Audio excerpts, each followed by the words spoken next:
Chapter 1. The Fall of a House. In the 21st year of Longan, amidst the biting chill of winter, snowflakes danced like geese in flight. The new emperor ascended the throne, yet the venerable Su family, protectors of the realm for a century, faced annihilation for treason, their lineage extinguished, leaving the imperial city awash in terror. Emuling, do you truly believe that by slaughtering my entire Su clan, you can secure your position? We both understand how you attained your current status. Without me, without the Su family, you would merely be an insignificant insect scuttling in the shadows, dependent on others for your very existence. On the towering walls of the great Zhou imperial city, Su Jingning, clad in a gown of moonlit white, stood perilously at the edge, her slender figure swaying as if ready to plunge. Her countenance was one of cold pride and resolute defiance. Gazing at the distant yet chillingly composed man and the delicate girl nestled in her arms, Su Jingning felt a profound realization her entire life had been a series of missteps, ultimately leading to the ruin of her family. Su Jingning. The Duke's household has long perished. For the sake of our past camaraderie, if you willingly hand over the Su family's battle formations and military tokens, I shall spare your life, Mu Ling said with disdain, his gaze fixed upon Su Jingning as if she were a loathsome creature. What difference is there now between me and the dead? You have obliterated the Su family, and you should comprehend that you will never possess the Su family secrets. Without our aid, I shall relish watching you struggle to maintain your grasp on this vast empire. Su Jingning retorted, her heart heavy with sorrow and regret. This was the man she had loved for 5 years. Her unyielding devotion had become a farce. As the sole legitimate daughter of the century-old Duke's household, she had been cherished from childhood, while he had been but a lowly prince, overlooked and unvalued. In her desire to be with him, she defied her parents and forsook her family. For 5 long years, she had concealed her identity, striving to elevate him to power, eliminating any who opposed him. Yet, as her ambitions neared fruition, he conspired with Su Ruofu, the adopted daughter of the Su family, to frame her clan as traitors, branding them with the heinous label of treason, resulting in the brutal demise of hundreds of her kin before her very eyes. Su Ruofu, no matter how elegantly you adorn yourself, it cannot conceal the deep-seated inferiority that defines you. You shall forever live in my shadow, like a rat scurrying in the gutters, never to see the light of day, Su Jingning declared, her gaze fierce as she regarded the elegantly poised Su Ruofu, her expression a blend of haughty pity, as if the true captive was not herself, but the two. Before her, Su Jingning, do you know what I despise most about you? It is your air of nonchalance. Why should you, born into privilege as the Duke's daughter, be shielded by your family, while I toil in vain, reaping nothing? I have endured years of being at the mercy of others. You deserve death. They deserve death. Now I have triumphed. I am the Empress of Great Zhou, and you have lost, Su Ruofu, the adopted daughter of the Su family and the daughter of Deputy Commander Chun, whose ineptitude led to the demise of thousands at the frontier, lamented bitterly. She had been sheltered by the very man who raised her as his own daughter, only to become a viper that ultimately brought ruin to the Su family. I, Su Jingning, have never lost a scheme in my life, nor shall I ever. Mu Ling, you have yet to firmly secure this empire under your dominion. How dare you betray me, betray the Su family? Su Jingning laughed, tears of mirth glistening in her eyes. That Mu Ling, captivated by her radiant smile, could not help but feel a chill run down his spine. What did she mean by this? Mu Ling, I can elevate you to the throne, but I can also strip you of everything, Su Jingning said softly, turning her back on them, her indifferent voice echoing in Mu Ling's ears. She gazed at the approaching dark line in the distance, the light in her almond-shaped eyes gradually fading. Su Jingning, what have you done? Mu Ling suddenly realized the ominous army that had silently emerged beneath his very nose and the imposing figure seated at the forefront, clad in an elegant black fox fur, exuding a regal yet chilling presence, despite not donning battle armor. Mu Ling's face turned ashen. How had this vast army appeared in the capital without his knowledge? This must be connected to Su Jingning. Su Ruofu, Mu Ling, I shall drag you both into the depths of hell to accompany my Su family in their burial, to atone for your sins. Su Jingning glared fiercely at them, her eyes glistening with unshed tears, her hatred threatening to overflow. She entrusted the Su family's military tokens and formations to Gu Yanin, the man she had feared for half her life. Ji Yanin, you are plotting rebellion. Mu Ling exclaimed in a panic, rushing to the edge of the wall, calling out to the man at the forefront of the army. In this world, if I desire it, how could it ever fall to you? The man's handsome face was ethereal, his gaze cold and penetrating as he glanced at the flustered new emperor on the wall. He then turned his attention to Su Jingning, whose white gown danced wildly in the wind, as if she might vanish at any moment. Tightening his grip on the prayer beads, he declared, Gu Yanin, I remember you once promised me that whenever I needed, you would grant me a wish. I demand you fulfill that promise today. Kill Mu Ling and Su Ruofu for the sake of my Su family's vindication. Su Jingming gazed at the man who had always been noble and aloof, commanding the court. Had it not been for Mu Ling, they might have been allies instead of adversaries. If she were to live again, she would protect her family, safeguard their century-old honor, and ensure history did not repeat itself. Jiyu Yanin. Farewell. Su Jingming smiled at him, her smile genuine and pure, as pristine as a holy lotus from the snow-covered realms. With that, she leapt from the wall.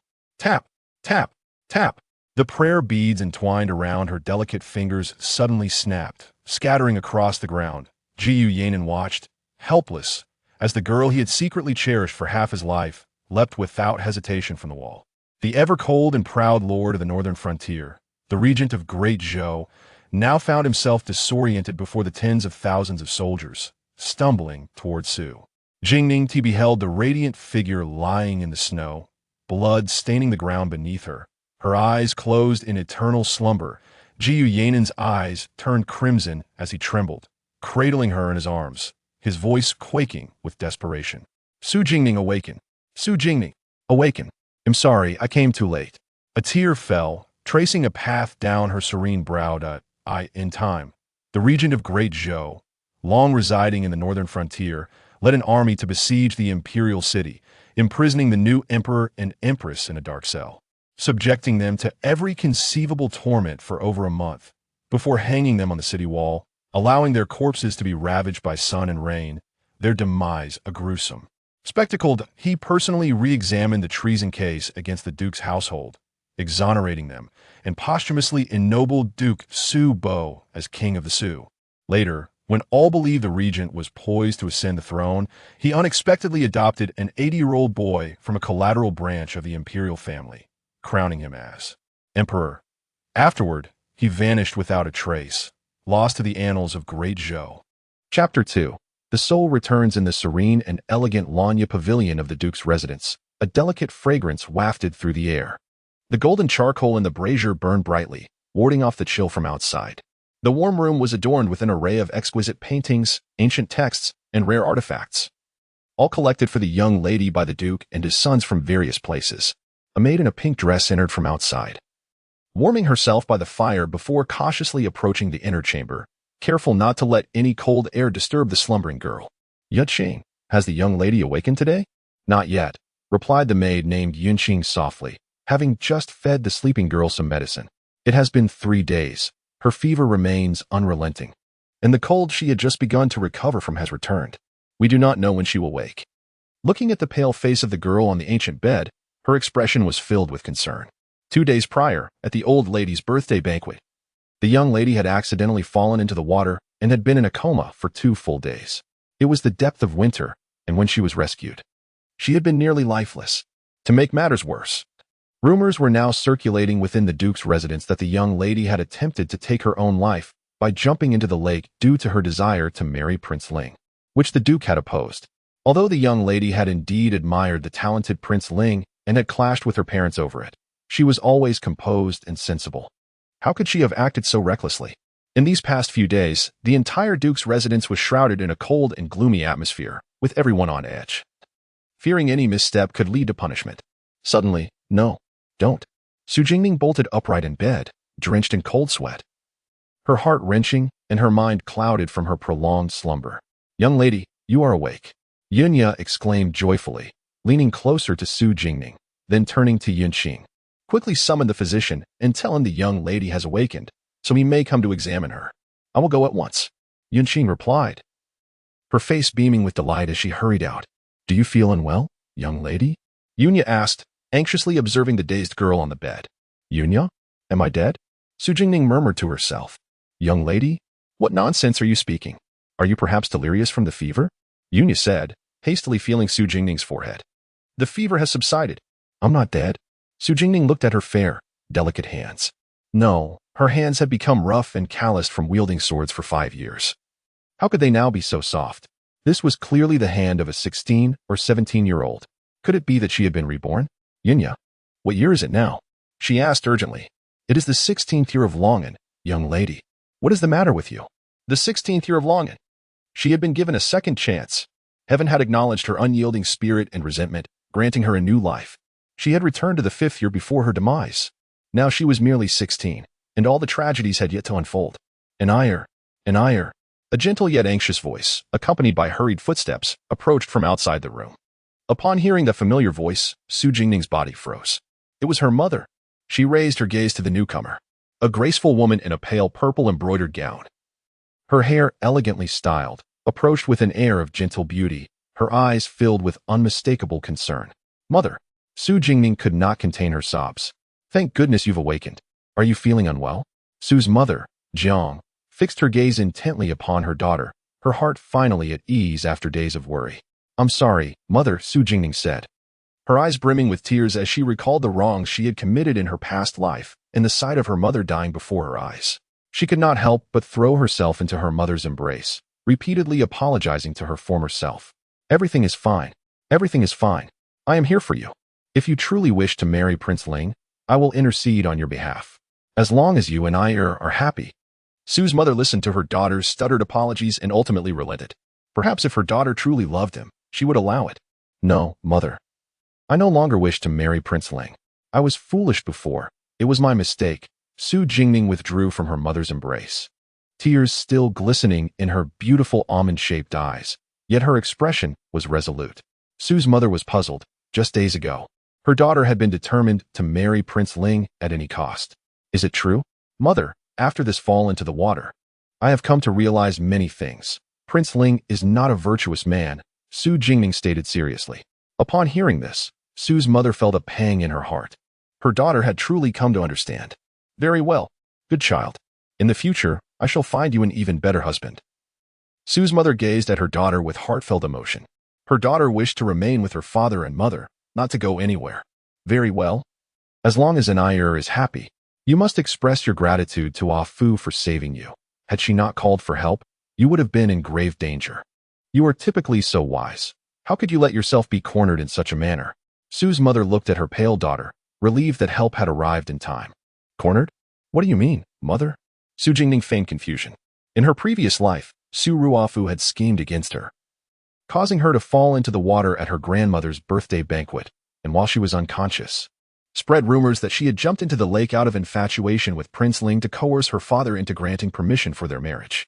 Following that, she had persistently feigned concern for her, which led Su Jingning to act as if she truly were desperate to marry Prince Ling. However, her father had only grown angrier and imprisoned her for 2 months, turning her into a laughingstock in the capital, utterly humiliating her. Did you not think that your father and I opposed your marriage to Prince Ling, prompting you to resort to such drastic measures to win his approval? Su's mother inquired. Puzzled. I have a cold. How could I risk my life by jumping into the frozen lake for a man? I simply slipped and fell from the bridge. Where did you hear such absurdity? Su Jingning's voice was soft, yet slightly hoarse. Strangely enough, that day the bridge seemed as if it had been greased. You slipped and fell right in. Su Jingning furrowed her brow, recalling the details of that fateful day. Now that you mention it, I too find it odd. Everyone was in the banquet hall that day, and there was not a soul in the garden. I managed to suppress news of your fall into the lake. How could outsiders possibly know? Where did this information come from? Su's mother, previously frantic over her daughter's condition, now began to feel an unsettling suspicion that someone had intentionally spread the news of An'er, and Prince Ling realizing this, Su's mother's expression darkened, as if she had come to a realization. Do not worry, An'er, I will investigate this matter thoroughly. I must uncover who seeks to harm my daughter. She gently stroked Su Jingning's head, her heart ablaze with anger. Su's mother remained by Su Jingning's side until the physician arrived, examined her, and assured them that with adequate rest, she would be fine. Only then did she feel relieved, providing multiple instructions to her daughter before leaving. Once she departed, Su Jingning dismissed everyone and took a moment to slowly untangle her chaotic thoughts. Gazing into the bronze mirror, she beheld a fair young face, exquisite features, and an ethereal elegance. A bloodthirsty smile crept across her lips. She was merely 16 now, and everything that had transpired in her previous life had yet to begin. Su Ruofu, Mu Ling, since heaven has granted me this chance to begin anew, I shall cherish this opportunity and play with you both.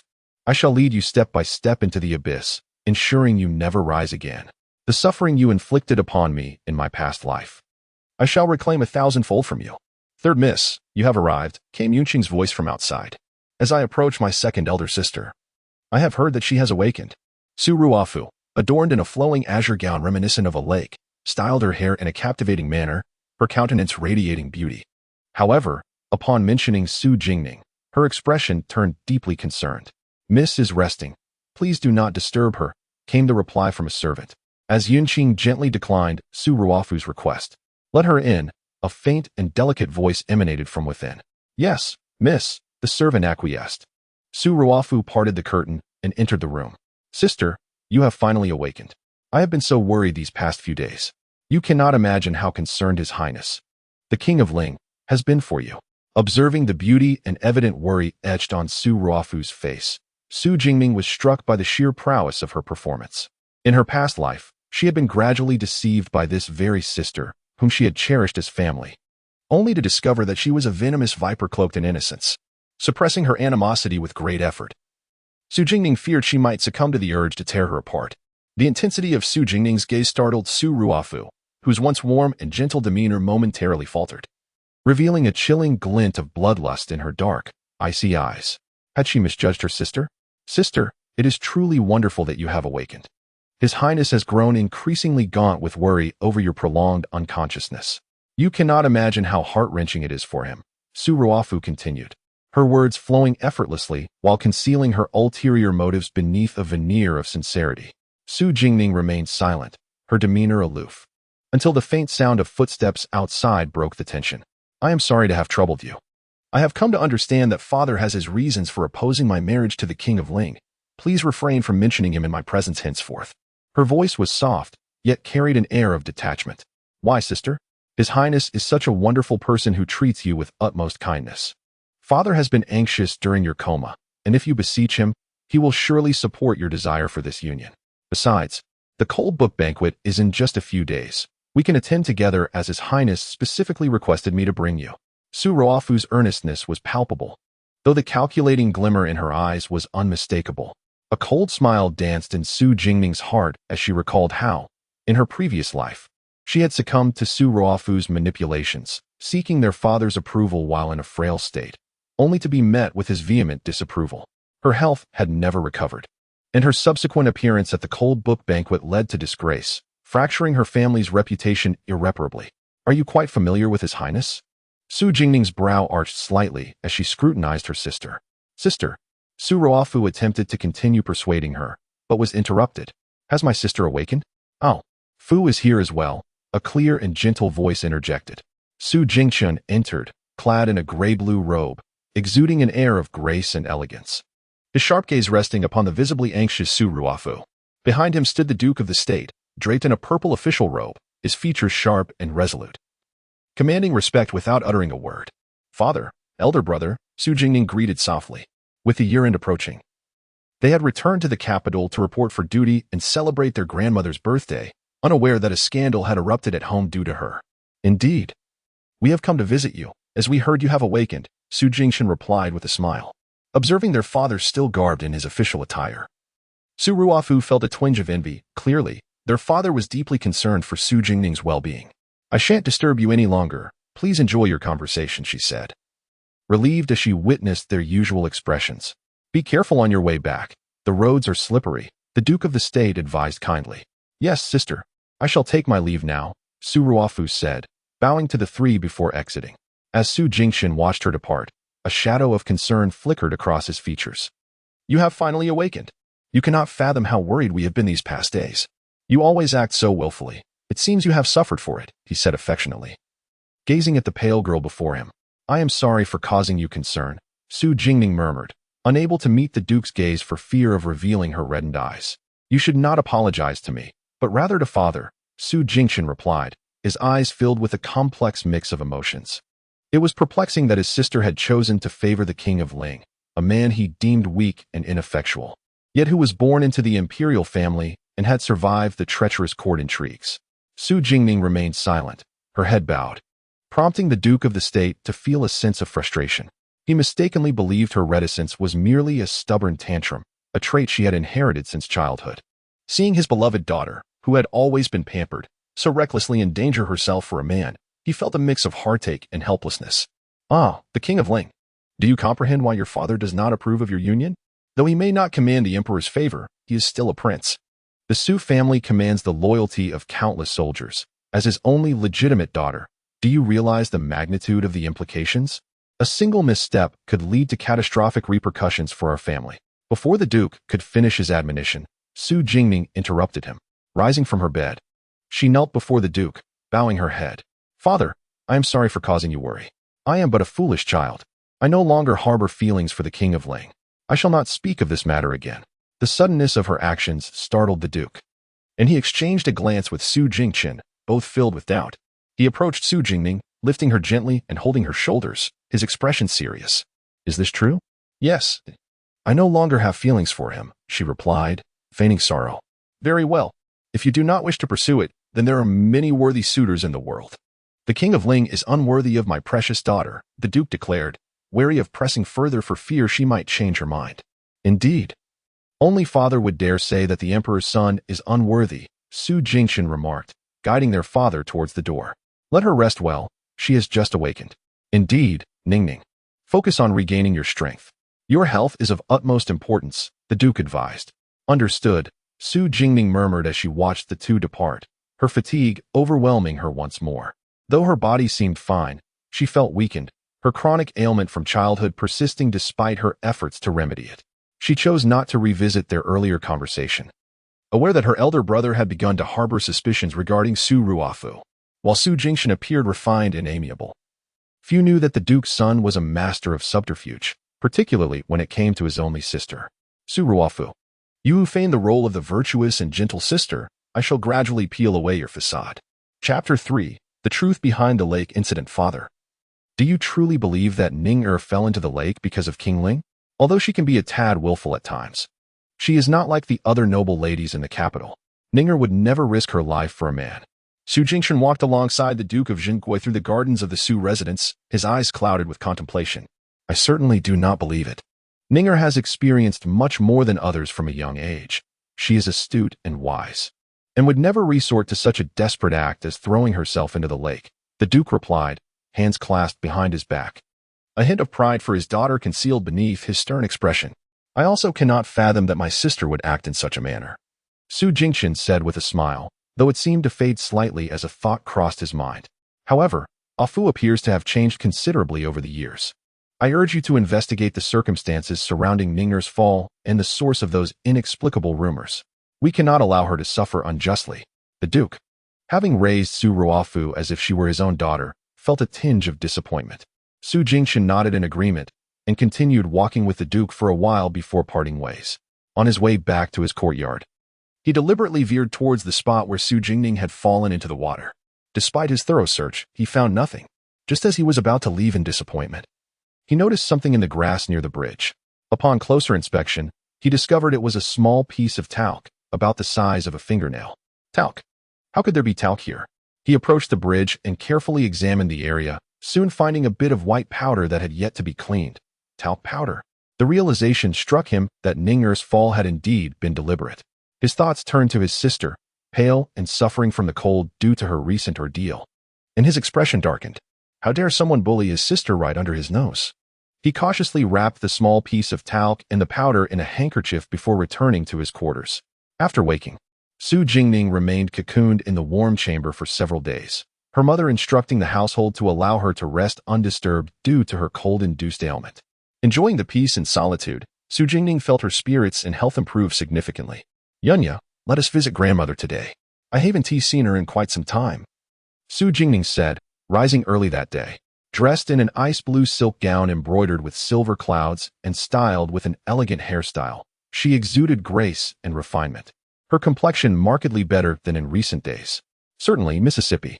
You've been unwell, and Haven T stepped outside for quite a while. It's been long enough that grandmother's anger should have subsided, Yunya replied, draping a snow fox fur cloak over Su Jingning's shoulders and handing her an umbrella as they exited the courtyard. The delicate snowflakes fell outside, making the ground slippery. So they proceeded cautiously. Su Jingning observed the Duke of Jingguo's residence, a grand estate once belonging to a leisurely prince of the previous dynasty. Granted to her grandfather by the late emperor for his contributions, the intricate landscaping, complete with rock formations and flowing water, was meticulously crafted. The Su family had thrived for a century within the Great Show, their lineage adorned with nobility, yet they had faced ruin in the previous life. In this lifetime, she vowed to protect the Su family line with all her might. Though born into humble beginnings, the elderly matriarch was a remarkable woman, skilled in both literature and martial arts. In her youth, she fought alongside the old duke, earning the late emperor's trust and receiving the title of General Wuyang. A rare honor for a woman. After the peace was established, she retired from military service to embrace her role as the duke's wife. With the old duke passing away early and the matriarch preferring solitude, she spent her years at Songhua Courtyard, praying for the Su family's descendants, rarely venturing outside. Upon Su Jingning's arrival, the matriarch had just risen and was enjoying her breakfast. The moment Qin Mama, the matriarch's attendant, spotted Su Jingning, she was taken aback. Oh dear, it's snowing this early in the morning and the roads are slippery. Why has the second young lady come here? I came to see grandmother. Has she risen yet? Su Jingning replied, somewhat apprehensive. In her previous life, she had disregarded advice and left home to seek refuge with King Ling, leaving her grandmother deeply disappointed. She could never forget the look of utter disappointment in her grandmother's eyes, which preceded the old woman's passing. She had not dared to return for one last goodbye. And later her elder brother revealed that their grandmother had still been thinking of her in her final moments. Regret weighed heavily on her heart, but it was too late. She has just awoken and is currently having her breakfast. Seeing the second young lady will surely bring her joy, Qin Mama said, hastily guiding Su Jingning into the room. Grandmother, the second young lady has arrived, she announced. Inside, the elderly matriarch sat at the table, her silver hair neatly arranged and adorned with a dark sandalwood comb. Dressed in a brown and green silk robe, her kind yet stern visage the most feared by all in the Su household. Upon hearing the commotion, the matriarch paused. Her porcelain spoon momentarily still, but she did not acknowledge them. Ninger pays her respects to grandmother, Su Jingning declared, disregarding the matriarch's frosty demeanor as she approached and performed a respectful bow. Humph. The matriarch placed her spoon down and turned her back to Su Jingning. Amused by the sight of her grandmother's sulking form, Su Jingning found it somewhat endearing. Yet, she knew that anger could be harmful to her grandmother's health, and she needed to pacify her quickly. Grandmother, Ningo knows she was wrong. Please do not be angry anymore, she said, stepping closer and playfully tugging at the matriarch's robe while pretending to cough lightly. The matriarch had always favored her. This time, it seemed she had genuinely been startled. It was said that on the day of Ningnir's fall, her grandmother had kept vigil by her side throughout the night. Hearing her granddaughter cough again, the matriarch's irritation vanished. Quickly, bring a bowl of pear soup for the second young lady. How dare you venture out into the snow on such a cold day? The matriarch exclaimed, gently guiding Su Jingning to sit on a soft chair beside her, her face filled with concern. I miss grandmother. Su Jingning clung to her grandmother's hand. Knowing that the matriarch could never truly stay angry with her, she exchanged a glance with Yunya, who promptly brought forth a small box to Su Jingning. Grandmother, I didn't get the chance to wish you well at the birthday banquet. Allow me to make amends now. I wish you happiness and longevity. May you always remain by Ningner's side. Su Jingning presented the intricately carved black wooden box to her grandmother. This is the first time I've seen someone make up for a belated birthday wish. The matriarch feigned annoyance. Yet joy danced in her heart as she accepted the box eagerly. What could it be? She asked, unable to contain her excitement as she opened the box to reveal a string of translucent jade beads. This was handmade by Ning, and it took me 2 months to complete, Su Jingning said, resting her chin on her hand, her eyes fixed eagerly on her grandmother's face. In her previous life, after her fall, her relationship with her family had deteriorated, and she never had the chance to present this gift to her grandmother. How lovely. I adore anything my precious child gives me. The matriarch exclaimed, immediately putting on the bracelet, her delight evident. That is wonderful to hear. With great effort, Su Jingming had finally managed to appease her grandmother. They enjoyed breakfast together, conversing and alleviating each other's boredom, her spirits exceptionally high. For that day, she intended to ensure that Su Ruofu would be expelled from the Su family for good. Old Madam, the second Madam and third Madam have brought the seventh young master to pay their respects. Ah, they have arrived. Quickly, let them in. The matriarch's demeanor brightened at the news, and she urged the attendant to invite them inside. The bond between the matriarch and the late patriarch was exceptionally strong. He had only married her throughout his life. They had 3 children, 3 brothers who shared a deep camaraderie. Thus, when their father inherited the title, he could not bear to separate the family. Both the second and third madams were also remarkable women. Daughters-in-law pay their respects to mother. Grandson pays his respects to grandmother. Su Jingming stood beside the elderly matriarch, gazing at her 2 aunts who had tragically perished before her in a past life for the sake of the Su family. Now seemingly thriving, her eyes involuntarily reddened. The second aunt, Lady Li, hailed from a prestigious scholarly family in Jiangnan, having been well-versed in literature from a young age, exuding an elegant demeanor. The third aunt, from the affluent Lu family of the capital, was astute and forthright, embodying a spirited and bold woman. Holding the hand of the 5-year-old seventh master, Su Jinghuai. Ninger is here too. Quickly let the third aunt see how your health has improved. Lady Lu remarked upon entering and spotting Su Jingming beside the matriarch. Hearing that Ningyo had suffered a cold, she had considered visiting but hesitated, fearing her presence might disturb the girl, thus deciding to wait until Ningyo felt better. Ningyo had already met both aunts. Su Jingming bowed to them. In this biting cold, how dare you come out while suffering from your cold? Lady Li's voice was gentle, laced with concern for Su Jingming. Do not worry, my aunts. Ningyo has completely recovered and is in perfect health now, Su Jingming replied with a smile, even spinning around to allay their disbelief. Observing the girl's bright expression, both aunts felt a sense of relief. This child had been reclusive these past few days, cloistered in her room. They had been worried that she was truly heartbroken, hiding away due to the recent rumors involving her and Prince Ling. It's good to hear. If you feel bored, find your sisters and go out for a stroll. The family shop has recently acquired many new pieces of jewelry that you all can choose from, Lady Lu said, her gaze affectionate towards Su Jingming. Understood, third aunt. Little brother has grown quite a lot since we last saw him, Su Jingming remarked, looking at the plump, warmly bundled Su Jinghuai, pinching his rosy, frozen cheeks. Greetings. Second sister, Su Jinghuai called out in a soft, sweet voice, bringing joy to Su Jingming's heart. Such a good boy. Second sister has sweet osmanthus candy for you, she said, affectionately offering him a piece of honey from her pouch, as she often carried sweets to counteract the bitterness of her medicines. This child, upon learning of your fall into the water days ago, insisted on visiting you. Now that he has finally seen you, he is overjoyed, Lady Lu beamed, wiping the sugar residue from Su Jinghuai's lips. Little seven, come over and let grandmother see how tall you've grown. And you all, do not just stand there, sit down. It has been a while since you visited. Let us have a good chat, the matriarch called, noticing the cheerful Su Jinghuai and beckoning them close. Lady Li and Lady Lu led Su Jinghuai to sit down first.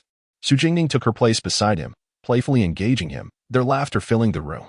Shortly after, Su Jingchen arrived. Greetings to grandmother, and to second and third aunts, he said. Ah, Chen'er is here too. Are you not busy today? The matriarch replied, having not seen him for some time. I have a day off today, so I came to visit grandmother, Su Jingchen said. Though his true purpose was to speak with Su Jingming regarding the incident at the lake, for he had uncovered the identity of the perpetrator behind her misfortune. Good. Please sit, the matriarch urged affectionately.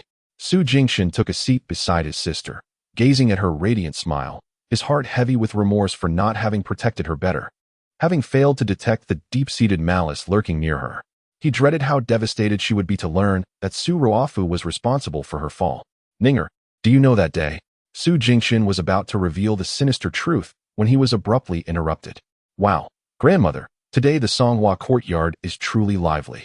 I heard laughter from afar. Su Ruofu burst in, shattering the joyous atmosphere. Ah, Ruofu is here. Today my Songhua courtyard is indeed bustling. Come, sit down.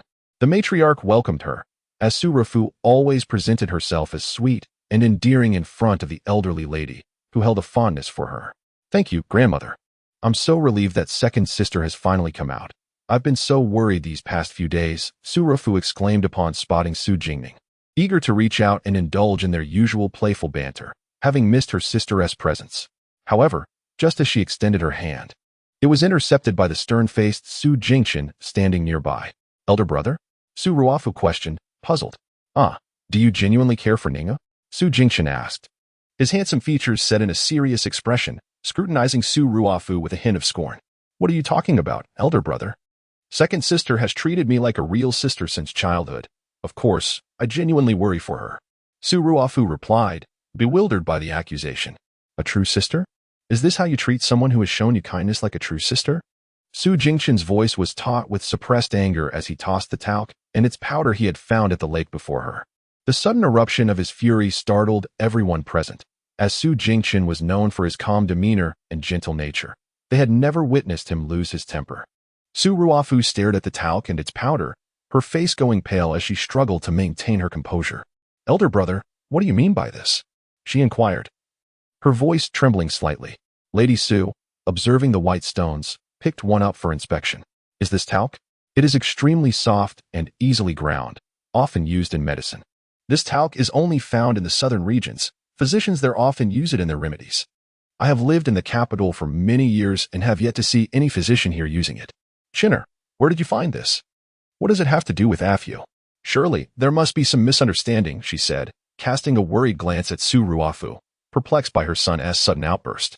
Talc can indeed be used in medicine to save lives, but applying this powder to the bridge at the lake may not necessarily yield the same result, Su Jingchen continued, his smile betraying a deeper chill in his gaze as he turned to the pale-faced Su Ruofu. Elder brother believes I applied the talc to the bridge at the lake, causing second sister to fall during grandmother's birthday celebration. Do you have any evidence to accuse me? Su Ruofu's heart turned cold, yet she refused to admit her involvement. For no one had witnessed her applying the powder that day. Tears streamed down her face as she looked at Su Jingchen. Yes, Chinner, have you truly verified this matter? The matriarch asked, feeling a pang of sympathy for Su Ruofu, unable to believe that the kind and lovely child she had watched grow up would commit such an act. Chapter 4.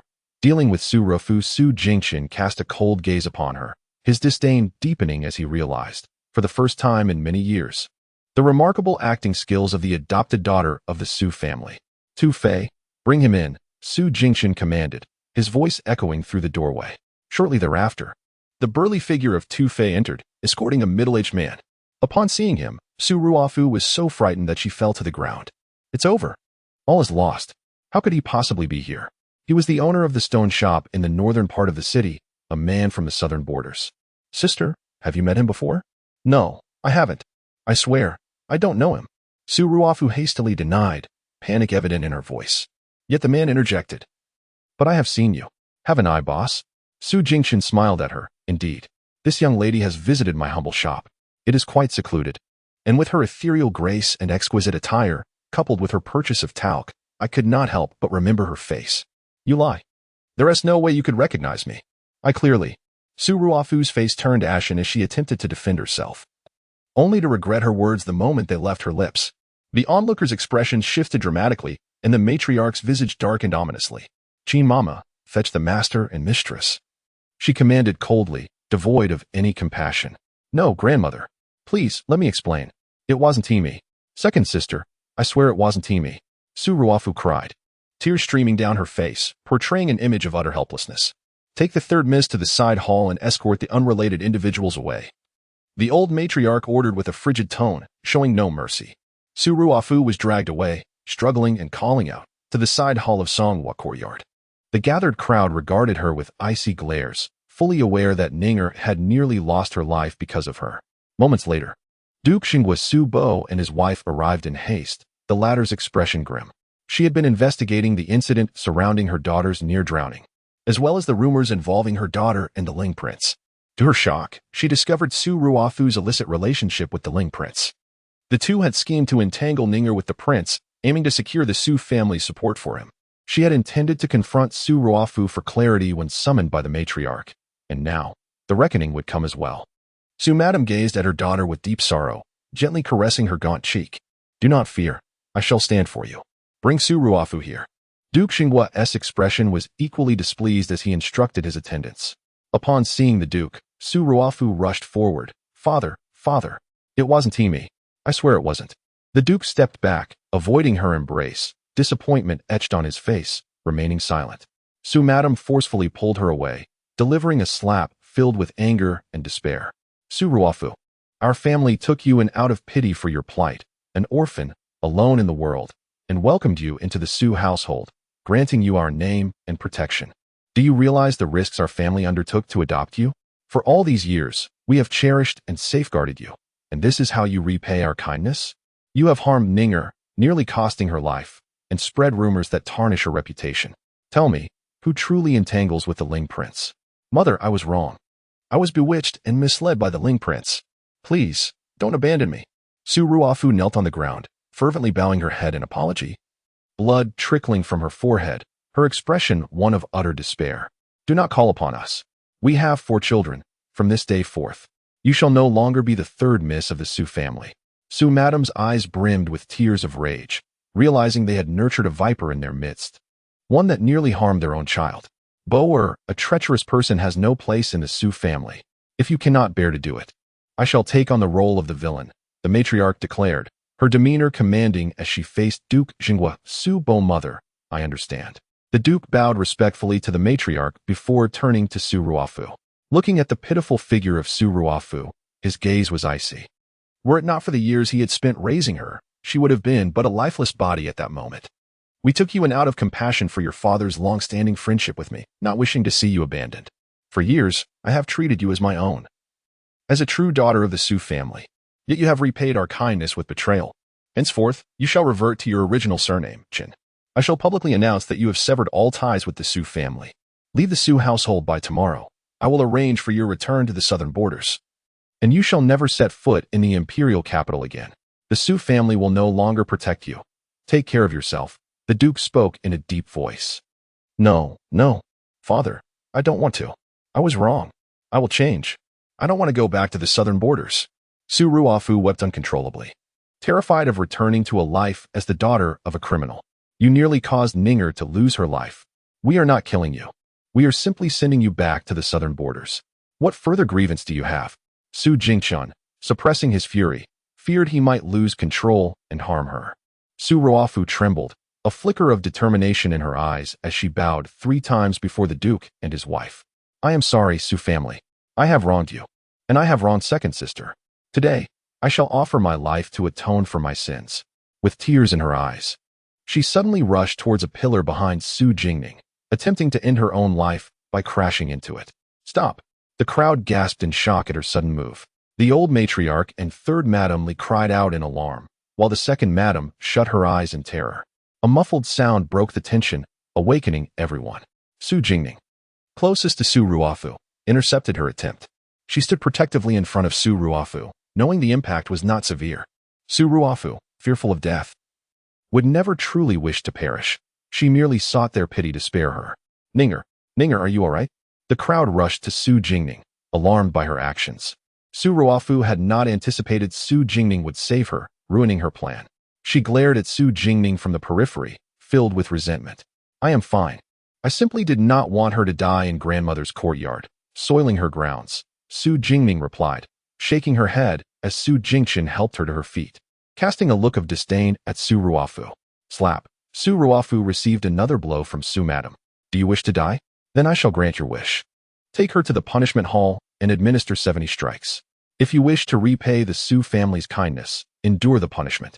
If you survive, then the Su family's debt to you shall be absolved, and you will sever all ties henceforth. If you do not endure it, then blame heaven for your demise. Su Madam looked down at Su Ruafu, sprawled on the ground, her voice cold. She had no desire to take Su Ruafu's life. After all, she had cared for this child for several years. But with each transgression against her limits and the harm done to Ninger, she could no longer afford to be merciful. Su Ruafu's spirit crumbled. 70 strikes. How is that different from a death sentence? No, 70 strikes could kill a person. No. Stuff her mouth and take her away. Su Madam turned her gaze away, instructing the guards to escort her out. Su Ruafu attempted to plead with those nearby, but found everyone surrounding Su Jingning oblivious to her plight. Ultimately, she was led away by the guards. Ninger, it is your father's failure to protect you that has caused you such distress. Duke Xinghua gazed at his daughter, pale and recovering from illness, filled with regret for having insisted on adopting Su Ruofu, which led to his daughter's suffering. "I am fine, father. Do not worry." Su Jingning reassured him with a gentle smile. Su Jingning's complexion was already pallid, and now she appeared as though she were forcing a smile to comfort those around her. In the face of such calamity, the one who must feel the most anguish was undoubtedly Ninger, who had treated Su Ruofu as her own sister since childhood. Now, to witness Su Ruofu plotting against her was a bitter pill to swallow. Observing the family members, whose hearts and eyes were filled with concern for her, Su Jingning felt a warmth blossom within her. Such a wonderful family, and in her past life, she had been blind, forsaking them for a heartless scoundrel. "Chinner, escort your sister back," the matriarch said to Su Jingshan in a solemn tone. "Ninger, let us return. I shall see you home to rest," Su Jingshan remarked. His expression filled with tenderness as he gazed at the pale Su Jingning. "Brother, I wish to walk alone. I shall return by myself," Su Jingning replied calmly, offering them a respectful bow before departing from Songhua Courtyard. Instead of heading directly to her own quarters after leaving Songhua Courtyard, Su Jingning took a detour to the Hall of Punishments. The Su family, a prestigious lineage for over a century, maintained a strict decorum, governing their household with martial discipline. The Hall of Punishments was the place where the Su family disciplined errant descendants or servants. In her previous life, at the behest of Su Ruofu and the Prince Ling, she had endured 30 strikes there, leaving her with little more than half a life. "Second miss." The guard on duty greeted Su Jingning with a hasty bow upon seeing her. She nodded in acknowledgement and strode directly inside. Su Ruofu was being held down by 2 individuals, enduring a severe beating, her cries echoing painfully. She lay across the long bench, while her personal maid, Chunlan, attempted to intervene but was forcibly restrained. Upon noticing Su Jingning's arrival, the officer administering the punishment halted. "Second miss, please step back. I have matters to discuss with her," Su Jingning said coldly. The guards obeyed and withdrew, leaving only Su Jingning and Su Ruofu. Su Ruofu had suffered 31 strikes and was now unable to move. She glared fiercely at Su Jingning, realizing that if it weren't for her, she would not have found herself in such a predicament. "Su Jingning, do not revel in your triumph. What I endure today will certainly exact a toll on you in the future." Su Jingning regarded her for a moment before slowly crouching down to meet her gaze. "Su. No, now you should be called Shin Ruofu. Do you know how my brother came to suspect you were the cause of my fall into the lake? How he discovered the merchant who sold you the talcum powder? You had already dispatched someone to silence him."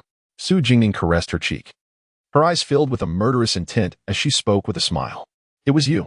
You have long suspected me," Shin Ruofu exclaimed in realization, astonished that her meticulously crafted scheme had been uncovered. "Indeed, it was I who deliberately let my brother and father overhear your unusual relationship with the Prince Ling, sowing doubts in their minds. I even arranged for someone to impersonate that merchant, lying in wait for my brother's investigation. You knew of my relationship with the Prince Ling all along. Then why did you not expose me? Why did you fall into my trap and tumble into the lake?" Shun Ruofu seethed, unaware of when her downfall had begun. "If you had not fallen into the lake, you would not be subjected to punishment now, my dear sister," Su Jingning remarked with a smile, suddenly tightening her grip on Chin Ruofu's neck with considerable force, causing her veins to bulge and her breath to falter. Just as Chin Ruofu's consciousness began to fade, Su Jingning slowly released her grip. Gasping for breath, Chin Ruofu looked at Su Jingning in terror, feeling as if she had just stepped into the depths of hell. She had never encountered such a gaze from Su Jingning, cold and penetrating, sending shivers down her spine. "Chin Ruofu, had you merely harmed me, it would have sufficed, but you must never, under any circumstance, target the members of the Su family." Su Jingning rose, towering over Chin Ruofu. Her almond-shaped eyes were icy, regarding her as though she were nothing more than a lifeless corpse. "No, you cannot kill me. If anything were to happen to me, the Prince Ling would not spare the Su family," Chin Ruofu threatened, a hint of satisfaction creeping into her expression. "Kill you? Do you think you can escape death so easily, Chin Ruofu? This is merely the beginning. Do not disappoint me. If you were to die so effortlessly, it would truly lack meaning," Su Jingning replied with a charming smile, her gaze cold as she looked down upon Chin Ruofu. In her eyes, Chin Ruofu saw a profound hatred, one that seemed to seep into the very marrow of her bones, leaving her trembling with fear. As for the Prince Ling, he dares to threaten the Su family. The Prince Ling was akin to a malignant tumor festering on Su Jingning's wounds, repulsing her with every recollection. With that, she turned her back on Shun Ruofu, walking away without a glance back. Chapter 5. The daughter of the Su family the guards escorting Su Jingning away asked. How many strokes did she receive? 31 strokes, miss, the guard replied, bowing his head. Let her live. Do not let her die in the Su residence. It would tarnish our family's reputation. Su Jingning's voice turned colder. The guard, perceptive and quick-witted, understood that the second miss had always been gentle and kind. Yes, miss. Rest assured. Ignoring him, Su Jingning softly addressed Yunya, who had fallen behind. Yunya, let us return. It is far too cold outside. Of course, Mississippi. Yunya opened an umbrella to shield Su Jingning from the biting wind and snow. Upon returning to her warm chamber, she found Yusun waiting inside. Miss Yu has arrived? Yunya respectfully greeted the girl clad in a purple silk dress. Yunya, please step outside. Do not let anyone disturb us, Su Jingning instructed, handing her fox fur coat and offering a gentle reminder. She then entered the inner room with Yusun. Yusun was a little beggar whom Su Jingning had saved years ago while recuperating in her maternal grandfather's home in Jiang'an. At that time, Yusun had nearly been beaten to death over a bun, and Su Jingning had fortuitously intervened. Since then, Yusun had followed her closely, becoming inseparable from her. Unable to turn her away, Su Jingning took her in. She later discovered Yusun's remarkable talent in accounting and management. She arranged for a tutor to teach her to read and write, and gifted her 50,000 taels of silver to experiment with business. To her surprise, this endeavor resulted in the emergence of a female tycoon in Jiang'an. Now, aside from Yunya and Yunqing, no one in the residence knew the true nature of their relationship. In her previous life, Mu Ling's ascent to the throne was significantly aided by the wealth Yusun had amassed. Miss, how is it that you have lost so much weight in just a few months? I heard you have been suffering from your cold again. So I brought many renowned medicines from Jiang'an. I have placed them in the Fengning Tower. Do remember to send someone to retrieve them. Yusun, a quintessential Jiangnan girl with delicate features and a soft voice, expressed her concern upon seeing Su Jingning's frail appearance. I understand. I called you here to discuss a matter. Su Jingning poured a cup of warm tea and handed it to Yusun. Speak freely, if Yusun can accomplish it. I will spare no effort to fulfill your wishes, Yusun replied earnestly, setting down her teacup. I wish to know if it is possible to establish Fengting towers throughout the Great Zhou within 2 years, and even to the borders of the 4 surrounding nations. Su Jingning gazed at Yusun, her ambition clearly reflected in her eyes. Yusun was taken aback. Her miss intended to aim to create a network of Fengting towers that can gather news from all corners of the world. Su Jingning voiced Yusun's unspoken thoughts. The Fengting Tower had been thriving in business, with over half of Jiangnan's enterprises operating under its name. Fearing exposure that might bring trouble to the Su family, Su Jingning had previously kept Yusun in Jiangnan. However, with the wealth accumulated over the years, they could feasibly open a Fengting Tower in every major town of the Great Zhou within 6 months. As for the other 4 nations, except for Nanyu, which had established trade relations with Fengting Tower and would likely be quicker, the timeline for the other 3 was uncertain. Do not rush. Expand gradually to avoid arousing suspicion. It is sufficient to control the flow of information within the Great Zhou in 2 years, especially at the borders and in the imperial capital. Should you encounter any issues regarding finances, do not hesitate to inform me. After a long period of contemplation, Su Jingning instructed. Yes, I will ensure that the Fengning Tower is established for you. Mississippi Yusun's face lit up with excitement. Su Jingning found it amusing that without even inquiring about her motives for establishing an intelligence network, Yusun was already eager to get started. Are you not curious as to why I wish to create an intelligence network? Su Jingning raised an eyebrow. Miss has her own reasons. As long as I can assist you and alleviate your burdens, that is enough for me, Yusun replied, lowering her gaze. Feeling warmth in her heart, Su Jingning looked at the innocent girl who was still alive.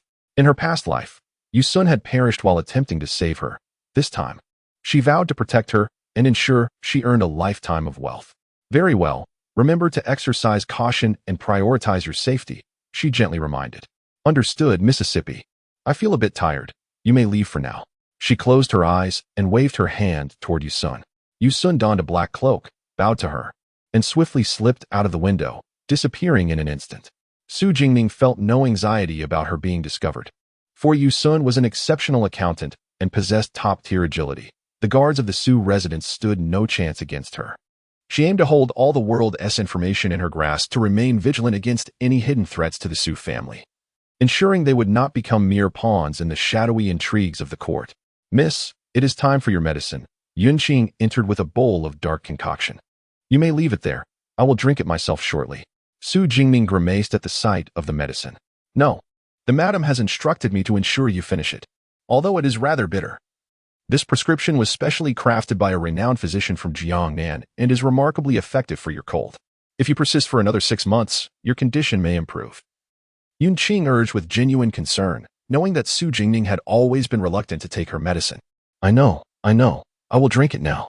Su Jingming was exasperated by Yunqing's incessant nagging and hastily gulped down the bitter potion. Her tongue was left parched from the taste. Yunqing quickly offered her a sweet date to mitigate the bitterness lingering in her mouth. After sucking on the date, Su Jingming sighed. I feel weary. I wish to take a nap for a while. I awoke too early this morning and am quite drowsy. I will remain here and attend to you while you rest. Yunqing replied. Su Jingming slept soundly until it was time for supper. Awakening from her slumber with a foggy mind, she dressed and decided to step outside for some fresh air. Upon opening the door, she noticed several girls peering curiously at her courtyard. Second sister has been discovered, they exclaimed in unison. Su Jingming's eyes brightened as she gently beckoned. Come in quickly. What are you all doing out in this cold? I fear you might catch a chill. Please, sit down and warm yourselves by the fire. She welcomed them near the warm stove before settling down herself. As she looked at the 3 girls, her heart ached. These were her true blood sisters, and in her past life, she had deeply hurt them for the sake of 2 outsiders. The Su family had 5 daughters, including a half-sister, Su Luojing, the eldest daughter. Her sister had always treated her well, but 2 years ago, she married Pei Qingxiao, the second son of the Qingyang Marquis. Young and accomplished, Pei Qingxiao was now serving as the governor of Qizhou in the southern region, and her sister could only return home once a year for the new year. The other 2 girls were the daughters of her second uncle, Su Luoting, the 4th miss, and Su Luowan, the 6th miss, along with the 5th miss, Su Luoshu. From her third uncle's family, the Su family prided itself on the education and nurturing of their children, fostering strong bonds among siblings. Consequently, the illegitimate children were raised by their legitimate mothers, contributing to the family's reputation for harmony and stability. For 100 years, the Su family had been a pillar of the nation, and thus, all offspring were required to study military tactics and strategies. The siblings practiced martial arts and studied together from a young age, forging a close-knit relationship. What were you all doing peeking at the door? Su Jingming inquired softly. Second sister, I overheard mother discussing today's events. I wanted to check on you, but feared interrupting your rest. Su Luoting, dressed in a smoky green brocade skirt, replied with grace and gentleness, her demeanor refined from her upbringing. Second sister, are you feeling better? We wish to visit you, but mother has been preventing us, saying we would disturb your recovery. Today, we managed to sneak out. The youngest Su Luowan, with her neatly styled cloud-like hair, donned a delicate pale pink brocade dress adorned with peach blossoms. A crimson bone whip was fastened at her waist, and her round face radiated a mischievous charm. Upon hearing that her second sister had fallen into the water due to Qin Ruofu's mischief, she was enraged and determined to seek vengeance, clutching her whip tightly. It took considerable effort to restrain her, and although her second aunt punished her by making her copy texts, she stealthily slipped away. Beside her, Su Luoshu, of the same age, wore a soft yellow velvet gown and observed her younger sister with a bemused smile, shaking her head. Really? Has Wanner once again angered Auntie? Su Jingming gazed at Su Luowan with affection. As the youngest girl in the Su family, despite being a daughter of a concubine, she was cherished by her second aunt, who had borne 3 sons but no daughters of her own, and thus treated both daughters of the concubines as her own, nurturing them with care. Yet, this youngest daughter, spoiled by her elder siblings, had developed a spirited and unruly disposition, often causing her second aunt distress. No, I merely wish to avenge my second sister. How could Qin Ruofu be so ungrateful and harm her? It is a shame that I have called her third sister for so many years. Su Luowan's eyes blazed with indignation. She had never been particularly fond of that affected third sister, who lacked the martial spirit characteristic of the Su family. You see, that is precisely why Annie is angry. Although Qin Ruofu has harmed me, father expelled her from the Su family, and mother punished her severely. That should suffice.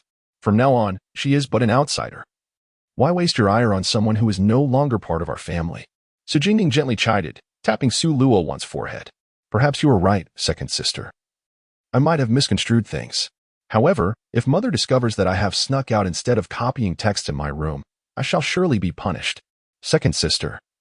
I want to sleep with you tonight. You must save me. Su Luo clung to Su Jingning's arm, her expression adorably playful. Absolutely not. Your second sister is already unwell, and now that her cold has returned, you must return with me obediently, Su Luo said. Her brows knitted in concern as she regarded her younger sister sternly. Su Luo had always been intimidated by this sister, trembling slightly and gripping Su Jingning's hand tighter. Retreating behind her. I won't. Su Luo. Su Luo's irritation grew. Ha. Come now, you two sisters still bicker like you did in childhood, Su Jingning laughed, pulling her sister from behind her. She then spoke softly to Su Luo. Auntie is kind-hearted. She would never truly punish you. She merely wants you to read and write more. I do not wish to spend my days reading and writing. The Su family is filled with talent.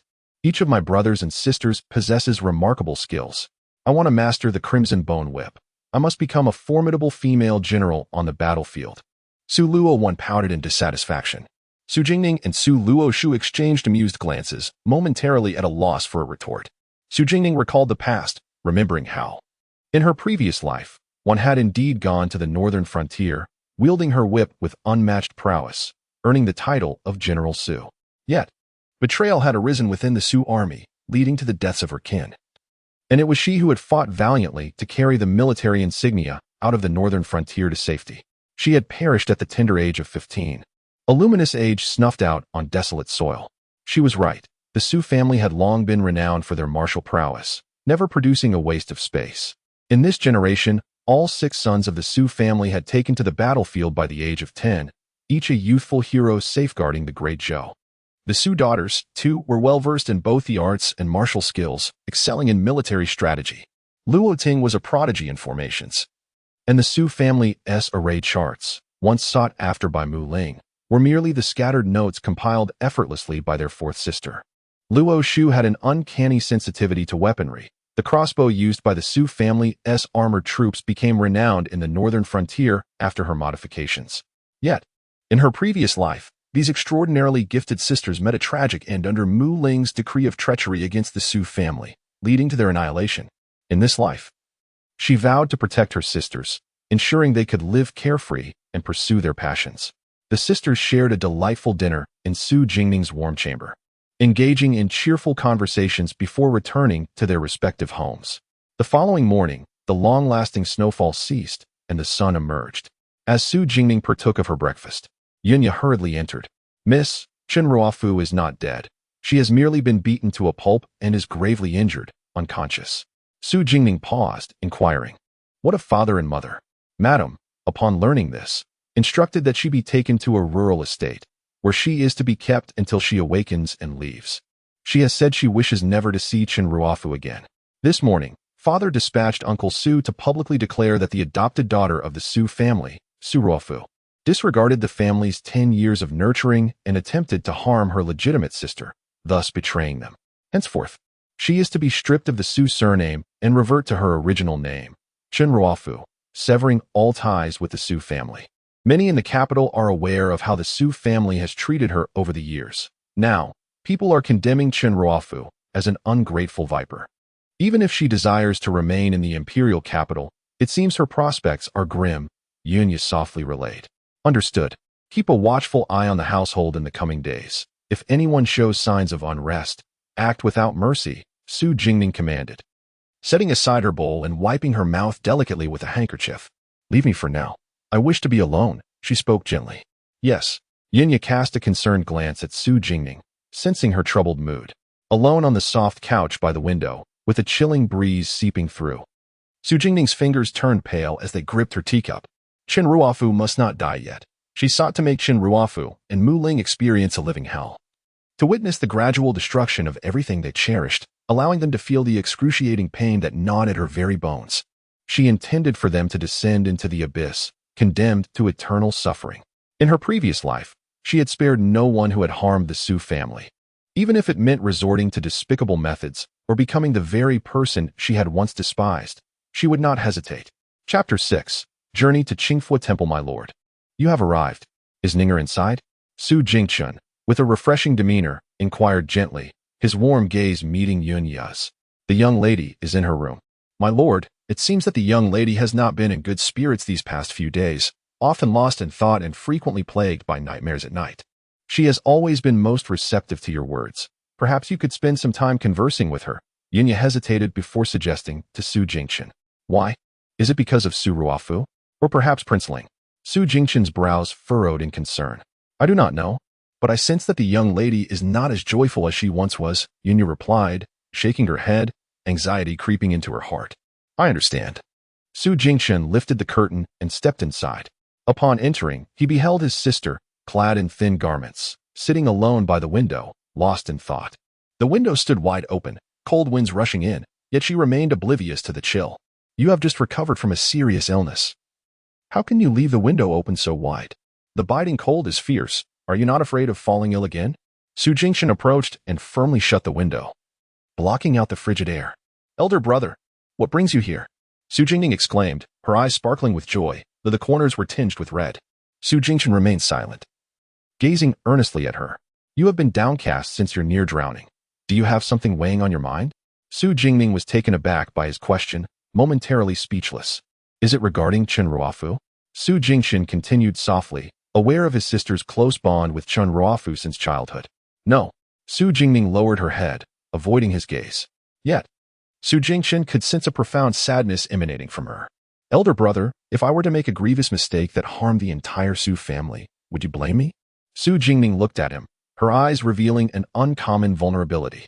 Su Jingqian's heart ached as he observed his sister's pale, almost translucent face, the fragility of her spirit, and the deep pain and guilt reflected in her eyes. Her question pierced his heart. I would not. Ning Ning is the treasure of our family. How could I ever bear to blame you? I would only hold accountable those who led you to make such a decision. He gently ruffled her hair, speaking with unwavering tenderness. A wrenching pain gripped Su Jingning's heart. Yes, regardless of her mistakes, her elder brother had never blamed her. But how could she not blame herself? She felt responsible for the downfall of the entire Su family. She loathed Mu Ling. She detested Chen Ruofu. Yet, most of all, she loathed herself. If not for her foolishness, how could the Su family have borne such a tainted name and met with such a tragic demise? Her voice, once clear, now trembled. Tears welling in her eyes, the immense burden of anguish causing her emotions to unravel, leaving her disoriented and unable to distinguish between the past and the present. But, elder brother, you should blame me.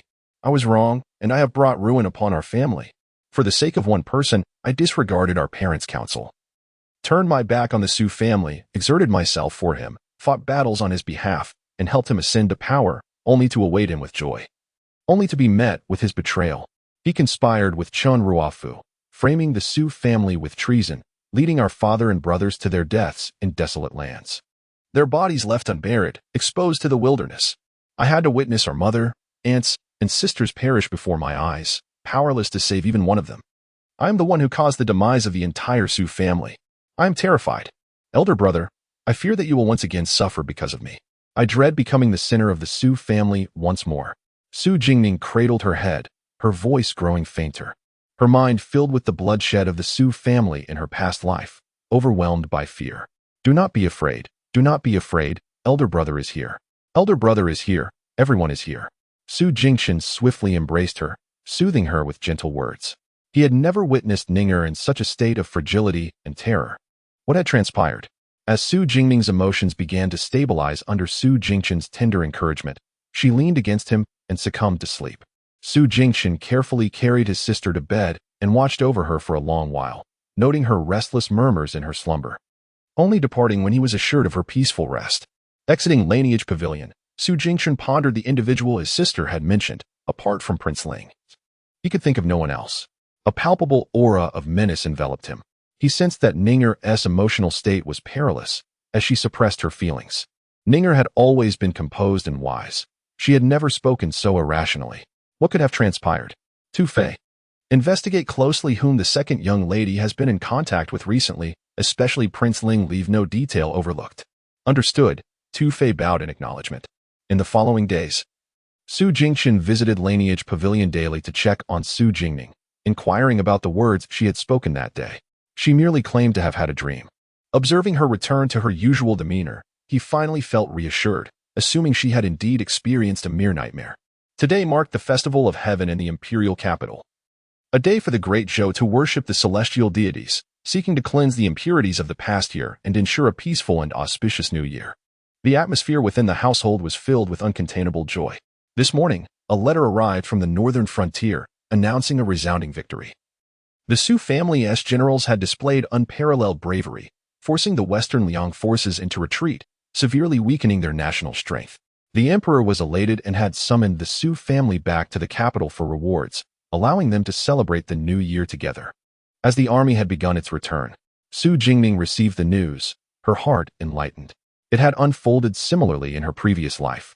The defeat of Western Liang was not solely due to the valor of the Su family's generals but also because of internal strife within Western Liang, where the king had perished, leading to a power struggle among the princes. Western Liang was now in chaos, rendering them unable to engage in further conflict with the Great Zhou for the next year or two. However, it was fortunate that the domestic turmoil in Western Liang allowed the Su family to reunite. Her second uncle, third uncle, and brothers had not returned home for 2 years. Second sister, have you heard? Our father and the others are coming back to the capital. Su Luowan's excited voice echoed from afar. Sixth young lady, please slow down. Her maid struggled to keep pace with her hurried steps. Breathless, Su Luowan dashed into Su Jingning's chamber. Her cheeks flushed and beads of sweat dotting her forehead. Why are you so out of breath? Su Jingning laughed softly, wiping the sweat from her forehead. Here, have some hot tea. In one swift motion, Su Luowan gulped down the tea. Second sister, our father and the others are back. They have already begun their journey home. Today is the festival of heaven, and there are 25 days until the new year. This year, father and the brothers will be home for the festivities. Her large eyes sparkled with excitement as she danced in glee. Indeed, they are finally returning. Su Jingning's eyes glistened with joy as she watched her sister. Second sister, hurry and prepare. You are feeling much better now. Today is the festival of heaven. Let us go to the Qingfu temple to pray at the hall of heaven. And also offer prayers for father, uncle, third uncle, and our brothers, wishing for everyone's peace in the coming year. You must be quick. I will find fifth sister, and we shall meet at the entrance. Before Su Jingning could respond, Su Luowan darted out of lineage pavilion in a whirlwind. Su Jingning shook her head at her sister's exuberant departure and turned to Yunqin and Yunya, instructing, go prepare, we shall head to Qingfu temple. Since my rebirth, I have yet to venture outside. By the time Su Jingning reached the entrance, Su Luowan and the others were already ready. Her elder brother was also present. Su Luowan leaned against the carriage window, chattering away, eliciting hearty laughter from him. Upon seeing Su Jingning emerge, she waved eagerly. Second sister, come quickly. We have been waiting for you.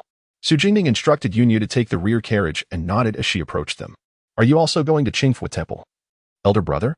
Mother is worried about you girls going alone, so she insisted I accompany you. Hurry and get in. Let us enjoy ourselves today, as you have been cooped up for too long.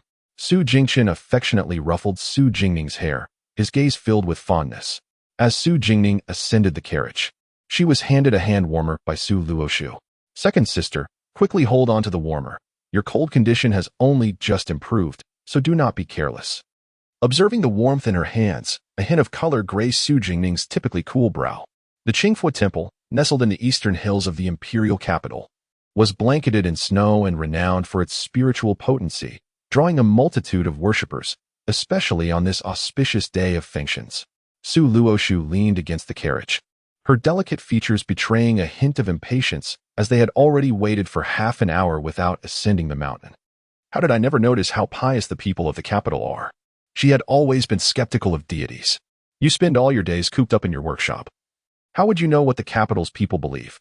Retorted Su Luoting, unable to suppress her sharp tongue. Isn't fourth sister always hiding in her study? Only today did she venture out, Su Luoshu shot back.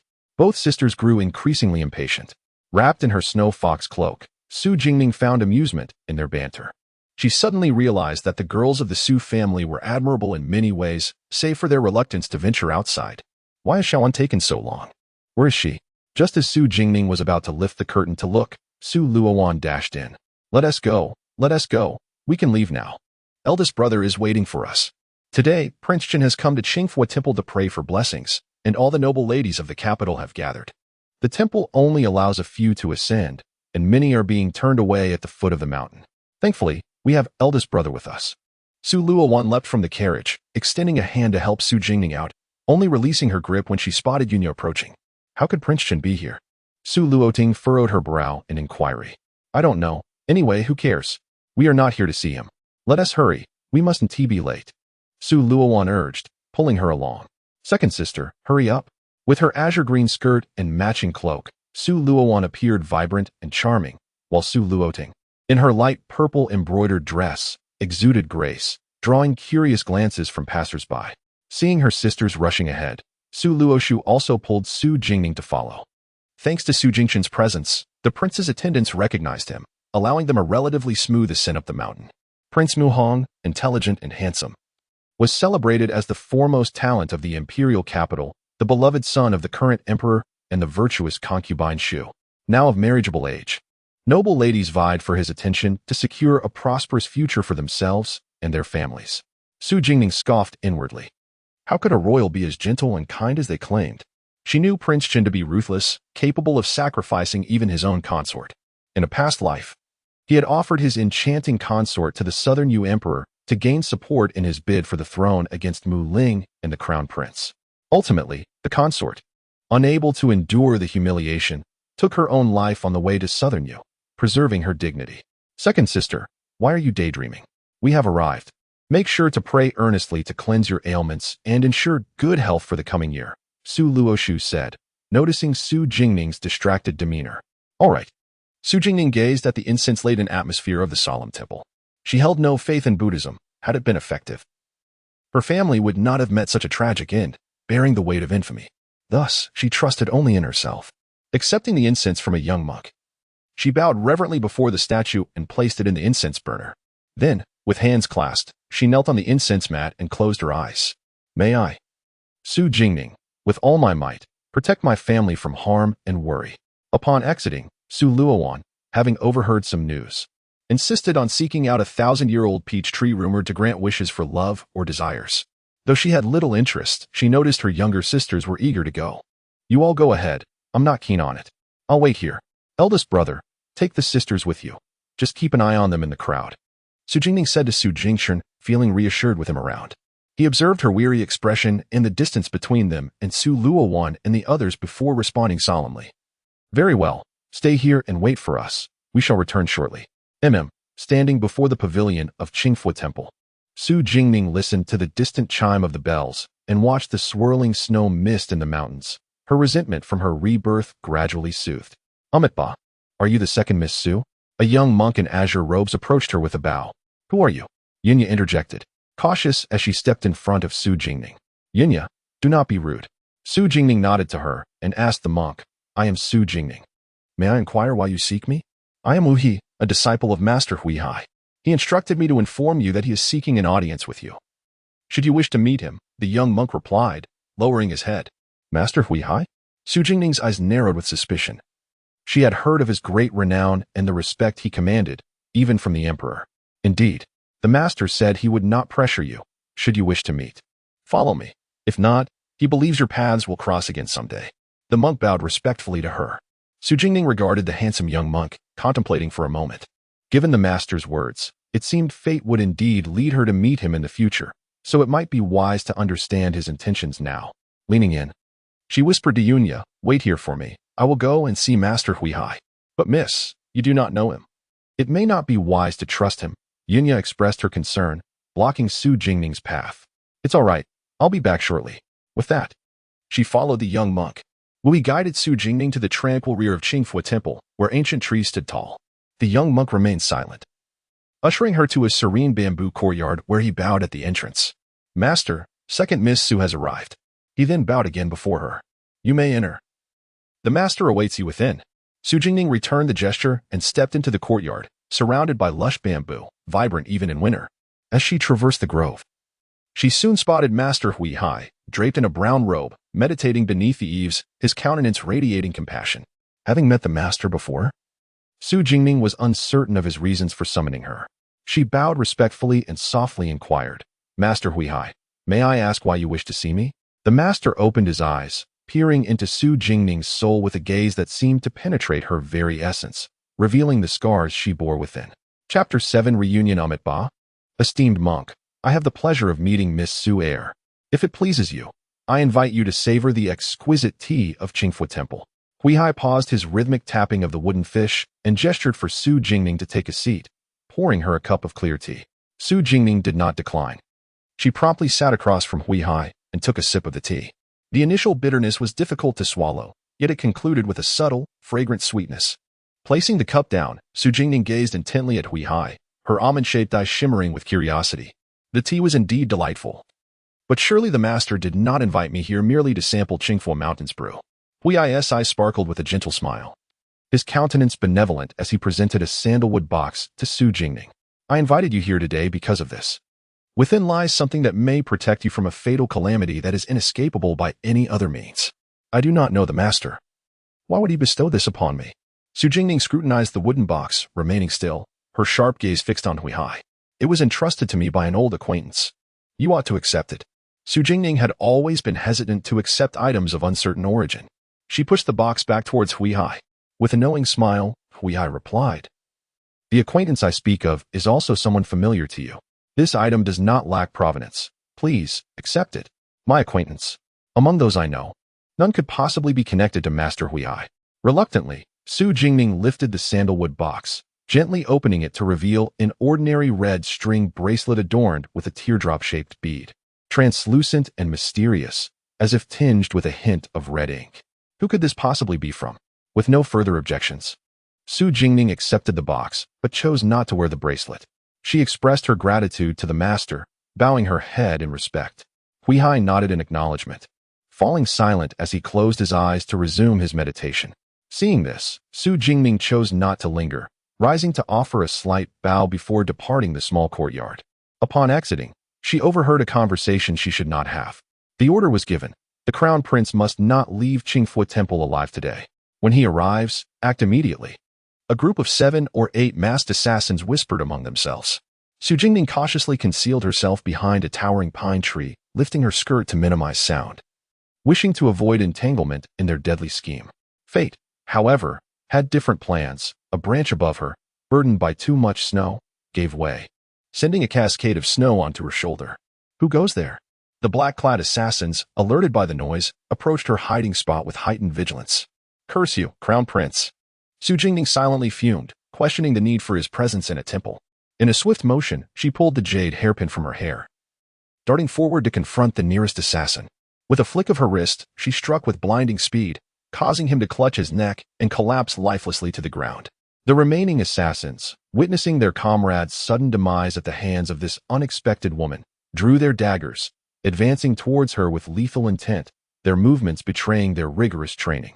Su Jingning's form was elusive, a dance of shadows that evaded their strikes effortlessly. In the ensuing chaos, she felled 2 more of her assailants, driven to desperation. The remaining assassins attacked with reckless abandon, fueled by the urgency of their mission. Kill her, so the news does not escape. With a resolute glare, Su Jingning dispatched another attacker before making a hasty retreat into the depths of the forest. Her condition, exacerbated by a lingering illness, left her fatigued from the exertion, and she needed to devise a plan to elude her pursuers. Her movements were ghostly, gliding through the snowy woods as if she were a specter, vanishing from sight and leaving the assassins behind. After finally shaking off her pursuers, she leaned against a tree, coughing violently, struggling to regain her composure. Suddenly, the sharp whistle of an arrow sliced through the air behind her. Su Jingning narrowly evaded the projectile, which embedded itself into the thick trunk of the pine tree. Her heart raced. This archer was no ordinary foe, far superior to the assassins she had just faced. Had she unwittingly stumbled into a den of danger? Recalling the trajectory and force of the arrow, she subtly adjusted her ears to pinpoint the archer's location. Gripping her jade hairpin tightly, her eyes narrowed, and with a swift motion, she hurled the pin towards the source of the threat. A thud resonated as a figure collapsed to the ground, and Su Jingning exhaled in relief. Cautiously, she peered out to see a black-clad man face down in the snow. Approaching with a calm demeanor, she turned him over, revealing a lifeless face, the hairpin embedded in his throat, blood pooling around him. With an expression devoid of emotion, Su Jingning extracted her pin, warm blood splattering onto her delicate hand. Disgusted, she wiped the pin on the assailant's clothing, her gaze inadvertently catching a glimpse of a red flower tattoo near his collarbone. The man was a red card killer from the Night Kill Pavilion. a nefarious organization known for its merciless assassins. Their reach extended across the four kingdoms, offering to eliminate anyone for the right price. This individual was not targeting the crown prince. Determined to escape this treacherous place, Su Jingning prepared to leave when several arrows whizzed past her. She dodged skillfully. But another arrow flew towards her, and just as she thought she could not evade it, she felt a sudden pull. An arrow narrowly missed her face as she turned to see her rescuer.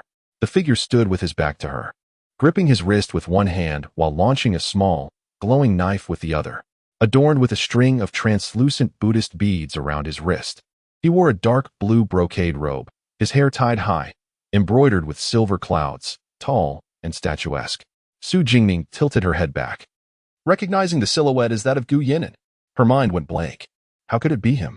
As he turned to face her, his flawless complexion and sculpted features, accentuated by a crimson teardrop mole at the corner of his left eye, rendered him ethereal. His dark, cold eyes bore no emotion, yet they held a hint of youthful innocence not present in her previous encounters. Su Jingning's heart raced. She was in the presence of a formidable killer. Before she could gather her thoughts, the sound of another arrow slicing through the air reached her ears. Gu Yinan seized her arm, propelling them deeper into the forest as they fled swiftly.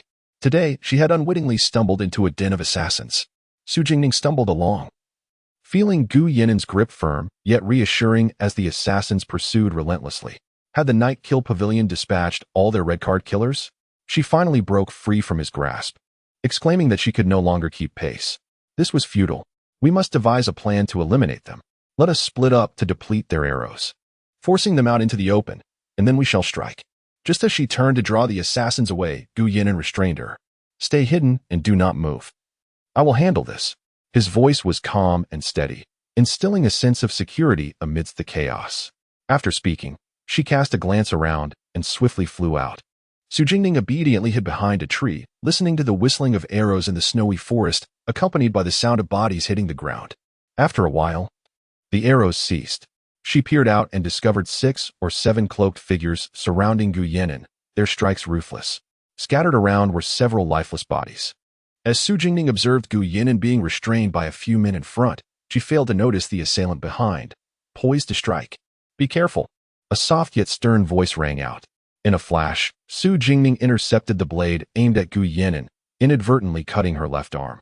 Hiss, she gasped in pain, swiftly turning the weapon against the assailant, plunging it into his chest, ending his life in an instant.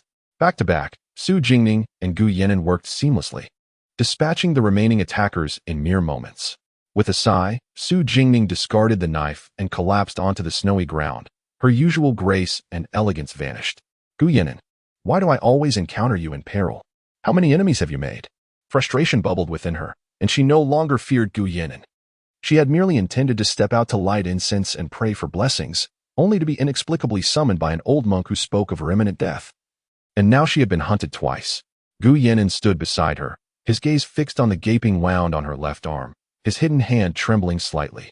The pale blue sleeve of her dress was already drenched in blood. Without uttering a word, Gu Yinan knelt beside her, retrieving a vial of medicinal powder from his robes. He grasped her wrist, lifting his eyes to meet hers. Endure it. His voice was low and steady. He carefully sprinkled the powder onto her wound. Hiss, it hurts. Su Jingning winced, attempting to withdraw her hand, but Gu Yinan held on firmly. After applying the powder, he took out a clean, dark blue handkerchief and gently wrapped her injured arm, tying a beautiful bow. The skillfulness of his hands was evident. Su Jingning gazed at the bow, amusement flickering in her heart. Who could have imagined that this proud and cold heir of the Beiyang prince's mansion, the formidable Gu Yinan, would tie such a lovely bow? Gu Yinan, it has been so long. Looking at the slightly youthful Gu Yinan, the fear she once harbored towards him seemed to evaporate. The man before her was no longer an enemy to be wary of, and she had even saved him. Gu Yinan's long, curled lashes fluttered slightly as he raised his gaze to meet the girl's bright smile. The icy demeanor in his eyes seemed to thaw. It has been a while. How is it that you are in the imperial capital? Shouldn't you be in the northern frontier? Su Jingning leaned on the ground, slowly rising. The Xiliang army was defeated. Summoned by His Majesty, Gu Yinan replied solemnly. Ah, she realized, for the Beiyang prince governed the entire northern and western territories. It was only natural for His Majesty to summon them now that Xiliang had fallen. Thank you for earlier. Gu Yinan glanced at the girl whose beauty was astounding. His voice low. Su Jingning looked at the darkening sky, realizing her brother must be frantic with worry over her absence. She then glanced down at her blood-soaked blue dress. If she returned like this, her mother would surely faint from shock. "Let us go. I shall escort you home," Gu Yinan said coldly. "However, I must first find a way to deal with this blood. It cannot be seen." Su Jingning nodded, explaining, "Today, someone attempted to assassinate the crown prince. If I am seen in this state after leaving Qingfu Mountain, it would spell disaster." Gu Yinan took a discerning look at her before speaking coldly. "I will find a way." With that, he turned and walked ahead of her. Su Jingning ceased her words, merely lowering her head to follow in his footsteps. Gu Yinan did not lead her back the same way, but chose to take a detour down the eastern slope. Upon reaching the foot of the mountain, they spotted a luxurious carriage waiting. Beside it stood a young man with starry brows and sword-like eyes, holding a sword as he awaited their arrival. Upon seeing Gu Yinan, he rushed over. "My lord, are you unharmed?" Mou inspected Gu Yinan, relieved to find him safe. His eyes then shifted to the girl peeking from behind Gu Yinan. The girl was stunning, her aura poised and aloof. Who is this woman? How could she be so close to my lord, who generally despises others encroaching on his space? Get in the carriage. This route will remain undiscovered, Gu Yinan instructed Su Jingning, extending a hand for her to grasp as she climbed aboard. She nodded, naturally taking his hand as she ascended. Gu Yinan delayed his entry, directing a cold order to Mou, who appeared startled by their interaction. To Wudong Bieyuan. Yes. Inside. The carriage was spacious and elegantly furnished with a small elm table, atop which lay exquisite celadone tea sets. Gu Yinan handed Su Jingning a soft gray fur coat, which she accepted without hesitation, draping it over herself. Having traversed the snow for so long, her body felt nearly frozen. Gu Yinan cast a glance at the shivering Su Jingning, effortlessly brewing a pot of warm tea, pouring a cup and handing it to her. As the carriage rolled on for some time, silence enveloped them, the atmosphere growing somewhat awkward. Su Jingning cradled the teacup, contemplating how to ease the tension. "Why did you take that blade from me?" Gu Yinan's piercing gaze fixed on her delicate features. Taken aback by the sudden question, Su Jingning paused before responding. It was instinctive. One cannot simply stand by and watch another perish. In truth, she herself was unsure of why she had chosen to save him. Su Jingning maintained a calm expression, while Gu Yinan scrutinized her, seeking any hint of difference in her demeanor, yet finding none. The light in his eyes dimmed slightly. "If it were anyone else, would you have acted similarly?" he inquired, his hand hidden in his sleeve tightening. Su Jingning regarded him curiously. "Why should I save anyone else? They are of no consequence to me." "Oh." The tension in his clenched hand gradually eased. "My lord, we have arrived at Wudong Bieyuan." Wudong Bieyuan? Is that the royal villa in the suburbs, home to Her Royal Highness, Princess Xuanhe, the Emperor's sister? How could Gu Yinan bring her here? Chapter 8. Princess Xuanhe. The carriage glided into the Wutong courtyard, a sprawling estate adorned with a myriad of phoenix trees, tranquil and secluded. It is said that this sanctuary was cultivated by the husband of Princess Xuanhe for her sake. Growing up together as childhood companions, their bond flourished. But tragedy struck when her husband perished the very year His Majesty ascended the throne, sacrificing himself to save the emperor. The emperor, having always cherished his sister, elevated her standing in the royal hierarchy, placing Princess Xuanhe just below the emperor and the empress dowager. However, since her husband's untimely demise and lacking descendants, she has remained largely secluded in the Wutong courtyard, seldom gracing the public with her presence. As the carriage came to a gentle halt, Su Jingning disembarked alongside Gu Yinan. They were greeted by a composed middle-aged woman clad in a blue palace outfit, waiting at the steps. The woman bowed her head slightly to Gu Yinan and discreetly regarded Su Jingning, her eyes momentarily flickering with astonishment and delight. "Madam Qiu," Gu Yinan acknowledged with a respectful nod. "Your Highness, the princess awaits you in the Chaohui Hall," Madam Qiu said with a warm smile. Gu Yinan glanced back at the perplexed Su Jingning and replied to Madam Qiu, "I understand. I shall proceed shortly. Might you assist her in changing attire first?" Madam Qiu observed Su Jingning's blood-stained garments. "Do not worry, Your Highness. I shall escort this young lady to change at once." Gu Yinan turned to Su Jingning, whose eyes were filled with uncertainty, and said in a low voice, "Follow Madam Qiu to change your clothes. I will return shortly to take you home." After a moment's hesitation, Su Jingning nodded. "Please follow me," Madam Qiu gently urged, leading Su Jingning to the side hall. Once Su Jingning had departed, Gu Yinan made his way to the Chaohui Hall, where Princess Xuanhe awaited. Inside the hall, Princess Xuanhe donned a simple yet elegant gown of silkworm satin. draped in a golden embroidered cloak adorned with subtle peony patterns, exuding a gentle demeanor that still retained an air of royal grandeur. Why is Yinan delayed? Go check. She fretted, pacing anxiously while glancing towards the entrance. Your Highness, the young master has arrived, a voice announced. Upon hearing this, Princess Xuanhe quickly turned to see Gu Yinan approaching in a dark blue robe, exuding a cool and aloof demeanor. Yinan pays respects to Aunt Wn, he said, kneeling before her in greeting. Are you injured? I have been anxious since hearing the news, Princess Xuanhe exclaimed, pulling him up and inspecting him with concern until she was reassured. I am unharmed, Aunt Wn. Do not worry, Gu Yinan assured her. How could someone attack you upon your return to the capital? It seems those people have grown reckless in my absence, she replied with a fierce tone. They cannot harm me, Gu Yinan stated firmly as he followed Princess Xuanhe into the inner chamber. How long do you plan to stay in the capital? I shall arrange protection for you, she offered, her gaze softening as she looked at the graceful youth. That is unnecessary. I shall depart after meeting His Majesty. I dislike being followed, Gu Yinan declined, pausing briefly before refusing her offer. Understanding his resolve, Princess Xuanhe felt a tinge of helplessness yet did not press the matter. With the new year approaching, why not stay a while longer? She suggested tentatively. Gu Yinan remained silent, lowering his gaze to the floating tea leaves in his cup. Very well, I shall not insist you remain in the capital, but do inform me before you leave. Do not slip away secretly, Princess Xuanhe said, her expression contemplative as she regarded him softly. He nodded in response, acknowledging her words. After a moment, Princess Xuanhe hesitantly inquired.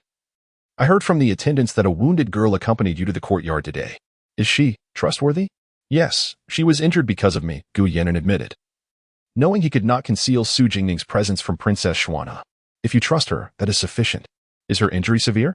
I will summon the imperial physician to examine her. Princess Xuanhe expressed her curiosity about the girl who had suddenly entered Gu Yinan's life.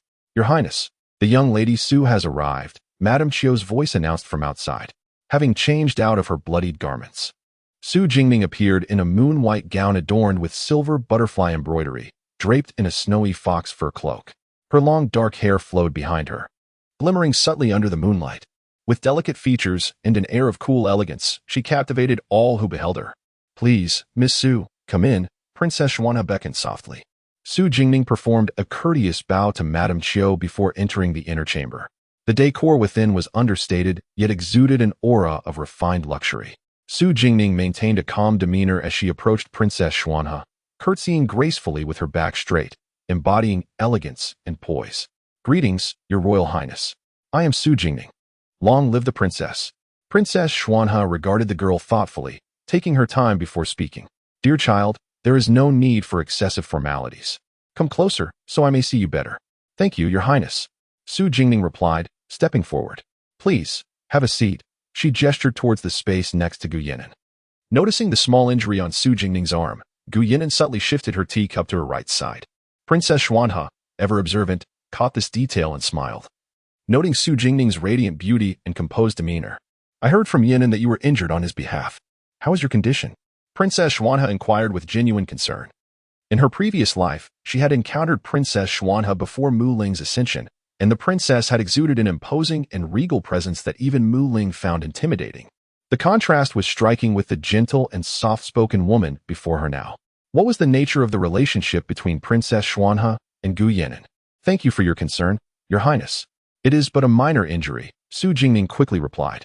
Even minor injuries require attention. A girl cannot afford scars. Princess Xuanhe admonished gently, then addressed Madame Chio. Bring the skin-repairing ointment for Miss Su. This ointment works wonders for scars. Be sure to apply it once the wound heals. She advised Su Jingning. Thank you for your gracious gift, Your Highness, Su Jingning said, her eyes sparkling with gratitude. Princess Xuanhe's expression softened further as she regarded Su Jingning with interest, asking, Are you from the capital? Where do you reside? Are you betrothed? I am Su Bo's legitimate daughter, and I am not yet betrothed, Su Jingning replied, slightly perplexed by the princess's inquiries. Upon learning that Su Jingning was not yet engaged, Princess Xuanhe's smile widened. Ah, so you are Su Bo's daughter. No wonder you seem familiar. I am an old acquaintance of your father's. You shall stay here tonight and recuperate. Tomorrow, I will have someone escort you home. Su Jingning, taken aback by the sudden warmth of the princess, glanced helplessly at Gu Yinan. Noticing her discomfort, Gu Yinan's heart softened, and he intervened. Aunt WN, today the prince encountered an assassination attempt at Qingfu Mountain, and she has become separated from her family. The Su family must be worried. Indeed, I have been remiss in my thoughts. I completely forgot about the incident at Qingfu Mountain today. With Jingning injured, it would be unwise for you to return through the city gates. You might attract unwanted attention. Princess Xuanhe conceded, her concern evident. In this manner, you shall return to the city in my carriage, for they would not dare to inquire. Princess Xuanhe pondered for a moment before addressing them. Jiqiu, you shall personally escort Jingning back to the Duke of Jinggua's residence. Explaining that I happened to visit Qingfu Temple today to pay my respects to Master Huihai, where I encountered an assassin. Fortunately, Miss Su Air was present and saved me, although she was injured in the process. Thus, I have taken her back to the garden for treatment. She then turned and instructed Jiqiu to escort Su Jingning home. The news of your presence in my residence must remain confidential. Adhere strictly to my instructions, and they shall not trace it back to me. Princess Xuanhe remarked to Gu Yan'an, with Jiqiu accompanying you, others would not dare to speak ill. She then took Su Jingning's hand, offering comfort. Thank you, Your Highness. Su Jingning replied with a respectful bow, refraining from questioning why the nature of Gu Yan'an and Princess Xuanhe's relationship must remain undisclosed. No need for thanks. I simply find you endearing, Princess Xuanhe replied gently. Should you encounter any troubles in the future, do not hesitate to seek me at Wudong Garden. Princess Xuanhe helped Su Jingning to her feet and spoke softly to her. I understand, Su Jingning said, returning a sincere smile. She could sense that Princess Xuanhe harbored no ill intentions, and perhaps even affection towards her, owing to Gu Yan'an. Now, you must depart swiftly, for the city gates will soon close. Chapter 9. Return to the palace and the grand palace of the Great Show, within the fragrant gathering hall. The Empress Dowager glared at the kneeling guards below, her eyes ablaze with fury. Incompetence. So many of you could not bring him down, despite all my efforts.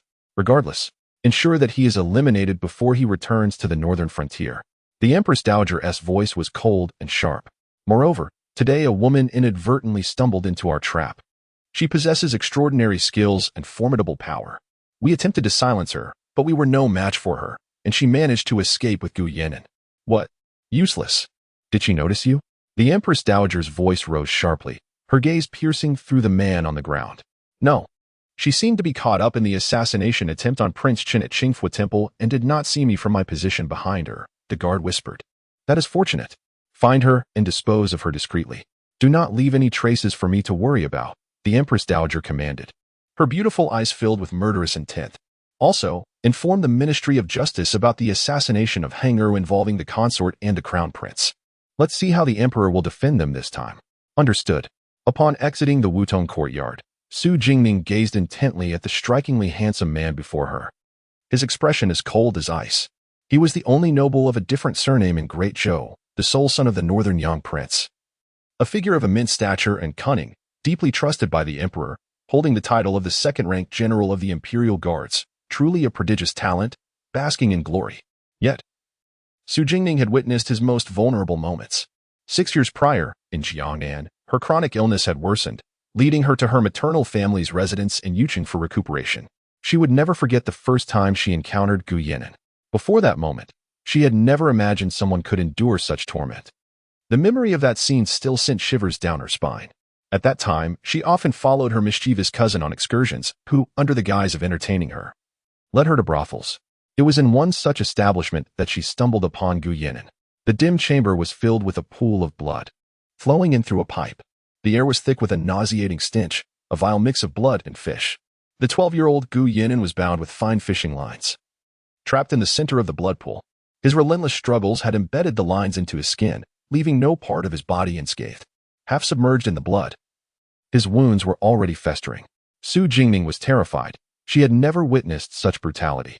She froze until she met the boy's fierce, predatory gaze, awakening her from her stupor. Suppressing her nausea, she waded into the blood pool, drew her dagger, and cut him free. As they attempted to escape, they were discovered, and in a panic, she thrust the dagger into his hands, hiding the barely conscious Gu Yan'an in a vat in the kitchen. Frantically, she ran to her cousin's quarters, where he, alarmed by her bloodied appearance, mistakenly believed he was the one injured and hastily took her home. Afterward, she fell gravely ill, remaining unconscious for 5 days. When she awoke, she learned that the brothel had been set ablaze, along with everything inside, including the adjacent fish market. It was then that she realized the blood pool was merely the residue of slaughtered fish. She mourned for the boy she thought she had saved, believing him lost to the flames, until years later when she encountered him again on the outskirts of Yuqing. He stood amidst a pile of corpses, barely older than her, wielding the very dagger she had gifted him, drenched in blood, his eyes radiating a more ferocious aura than that of seasoned generals. Recognizing his peril, Su Jingning brought him to her family's secluded estate, where she hired a physician to tend to his wounds. He recuperated there for some time, and it was then she learned his melodious name, Gu Yan'an. Later, her illness had suddenly worsened, confining her indoors until she found an excellent physician who nursed her back to health. Once she recovered, she sought him out at the estate, only to learn that he had once again faced an assassination attempt. But this time, he had protection. Gu Yan'an vowed to her that he owed her a life and promised that whenever she desired something, she could send someone to find him at the Northern Yang Prince's residence, and he would fulfill her wish. It was then she discovered he was the heir of the Northern Yang Prince's estate. After that parting, they did not meet for many years. As Gu Yan'an rested his eyes in the carriage, Su Jingning's gaze upon him was unwavering, too intense to ignore. "What do you stare at so intently?" he asked, his voice cool and deep, his gaze penetrating. Startled, she quickly averted her eyes and redirected the conversation. "You seem to share a close relationship with Princess Xuanhe. Aren't you afraid I might disclose this?" "Princess Xuanhe is an acquaintance of my mother," he replied solemnly. Su Jingning recalled the late Northern Yang Princess, who had been a close attendant to Princess Xuanhe, and understood the depth of their bond. No wonder the princess treated Gu Yan'an so favorably. Gu Yan'an's expression softened slightly, and he said earnestly, "You won't speak of it." Taken aback, Su Jingning had not expected such trust from him. A gentle smile graced her lips as she rested her uninjured hand on her head and asked, "You have such faith in me?" "I believe in you," he affirmed, his dark eyes meeting hers, his tone low yet tinged with warmth. "I would never speak carelessly. You needn't worry," she responded, hastily turning her head away. Unable to maintain eye contact for long despite the absence of animosity between them. Inadvertently, she caught sight of his long, fair hand deftly manipulating a string of white, jade Buddhist beads. In her previous life, he had never removed them, embodying the persona of the god of death, yet paradoxically, he held an unwavering faith in the Buddha. Adorned with those beads, he appeared as a celestial being untouched by worldly filth, instilling both awe and trepidation in those around him. After she averted her gaze, Gu Yan'an once again closed his eyes, retreating into silence. The carriage was enveloped in a heavy stillness, and as they passed through the city gates, the guards, upon recognizing the royal carriage of Princess Xuanhe, promptly allowed them passage. At the entrance of the Duke of the State's residence, lights blazed brightly. Su Jingchen, accompanied by a contingent of guards, hurriedly departed. Today, Prince Chun was attacked at Qingfu Temple. The emperor was furious and had ordered a thorough investigation. They were delayed at the temple, being questioned for a long time. Yet they had not seen Ninger. Inquiring with Yunya, he learned that Ninger had been called away by Master Huihai and had since vanished. After searching the temple in vain, he returned home to gather more personnel for their search. As he stepped outside, he spotted the opulent carriage of Princess Xuanhe approaching the residence. Upon closer inspection, he recognized it was accompanied by her maid, Aunt Chiu. The carriage gradually halted at the entrance of the Duke's residence, and Aunt Chiu approached, softly announcing, "Miss Su, we have arrived at the Duke of the State's residence." As Su Jingning rose to exit the carriage, she was abruptly seized by Gu Yan'an, who clasped her wrist. With her almond-shaped eyes filled with curiosity, Su Jingning inquired softly, "What is it?" "Thank you for today. Remember not to let the wound come into contact with water. I shall send someone with medicine to ensure you do not bear a scar." His lips parted slightly, his voice deep and mellow. He observed the frail girl, whose complexion was particularly pallid due to her injury and loss of blood. Su Jingning let out a light laugh, her voice somewhat delicate. "You ought to express your gratitude properly. However, I must take my leave now, young Master Gu." She jested, glancing at his firm grip on her wrist and then towards the carriage's exterior, offering a gentle reminder. Yet, Gu Yan'an did not release her, his dark, cool gaze fixed upon her, revealing emotions he himself seemed unaware of. He opened his mouth as if to say something, but was interrupted by a voice from outside. "Madam Chiu, what is going on? Is my sister inside?" Su Jingchun, upon hearing Su Jingning's voice, hastened towards the carriage, questioning Madam Chiu. "There is no need for concern, young Master Su. Today, Her Royal Highness the eldest princess was at Qingfu Temple seeking Master Huihai for prayers. On her return, she encountered an assassin, and Miss Su too sustained a minor injury while saving the princess. Thus, the princess has ordered me to personally escort Miss Su back, Madame Chio patiently explained. Injured? How could this happen? Su Jingchen exclaimed, startled. Onlookers, witnessing the eldest princess's carriage stationed at the Su residence, overheard the exchange, and a wave of envy washed over them. How remarkable that Su Jingning had saved the esteemed eldest princess, who had personally sent a carriage to escort her home. It was well known that the eldest princess was the beloved sister of the current emperor, and her residence, Wutongbyuan, was off-limits even to princes and princesses without her consent. Upon hearing her brother's anxious voice, Su Jingning turned to Gu Yenin, saying, "We shall discuss this later. My brother has arrived, and I must take my leave." With that, she wriggled free from his grasp and hurriedly descended the carriage. Gu Yenin gazed at his empty palm, slowly clenching his fist. "Brother," Su Jingning called out sweetly to the visibly worried Su Jingchen, quickly stepping down from the carriage. "Ningning, where are you injured?" Su Jingchen, upon learning of her injury, anxiously examined her from head to toe. "I am fine, brother," Su Jingning reassured him, patting his hand gently. "Now that Miss Su has been safely returned, I shall return to report to the princess," Madame Chio said with a smile directed at Su Jingning. "Thank you so much, Madame Chio. Please convey my gratitude to the princess," Su Jingning replied, offering a slight bow of respect. Once they observed the carriage of the eldest princess departing, they finally entered the residence. Chapter 10, The Legacy of Mo Linyuan. Have you injured your arm? Is it serious? Did you sustain injuries elsewhere? Su Jingchen asked anxiously as he gazed at Su Jingning. "No, it's just a minor wound on my arm. Brother, there's no need for concern. It has already been bandaged. I shall recover in a couple of days," Su Jingning replied. "That's unacceptable. You must allow the physician to examine you shortly. We should head to Songhua Courtyard. Everyone is waiting for us there. Why has even grandmother been alarmed?" Su Jingning paused momentarily, quickening her pace towards Songhua Courtyard. Prince Chen was attacked at Qingfu Temple, and several young ladies from noble families were injured. With you missing, how could grandmother remain oblivious? Xiaowan is still crying, lamenting that if it weren't for her desire to see that wish tree, you wouldn't have gone missing. Su Jingchen continued, walking behind Su Jingning. Outside Songhua Courtyard, the elderly steward of the Duke of Zhenghua, old Su, spotted them and hurried over. "The second miss has returned. How wonderful. Everyone is inside waiting for you. Please, go in." Su uncle, both Su Jingning and Su Jingchen nodded to him before entering. Inside, the old matriarch sat solemnly in the hall, while the Duke of Zhenghua stood nearby with a furrowed brow. The Duchess paced anxiously, and both the second and third madams were present. Su Luoting and Su Lushu were comforting the tearful Su Xiaowan, whose eyes were red from crying. Upon seeing Su Jingning, Su Xiaowan rushed towards her and embraced her tightly. "Sister, Wu, you're back. Qingfu Mountain was terrifying. We couldn't find you, and I was so frightened."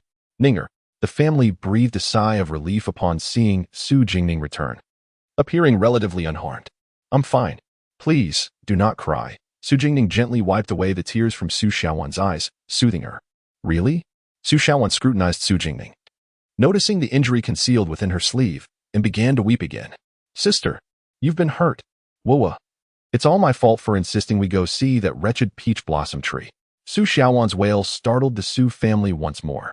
The matriarch quickly ordered someone to summon the physician. "I assure you, it's merely a minor injury. It will heal in a couple of days." "Grandmother, there's no need to call for the physician," Su Jingning hastily interjected. "Truly, it is nothing. Besides, I have already bandaged it at the Wudong Villa of Princess Xuanhe. So you need not worry. Xiaowan, please stop crying. Sister is fine." Su Jingning raised her arm slightly, attempting to demonstrate her well-being, while gently comforting Su Xiaowan. "You're back, which is a relief. We should let the physician examine you to ease our minds. Weren't you at Qingfu Temple? How did you return in Princess Xuanhe's carriage?" The Duke of Zhenghua inquired. "I was initially on my way to meet Master Huaihai, but I encountered a group of assassins attacking Princess Xuanhe on the back mountain. The princess had insufficient guards, and I intervened to save her, inadvertently sustaining a cut from a blade. Thus, I accompanied her down the side mountain to Wudong Villa for treatment, and she arranged for my return." Su Jingning refrained from mentioning Gu Yenin, not out of distrust towards the Su family, but rather due to the perilous nature of Gu Yenin and her desire to keep the family uninvolved with him. Princess Xuanhe was also at Qingfu Temple. No wonder His Majesty was enraged and ordered a thorough investigation. The Duke of Zhenghua understood well. The emperor was particularly fond of his deceased brother's sister. Today's events were exceedingly dangerous, Refrain from such recklessness in the future, as those were lethal assassins. The Duke gently reprimanded, observing his daughter's pallor. Understood, father. Su Jingning obediently nodded. Enough. Everyone has been greatly worried today. Now that Ninger has returned, let us all retire and rest, the matriarch declared, noticing the fatigue on everyone's faces. Old Su, please summon the physician to examine Ning, she instructed the steward. Upon returning to her courtyard, Su Jingning was urged by Madame Su to have her wound examined by the physician. Upon seeing the injury, Madame Su was both alarmed and fearful, scolding Su Jingning before finally allowing her to leave. In the Duke of Beiyang's residence, the Duke and Gu Yenin had been stationed in the northern frontier for many years, rarely returning to the capital, leaving only the elderly steward Lin and a few servants to oversee the estate. Lin En, a veteran of the Beiyang army, had been assigned to manage the Duke's residence following his injury. Upon Gu Yenin's sudden return, Lin En almost doubted his own eyes. Young master, you have returned? Why did you not send word in advance? I could have prepared. Lin En hurriedly approached. In my haste, I neglected to send notice. Gu Yenin acknowledged with a nod as he entered the residence. Young master, would you like to have dinner? I can send someone to fetch some food. Lin En inquired earnestly. No need. Old Lin, you should rest. Gu Yenin declined, returning to his quarters with Mou. Once inside his room, Gu Yenin retrieved a medicine box, extracting 2 white jade vials. As he was about to hand them to Mou, he hesitated, retracting his hand. Master, news has arrived from Mo phone that someone has offered a bounty of 100,000 taels of gold for your life at the night-killing pavilion. Their experts have mostly arrived in the Great Zhou, seeking to take your life. Mou reported respectfully, bowing his head. Gu Yenin placed the vials on the table and sat down. They believe they can claim my life for a mere 100,000 taels? The night-killing pavilion? Since they have come to the Great Zhou, there is no need for them to return. The night-killing pavilion shall not be spared. Gu Yenin's voice was calm yet icy, an undercurrent of murderous intent evident in his gaze. Understood. I shall make arrangements immediately, Mou replied, sensing his master's simmering anger as he respectfully withdrew. The following morning, guests arrived at the Duke of Zhongguo's residence. Madame Qiu, what is all this? Su Jingning inquired. Astonished at the array of gifts laid out in the hall, jewelry, paintings, and an abundance of exquisite items. Yesterday, Princess Xuanhe was startled and did not have the opportunity to express her gratitude to Miss Su. This morning, she sent me to deliver these gifts as a token of appreciation. Madame Qiu smiled at Su Jingning. Su Jingning's heart raced. Yesterday's events had merely been a performance. How could Princess Xuanhe suddenly send such lavish gifts?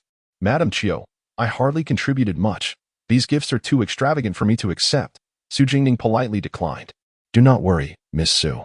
Our princess holds you in high regard and hopes you will visit her at Wudong Villa to alleviate her boredom and engage in conversation. Consider these as a token of their first meeting, Madame Qiu reassured her, insisting she accept the gifts. Then I shall graciously accept. And I thank the princess on your behalf, Su Jingning conceded. Realizing she had no choice but to accept the gifts while contemplating a future opportunity to return them to Gu Yenin, Madame Qiu nodded in satisfaction. The second miss of the Su family was both stunning and poised, a fitting match for the young Master Gu, which explained the princess's fondness for her. Though her health was a concern, after bidding farewell to Madame Qiu, the Duke of Zhongguo and Su Jingchen returned from court, observing the hall filled with gifts. The Duke inquired briefly, attributing them to Princess Xuanhe, then retreated to his study. Noticing a hint of worry on her father's face, Su Jingning called out to Su Jingchen, who was about to leave, and caught up to him. Brother, what troubles father? Did something happen at court today?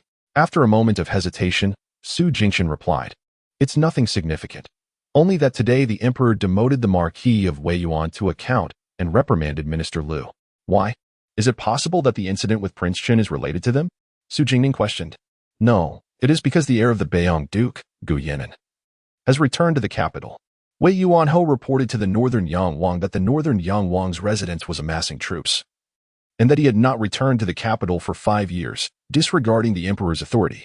He suggested that the emperor should punish the Northern Yangwang and strip him of his military power. Lin Xiang also echoed these sentiments.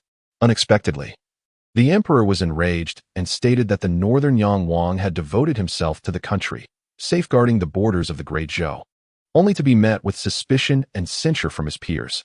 In that moment, the emperor bestowed upon the Northern Yangwang's heir the title of Grand General of the Imperial Guard, silencing the discontented officials. Su Jingning furrowed her brow. It was no wonder her father appeared somewhat distracted. Their denunciation of the northern Yang Wang subtly implicated her own duke of the state. With her second and third uncles achieving great victories against the western Liang, their return to the capital would surely lead to promotions and accolades. The Su family had long been esteemed, their talents celebrated for generations, yet they had remained neutral, never embroiled in factional strife. Now, it seemed that others were envious, wishing to caution the emperor against the Su family and to diminish their power. Currently, the court was divided between the crown prince and the Qinhuang, both factions eager to win her father's favor, which he had repeatedly declined, thus incurring their displeasure. With her uncles returning in triumph, the Su family would undoubtedly attract numerous watchful eyes. Su Jingshan frowned, his worry palpable. A towering tree inevitably invites the wind. Although her father had been by the emperor's side since childhood and commanded his trust, if too many wished ill upon the Su family, the emperor would be powerless to protect them. Thus, her uncles could neither afford nor be allowed this military honor. Su Jingning gazed distantly at the serene depths of Qinxin Lake, her voice calm yet cold. What could be done? Who would dare refuse the emperor's rewards? Su Jingshan frowned, his heart restless. While they could not reject the titles, they could accept only material gifts. If no one from the Su family were to be promoted, and they merely sought riches from the emperor, perhaps fewer would scrutinize them. Yet, despite this, the Su family still held considerable military power, which could be used against them. Su Jingshan had contemplated this as well. The recent defeat of the Western Liang would likely render them incapable of warfare for the next 2 years, bringing peace to the Western Front. Her uncles and brothers had been away for far too long. This was an opportunity for them to remain in the capital for a while longer. Su Jingning looked at Su Jingshan with earnestness in her bright eyes. Are you thinking? Su Jingshan felt a stirring in his heart and inquired. To relinquish the Su family's military authority in the Western territories, thereby weakening our own forces. In doing so, the Su family would no longer be a target of contention. Her voice was soft yet resolute. This relinquishment could only last for 2 years, for she knew that after this period, the Western Liang would have cultivated a formidable army, ready to rise to fame in battle. Her third uncle had fought valiantly to protect the borders of the Great Zhou, but had fallen in battle, while her fifth and sixth brothers had sustained grave injuries, barely returning alive. By surrendering military power, they might safeguard her third uncle and her 2 brothers. Su Jingshan's expression softened, and he smiled at Su Jingning. Surrendering the military authority of the Western territories would mean relinquishing 2/3 of the Su family's strength. However, apart from the Su family, no outsider was aware that the elite troops in the northern territories were under their command, capable of standing against thousands. Ninger, this plan could work. Of course. You should consider my esteemed teacher. Su Jingning raised her chin, a hint of pride in her demeanor. Su Jingshan looked at his sister with affectionate admiration, feeling a swell of pride. Though she appeared fragile, in terms of strategy, no one in the Su family could rival her. She was a direct disciple of Mo Linyuan, the master who trained exceptional talents for the world. The disciples of Mo Linyuan were renowned, yet few could meet the stringent criteria for admission. Those who graduated invariably became celebrated figures, just like the young national teacher Yu Baizhu of Nanyue, General Shan Luan of Beiyan, and the current emperor's 5th princess Mu Shi. They were all disciples of Mo Linyuan. Yet none surpassed Ninger, for she was his most cherished student, with a higher standing than the rest. Regrettably, Ninger preferred to remain low-key. This knowledge was shared only among the Su family, her father, and Amo, with even her mother unaware of it. Chapter 11. The Zhou Emperor in the Grand Palace of the Zhou Dynasty, within the imperial study. Several ministers clad in official robes knelt upon the smooth, obsidian marble floor, their bodies trembling uncontrollably from fear. At the forefront, the esteemed Duke of Qing, Xinyuan, with his graying temples and dignified visage, knelt upon a shattered inkstone, yet remained respectfully prostrated, motionless.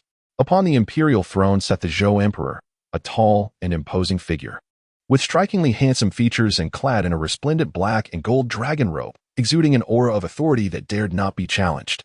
He lowered his gaze, perusing the memorial before him, seemingly indifferent to the throng of kneeling officials. The assailant of Prince Chun had been uncovered that morning, revealing the shocking identity of the crown prince's mother, the virtuous consort. Over the years, the favored consort Shu had risen in prominence, along with the Duke of Qing's household, who had been brazenly domineering in the imperial capital. The Duke had come early to beseech the emperor to punish the virtuous consort and the crown prince. After a prolonged silence, the Zhou emperor finally set aside the memorial, sipped his tea, and cast a cold gaze upon the Duke of Qing, whose knees had bled from kneeling. Duke Qing. Over the years, the Shun family has undoubtedly suppressed the crown prince, riding on the coattails of Prince Chun and Consort Shu. The crown prince, being benevolent, has never spoken ill of Prince Chun before me. This assassination attempt, as I have stated, is solely the doing of the virtuous consort, acting without the crown prince's knowledge, and I have punished her. Prince Chun has remained silent. Yet, here you are questioning my impartiality towards the crown prince? The emperor's voice lowered ominously, fixing his gaze upon the duke. The aged official trembled in fear, pleading, "Your Majesty, spare my life. Your Majesty, spare my life." The emperor's icy tone felt like a death warrant, causing the duke to nearly collapse. For years, as Prince Chun and Consort Shu basked in favor, the Shin family had sought to eliminate the crown prince and elevate Prince Chun to the throne.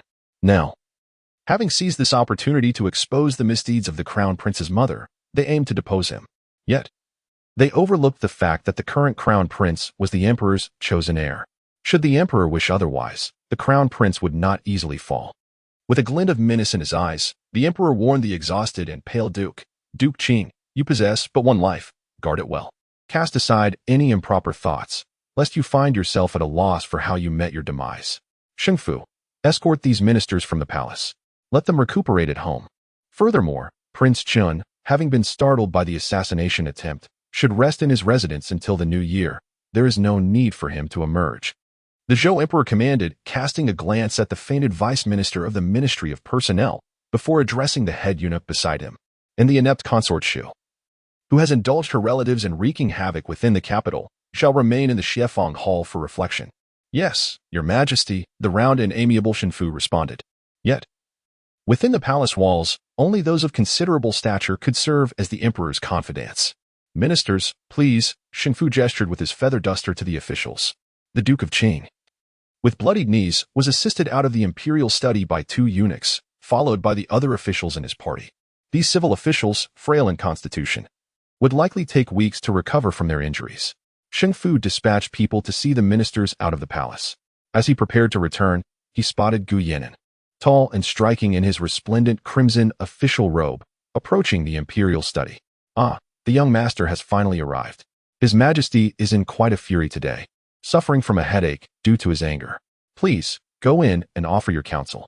Shengfu greeted eagerly. "What has provoked His Majesty?" Gu Yan'an paused to inquire. The virtuous consort attempted to assassinate Prince Chun, and the Duke of Qing, already discontent with the crown prince, sought to use this incident to bring him down. His Majesty is incensed, having made the Duke and the related ministers kneel in the imperial study all day. Shenfu's face contorted with fear. "Oh, then I shall return tomorrow." Gu Yan'an turned to leave. Shenfu was alarmed. Should the emperor discover that he had failed to detain Gu Yan'an, he would surely face dire consequences. He hastily grasped Gu Yan'an's arm. "Oh no, young master, His Majesty is eagerly awaiting your presence," with a hint of impatience on his countenance. Gu Yan'an shook off Shengfu's grasp and strode purposefully toward the imperial study. Upon entering, he was met with the sight of bloodied fragments of the shattered inkstone strewn across the floor and the emperor, leisurely sipping tea with his back turned. "Cough, cough. Your Majesty," Shengfu exclaimed, attempting to alert the emperor. "I instructed you to escort those ministers out. Why have you returned so soon?" The emperor inquired, still not turning to face Shengfu, absorbed in his tea, preparing to peruse an ancient text. "Your humble servant Gu Yan'an greets your Majesty." Gu Yan'an observed the emperor's calm demeanor, noting that he appeared unaffected by the earlier turmoil. "Cough, cough.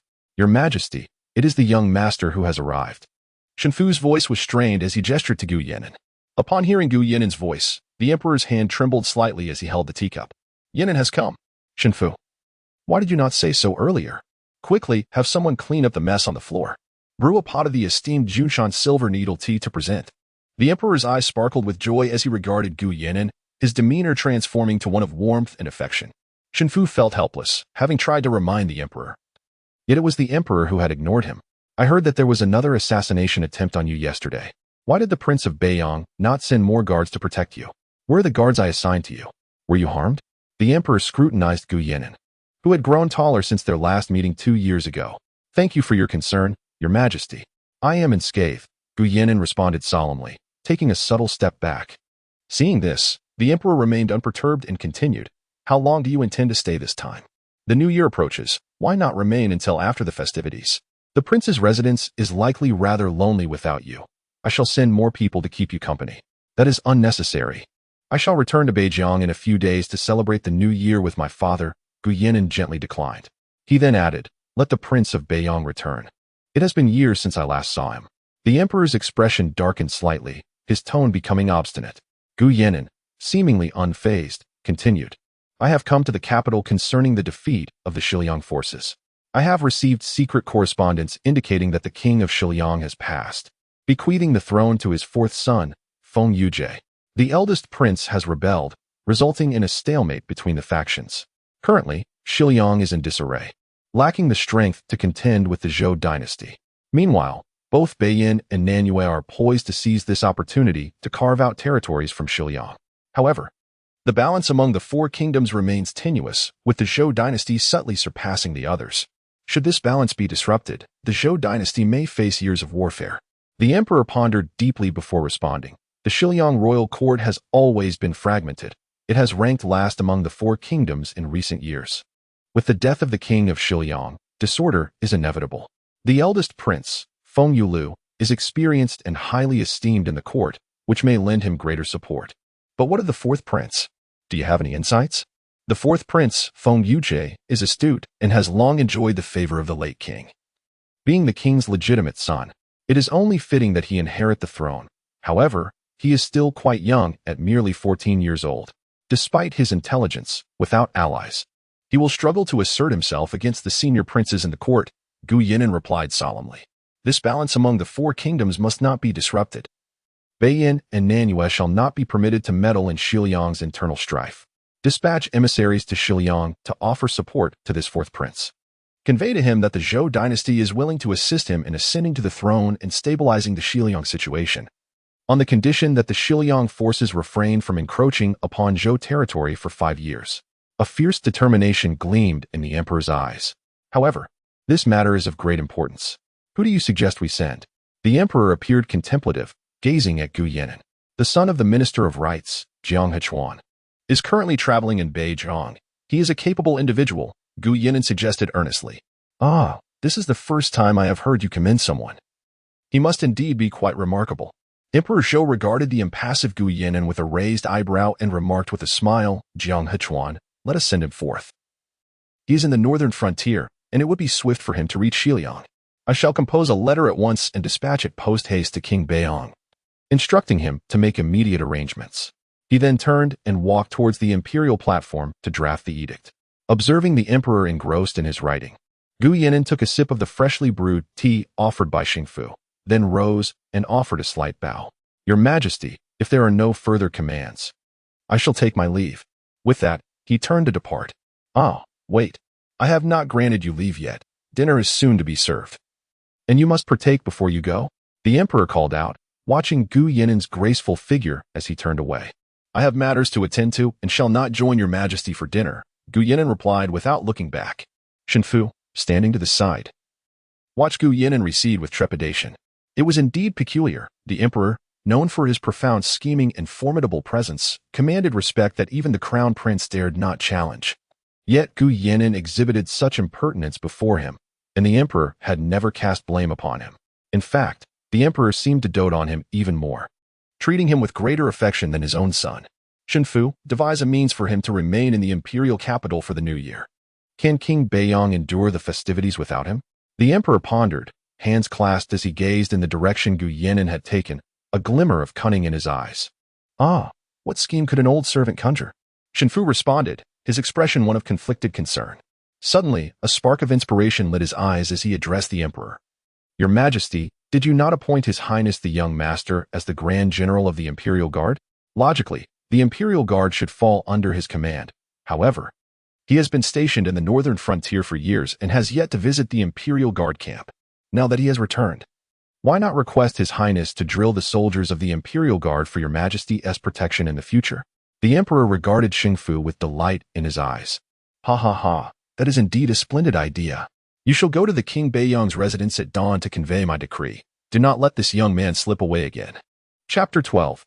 Midnight medicine delivery in the residence of the Duke of Zhan. Yunya entered, carrying a bowl of medicine, only to find Miss Su Jingning engrossed in a military treatise. "Miss, do not linger over the book. You ought to take your medicine and rest," she gently urged. "Understood, but allow me a moment longer," Su Jingning replied, her eyes glued to the pages. Seeing her determination, Yunya shook her head and placed the bowl on the table, deftly extracting the book from Su Jingning's grasp. "Miss, the book can wait until tomorrow. The medicine will cool soon, and if I take it back to warm it, the madam will undoubtedly notice. Once she realizes, she will insist on supervising you while you take it." With a resigned glance at Yunya, Su Jingning acquiesced. "I will take it. Your hand is injured. Allow me to assist you," Yunya insisted, pretending to lift the bowl to feed Su Jingning. "No need," Su Jingning declared, lifting the bowl with her uninjured hand and finishing the medicine with a brisk motion, displaying a commendable fortitude. After she took the medicine, Yunya quickly attended to her rest, retreating as Su Jingning preferred solitude while sleeping. Once the lamp was extinguished and she lay down, Su Jingning contemplated the extravagant gifts bestowed upon her by Princess Xianhe that day, finding herself restless. Surely, if the princess intended to play a game, she would not have sent so many precious gifts. Having spent 4 years recuperating in Jiang and since she was 10, she returned to the imperial capital only 2 years ago. Known for her quiet nature, she often shunned social gatherings, with Su Ruofu frequently attending in her stead. Su Ruofu would have preferred her to remain indoors, cultivating an image of aloofness before the other noble ladies.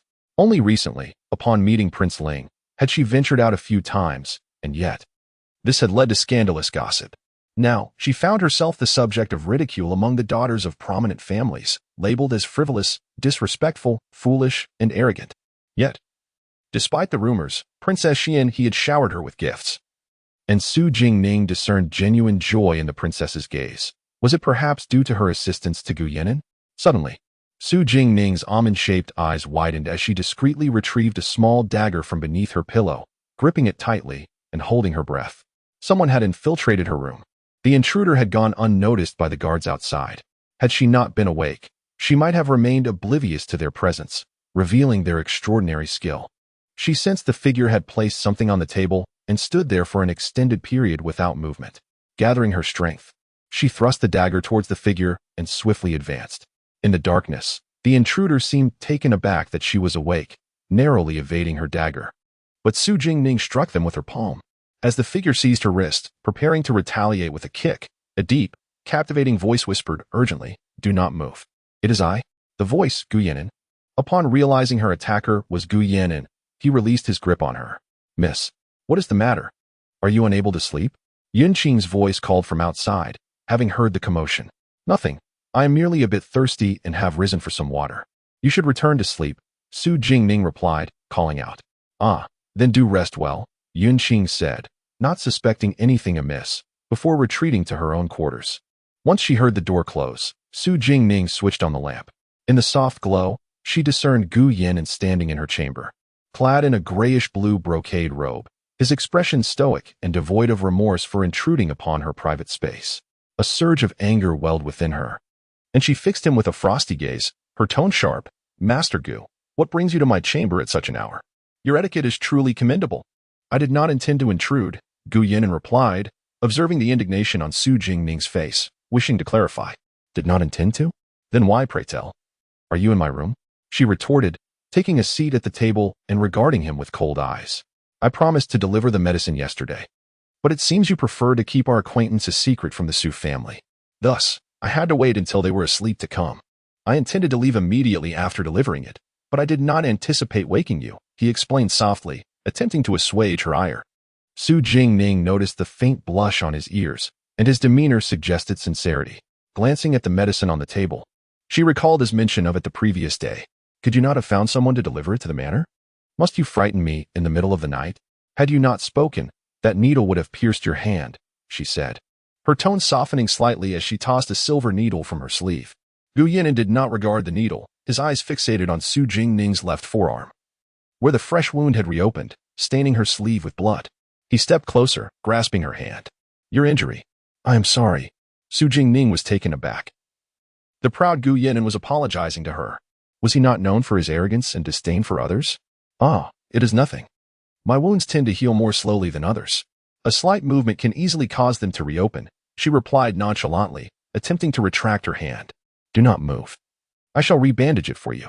Where is your medicine box? Gu Yan'an asked, his brow furrowing, refusing to release her hand. Just be gentle. The medicine box is over there. She relented, allowing him to tend to her injury, directing him to the location of the box. Gu Yan'an fetched the box and carefully unwrapped the bandage from her arm. The wound, now significantly larger, bled profusely, presenting a gruesome sight on her delicate skin. His brow furrowed deeper as he tenderly cleaned the blood and applied the medicine with gentle movements before finally securing the bandage. He then handed the medicine to Su Jingning. The green seal is for internal use, and the red seal is for external application. In about 10 days, your wound should heal. I will send someone to provide you with scar removal ointment then. Ah, understood, Su Jingning murmured, accepting the medicine softly. You were injured because of me. It is only right that I assist you in your recovery, Gu Yan'an suddenly explained, turning to tidy the medicine box and return it to its place. Su Jingning remained silent. Gu Yan'an retrieved the dagger she had hurled at him from the wall, embedded deeply, a testament to the skill of its thrower.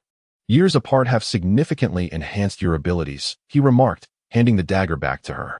Likewise, you are now a distinguished general, Su Jingning replied, accepting the dagger. By the way, this morning, Princess Xian, he sent numerous valuable gifts. She assisted me yesterday and sent even more today. I cannot accept them. Could you return them for me when you have a chance?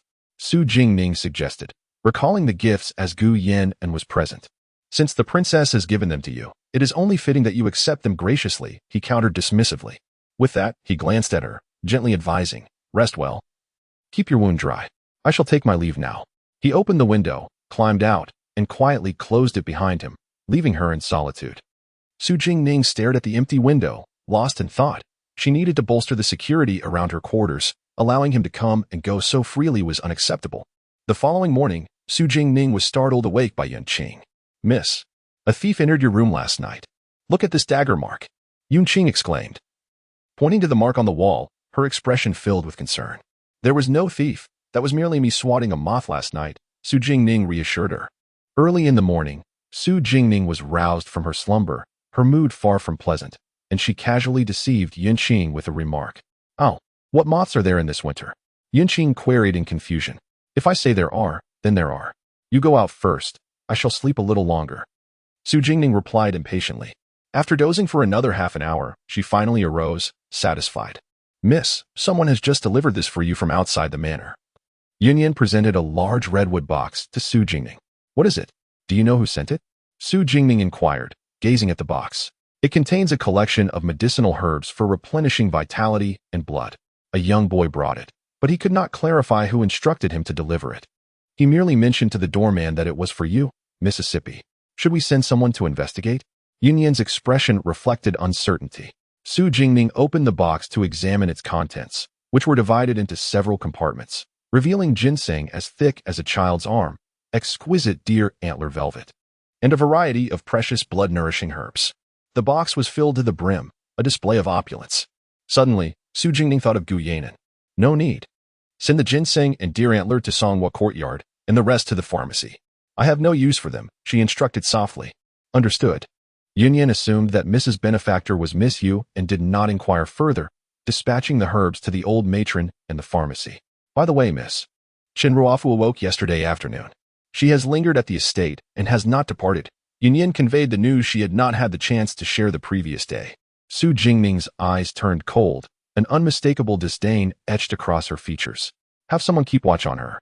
She feigned unconsciousness for so long, and now that she has awakened, she must have devised a scheme to return. Also, keep an eye on the Ling Wangfu. They are her only hope now. Yes.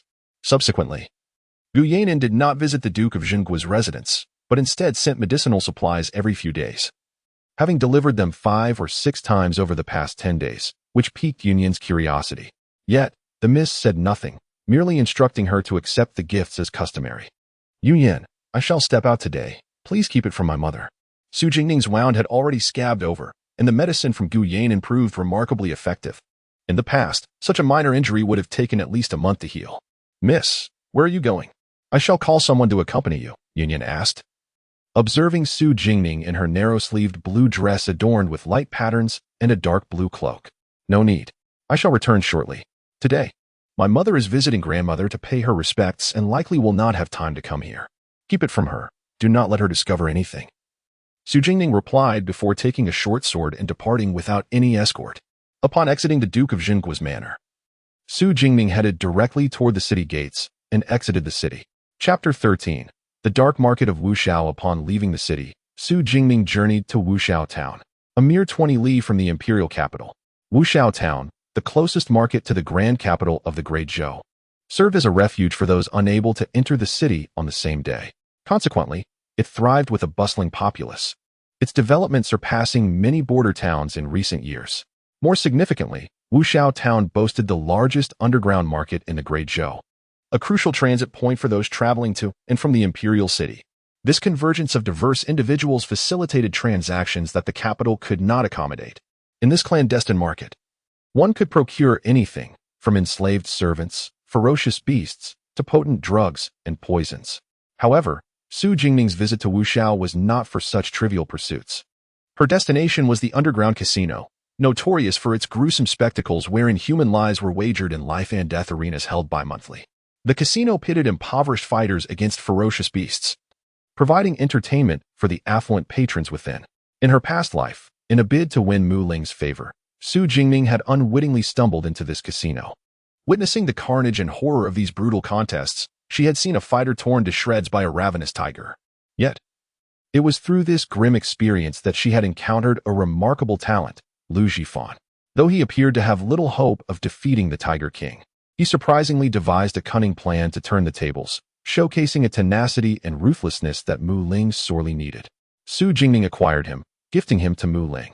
Lu Jifan, equally adept in strategy yet possessing a fierceness that eclipsed her own, became a stalwart ally to Mu Ling, ultimately rising to the position of prime minister and enjoying unparalleled favor. Regarded as a genius of Wuxiao, his loyalty to Mu Ling was unwavering. Even when the court turned against Su's family, he sought evidence to vindicate them and, after their demise, risked his life to save hers, revealing that his allegiance to Mu Ling was merely to repay his debt of gratitude. In this life, Su Jingning aimed to liberate him from the casino, thus repaying the debt of her previous life. Upon arriving at the casino, she was met by two intimidating doormen who barred her entry. Cloaked and delicate, her face partly concealed, she did not appear to be a typical casino patron. "Ah, young lady, do you know where you are? Do not wander astray," one doorman cautioned, noting her exquisite attire. "What fighters are participating in today's contest?" Su Jingning inquired coolly. Recognizing her understanding, the doorman stepped aside, allowing her entry. Inside, the casino was shrouded in smoke and noise. Numerous betting tables sprawled across the vast hall. Observing one table, she noted the fervor with which others placed their bets, most favoring the red team, while few supported blue. She placed her own wager on blue before ascending to the observation platform, seeking a discreet corner to watch. The arena, situated within a colossal pit and enclosed by iron bars, offered a vantage point to witness the unfolding events below. The first match had commenced, with a hulking black bear already having dispatched two fighters. The current contender, exhausted and trembling, clutched a dull dagger, unable to strike as the bear advanced. With a ferocious roar, the bear lunged, severing the fighter's head in a gruesome display. The spectators cheered, reveling in the carnage, eager for their anticipated profits. The bear, having feasted, soon lay languidly within its cage. As the first match concluded, a scrawny, ragged man was thrust into the arena, evoking mockery from the crowd for his apparent weakness. Yet, despite his tattered appearance, he exhibited an upright posture, devoid of fear. He nonchalantly retrieved the discarded dagger, awaiting the beast's emergence. A deafening roar echoed as the Tiger King was unleashed, a massive creature starved for days. Lu Jifan, cautiously poised, prepared to evade the imminent attack. With a swift leap, the tiger lunged at him, but he rolled aside just in time, causing the beast to crash into the iron bars. Enraged, the tiger circled, poised to strike again. This time, Lu Jifan did not wait. He lunged at the tiger, but the dull blade merely grazed its flank. The beast retaliated, sending him sprawling with a vicious blow, blood spilling from his wounds. Su Jingning's hands clenched tightly around two slender silver needles hidden within her sleeve, her heart racing as she prepared to intervene. Glancing at the men clad in black attire, Wielding a sword, positioned not far to her left, Su Jingning recognized him as the guardian of the arena. Vigilantly observing the movements of the crowd within the casino to prevent any disruptions to the duel on the stage. He had stood there for quite some time. And seizing the moment when he turned away, she readied a silver needle, channeling all her strength as she aimed for the neck and skull of the caged Tiger King. This silver needle was imbued with a potent extract from the arrow poison tree. Upon piercing a wound, it would infiltrate the bloodstream, resulting in coagulation and ultimately suffocation. When the Tiger King was struck, its body shuddered, and Lu Jifan seized the opportunity to leap onto the tiger's back, exerting all his might to drive a blunt blade through the creature's skull. A heart-wrenching roar erupted from the Tiger King, sending waves of tension through the spectators as they rose to their feet. Then, with a resounding thud, the Tiger King collapsed, lifeless. Lu Jifan was flung off and lost consciousness. Did it die? How could the Tiger King be dead? Is it a ruse? I refuse to believe it. I wagered all my money on the Tiger King. The expressions of those who had bet on the Tiger King turned to disappointment, fury, and even despair, for they had staked their entire fortunes on its victory, and now they faced the prospect of utter ruin. Yet, such is the nature of gambling, fortunes can shift in an instant, leaving one with nothing. Su Jingning rose and exited the spectator area, her actions unnoticed by the crowd. Upon leaving, she encountered a casino attendant and reached out to halt him. "Take me to your master of the arena." The attendant hesitated, scrutinizing her, assuming she was a disgruntled loser looking to cause trouble. "Our master is not someone just anyone can meet. If you've lost, it's best you leave without causing a scene," he remarked with disdain. "Then can this individual meet your master?" Su Jingning produced a jade tablet adorned with intricate totems and presented it to him. The attendant, unfamiliar with the tablet but finding it vaguely recognizable, softened his demeanor. "Regrettably, the master is not present today. If you're not in a hurry, perhaps you could return another time. Then please summon someone in charge." "Surely a casino of this magnitude cannot lack an overseer," Su Jingning replied, her cloak obscuring her expression, yet her icy tone conveyed her rising ire. The attendant, taken aback by her assertiveness, sought ways to dismiss her. "Might I inquire what business you have with the master?" A middle-aged man approached, accompanied by two attendants, exuding an air of politeness. "Mr. Xie," the attendant greeted him with respect, and the gentleman offered a glance that dismissed him. "Is it within your authority to make decisions?" Su Jingning inquired, regarding Mr. Xie with keen interest. "I am Xie Dong, the casino's overseer, and I do have some authority," he replied courteously, bowing slightly. Though unfamiliar with her, he recognized the jade tablet, belonging to the wealthiest proprietor of Jiangnan, Fengding Tower. Thus, he understood the importance of not offending her. Chapter 14. Saving Lu Jifan. Su Jingning was invited by Mr. Xie to a private room. "I am Xie Dong. May I ask how to address you, my lady?" Xie Dong's demeanor was gentle as he smiled at Su Jingning. She remained silent, prompting Xie Dong to inquire further, "What brings you to our establishment, my lady?" With a cold voice, Su Jingning replied, "I wish to purchase one of your casino's fighters." Her face was partially obscured by her cloak, making it difficult for Xie Dong to discern her features. Xie Dong, realizing that a wealthy patron had indeed shown interest in buying a fighter from their casino, asked, "We have many exceptional fighters. Which one do you desire?" "The one who defeated the Tiger King today," she stated. Xie Dong was taken aback. He had not anticipated that their casino had arranged for an even more formidable fighter after the one who had just fought. However, despite his victory over the Tiger King, that fighter was gravely injured and would be of no further use to the casino. "My lady, you might want to reconsider. He is wounded, and purchasing him may not be worthwhile," he advised. "I want him." "Name your price," Su Jingning insisted, wanting to avoid any further delay, as the true cause of the Tiger King's demise would soon be uncovered by the casino's personnel, leading to inevitable complications. Seeing her determination, Xie Dong ceased his objections. "He is a lowly slave and injured. According to our casino's policy, I can offer him to you at a discount of 45 taels of silver." Without hesitation, Su Jingning produced 50 taels of silver from her pocket and tossed it to his servant. "Bring me his release papers and take me to him," she commanded coldly. Xie Dong's servant nodded to him, who then instructed him to fetch the papers. Soon, Lu Jifan's release papers were delivered. After examining them carefully, Su Jingning accepted them. Xie Dong then instructed a nearby attendant, "Take this lady to the back room." Following the attendant, Su Jingning arrived at a dim and damp small room containing many fighters, all of whom were of lowly status, their lives regarded as insignificant. "This is it, my lady. Please, go ahead," the attendant said, showing some understanding. This lowly slave is indeed fortunate. He defeated the Tiger King within just half a year and has caught your eye. What incredible luck! He exclaimed, waking the unconscious Lu Zhifan. Hey, wake up. Someone has purchased you, and you no longer have to be a fighter. Su Jingning observed the unconscious Lu Zhifan. Despite his disheveled appearance, his handsome features were still evident. She handed the attendant a silver ingot. He is unconscious. Please assist me in taking him out and arranging for a carriage, she requested. The attendant, seeing her generosity, readily agreed. The attendant efficiently facilitated their exit from the casino and arranged for a carriage. Shortly after their departure, the casino personnel discovered the suspicious circumstances surrounding the Tiger King's death and reported to Xie Dong that the day's biggest winner was the lady. What? Hurry and pursue her. We must retrieve her. If the noble patrons learn of this, we are finished, Xie Dong commanded, dispatching several skilled guards to apprehend Su Jingning. Once in the carriage, she instructed the driver to make haste towards the imperial capital, soon leaving Wuzhou town behind. Inside the carriage, Su Jingning sat upright, while Lu Zhifan lay slumped beside her, eyes tightly closed. His wounds were crudely bandaged, blood seeping through. Now that you are awake, why do you not speak? Su Jingning asked calmly. Slowly, Lu Zhifan opened his eyes, glancing at her with sharp scrutiny. Why did you save me? He questioned, his voice hoarse and guarded. How did you know it was I who saved you? Su Jingning met his gaze, allowing him to see her face, which exuded a noble and cool demeanor. Her refined features captivating.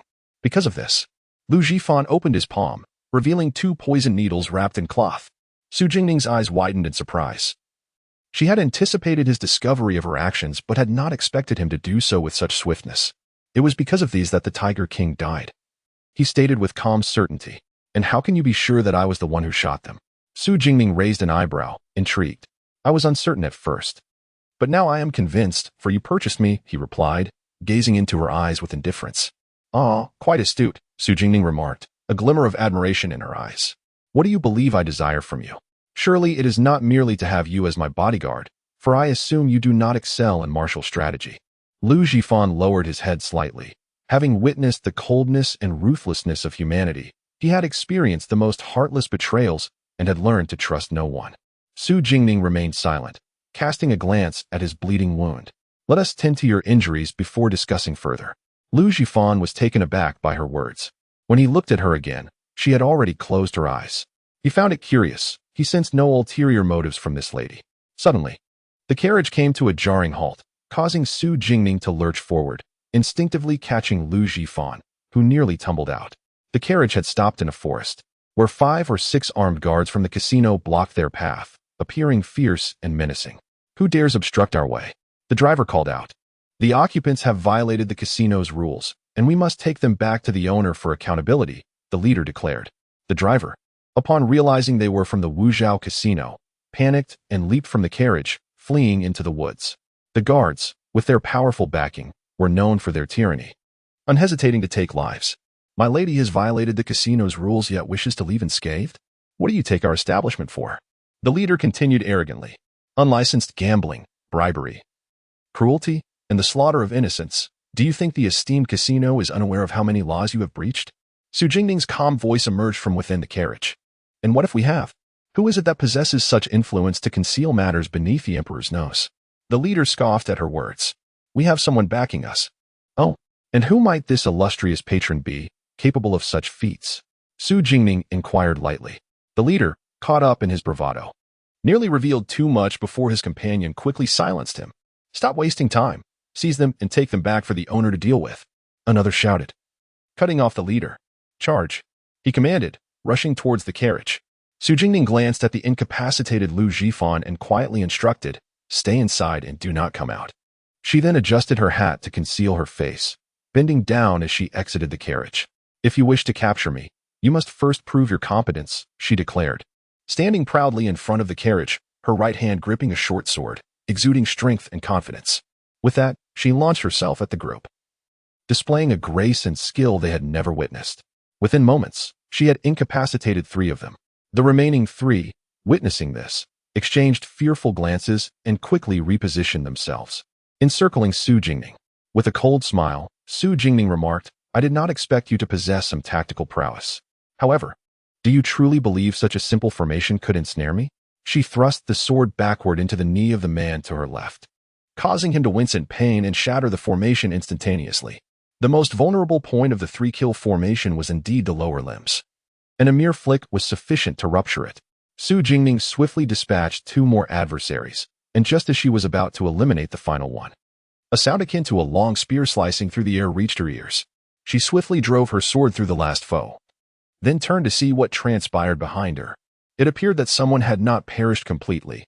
They had attempted to launch a surprise attack from her rear, only to be impaled through the chest by a long spear, firmly pinned to the ground. Su Jingning lifted her gaze towards the distant edge of the forest, where several armored soldiers on magnificent steeds appeared. At the forefront, a figure clad in black iron armor, strikingly graceful, emerged. It was Gu Yinan. Su Jingning's eyelid twitched. What a coincidence to encounter him again. Why was he still in the capital? Chapter 15. What a coincidence. How come you are here? Gu Yinan rode in on his crimson steed, clad in dark iron armor, his ink-black hair elegantly tied up, galloping towards her, exuding youthful vigor. However, upon noticing her slightly pale complexion, Su Jingning pondered to herself. What a coincidence. How come you are here? She looked up at the man atop the horse and was the first to inquire. Gu Yinan gazed at Su Jingning, who, despite the gravity of the situation, maintained an innocent and composed demeanor. Were it not for the corpses lying behind her, he might have believed they had merely encountered each other on some street corner. Recalling the scene from earlier, Gu Yinan dismounted with a solemn expression, fixing his gaze upon her. His voice turned somewhat cold. The Emperor has assigned me to take command of the Imperial Guards. I have just returned from the northern camp. Have your injuries healed? What brings you here? Su Jingning recalled that he had been appointed general of the Imperial Guards years ago, but had remained in the northern frontier, neglecting the affairs of the Imperial Guards in the capital. The Imperial Guards were the Emperor's elite troops. Though few in number, they were well-equipped and comprised of formidable warriors. Oh, my injuries are completely healed. I had to go to Wuxia for some matters and inadvertently offended someone. They sent people to capture me. Su Jingning replied nonchalantly. Who was inside the carriage? Gu Yinan's cold gaze flicked towards the vehicle, his ears subtly twitching as he inquired. It's nothing, just a friend. Su Jingning sidestepped, positioning herself in front of the carriage, clearly unwilling to let him see. You went to Wuxia because of him? Gu Yinan scrutinized Su Jingning, his brow furrowing slightly as he asked softly. Su Jingning remained silent, her head lowered, avoiding his gaze. The two lapsed into silence until Gu Yinan broke it. Let me see your injury. Surprised, Su Jingning looked at him with confusion. Was he intending to assess the effectiveness of the medicine? She rolled up her sleeve, revealing her fair arm where the wound had scabbed over, resembling a black centipede imprint on her skin. Gu Yinan examined it seriously. It has scabbed. Do not use the previous medicine. Apply this instead, twice daily, and it will help with the scarring. He produced a simple redwood box from his breast pocket and handed it to Su Jingning. She accepted the box, glanced at him, and softly expressed her gratitude. Thank you. Gu Yinan surveyed the surrounding corpses before addressing her. Get in the carriage. I will take you back to the city. He wouldn't press her about the person inside, as she clearly did not wish to speak of it. And these? Su Jingning hesitated, glancing at the corpses on the ground, then at his men behind him. Had she not encountered him, she could have simply walked away, as no one had seen her face. But now, the situation had become complicated. I will handle it, Gu Yinan declared coldly. All right. Su Jingning refrained from saying more and turned to board the carriage. For reasons unknown, the fear she had harbored towards Gu Yinan in her previous life had dissipated upon seeing him again. Perhaps it was because he still bore traces of the boy she had known, having spent half a year together in Yuqing, which could be considered a bond of friendship. In hindsight, it seemed Gu Yinan had never truly wronged her in her former life. Her intense wariness and fear had stemmed from her affiliation with Mu Ling and his overwhelming prowess. Once inside the carriage, she overheard Gu Yinan instructing his soldiers to bury the bodies and to act as though they had seen nothing of today's events. As the commander of the Imperial Guards and a favored minister of the Emperor, he had the authority to keep such matters concealed, and they would not dare speak against him. Moreover, they had willingly placed themselves under his command, and the young hero, renowned in the northern frontier, truly lived up to his reputation as the leader of the Imperial Guards. After Su Jingning entered the carriage, Lu Jifan had been silently observing her. Having overheard her conversation with the general outside, she referred to him as a friend, yet he had never met her before. What could be the reason for her saving him? As they entered the city under Gu Yinan's escort, the guards at the gate did not inspect their carriage, sparing them much trouble. I have matters to attend to at the palace. Shall I send someone to escort you home? Gu Yannon inquired gently as he approached the carriage. No need. You should attend to your business, Su Jingning replied softly, lifting a corner of the carriage curtain to meet his gaze, her eyes reflecting clarity. Thank you for today, she added quietly, her eyes glimmering with sincerity. Gu Yannon nodded slowly in response and turned to ride away. His expression tinged with doubt as he caught another glimpse of the blood-stained hem of the figure within the carriage. Who could this person be that warranted such secrecy from her? After parting with Gu Yannon, Su Jingning took a detour to bring Lu Jifan to Fengting Tower. Doctor, how's his condition? Su Jingning asked, looking at the unconscious Lu Jifan, whose legs were uninjured this time, yet his current wounds appeared quite severe. He has lacerations on his abdomen and chest, but fortunately they did not affect his heart or lungs. I will prescribe a few remedies. And with a month or two of care, he should recover, the doctor responded.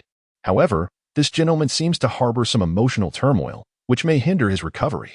Emotional turmoil? I understand. Please prescribe the best medicine for him, Su Jingning replied with a hint of concern. I will take care of it. The doctor assured her before following the attendant to gather the necessary herbs. Watching the handsome Lu Jifan lying on the bed, Su Jingning recalled his claim of being an orphan, alone and without kin, never having mentioned his past. She had investigated but found only that he had been purchased from a distant province a year prior, with nothing more to uncover. Now, it seemed he was concealing something. Nevertheless, that was no longer of consequence. She had saved him, and once he recovered, it would settle the debts of gratitude from her past life. Uncle Yan, once he awakens, give him this. Take good care of him. If he wishes to leave the capital, provide him with some silver. If he intends to stay in the city, help him find a good position, Su Jingning instructed, handing Lu Jifan's identity papers to Cheng Yan, the manager of Fengting Tower, who had been waiting nearby. Yes, miss, Cheng Yan replied, glancing at the man on the bed, accepting the papers with a puzzled expression. Miss, how do you know this lowly man, and why do you wish to save him? Miss, the Lord has sent a message. I was planning to deliver it to you today, but since you are here, I shall forego sending it to your residence, Cheng Yan remarked as he followed Su Jingning out, handing her a letter. After reading the letter, Su Jingning learned that Yu Sun intended to expand Fengting Tower, progressing from south to north. Originally famed for its food and lodging in Jiangnan, it was to become the premier establishment, cherished by many renowned figures. Yu Sun planned to add a dance and music hall and a tea house to the new building, having trained numerous performers and tea masters in Jiangnan. The new Fengting Tower in the capital would be operational by the following year. The letter also reminded her to take her medicine on time and rest well, assuring her that she would return to check on her after the new year. A smile graced Su Jingning's lips. Yu Sun consistently handled her affairs with diligence and care. Uncle Yan, please reply to Yu Sun's letter, advising her to prioritize her safety above all else. Should any troubles arise, she should feel free to inform me. With the new Fengting Tower under construction and numerous matters to attend to, I hope you also take care of your health, Su Jingning instructed softly. Yes, miss, rest assured. I will ensure that all matters in the capital are handled without issue, Cheng Yan replied, bowing slightly. Well, I've been out for too long today. I must return. Please pack a few boxes of pastries for me. I fear my mother will discover that I sneaked out, Su Jingning said with a mischievous smile, glancing at Cheng Yan. Of course, we have recently introduced several popular pastries. I will prepare some for you to take home. Cheng Yan smiled in response, heading off to gather the treats.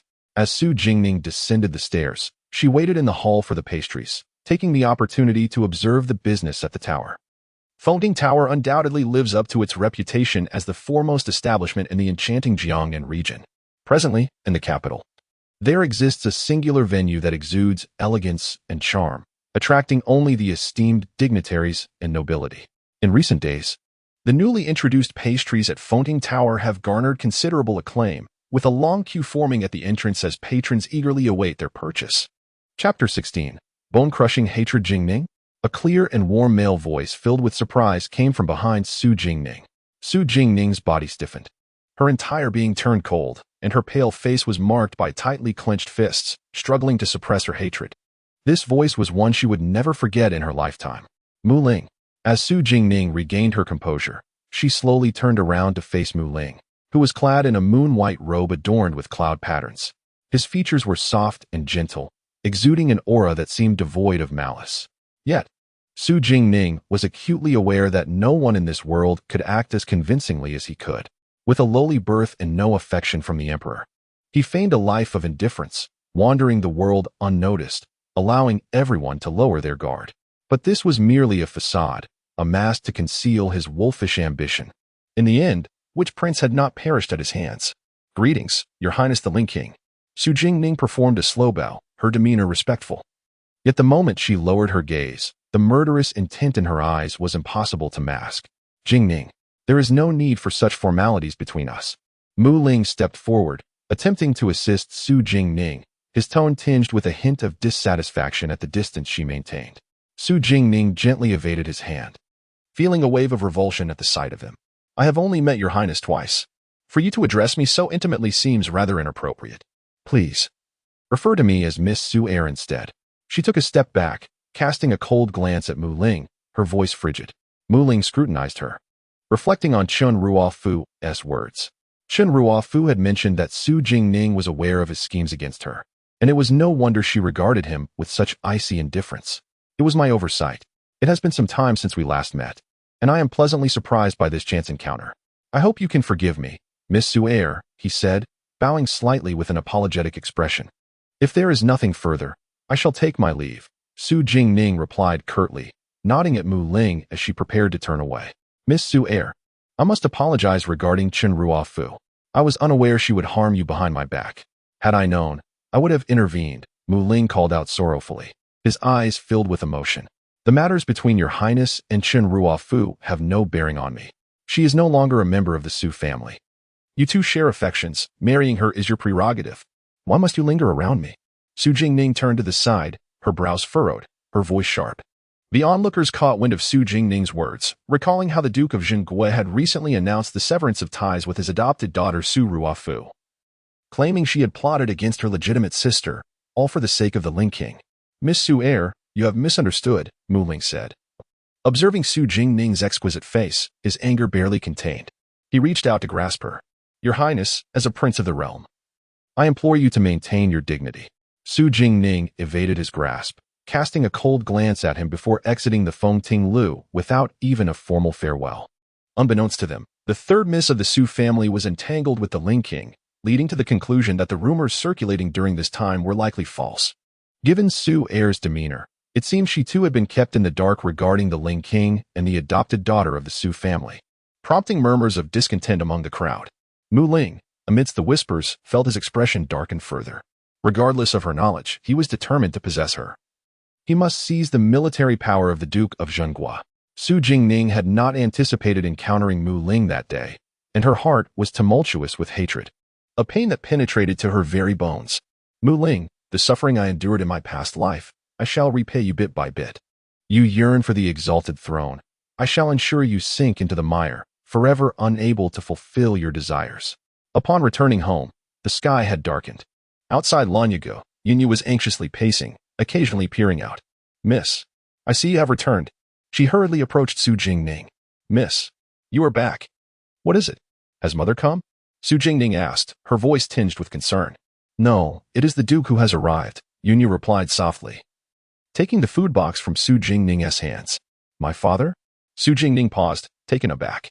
"Why was he here?" "Yes, the Duke arrived half an hour ago, saying he had some free time today to visit you. We could not keep it from him. He knows you sneaked out, so he has been waiting inside," Yunyu said, her expression worried. "It's fine as long as mother doesn't find out," Su Jingning said as she handed her cloak to Yunyu before entering the house. The Duke of Jingui sat beside the unfinished chess game that Su Jingning had started with her elder brother days ago, deeply engrossed in contemplation. "Father," Su Jingning called sweetly to the Duke, "after your injury has just begun to heal, you sneak out alone. Aren't you afraid your mother will find out and lecture you?" The Duke admonished lightly, adjusting his sleeves as he looked at Su Jingning. "Ha. As long as you don't tell, no one will know," Su Jingning replied with a bright smile, linking her arm with the Duke's in a playful manner. "Humph. If there is another time, I will certainly inform your mother. Where have you been? Why are you only returning now?" The Duke tapped her hand lightly, feigning indignation. "I went to Fengting Lu to buy some pastries," Su Jingning said, her eyes sparkling. "Do you need to personally go for pastries? Next time you go out, take some guards with you. I don't want you getting hurt again." The Duke clearly didn't believe her, lightly tapping Su Jingning's forehead with a hint of affection. "Understood," Su Jingning nodded eagerly. "Isn't my father busy today?" Why come to see me? Su Jingning asked softly as she sat across from the Duke. Today, His Majesty kept me for a conversation, so I didn't go to the military camp. I returned home early, thinking to see you, the Duke replied, pouring Su Jingning a cup of hot tea. Su Jingning took the tea and sipped it lightly. A few days ago, I wrote to your second uncle and discussed the matter of relinquishing the military power in the western region. They all agreed. When they return to court in 5 days for the banquet, we will hand over the military power to His Majesty. Does my father think His Majesty will agree to this? Su Jingning asked, cradling the teacup. His Majesty will consent, the Duke said slowly after a moment of contemplation. His gaze fixed on the chessboard. He understands His Majesty well. Now, come and play a game with your father. It has been a while since we played together. The Duke looked at Su Jingning with a smile. Father, you cannot win against me. Besides, you tend to regret your moves. I do not wish to play with you. Su Jingning turned her head away defiantly, unwilling to engage in the game. For her father was the worst player she had ever seen. Then I shall inform your mother about your sneaking out of the house, the Duke threatened. Fine, fine. I will play, Su Jingning relented. But you must not regret your moves. Agreed. The father and daughter played 5 rounds back and forth, with the Duke regretting his moves each time, yet he could not win a single game against Su Jingning. Ultimately, he left with a sulky expression, while Su Jingning beamed with delight. In a dilapidated small house on the outskirts of the Su family estate, Chen Ruofu lay wrapped in a tattered quilt. Miss, the medicine is ready. Please drink it. Chun Lan entered with a bowl of medicine, calling softly to her. Chen Ruofu's complexion was pale, her spirit waning as she pushed herself up. Looking at Chun Lan, who held the bowl, she recalled how everyone had avoided her after her incident, even adding insult to injury. Only Chun Lan, who had once been disregarded by her, had pleaded for her, leaving the Su family to care for her. Without her, she might not have survived. Chun Lan, I never expected it would be you by my side now. What is the miss saying? Chun Lan shall always stand by your side. Wherever you go, I shall follow, Chun Lan replied, gently handing the medicine to Chen Ruofu.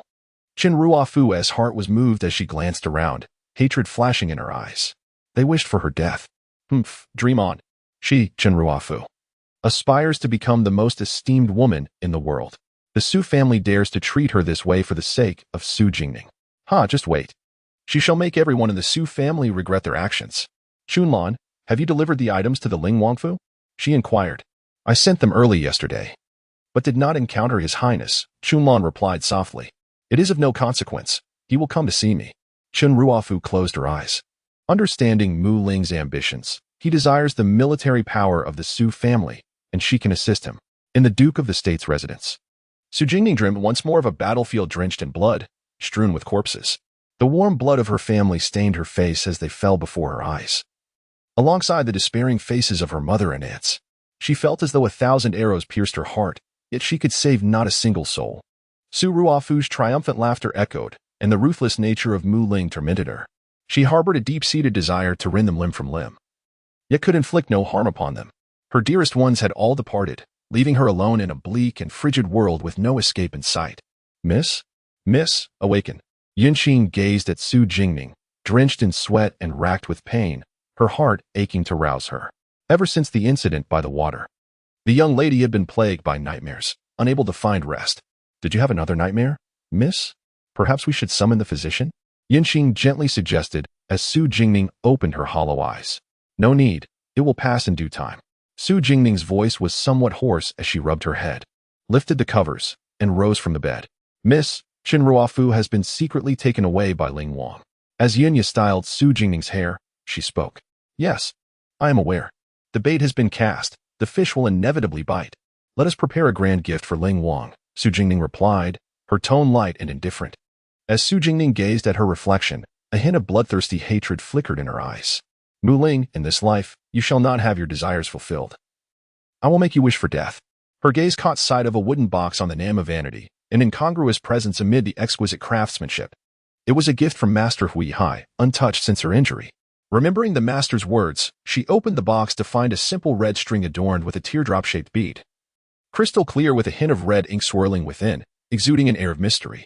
After pondering for a moment, she adorned her wrist with the bracelet. The bead appeared even more enigmatic against her almost translucent skin. Chapter 17. Yumiu Pavilion. After lunch, Su Jingning reclined against a soft couch, engrossed in a military treatise. The hem of her smoke blue silk skirt was adorned with large blooming begonia flowers, exquisite and elegant, while her ink-black hair was half-tied, cascading gently down her back, exuding a gentle and noble aura. "Miss, the 4th, 5th, and 6th young ladies have arrived," Yanqing announced as she entered. "Please let them in and bring the pastries I brought back yesterday. Xiaowan loves them," Su Jingning replied, setting down her book with a smile in her eyes. "Yes, second sister," came the cheerful and clear voice of Su Luowan as she breezed into the warm pavilion, followed closely by Su Luoting and Su Luoshu. "What brings you here?" Su Jingning inquired curiously, observing her 3 sisters whom she hadn't seen for a few days. "Has your injury improved, second sister?" Su Luoting asked softly, glancing at Su Jingning's hand. "Much better, it's nothing now," Su Jingning replied, shaking her hand lightly with a smile. "These are the new pastries from Fengting Tower. Do try them." "Wow, the pastries from Fengting Tower have been hard to come by these days. How did you manage to get so many, second sister?" Su Luoshu exclaimed in surprise. "Then do taste them quickly." Su Jingning laughed, handing a piece of plum blossom pastry to Su Luowan. After enjoying the pastries, Su Luowan's eyes sparkled with excitement. "Second sister, let us go out today. With the new year approaching, Xinwu Street must be bustling with activity." Su Luoshu chimed in. "Indeed. Mother just told me that her shop on Xinwu Street has many new accessories and outfits. Let us go pick out something we like." "I think it's a splendid idea. The weather is nice today, and it hasn't snowed. As long as you wear something warm, second sister should be fine." Su Luoting added softly. "All right, it has been a while since we sisters have gone out together," Su Jingning responded with a gentle laugh. "If my sisters wish to go, I shall accompany you." Xinwu Street, the busiest market in the imperial capital, boasted a wide thoroughfare lined with numerous shops, filled with a dazzling array of goods. The clamor of voices created a vibrant and bustling atmosphere. The carriage of the Duke of Jinghua gradually came to a halt at Yumiao Pavilion. This establishment was part of the dowry of Lu, the 3rd wife of the Duke, specializing in women's clothing and jewelry. The silks used for the garments were of the finest quality, featuring novel and elegant designs, highly sought after by the noble women of the capital. The jewelry was intricately designed, rivaling even the craftsmanship found in the palace. Whenever new styles were released, the 3rd wife would ensure that the ladies of the Duke's household received their share. If they did not wish to select for themselves, she would send items directly to them. However, it appeared that her sisters had little interest in attending banquets, for many of the garments and jewelry had never been worn. "Miss." Upon their arrival, the maidservants of Yunmu Pavilion immediately recognized Su Luoshu and hurried to greet her. Su Luoshu occasionally assisted the 3rd wife in managing the pavilion, so the staff were familiar with her. Su Luoting and Su Luowan had visited a few times, but it was Su Jingning's first visit. The first floor of Yunmu Pavilion showcased exquisite garments that captured the eye, while the jewelry was displayed on the 2nd floor. The shop was filled with a delicate fragrance, exuding an air of elegance.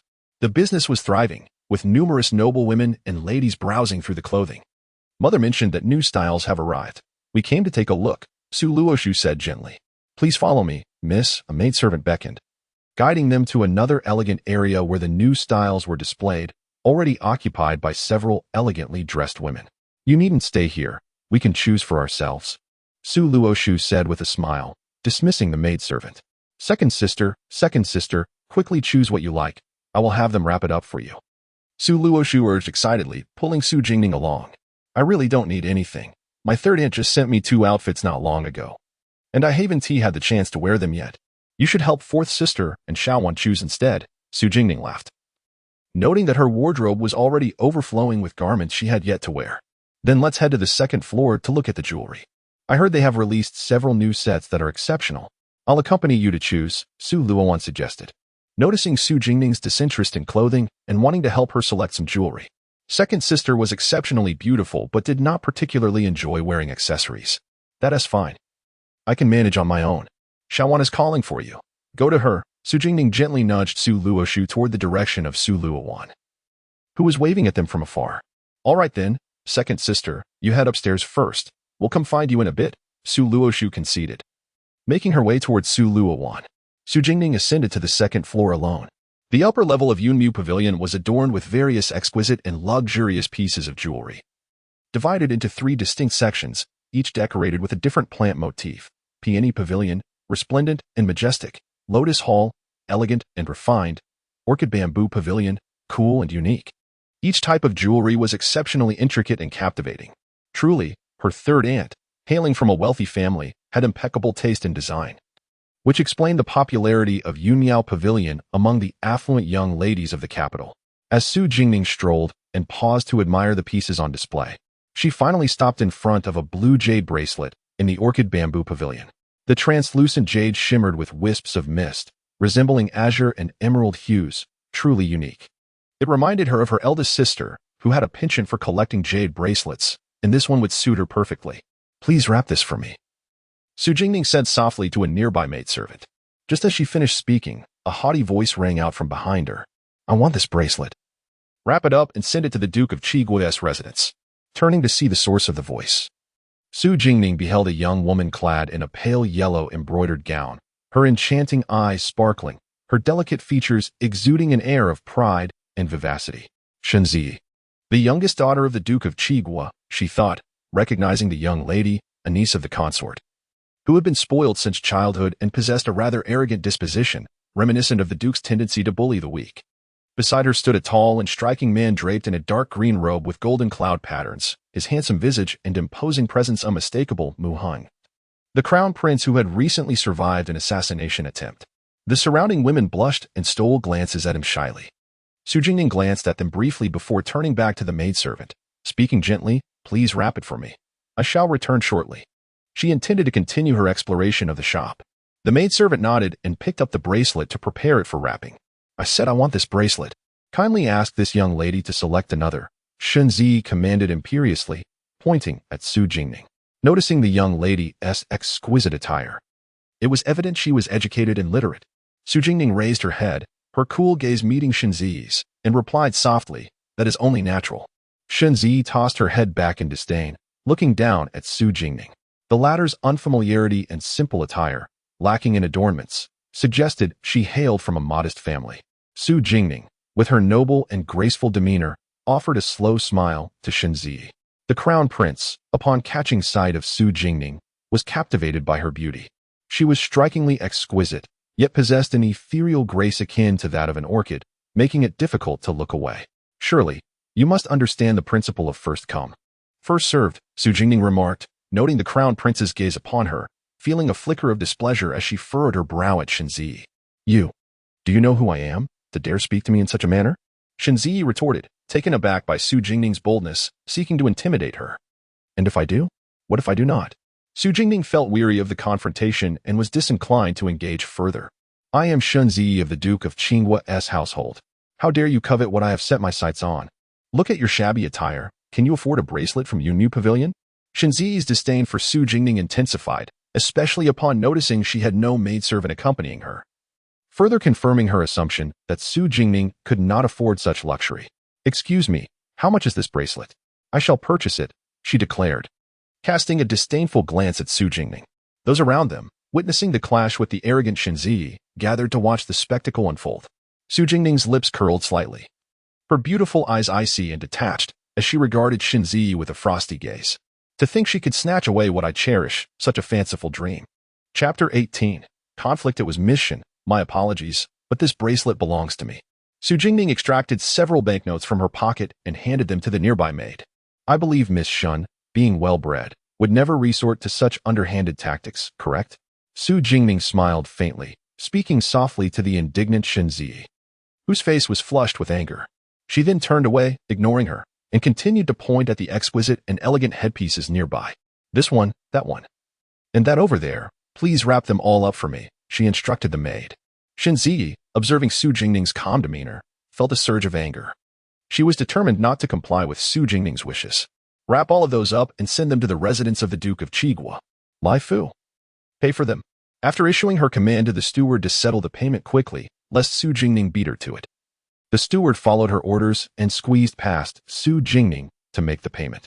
"Miss Shun, these are the 4 newly released limited edition Lan Zhu Ting headpieces, unique in the entire capital. Are you certain you want them all?" The maid, filled with excitement, realized this was a substantial order. Each set of these limited headpieces cost 500 taels of silver, totaling 2,000 taels for all 4 sets. "Nonsense, just wrap them up." Shenzi's heart bled as this expenditure drained half of her little treasury, knowing she would surely be chastised by her father upon her return. A glimmer of amusement flashed in Su Jingning's eyes as she gently addressed Shen Ziyi. Miss Shen truly embodies the lavishness of the Duke of Qinggua's household. Humph. How could I possibly be compared to someone of your humble background? Shen Ziyi retorted, her pride soaring as if she were gazing at the heavens. Yeah. Do not be rude. Finally, the observant Prince Mu Hong, who had been watching the scene unfold, spoke up. He shook his folding fan and gently admonished her. Approaching Su Jingning with a soft expression, displaying remarkable generosity. This young lady, it was indeed ears and politeness. Please, feel free to choose anything you fancy. Consider it my apology for her behavior. This girl is quite interesting. With just a few words, she has incited Ear to spend 2,000 taels on headpieces. The girl naively believes she has triumphed. Cousin, how could you assist her? Shen Ziyi exclaimed, evidently shocked by Mu Heng's bias towards Su Jingning. Ear, you are a lady of the Duke's household. You must be knowledgeable and sensible, not willful. You were indeed impolite just now, Mu Heng chided, his brow furrowed. Su Jingning observed the siblings with a cold gaze. So it is His Highness the Prince. This commoner has met His Highness.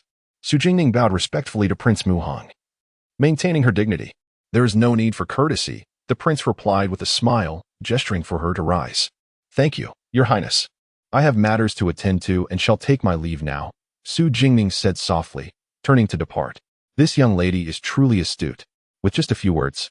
She has brought such a significant order to Yunmu Pavilion, Mu Heng remarked, observing Su Jingning, who seemed disinterested in their conversation. Shen Ziyi furrowed her brows, sensing something amiss. She realized she had been outmaneuvered. Curse be it. You have deceived me. What does Miss Shen mean by that? The headpieces were snatched from my hands. Yet I am the one at fault? Su Jingning feigned innocence, her brows slightly furrowed. You. Someone. Throw her out of Yunmu Pavilion. Shen Ziyi, infuriated, ordered Su Jingning's expulsion. The surrounding maids hesitated. Although Miss Shen was a frequent patron, this young lady appeared regal and elegant, leaving them reluctant to offend her. Seeing Su Jingning's calm demeanor and icy gaze directed towards her, Shen Ziyi declared, Fine. If you won't act, I shall take matters into my own hands. Her expression darkened as she drew a slender silver whip from her waist and lashed it towards Su Jingning. Mu Heng merely watched with amusement, refraining from intervening. Crack, a crimson bone whip cleaved the whip aimed at Su Jingning. Who dares? Shen Ziyi's hand, gripping the whip, trembled from the shock as she glared at the newcomer. It was a spirited young girl, clad in a bright red cloak, standing beside Su Jingning, anxiously observing her. Su Jingning smiled and shook her head reassuringly. Calming the girl down. Miss Shen, whom do you intend to expel from Yunmu Pavilion? Su Luoshu, dressed in a soft purple gown, exuded a composed and aloof demeanor. Her beauty striking, accompanied by the manager of Yunmu Pavilion and several maids. Su Luoting approached Su Jingning, scrutinizing her from head to toe.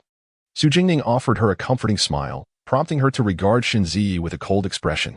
They had just been trying on clothes downstairs when news arrived of a conflict involving her second sister. To her surprise, it was Shen Ziyi and the prince. Su Luoting. Su Luoshu. Shen Ziyi recognized them. Though the daughters of the Duke of Jingguo rarely attended banquets, they were quite renowned in the capital. It was well known that the Duke's household produced talents, with even the daughters being well-versed in both literature and martial arts. Their knowledge surpassing that of girls from other families in the capital. Su Luoting was a celebrated talent in the capital. Whenever she participated in the poetry competition, she was sure to secure the top prize. Furthermore, Yunmu Pavilion was a dowry enterprise of the third Madame Su, which Su Luoshu frequently managed, showcasing her intelligence and acumen. Shen Ziyi was not particularly familiar with them, but she had a good rapport with the adopted daughter who had been expelled from the Su family. The other sisters seemed to have little interaction with outsiders. Su Luoshu, do you truly permit just anyone to enter Yunmu Pavilion? Shen Ziyi sneered disdainfully at Su Jingning before addressing Su Luoshu. Su Luoshu ignored her, instead instructing the manager to prepare Shen Ziyi's purchased headpieces. Greetings, Your Highness. Su Luoshu said slowly, bowing to Mu Heng behind Shen Ziyi, before turning to her with a smile. Here are Miss Shen's headpieces, please accept them. Then she stepped back. Addressing the manager of Yunmu Pavilion, her gaze still coldly fixed on Shen Ziyi. Qingyi, from this day forth, do not allow troublemakers to enter Yunmu Pavilion. Shen Ziyi assumed she was referring to Su Jingning, her confidence swelling as she gazed at her with triumph. I am speaking of you. Why don't you leave at once? She tilted her chin defiantly at Su Jingning. Behind her, Mu Heng's expression darkened. Shen Ziyi failed to understand. But he saw clearly that they were protecting this young lady. Could she also be from the Duke of Jingguo's household? Someone.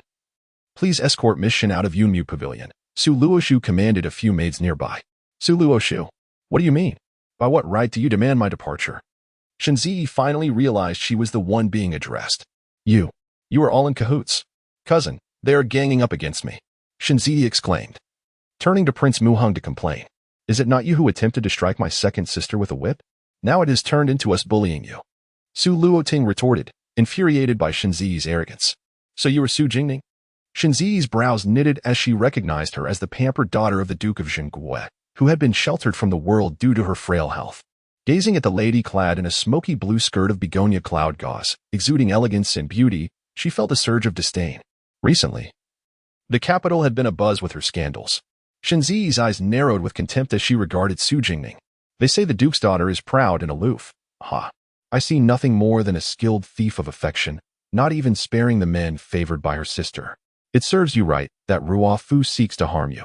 Your household of the Duke of Jinggue truly deserves its reputation as a band of brutish warriors, showcasing a lack of refinement that astounds everyone. At these words, murmurs erupted around them, fingers pointing at Su Jingning. Here, what nonsense are you spouting? Muhang admonished. His cousin had indeed been spoiled, speaking without thinking. Su Jingning's expression darkened, and the faces of Su Luoting and the others nearby were equally grim. Shinzi, mind your words. Su Luoting's tone was sharp as she defended the Su family and her elder sister, her countenance shadowed with anger. Mission, be wary of the repercussions of your words.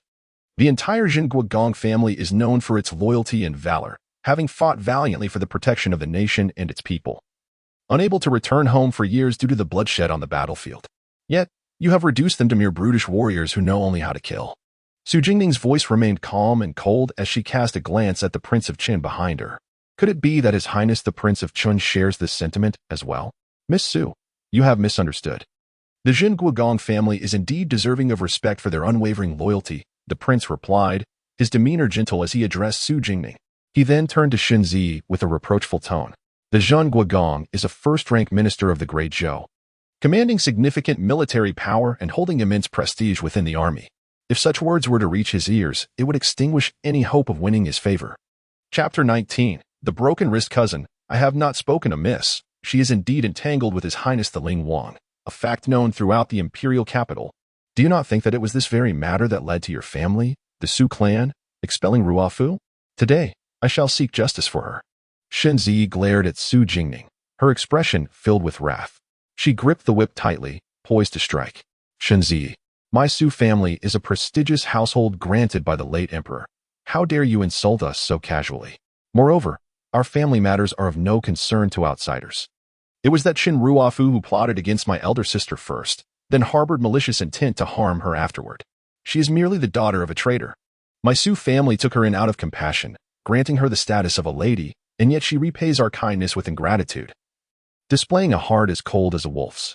The situation we face now is entirely of her own making. Your blatant favoritism toward her is surprising. I had no idea Qin Ruo Fu had such a sister by another surname. Su Luoting's voice was calm yet laced with suppressed anger, standing protectively before Su Jingning as she addressed Shinzi coldly. Humph, Su Luoting, you are but a concubine's daughter. How dare you speak to me? The young lady of the Qin family. Step aside, or do not blame me for being rude. Shinzi held her head high, flicking her silver whip dismissively toward Su Luoting. At the mention of concubine's daughter, Su Jingning's gaze turned icy as she regarded Shinzi. She gently nudged Su Luoting aside, positioning herself in front of her. A slight smile graced her lips, yet her dark eyes exuded a chilling aura. Su Luoting sensed her elder sister's anger and cast a worried glance at Su Lushu. Both exchanged looks filled with concern. Mission wishes to defend Qin Ruo Fu? Su Jingning remarked softly, glancing at the silver whip in Shinzi's hand. And if I do? Shinzi replied disdainfully, lifting her chin. Humph, truly foolish. Su Jingning chuckled lightly, her voice low enough for only Shinzi to hear, laced with sarcasm. What did you say, you wretched girl? Shinzi seethed, angered by the slight insult. She lashed out with her whip, the silver glinting in the air as it swiftly approached Su Jingning, plunging the surroundings into a tense silence. Everyone held their breath, fearing for the vulnerable young lady of the Duke of Jinggue's household. Su Jingning remained still, her icy gaze fixed on Shinzi. Just as the whip was a mere half-inch from her, gasps filled the air. Elder sister, be careful. Only Shinzi noticed the peculiar smile on Su Jingning's face as she swung the whip. Unbeknownst to everyone, In the fleeting moment before Shinzi's strike, Su Jingning discreetly flicked a perfectly round pearl from her sleeve, one she had just deftly taken from Shinzi's headpiece. The pearl soared with breathtaking speed, landing right before Shinzi's right foot. Shinzi, exerting all her strength in her whip, naturally relied on her legs for leverage. Bang! As the whip flew from Shinzi's grasp, her own balance faltered, and she fell heavily to the ground. In her panic, she instinctively reached out to catch herself.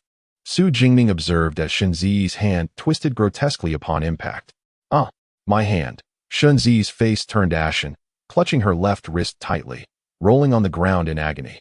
The sudden turn of events shocked the onlookers. The one who was meant to inflict harm now writhed in pain. Yo, what happened? Mu Heng, taken aback, failed to react in time. Cousin, my hand. It feels broken. What should I do? Shinzi cried out, her composure shattered. Quickly, fetch a doctor. Mu Heng barked at a nearby servant, his brow furrowed. Shinzi, in her pain, refused anyone's assistance and remained on the ground, a pitiful sight. Su Lushu and the others, relieved to see Su Jingning unharmed, cast cold glances at Shinzi. The Su family bore grudges, and they would not sympathize with someone who had just insulted them. Your Highness, it seems Miss Shin injured her wrist when she fell, using her hands to brace herself. I have read some medical texts due to my own frail constitution. The doctor may take time to arrive. Perhaps I could examine Miss Shin in the meantime? Su Jingning spoke calmly to Mu Heng, her voice as soothing as a mountain spring, devoid of anger from Shinzi's earlier actions. Mu Heng regarded her with skepticism but, seeing her composed demeanor and the pale face of Shinzi in pain, hesitated. Then I am grateful to you, Miss Su. No, cousin, do not let her examine me. I fell because I intended to strike her. What if she harbors resentment and seeks to harm me? Shinzi immediately shook her head in refusal. Shinzi, if it were not for your provocation in attempting to harm my sister, your own lack of skill would not have led you to this injury. My sister is merely trying to help you. How dare you suspect her? Su Luowan's face flushed with anger as she attempted to pull Su Jingning away. Onlookers began to admire the kind-hearted nature of the usually reserved second daughter of the Su family, noting how she offered assistance despite Shinzi's earlier arrogance. Miss Shin, you need not worry. With so many witnesses present, I could do you no harm. I merely wish to avoid any rumors circulating tomorrow that you were injured because of me, Su Jingning stated coldly. Here, stop this. Let Miss Su examine you. You too. Assist her to a chair, Mu Heng, growing weary of Shinzi's obstinacy, commanded. He then turned to Su Jingning with an apologetic expression. Miss Su, I ask for your understanding. Su Jingning nodded gently and approached Shinzi, now supported by two others in a chair, disregarding the murderous glare directed at her. She examined the injured wrist. The bone is fractured, Su Jingning stated coolly. Shinzi's complexion darkened further, cold sweat beading on her forehead. Mu Heng, seeing Shinzi on the verge of fainting from pain, regretted bringing her out today, fearing the punishment he would incur from his father should he find out. What shall we do now? He asked in a deep voice. Su Jingning did not respond but turned to retrieve two folding fans from a nearby rack and handed them to Mu Heng. Your Highness, might I trouble you to separate the ribs of these fans? Mu Heng, puzzled, complied, noting that the ribs were crafted from durable Nama wood. Once he finished, he passed them back to Su Jingning. She set the fan ribs aside and glanced at Shinzi's dress, deftly pulling a silk ribbon from her sleeve. Shinzi watched her movements with trepidation, unsure of her intentions. With a playful glint in her eye, Su Jingning seized Shinzi's hand, pressing several acupressure points around the injured wrist before lifting the fractured bone. In a moment of distraction, she swiftly realigned the dislocated bone, purposefully applying pressure. Shinzi screamed in pain, losing consciousness. Unfazed, Su Jingning expertly secured the wrist with the fan ribs and silk ribbon to prevent further dislocation, her actions precise and composed. The scene was a sight to behold, so much so that Mu Heng found himself momentarily entranced. All done, Su Jingning announced, carefully wiping her hands with a handkerchief as she spoke to Mu Heng. At that moment, the doctor arrived, and upon seeing Su Jingning's bandaging, he offered his praise. Mu Heng's earlier doubts regarding Su Jingning had dissipated, and his tone now carried a hint of sincerity. I am grateful for Miss Su's assistance today. Once his injury is healed, I shall ensure she pays a visit to Miss Su to express her apologies. Your Highness is too kind. Perhaps we should first escort Miss Shin back. Su Jingning replied with a courteous bow, her demeanor poised and graceful. With that, Mu Heng departed from Yunmu Pavilion, carrying the unconscious Shinzi. Su Jingning observed Shinzi being taken away and heard whispers nearby praising her for being a kind-hearted person. A flicker of derision passed through her dark, icy almond eyes. Kind-hearted? Ha! She has always been a person who repays grievances with vengeance. One hand, indeed, has been overly generous to her. Sister, she spoke of you in such a manner, yet you still assist her. Su Luowan pouted, somewhat perplexed. Su Luoting and Su Luoshu also shared her confusion. Who says I am helping her? How could I assist someone who speaks so ill of you, Luoting? I merely wish for her to endure a bit more suffering. Su Jingning gently ruffled Su Luowan's fluffy hair, her voice soothing. Su Luowan continued to lower her head. Still bewildered. Enough of that. Sister invites you to Fonting Tower for the floral chicken, Su Jingning said with a fond expression. Instantly, Su Luowan's eyes sparkled with excitement. Floral chicken from Fonting Tower is her favorite. All right, let's go. Let's go. Chapter 20. The young master awaits your presence. Fonting Tower is situated on Shinwu Street, directly across from Yunmu Pavilion. The group of sisters arrived at Fonting Tower swiftly. In recent days, the establishment had witnessed a surge in patronage upon their arrival. The first floor was already brimming with guests, leaving no available seats. Su Luowan wore a look of disappointment, fearing that she would not be able to indulge in the famed flower wine chicken today. Just as fate would have it, there was an available private room on the second floor. A young attendant, upon noticing them, courteously guided them upstairs. Stealing glances at the lady in the smoky blue silk dress, whose demeanor was cool and aloof, he recalled that the innkeeper had personally attended to her the previous day. We are indeed fortunate to have found an empty private room right away, and it offers a splendid view of the bustling Shinwu Street, Su Luowan exclaimed. Standing by the window, her expression brightening as she observed the lively marketplace below. It was no wonder that Fonting Tower thrived. Its decor and layout were distinct, reminiscent of a quaint pavilion in Jiangnan. Su Luoting admired the elegantly styled private room, her eyes filled with appreciation. Meanwhile, Su Jingning sat beside Su Luoshu, ordering a selection of their favorite dishes, contentedly leaning against the window with her chin in her hand, gazing out at the throngs of people. As the year-end approached, the street was alive with a cacophony of voices, vendors calling out, and performers entertaining the crowd. The atmosphere was indeed vibrant. Soon, the dishes arrived, and Su Luowan's eyes lit up at the sight of Fonting Tower's signature flower wine chicken, its enticing colors making her mouth water, prompting laughter from Su Luoting and Su Luoshu. Su Jingning, however, was not particularly hungry. She sampled a few bites before setting down her chopsticks and excusing herself from the private room. Outside the room, a charming maid awaited, and upon seeing Su Jingning, she respectfully bowed. Miss, did you summon me for something? The maid had gestured to her from a corner of Yunmu Pavilion just moments prior. Miss, the young master you inquired about has awakened. He insisted on seeing you, the maid whispered to Su Jingning. Su Jingning pondered for a moment, her gaze lowered. Where is he? In the back courtyard. This way, please, the maid replied, leading Su Jingning to the rear of Fonting Tower. The courtyard was tranquil and serene, an ideal place for recuperation. Lu Jifan had sustained serious injuries and required a quiet environment to heal. Uncle Yin had arranged for him to rest in a secluded wing. Miss, this is the place, the maid announced softly. Very well, you may leave now, Su Jingning instructed gently. She knocked lightly on the door. Come in, a clear, deep voice called from within. Su Jingning entered to find Lu Jifan, clad in a blue robe, tall and slender, standing before the only potted plant in the room, meticulously tending to its wilted leaves. His complexion was pale, yet he appeared significantly better than the previous day. I hear you wish to see me?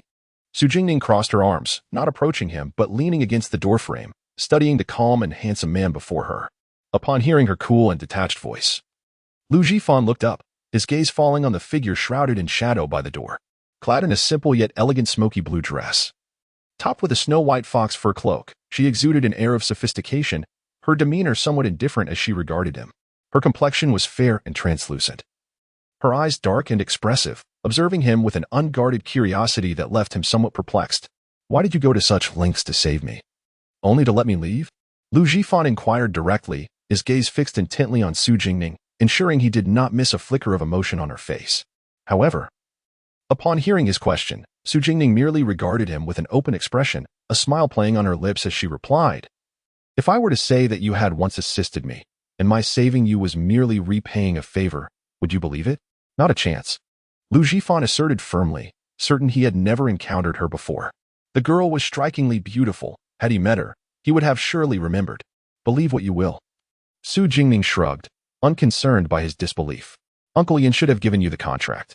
If, once you recover, you choose not to remain in the capital, you are free to go wherever you wish. If you prefer to stay, you may do so as well.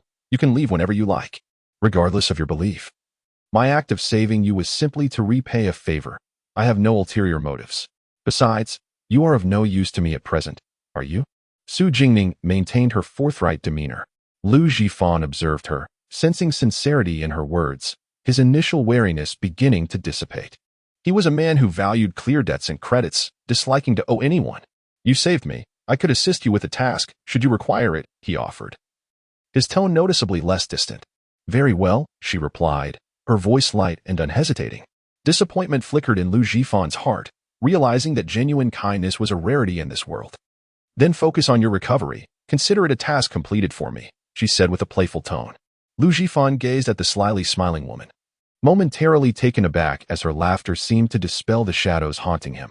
If there is nothing else, I shall take my leave, Su Jingning remarked.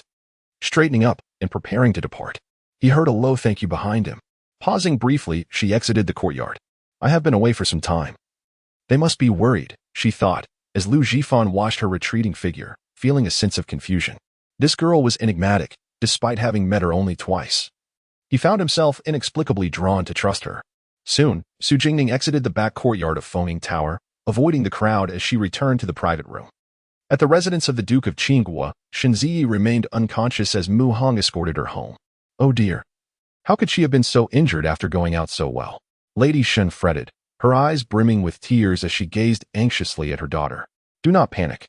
Let the doctor examine her first. The Duke of Qinghua, who had remained relatively calm, reassured Lady Shen before turning to Mu Hong. The doctor, who had been waiting nearby, quickly approached to assess Shenziyi's injuries. He gently lifted her hand and carefully unwrapped the bandages Su Jingning had applied to her wrist, examining it closely. After a moment of pressing and frowning, he turned to the Duke of Qinghua and bowed. My lord, the young lady's injury is quite severe. Her wrist bone is fractured. Thankfully, the previous doctor was skilled and managed to set the bone. Otherwise, the consequences would have been dire. What? A fractured wrist bone? Can it be treated? Lady Shen gasped, her face paling with fear. Do not worry, it can be treated, but it is a painful injury, and even after healing, there may be lingering effects. It cannot be completely cured, the doctor replied with a troubled expression. What shall we do, my lord? How could this happen to her? Lady Shen gazed helplessly at the Duke of Qinghua. We understand. Lao Fu, take the doctor to prepare the medicine, the Duke of Qinghua commanded after a moment of silence. Then turned to Mu Hong. Your Highness, you were present when Ziyi was injured today. Can you shed light on what transpired? How did she come to be hurt? Mu Hong recounted the day's events truthfully. As the Duke of Qinghua listened, his brow furrowed deeper. This girl had become reckless due to her pampering, daring to provoke anyone and everyone. The officials of the Jinghua Duke's residence were a bunch of overprotective lunatics, if they were truly offended.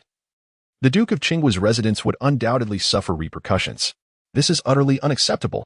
It is high time she learned a lesson. The Duke of Qinghua's expression turned grave. Having recently been reprimanded by the Emperor, he could not afford any more trouble for the Duke's residence. Your Highness should hasten back to the residence. It would be unwise for you to be out today. Should ill-intentioned individuals convey this to His Majesty, it could be detrimental to your standing. He furrowed his brow as he gazed at Mu Hong. Indeed, uncle, I shall return to the estate now. I will visit Io again in a few days. Mu Hong also felt it was indeed unwise for him to be away from the residence today, and wished to return promptly. By the way, uncle, I must express my gratitude to Miss Su from the Duke of Jin's household. Were it not for her selfless act of aiding Io with her injuries, the situation could have been far more grave. Before departing, Mu Hong reminded the Duke of Qinghua that the Duke of Jin's household should not be treated as an enemy. I understand. I shall send someone to the Duke of Jin's household tomorrow to convey our apologies and gratitude for Ear, the Duke of Qinghua replied. Fully aware of what Prince Qin implied, the Duke of Jin's household possessed significant influence and military strength. Any rift with them would be unfavorable for Prince Qin's future endeavors. The following morning, the Duke of Qinghua personally penned an apology letter and sent gifts to Su Jingning at the Duke of Jin's household.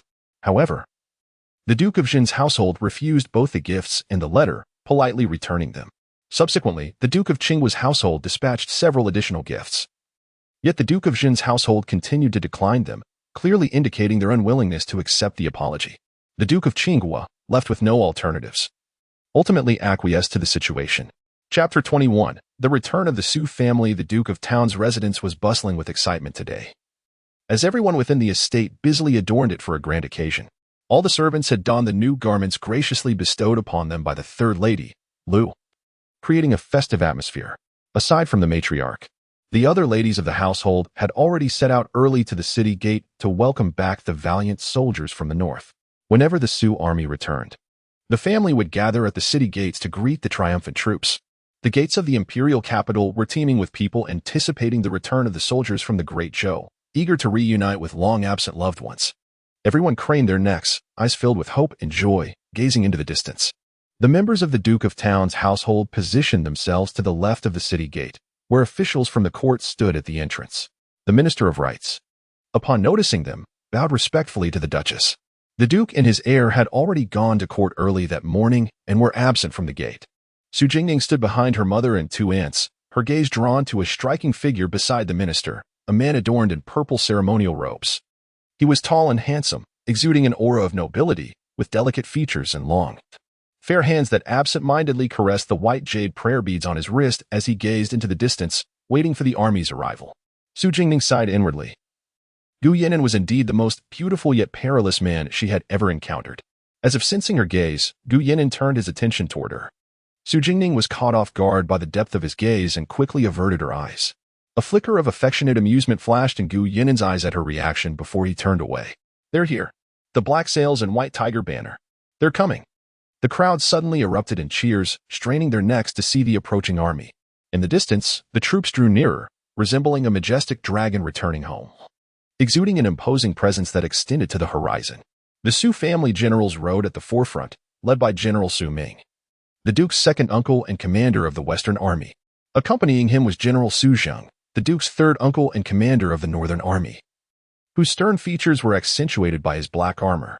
Following closely behind were the young generals of the Su family, brimming with vigor, their armor billowing in the wind, a testament to their years of valor on the battlefield, drawing blushes from the maidens on either side.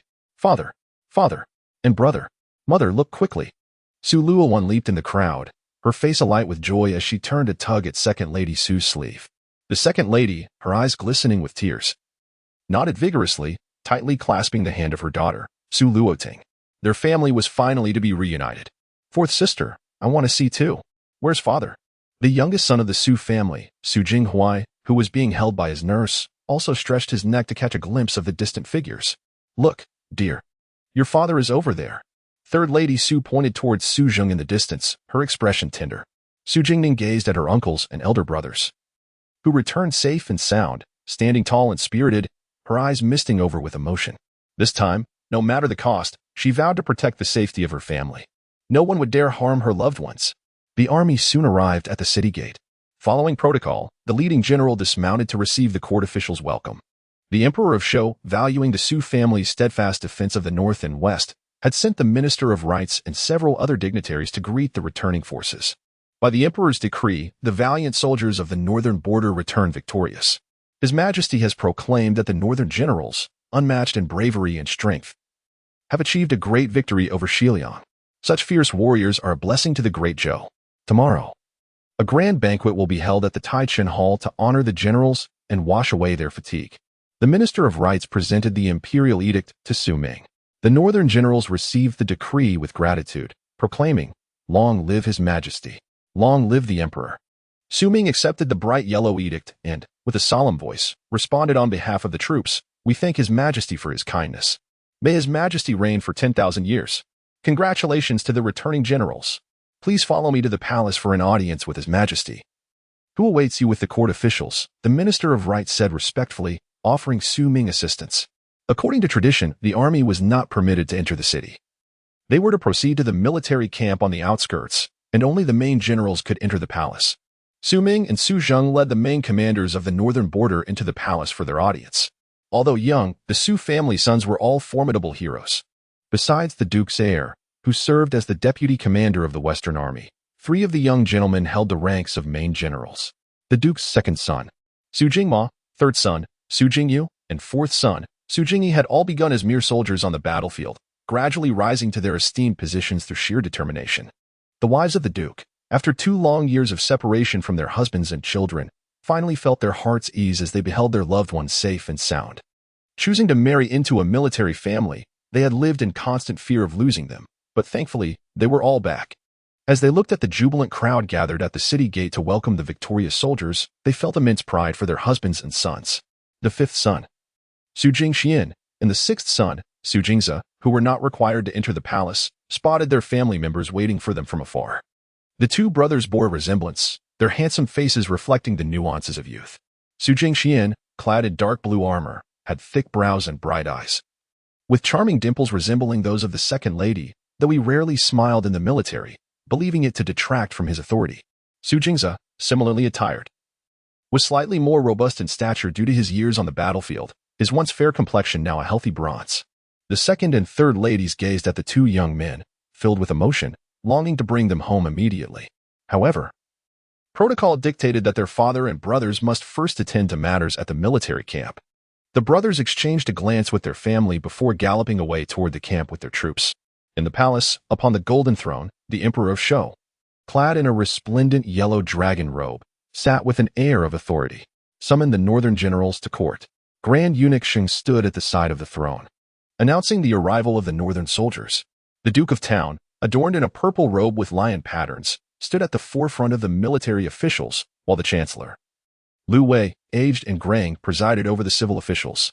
Su Ming led the northern commanders into the hall, presenting the peace treaty and battle reports from Xiliang. Western Commander Su Ming presents the peace treaty from Xiliang to Your Majesty. Long live the Emperor. All rise. The Emperor's expression brightened as he gestured for Eunuch Sheng to take the documents from Su Ming, inviting the generals to stand. Upon reviewing the battle report, it was evident that the Su family's contributions were pivotal in Xiliang's defeat.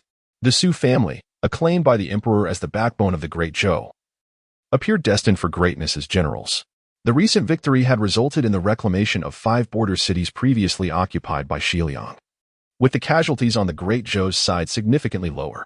In response, Xiliang had sent a peace treaty, expressing their desire for a temporary ceasefire and intentions to send envoys to Great Zhou after the new year to discuss peace and reconciliation. Excellent. This great victory in the northern border is a testament to the valor of our generals. May heaven bless the Great Zhou with such valiant warriors. Bestow rewards upon all the returning soldiers.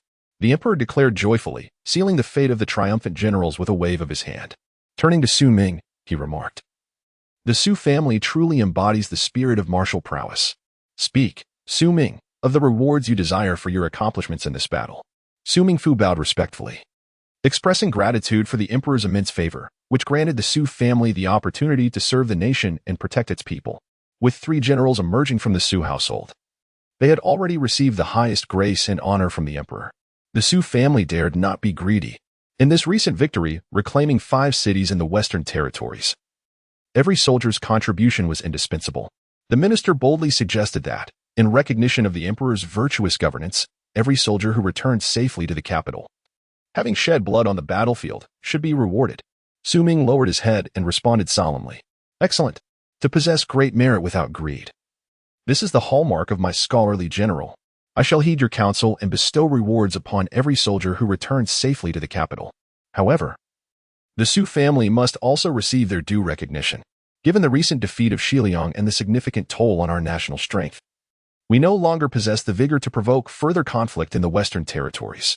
With the year-end approaching, you shall be granted the peace to celebrate the new year with your families. The Emperor spoke with a tone of satisfaction. On behalf of the soldiers, I extend our heartfelt gratitude to Your Majesty. Su Ming replied, "Moreover, Your Majesty, I have one more matter to beseech your grace." After bowing in thanks to the Emperor, he lifted his armor and knelt on one knee. "What is it? Speak freely."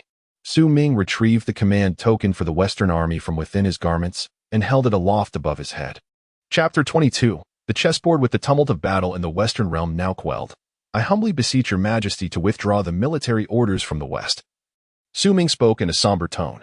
Why is that? Emperor Zhou's expression turned grave, seemingly taken aback by Su Ming's abrupt relinquishment of the military authority in the West, a power that constituted 1/6 of the Great Zhou's military might and was coveted by many. As Su Ming's words echoed in the court, the tranquility was shattered.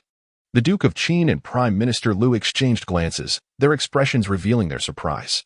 With the triumphant return of the army, they had anticipated that the power of the Zhengguo Duke's Su family would only grow stronger, becoming a force to be reckoned with. However, no one expected Su Ming to voluntarily surrender the military command of the West. a move that indicated the Zhenghua Duke's house would forfeit a significant portion of its military influence and withdraw from the imperial power struggle.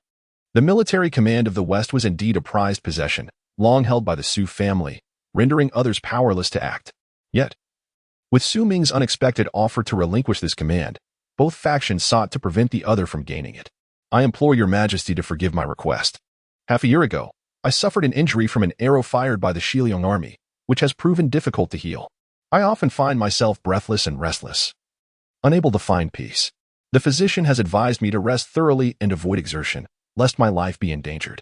Therefore, I seek your majesty's permission to take a 6-month leave to recuperate, after which I shall serve you diligently, he pleaded earnestly.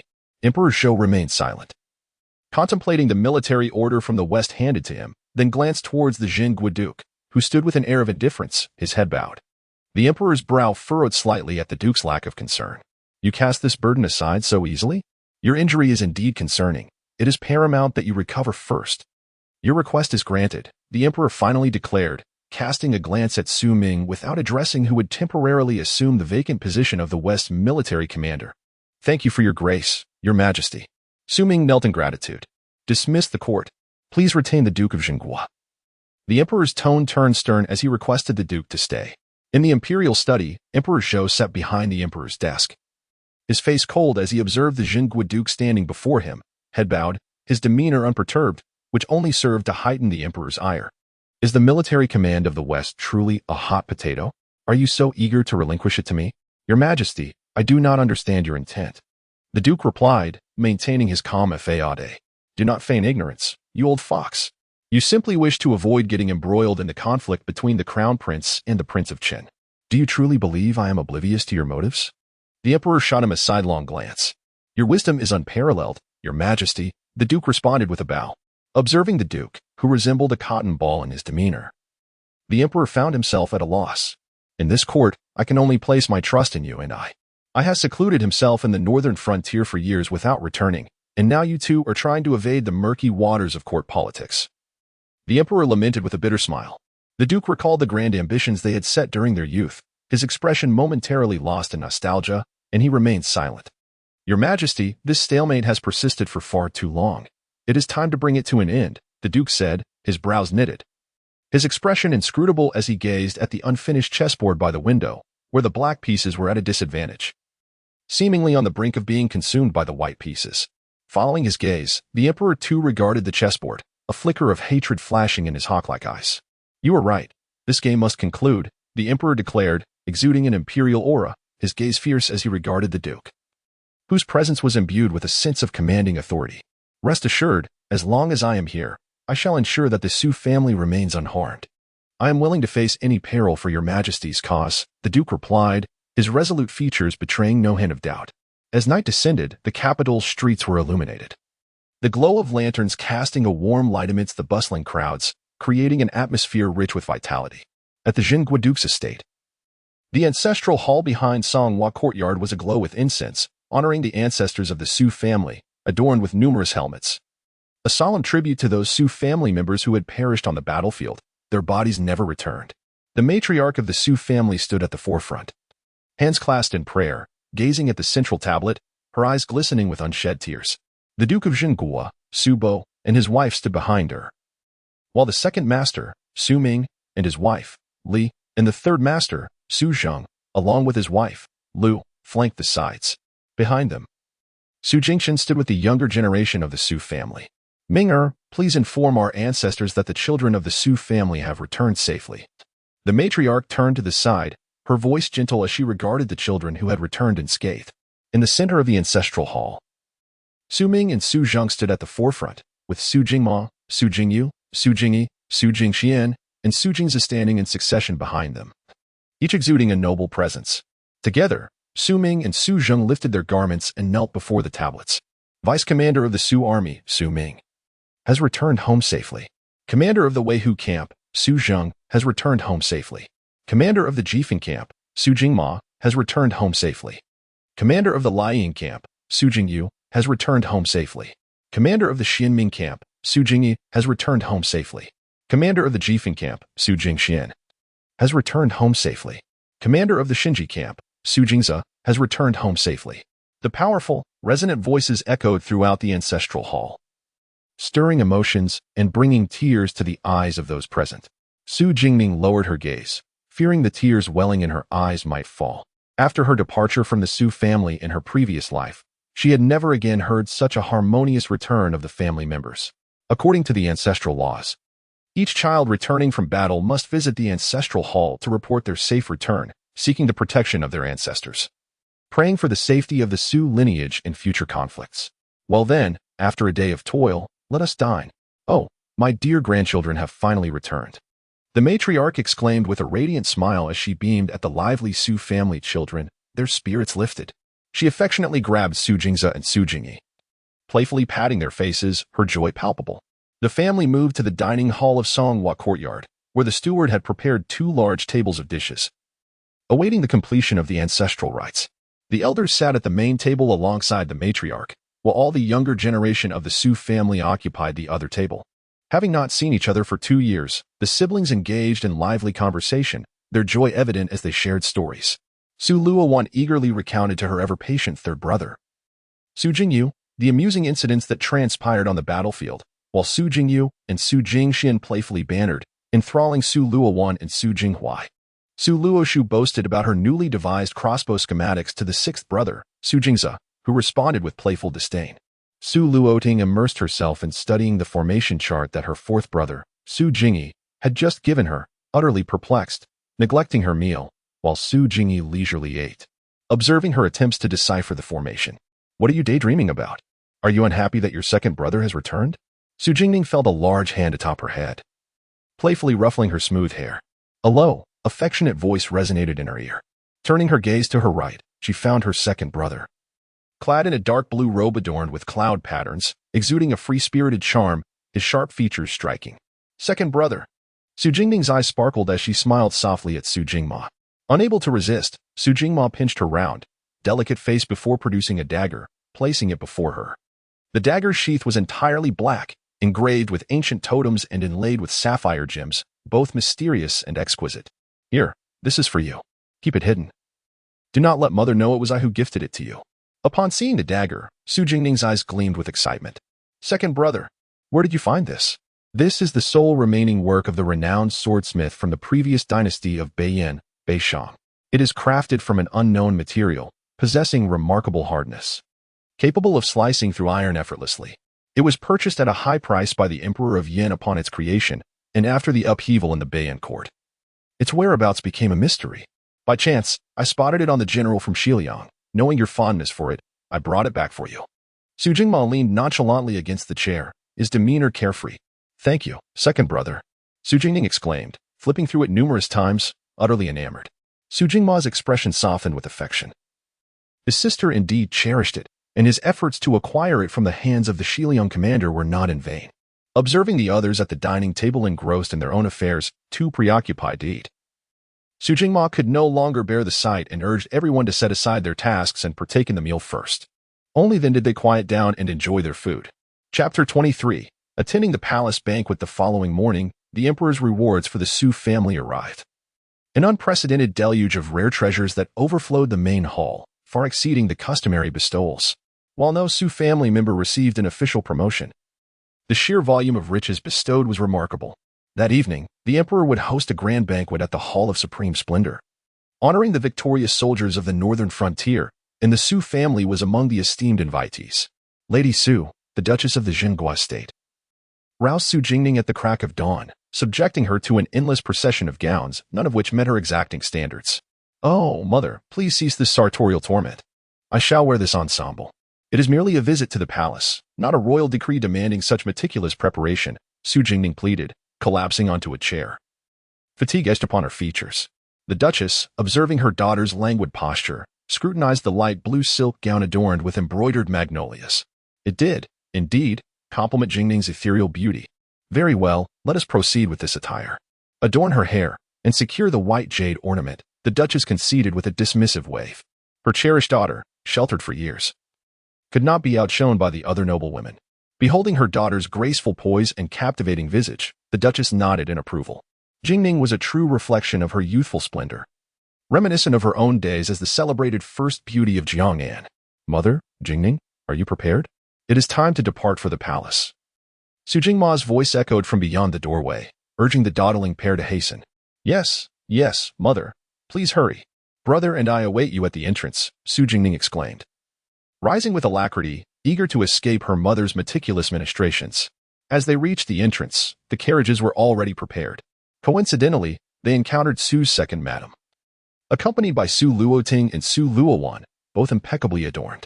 Su Luowan, being the younger of the two, appeared particularly charming in her pink dress, while Su Luoting exuded an otherworldly grace in her moon-white gown. Their eyes met Su Jingning's, conveying a shared sense of exasperation, as she surmised they, too, had endured second aunt's relentless primping. Su Luoshu, already seated within the carriage, beckoned them enthusiastically. Eldest aunt, mother, please board quickly. Father and uncle are growing impatient. Su Luowan remarked, a hint of schadenfreude in her voice as she glanced at Su Bo and Su Ming, who stood beside the carriage. Seizing Su Jingning's hand, she exclaimed, Second sister, hurry to fourth sister's carriage. Mother has been reciting etiquette all day. I have memorized it all, and I cannot bear to hear it again. Amused, Su Jingning allowed herself to be led into Su Luoshu's carriage, with Su Luoting following close behind. Su Luoshu, clad in a verdant brocade gown, bore the marks of careful preparation, adorned with the latest jewelry from the Yunmu Pavilion. Her eyes sparkled with a vivacity that set her apart from her Su sisters. The Su family occupied 4 carriages, with the Su sons riding ahead on horseback. The procession glided toward the imperial palace. The Zhenguo estate was a mere half-hour journey from the palace. Soon, the carriages halted at the palace gates, where a multitude had gathered. The emperor had invited not only the victorious soldiers of the northern frontier, but also officials of the 3rd rank or higher, along with their families. Those in attendance were the elite of the capital, distinguished by their wealth, influence, and power. Upon alighting from the carriage, Su Jingning's gaze was immediately drawn to the figure standing at the forefront with her father, a man of striking stature and refined bearing. His radiance was undeniable, capturing her attention instantly. He exchanged words with her father and turned his gaze in her direction, his eyes twinkling with amusement. Her mother beckoned her forward. My mother summons me. I shall return momentarily, Su Jingning said to Su Luoshu. She approached her family. Gu Yan, the heir of the Prince of Beiyang estate, stood respectfully beside the duke, a smile playing on his lips as he observed her. Jingning, come meet the heir of the Prince of Beiyang estate. He has only recently returned to the capital, and you have not had the pleasure of meeting him, the Duchess announced with a beaming smile. Su Jingning was puzzled by her mother's sudden introduction. Had her mother known Gu Yan in the past?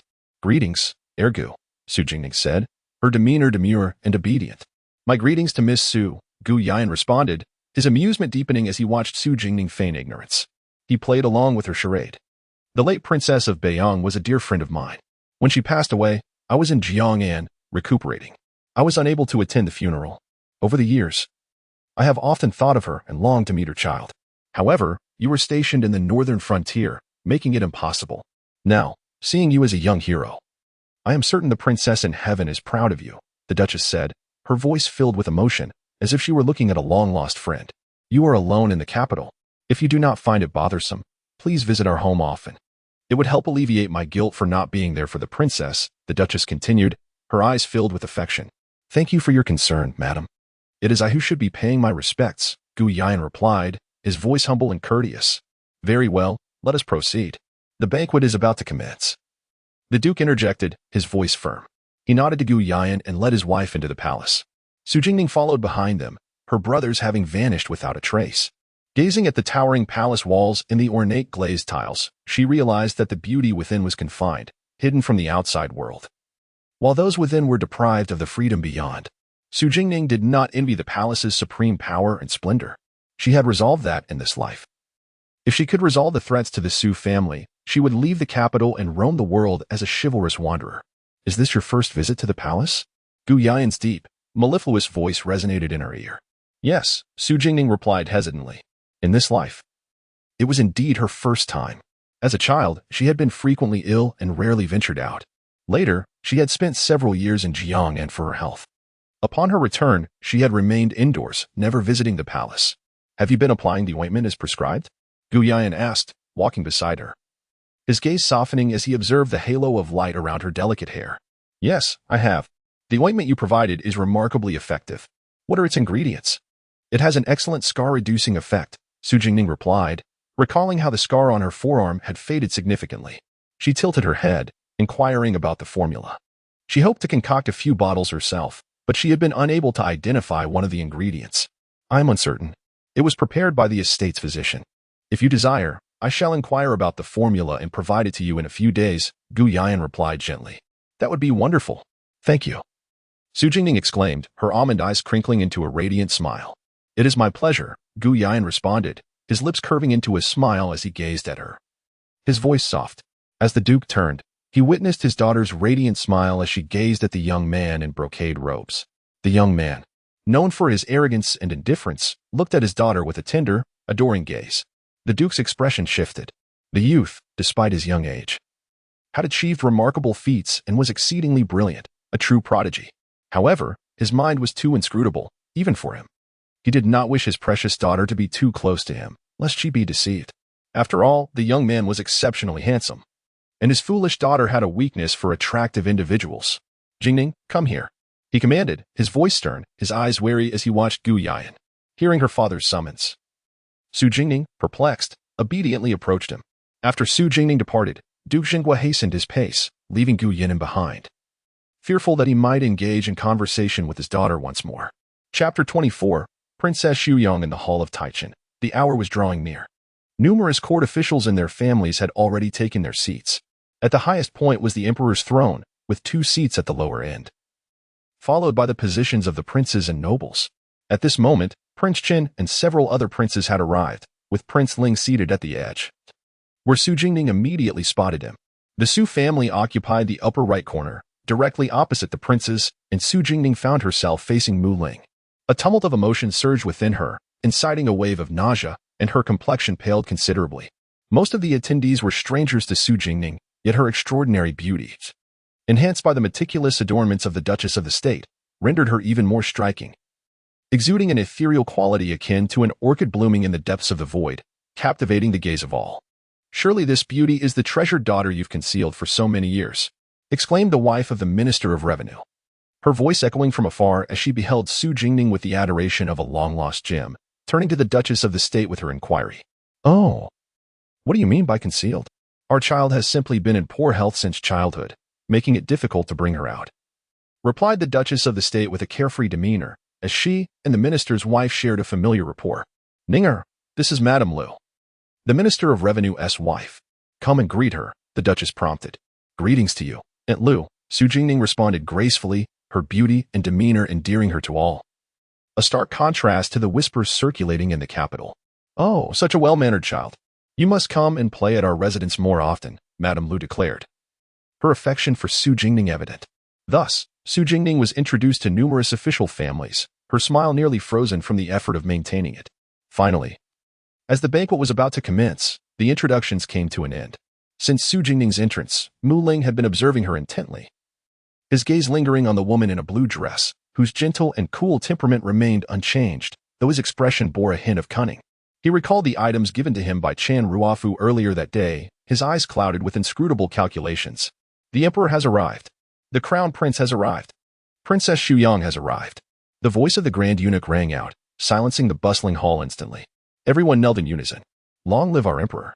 Su Jingning knelt behind the Duchess of the State, her gaze lifting to the middle of the hall where a middle-aged man approached the throne. Clad in a black dragon robe adorned with a majestic golden dragon, with his ink-black hair elegantly styled beneath a jade crown, he stood tall and imposing. His profound eyes commanded respect, exuding the aura of a sovereign who gazed down upon the world. He was the second emperor of the Great Zhou, the favored son of the late emperor, renowned for his talents and achievements. Even in his youth, he exhibited a commanding presence and ruthless ambition, having led an army to vanquish the maritime kingdom of Nanjiu, transforming it into a vassal state of Great Zhou.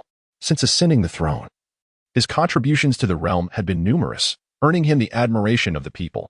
As Su Jingning reflected on the past years, she recalled how the Zhou emperor, despite being in the prime of his life, had succumbed to worsening health, often fainting from blood loss, until the day he never awoke again. It was during this tumultuous time that the princes began their fierce struggles for the throne, with Mu Ling ultimately ascending, aided by both Su Jingning and her family.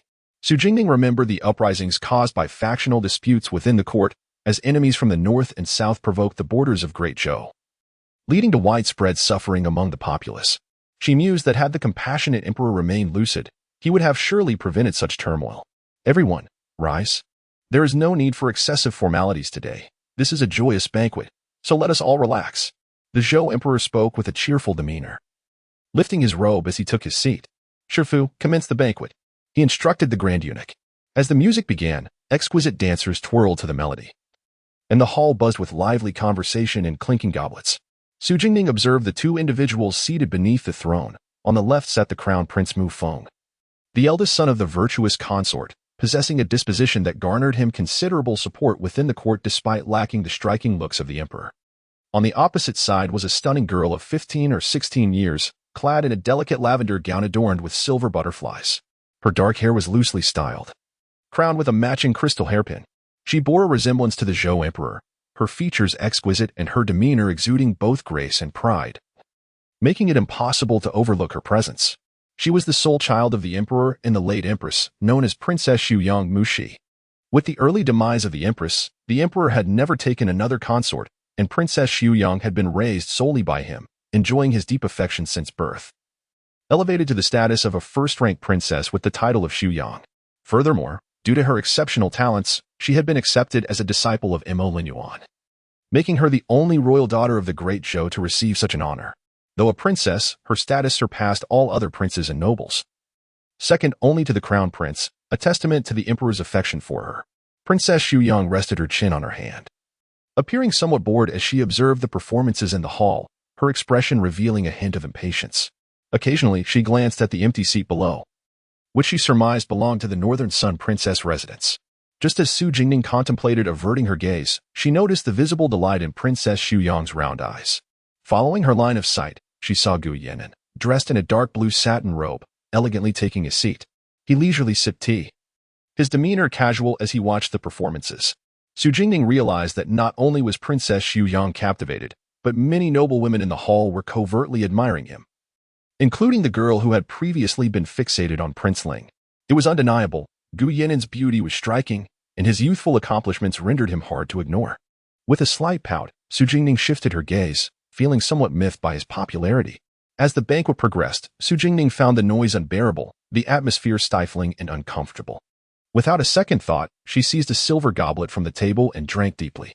Su Jingma noticed her pallor and was about to inquire when he saw his sister down the goblet without hesitation, unable to intervene in time. The moment she realized it was wine, Su Jingning froze. Wine. She glanced at her empty cup and then at the full cup of tea beside her, a fleeting expression of regret crossing her features. It was fruit wine. It should be fine, she reassured herself inwardly. Second brother, I'm utterly bored. I'm going out for some fresh air. I'll return shortly, Su Jingning declared, setting down her goblet and rising to address Su Jingma. I'll accompany you. I'm quite bored here too, Su Jingma replied, a hint of concern for Su Jingning's solitary venture evident. All right then, she acquiesced. The siblings quietly slipped out through a side door. As they exited the grand hall, the cold wind swept in, brushing against Su Jingning's fair neck and awakening her senses. Ah, it feels so much better outside, she exclaimed, unable to contain her relief. Put on your cloak. You wouldn't want to catch a chill. Su Jingma gently draped the snow-white fox cloak over her shoulders, his actions tender and indulgent. Su Jingning stood still, obediently allowing Su Jingma to wrap her in the cloak. We'll linger here for a moment.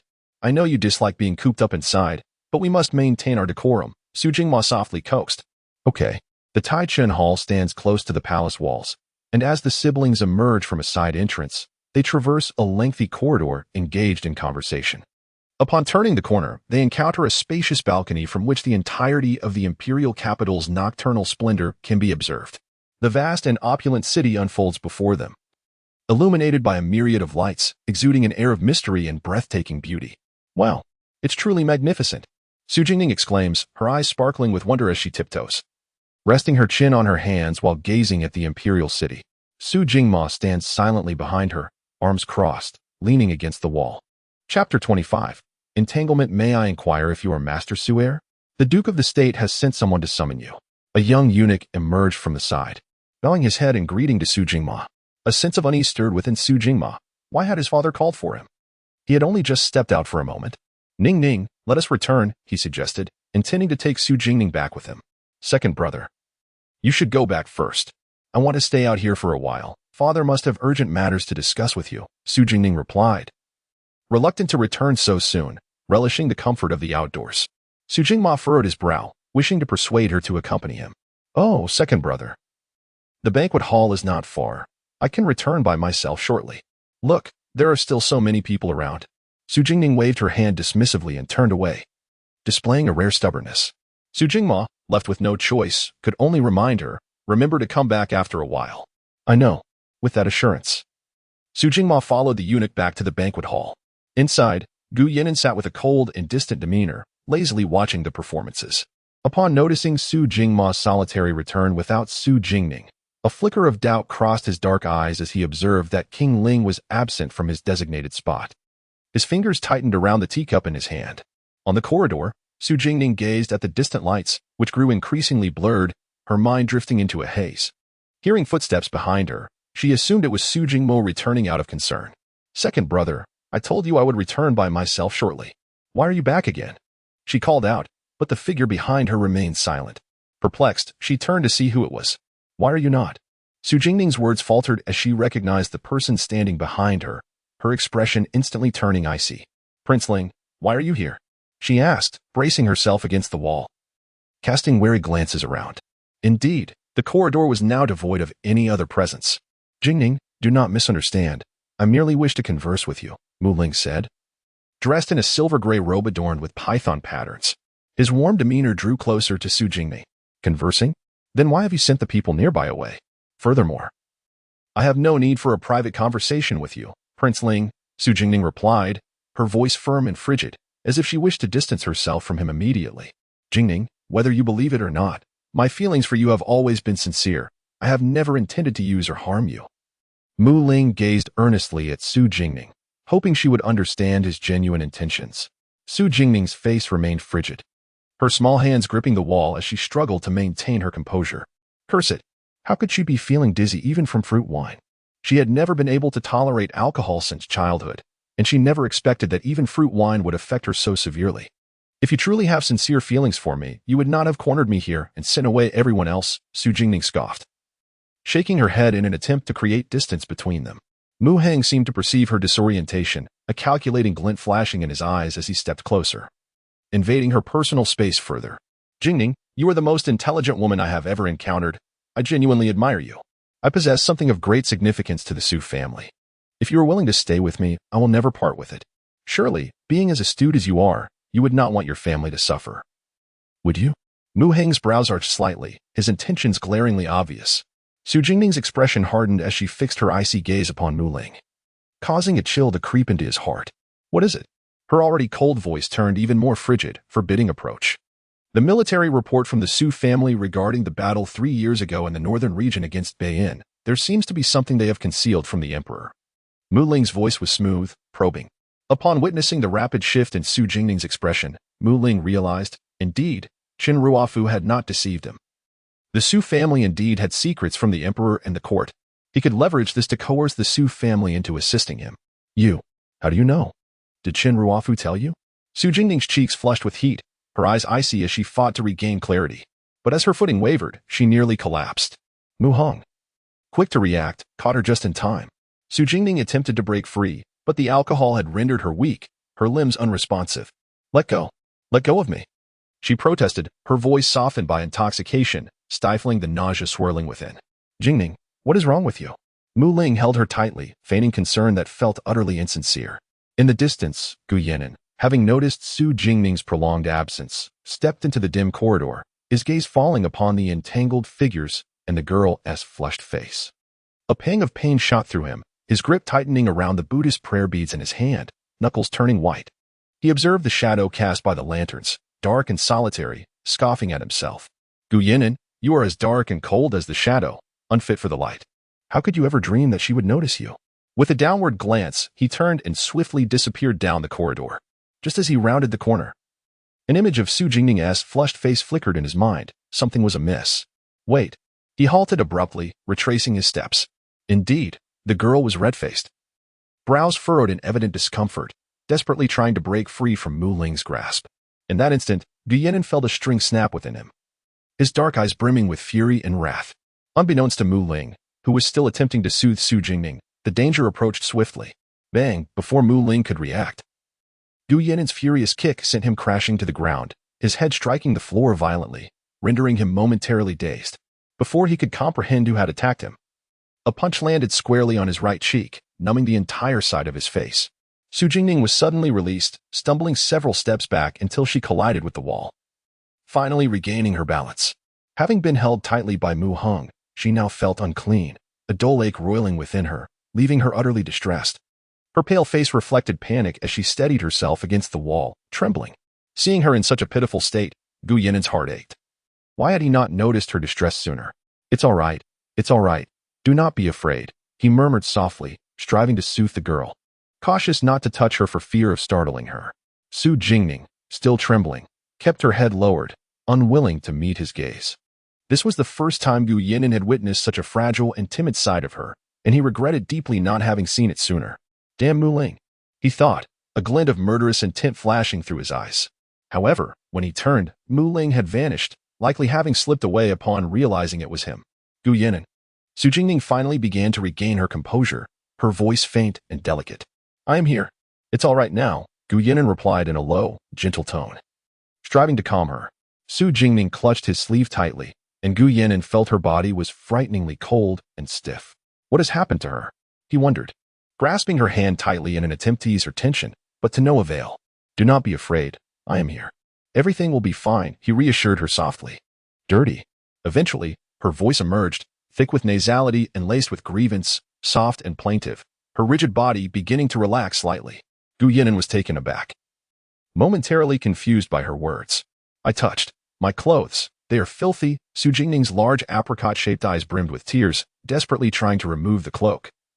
But her haste rendered her unable to untie it, appearing both delicate and aggrieved. Understanding her distress, Gu Yinin felt his heart soften, caught between laughter and tears at the sight of such a vulnerable girl. He extended his hand and bent down to untie the cloak that she had hastily knotted into a tight mess. There we go, the cloak is soiled. We shall discard it, it matters not, he spoke softly, his gaze tender and indulgent as he looked at Su Jingning, tossing aside the untangled garment. Chapter 26. Intoxication. Su Jingning remained silent, her head bowed low, while Gu Yinin furrowed his brow, casting a worried glance at her. Suddenly, she leaned in close. Grasping his hand firmly, her gaze fixated on the white jade Buddha beads adorning his wrist, wordlessly entranced. Gu Yinin then detected a faint aroma of grapefruit wine emanating from her. A smile danced in his eyes as he realized she was intoxicated, having seemingly consumed only a single cup of fruit wine. Observing the thinly clad girl, he contemplated offering her his cloak, but as he raised his hand, she pressed it down again. Without uttering a word, she continued to stare intently at the white jade Buddha beads. Do you fancy this? Gu Yinin inquired, shaking his wrist, unable to conceal the mirth in his eyes. Su Jingning's cheeks flushed a rosy hue as she looked up at him, nodding adorably like a chick pecking at rice. With a sigh of resignation, Gu Yinin removed the white jade Buddha beads and handed them to her. Su Jingning accepted the beads with delight, akin to a child who had just received a precious treasure, clutching them and beaming with joy. Gu Yinin cautiously draped his cloak around her, relieved when she did not resist. Her earlier frigid demeanor had genuinely startled him. As she donned the beads on her wrist, she mimicked her previous actions, swaying them before him, tilting her head and murmuring sweetly, "Beautiful." Gu Yinin found her antics irresistibly charming, his gaze warming like the gentle sun of spring. Following her cue, he complimented, "Lovely, you wear it beautifully." The lustrous white beads contrasted exquisitely against her porcelain-like wrist. Su Jingning gazed at Gu Yinin's exquisitely enchanting face, gradually extending a finger towards the blood-red mole beneath his left eye.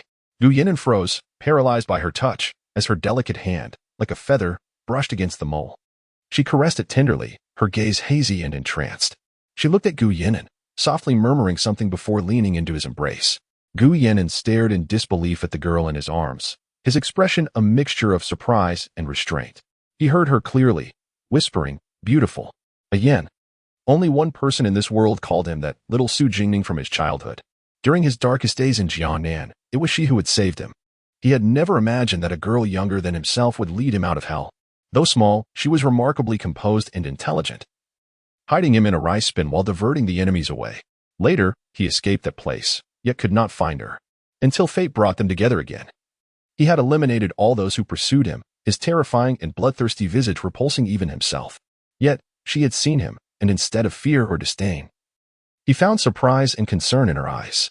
She had sheltered him at a farmhouse in the outskirts, even finding a doctor to treat his wounds. He stayed there for half a year, with her often visiting, bringing him treats and sweetly trailing behind him, calling him beautiful Yin. Eventually, she stopped coming for a long time, and he discovered she suffered from a severe cold that endangered her life. Fearing the only person who cared for him would leave, he grew frantic but felt helpless, kneeling at a temple for 7 days without food or water, praying to the Buddha not to take her away. Heaven was merciful. A divine doctor happened to be at that temple, learned of his plea, and saved both the girl and himself. Once he learned she had recovered, he intended to depart quietly, but unexpectedly ran into her. Upon realizing his identity, she appeared somewhat despondent, yet did not stop him. She asked, "Beautiful Yin, we will meet again, right?" After that, they did not see each other for 5 years. Until recently, when they reunited, he was overjoyed, yet upon their meeting, he detected wariness and fear in her eyes, no longer hearing her tender call of beautiful Yin, but rather his full name or being referred to as Gu Shitsi. He thought he would never again hear her call him in that way. Gu Yinan informed the Duke and Duchess of Jingguo and took the unconscious Su Jingning out of the palace, placing her on the carriage of the Su family, where she clung to his hand tightly. He remained by her side, watching her serene sleeping face, his usually cold and dark eyes softened with warmth. Reflecting on Mu Ling's actions earlier, a murderous intent flickered in his gaze. In the banquet hall, upon receiving news from Gu Yinan, the Duke and Duchess of Jingguo grew anxious as the event neared its conclusion, with the Emperor having already departed. They hastily left the banquet hall. Upon seeing Gu Yinan and the sleeping Su Jingning in the carriage, and the cloak draped over her, Su Jingmo realized the eunuch had intentionally lured him away. Cursed be his carelessness. He was relieved Ning Ning had encountered Gu Yinan. "Ning Ning, Gu Shitsi, what has happened? How could Ning Ning?" The Duchess of Jingguo exclaimed, her expression fraught with worry. How could they have let this child out of their sight for even a moment? The Duke of Jingguo also looked at his daughter with concern. The Duchess's voice rose, causing the sleeping Su Jingning to frown slightly, tightening her grip on Gu Yinan's hand. He gestured for them to lower their voices, not wishing to disturb the girl. Once she appeared to have settled back into slumber, he cautiously withdrew his hand. Meanwhile, Su Jingchun, who had remained quiet, noticed the white jade Buddha beads on Su Jingning's wrist, while Gu Yinan's wrist was conspicuously bare. Shocked, he scrutinized Gu Yinan, harboring suspicions. It was said that the esteemed Gu Shitsi of the Beiyang Wangfu had a taboo, the white jade Buddha beads that never left his wrist, never to be touched by anyone, not even the Beiyang Wang. Rumors circulated that those who accidentally brushed against them had lost a hand. "Yinan, how did you come to be with my sister? What on earth transpired?" Su Jingma inquired, both he and Gu Yinan being renowned young generals in the northern border, having fought side by side in battles. Su Jingma admired Gu Yinan's remarkable intellect and had considered him one of his few friends. Gu Yinan observed the worried expressions of the Su family, hesitating briefly before recounting the events that had transpired, omitting any mention of his relationship with Su Jingning. The more the Duke and Duchess of Jingguo listened, the darker their expressions grew, while Su Jingma and Su Jingchen could hardly contain their anger.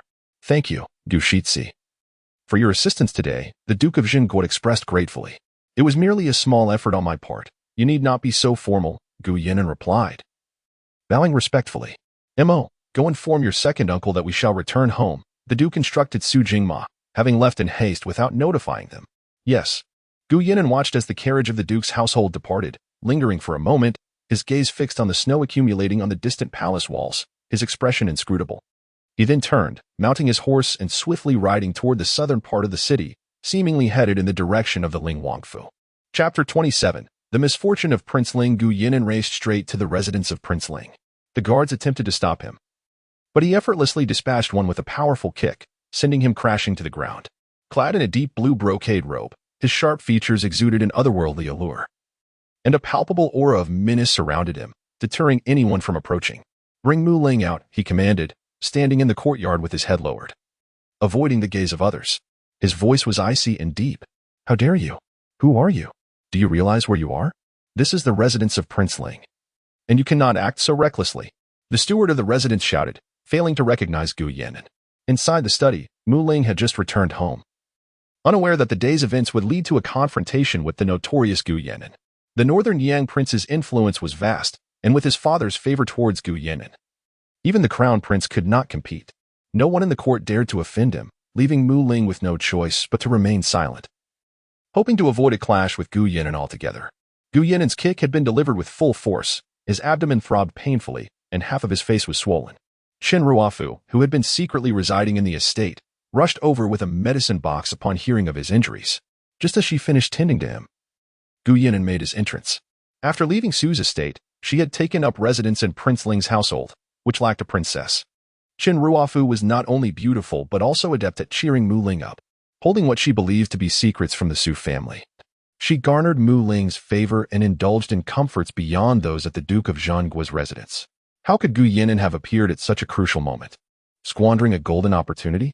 Qin Ruofu seethed internally, cursing Su Jingning for allowing her to escape a calamity. Mu Ling sat quietly in his chair, eyes closed and silent. Qin Ruofu, noticing his demeanor, smiled gently and squatted before him, her delicate hand grasping his.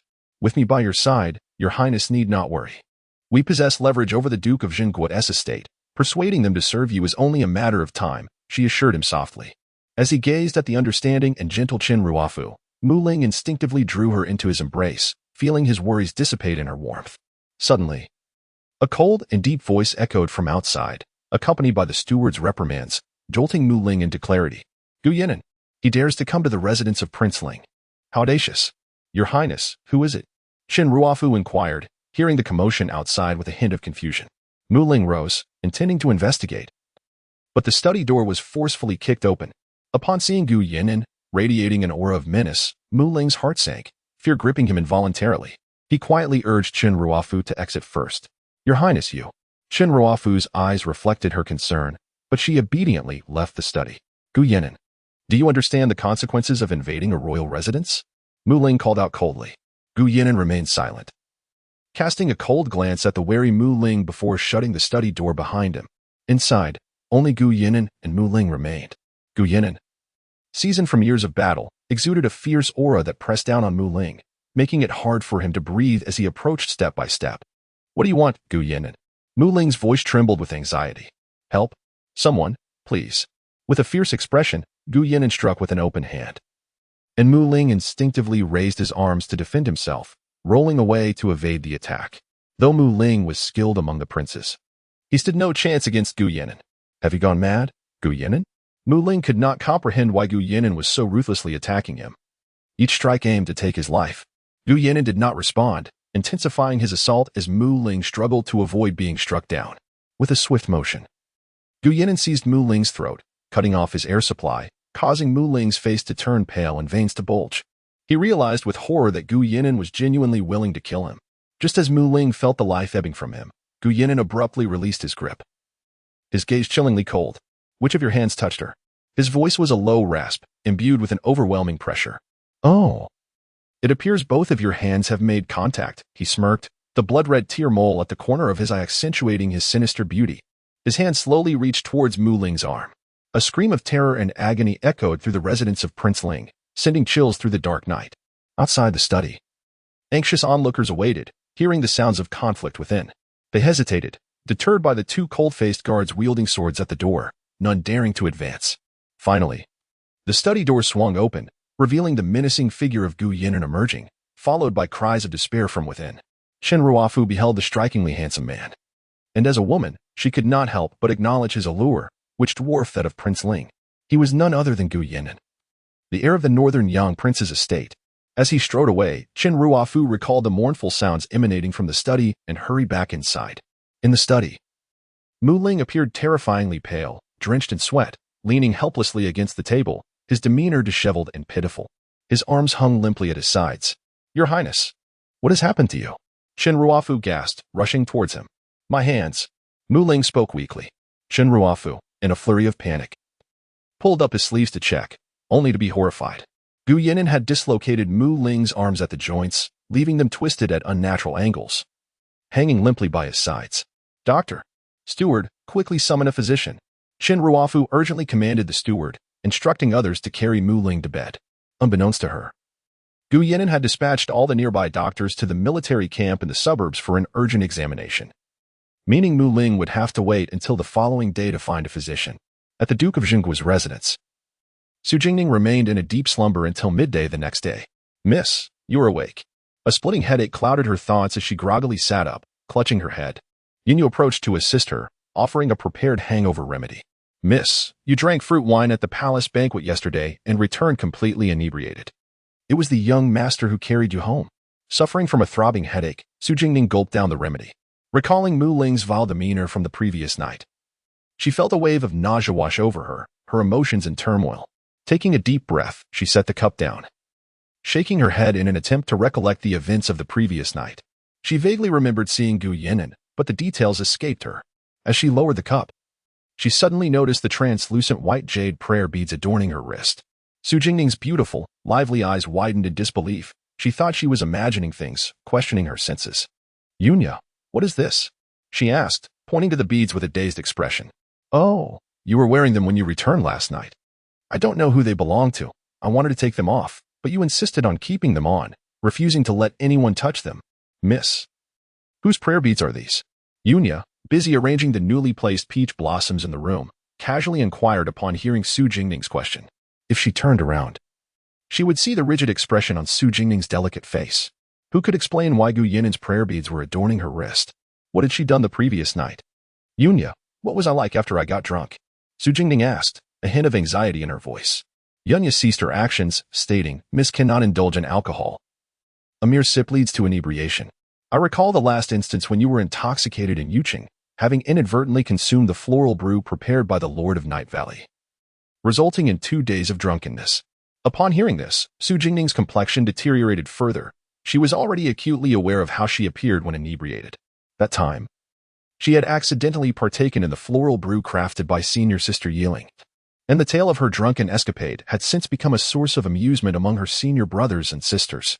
Eventually, even her master learned of the incident and commanded that senior sister Yiling ensure her wine was well hidden, lest she stumble upon it again. Gazing at the Buddhist beads in her hand, she felt an intensifying headache. How was she to return the beads to Gu Yinan? It was said that this string of beads held great significance for him, as he never parted with it. Chapter 28. The Buddha Beads. Miss, are you awake? Yunqing hurriedly entered the room and observed Su Jingning, who was lost in thought at the table. The young master has asked me to invite you to the front hall. There are guests who wish to see you. Guests? Who? Su Jingning showed no inclination to move. It is a remarkably handsome young man, even more attractive than the young master, Yunqing described after a moment of contemplation. Suddenly, the face of Gu Yinan flashed in Su Jingning's mind. Is this young man the one with a red tear mole at the corner of his eye? Indeed. Do you recognize him, miss? Su Jingning felt tears welling up. How could he come to the Duke of Zhen's residence? He must be here for his Buddha beads. How could she possibly avoid this? In the front hall of the Duke's residence, Su Jingshan regarded the man seated elegantly in a chair, his demeanor exuding an innate nobility that could not be concealed in his every gesture. Did Master Gu know my sister previously? Su Jingshan hesitated before voicing his concern. If he did not know her, how could he have given his ever-present Buddha beads to Ningning? Gu Yinan took a sip of tea, shook his head, and replied in a tone that was both distant and cool, I met Miss Su for the first time yesterday. Su Jingning had not informed her family about her acquaintance with him. Su Jingshan felt that something was amiss, however. Considering one was in the northern border and the other in the southern realm, he found little reason for them to know each other. Thank you, Master Gu, for last night's assistance. I express my gratitude on behalf of my sister, Su Jingshan said with a gentle smile, though his words held a hint of warning. Gu Yinan was too inscrutable, and he did not wish for Ningning to have too much interaction with such a person. Gu Yinan seemed oblivious to the underlying meaning of Su Jingshan's words. Madam Su and my mother are old acquaintances, so there is no need for formalities, Su brother. Seeing Gu Yinan's unawareness of his implications only solidified Su Jingshan's suspicions regarding his intentions towards his sister. He wanted to cease the conversation and turned his gaze toward the door, wondering why Ningning had not yet arrived. She needed to return the Buddha beads to him and send him away. Just then, he spotted Su Jingning hesitating outside. Ningning, what are you dawdling for? Come in quickly. It's cold outside. Startled by Su Jingshan's call after lingering outside for so long, Su Jingning had no choice but to steel herself and enter the room. Elder brother. Master Gu. Su Jingning bowed respectfully to the two men, but found herself unable to look Gu Yinan in the eye. The more she thought about it, the more embarrassed she felt about last night. Gu Yinan noticed the blush on her ears and a glimmer of amusement flickered in his eyes. He suddenly decided to tease her. Has Miss Su awakened from her intoxication? Yes, thank you for saving me last night, Master Gu. If I behaved inappropriately, I hope you will forgive me, Su Jingning replied, trying to maintain her composure. Oh, by the way, I somehow ended up with your Buddha beads. I was just about to return them to you. She handed him the box containing the beads, her expression devoid of emotion, as if she genuinely did not know how they had come into her possession. Gu Yinan accepted the box and donned the Buddha beads. The luminous round beads looked splendid against his fair, elegantly defined wrist as he gently shook his wrist. Su Jingning found the gesture oddly familiar, and a memory flashed through her mind. Last night, she had waved his Buddha beads in front of him, exclaiming, "Beautiful," hoping for his praise, and he had indeed sweetly obliged, saying, "You wear them beautifully." Su Jingning's expression froze. How could she have been so mortified? Miss Su is not adept at drinking. It would be wise to refrain from it in the future. Gu Yinan remarked gently, observing her somewhat stiff demeanor. Recalling how rigid and cold she had been last night, he felt a twinge of concern, which prompted his visit to the Duke's residence today. It seemed she was indeed all right now. Su Jingning lowered her head, her expression growing somewhat impatient. She had no desire to drink either. "Thank you for your concern, Master Gu." Amused by her demeanor, Gu Yinan decided to refrain from teasing her further.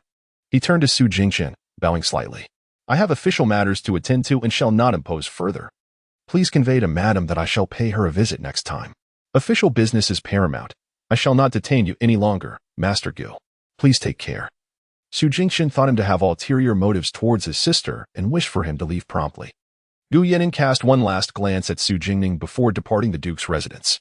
He had to visit the palace today, after having struck Mu Ling. The Emperor was aware of it and had summoned him to the palace early this morning, which he had delayed until now. In the palace, inside the imperial study, Mu Ling knelt on the ground, his hands wrapped in bandages and suspended at his chest. Tears streamed down his face, rendering him a pitiful sight. "Father, Gu Yinan barged unannounced into my residence and assaulted me. I do not know what offense I committed to warrant such brutality. I beseech you to seek justice on my behalf." The Emperor's Zhou furrowed his brow as he observed Mu Ling kneeling in the hall. Remaining silent for a while before inquiring, "Shang Gonggong, where is Yinan? Let me go urge him," Shang Gonggong replied hastily, exiting the imperial study to check on Gu Yinan's arrival. Mu Ling had been lamenting for the better part of the morning, and if this continued, the Emperor would surely lose his temper. Shang Gonggong paced at the door of the imperial study, occasionally glancing into the distance. At last, Gu Yinan appeared, prompting him to rush over. "Ah, my lord, why have you arrived so late? His Majesty is waiting." As he spoke, he tugged at Gu Yinan's sleeve, leading him inside. The Prince Ling entered the palace early this morning, claiming that the young master assaulted him last night and is seeking justice from the Emperor. Gu Yinan maintained his composure. Entering the imperial study without a change in expression, he glanced at Mu Ling, whose face was swollen and hands bound. Yet he walked past him without a flicker of emotion. "Your servant, Gu Yinan, pays respects to your Majesty." "Ah, you have arrived. Quickly rise." The Emperor Zhou's eyes gleamed with satisfaction as he observed the tall, graceful youth before him. "Thank you, your Majesty," Gu Yinan replied solemnly. Mu Ling, watching the Emperor's favorable demeanor towards Gu Yinan, felt a sense of unease. He never expected Gu Yinan to be so favored by the Emperor. "Father, my injuries are entirely due to Gu Yinan's doing. I implore you to take my side." Mu Ling's sorrowful voice broke the silence. The Emperor's smile faded slightly. "Sheng Fu, assist the Prince Ling to his feet. It is unbecoming for a man to weep so openly." "Yinan, the prince claims you visited his residence last night and assaulted him. Is that true?" the Emperor inquired gently. Gu Yinan regarded Mu Ling with an aloof expression, his demeanor proud and indifferent. "Indeed, it is true. The injuries sustained by the prince were inflicted by me." The Emperor was taken aback by Gu Yinan's admission, momentarily at a loss for words. "Why did you strike him?" he asked, puzzled, knowing Gu Yinan to be a steady individual who would not act without cause. "I am willing to accept punishment," Gu Yinan responded, bowing his head before the Emperor in penance. Watching the stubbornly silent youth, the Emperor furrowed his brow. Why was he seeking punishment unnecessarily? Glancing at the piteous Mu Ling, who awaited his reprimand, a trace of annoyance flickered in his eyes. "Sheng Fu, please escort the Prince Ling back to his residence to rest. Do not worry, I will ensure a fair resolution." "Yes, your Majesty." "Please, Prince Ling." Shang Gonggong assisted Mu Ling out of the imperial study. The Prince Ling was indeed unfortunate. What had he done to provoke the young master? Seeing his father's favoritism towards Gu Yinan, Mu Ling's heart boiled with resentment, yet he dared not voice his objections, recognizing the Emperor's impatience. Continuing this scene would serve him no benefit. Inside the hall, the Emperor's expression grew stern. "You dare to strike the prince? The King of Beiyang truly has raised you to be lawless.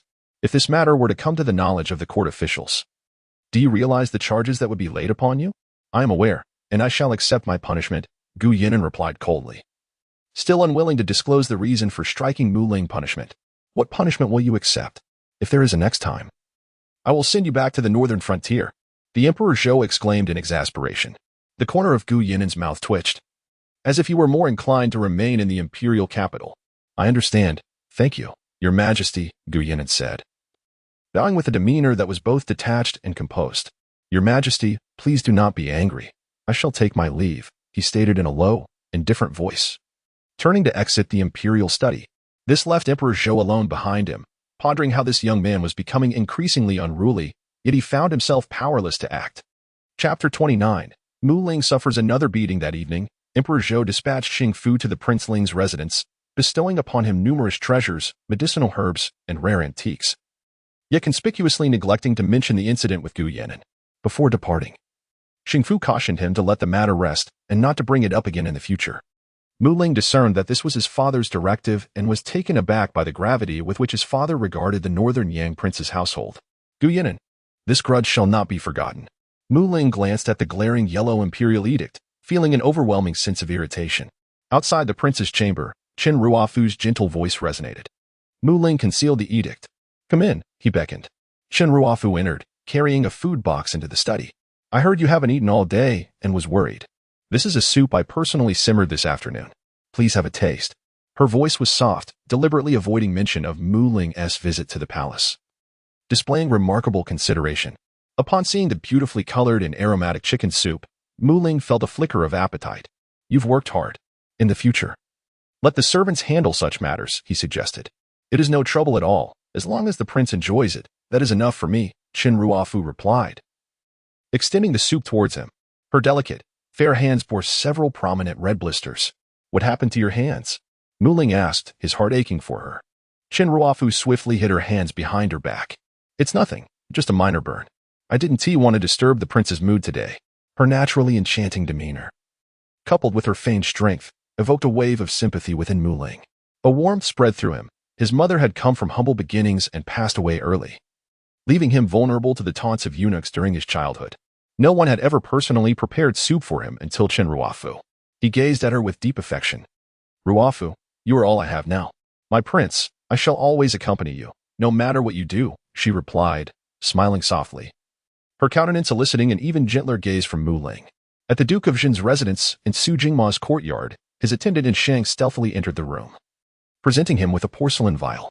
Young master, this is the hidden soul powder obtained from the fourth young master.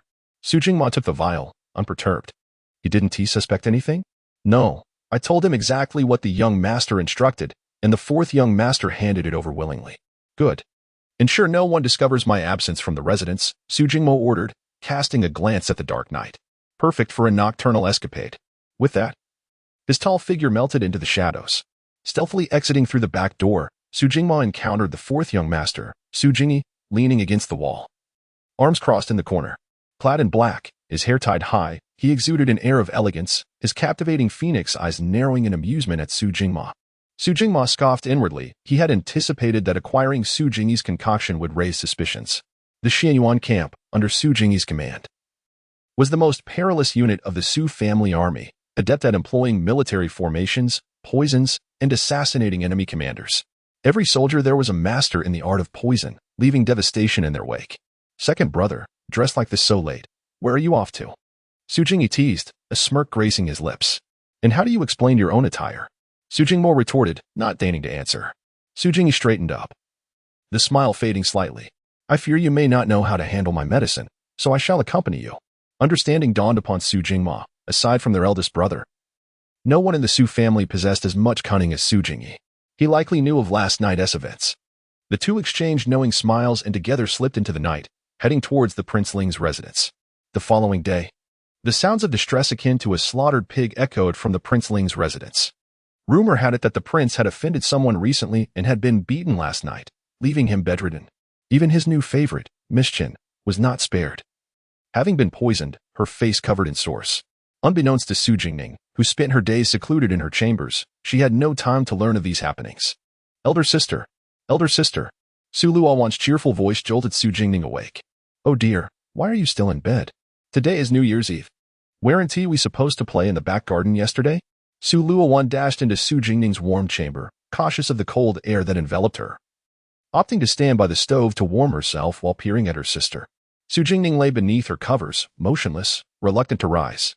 Elder sister, please get up. Su Luowan persisted, her pleas unyielding. Ultimately, unable to contain herself, Su Luowan tugged Su Jingning from her bed and hurriedly dressed her before they rushed to the garden at the back of the Duke's residence. By the time they arrived, everyone was already gathered, awaiting their arrival. Su Jingning was bundled in thick furs, her small, fair face peeking out adorably.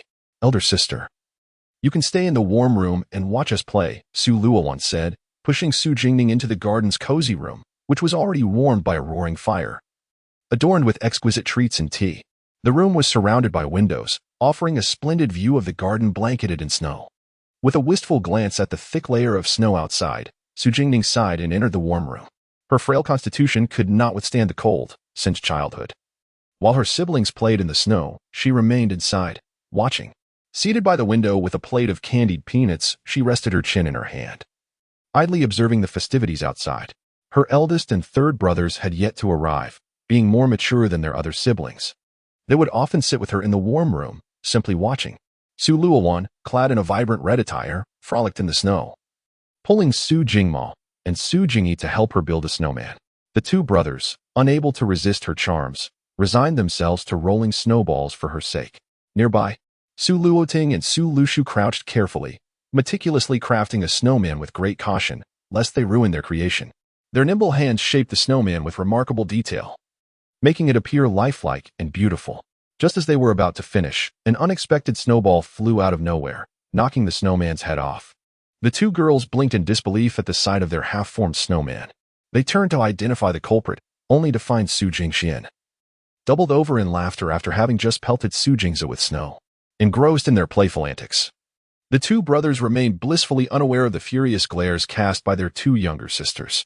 Su Luoting and Su Lushu exchanged glances, silently agreeing to retaliate, each quickly forming a solid snowball. They hurled their projectiles at Su Jingxian and Su Jingzi simultaneously. The sisters threw with precision and force, catching their brothers off guard as the snowballs struck their heads. Delighted by their successful ambush, the sisters erupted into laughter at the sight of their brother's dismay. How dare you ambush us, little sisters? Fifth brother, you need not show them any mercy. Su Jingzi quipped, eyeing the two giggling girls. Humph, do not underestimate us. Sixth brother, you may be surprised by the outcome, Su Lushu retorted, pride evident in her expression, unwilling to concede to Su Jingzi's taunts. Take that, Su Luoting exclaimed, launching a snowball she had prepared earlier, which struck Su Jingzi squarely on the shoulder. Ha ha ha ha, sixth brother, you might want to dodge my snowballs before anything else. Su Luoting laughed heartily, momentarily forgetting her usual grace and decorum, reveling in the joy of the moment. The battlefield between the two sides was on the verge of eruption. Su Jingxian, with swift precision, hurled a large snowball directly at Su Luoting. Quick-witted and agile, Su Luoting nimbly leapt into the air, executing a graceful somersault in the snow, effortlessly evading the snowball. Humph, her lightness skill was taught by fourth brother, the finest among the Su family brothers. Brimming with pride, she landed only to be ambushed by Su Jingzi, slipping and falling to the ground.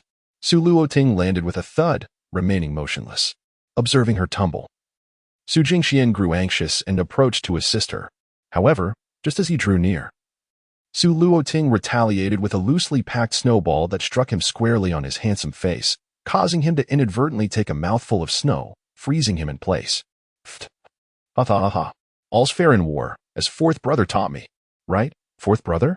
Su Luoting laughed like a mischievous little fox, glancing towards Su Jingyi, who was watching them frolic from a distance.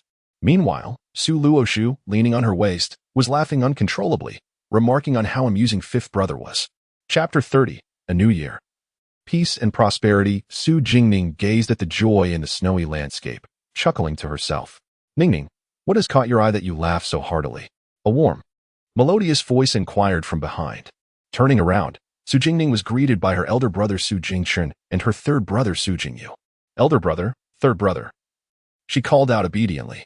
Su Jingyu bore a striking resemblance to their third uncle, with sharp features and a dignified demeanor, clad in a brown brocade robe, exuding maturity and decisiveness. He was among the Su family brothers, the second to lead a regiment after the heir Su Jingchen. I was watching 5th brother and 6th brother play snowball fights with Ading and Aishu. Ating tricked 5th brother, burying him in snow. Haha. 3rd brother. Look at 5th brother's expression. Su Jingning pointed towards the group frolicking in the distance. Haha. Ating has always loved following Ae, learning all her crafty tricks. Su Jingyu chuckled, glancing at the cheerful Su Jingning, feeling a twinge of concern.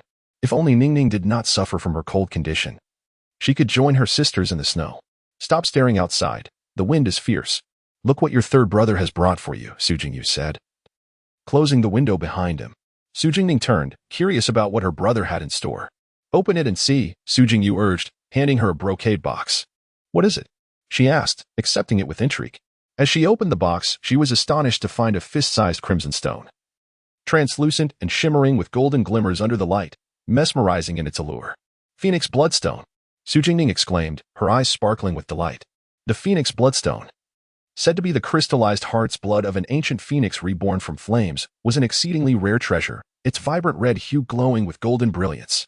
A piece the size of a fingernail was worth a fortune. This one, being half a fist in size, was invaluable.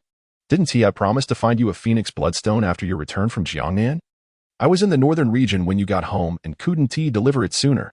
But now is better than never, Su Jingyu said softly, affectionately ruffling her round head.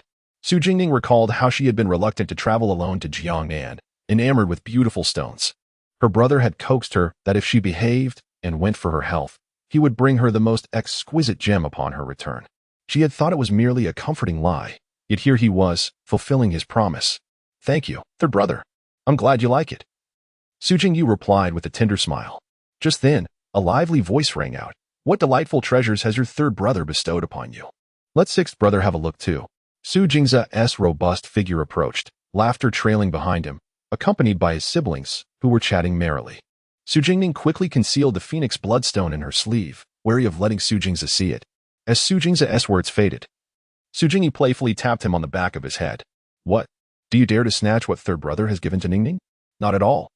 Su Jingza quickly retorted, his comical expression eliciting laughter from everyone. Su Luoting and Su Lushu stealthily approached Su Jingning, 2nd sister. 2nd sister, come see something. Su Lushu then mysteriously revealed a palm-sized snowman from behind her. It had melted slightly from being held, yet it appeared crystal clear and utterly adorable. Su Jingning felt warmth swell in her heart as she accepted the snowman, its icy touch contrasting with the warmth blooming within her. 2nd sister, place it on the windowsill. It's melting. Su Luoding urged, opening the window for Su Jingning to set the snowman down. After playing with it for a while longer, Su Jingning reluctantly placed the snowman on the sill. Observing the joyous atmosphere within the room, she felt a profound sense of contentment. Ladies and gentlemen, the New Year's feast is ready in Songhua Courtyard. The matriarch is calling for you, the steward announced, prompting everyone to head to the banquet. Every year, the Su family held their New Year's dinner in the matriarch's courtyard. In previous years, if the men of the Su family were away, the matriarch and the duchess would ensure that everyone gathered to celebrate the new year in Songhua Courtyard. This year, with only the eldest daughter Su Luojing away in marriage, the family was more united than ever, making the celebration particularly festive. After the feast, the matriarch joyfully distributed red envelopes to all the younger generation, even to the duke and duchess, who chuckled at receiving such gifts at their age, radiating happiness as the family gathered to keep vigil for the new year. Su Zheng and Su Ming played chess by the window, with the duke offering unsolicited advice, but the brothers, aware of his skills, chose to ignore him, prompting the duke to wish to take his turn. The 3 sisters of the Su family gathered around the matriarch, chatting amiably as if they were an ordinary family, enveloped in warmth and happiness. Seeing the Su siblings grow restless, Su Jingyi set up a game board for a complex 9-star maze he had been studying, providing entertainment for everyone. The maze proved challenging, and after several attempts, the siblings were left exhausted, lounging in their seats without the will to move. Finally, as the hour approached midnight, the sky above the capital erupted with splendid fireworks, enchanting and dazzling. Everyone made their New Year's wishes, wishing for peace and prosperity for the Su family and long-lasting success for the duke's residence. Su Jingning gazed at the vibrant display, her hands clasped together in silent prayer, wishing for happiness in the coming year. As the old year departed and the new one arrived, the streets of the capital were aglow with lights, the sounds of firecrackers ringing out in joyous celebration. At the Northern Sun Princess residence, It was a rare occasion for the heir to spend the new year in the capital, with the steward Lin hanging lanterns and adorning the place with couplets, saturating the atmosphere with festive cheer. Alas, the residents felt lonely and desolate, for the heir was the only occupant. Steward Lin watched as Gu Yinan read quietly in the study, feeling a pang of sympathy. When would the Northern Sun Princess residence become lively? Your Highness, it is New Year's Eve. Allow this old servant to keep vigil with you, Lin proposed. No need, old Lin. The ladies are waiting for you. You may leave now. There is no need for anyone to attend to me here, Gu Yinan replied, setting his book down. Understanding his master's desire for solitude, Lin could only comply and exit. Gu Yinan glanced at the red lantern hanging from the beams, pondering the notion of keeping vigil. What was there to keep vigil for alone? He lowered his gaze back to his book, the tassels of the Buddhist prayer beads obscuring the words. She should be with her family, celebrating the new year. Recalling the girl's bright and charming face, Gu Yinan felt an overwhelming urge to see her. He rose quickly, retrieving an envelope and 2 porcelain vials from the cabinet before hastily exiting. At the Duke's residence, Su Jingning returned to her courtyard just past midnight. After a long day outside, she was utterly fatigued, yearning for rest. It was New Year's Eve, and she had summoned anyone to accompany her, allowing her household to celebrate the new year in the side rooms. Finally home, she entered her warm chamber and removed her cloak. Suddenly, she thought she saw a figure flicker by the west window. Initially dismissing it as a trick of the light, she paid no mind. Thud, a stone struck the west window, and Su Jingning's expression sharpened. She retrieved the dagger gifted by Su Jingma from beneath her pillow and cautiously approached the window. With a swift motion, she flung open the window, eager to discover who was outside, only to find no one there. On the windowsill lay 2 porcelain vials and an envelope. Chapter 31. Gu Yinan. Happy New Year. Su Jingning appeared perplexed as she picked up the porcelain bottle and opened it, releasing a faint, familiar fragrance, an ointment for scars that Gu Yinan had previously provided her. She then opened an envelope nearby, revealing a detailed formula and method for preparing the medicine. She had already identified most of the required herbs, though she still lacked a few ingredients, namely Ling Lua fruit and Chicao juice. Recalling her inquiry about the medicine during a recent palace banquet with Gu Yinan, she was taken aback that he had chosen to deliver it to her today. The courtyard was eerily quiet, save for a shadow lurking in the corner of the corridor. It seemed he had grown accustomed to unconventional entrances. With a smile, she tucked away the medicine, reflecting on the incident when Gu Yinan had intruded upon her room at midnight, only to be reprimanded by her. This time, he had shown improvement by not entering her quarters. Pretending not to see him, she closed the window and extinguished the lamp. As the light faded in her room, Gu Yinan, standing beneath the wall, assumed she was oblivious to his presence and was preparing to depart. Suddenly, the window behind him swung open, causing him to stiffen. Does the young master of the Gu family have a penchant for sneaking into ladies' chambers? A playful voice echoed from behind him. Su Jingning leaned casually against the window frame. Observing the tall figure of the man in dark blue patterned silk, his ink-black hair loosely tied with a jade hairpin cascading down his back. Though he stood in shadow, his extraordinary beauty was undeniable, the moonlight illuminating half his face, revealing a delicate beauty mark at the corner of his eye. You had inquired about the formula for the scar ointment. I happened to receive it today, and since I had some free time, I brought it to you, Gu Yinan said, turning to face Su Jingning with a calm demeanor, exuding an air of elegance and poise, as if the act of intruding was not his at all. Had it not been for the dim light, Su Jingning would have surely noticed the flush on his ears. Since the formula has been delivered, I shall take my leave, he declared, preparing to turn away. Beneath the cold moonlight, his dark attire melded with the night, exuding a sense of loneliness and chill. As though he belonged to the shadows, the abyss's true domain. Watching his retreating figure, a fleeting thought pierced Su Jingning's mind, causing a sudden pang of pain in her heart, though she dismissed it quickly. In her previous life, Gu Yinan had always been cold and indifferent. After their reunion in adulthood, she realized she had never seen him smile. Perhaps his childhood experiences were to blame. He radiated a profound sense of solitude, as if he were the sole inhabitant of his world, untouched by the joys and laughter of life. Gu Yinan, wait, Su Jingning called out, seizing the moment as his figure faded into the distance. He paused, turning back in confusion. She returned to her room to retrieve something, then quietly climbed out the window.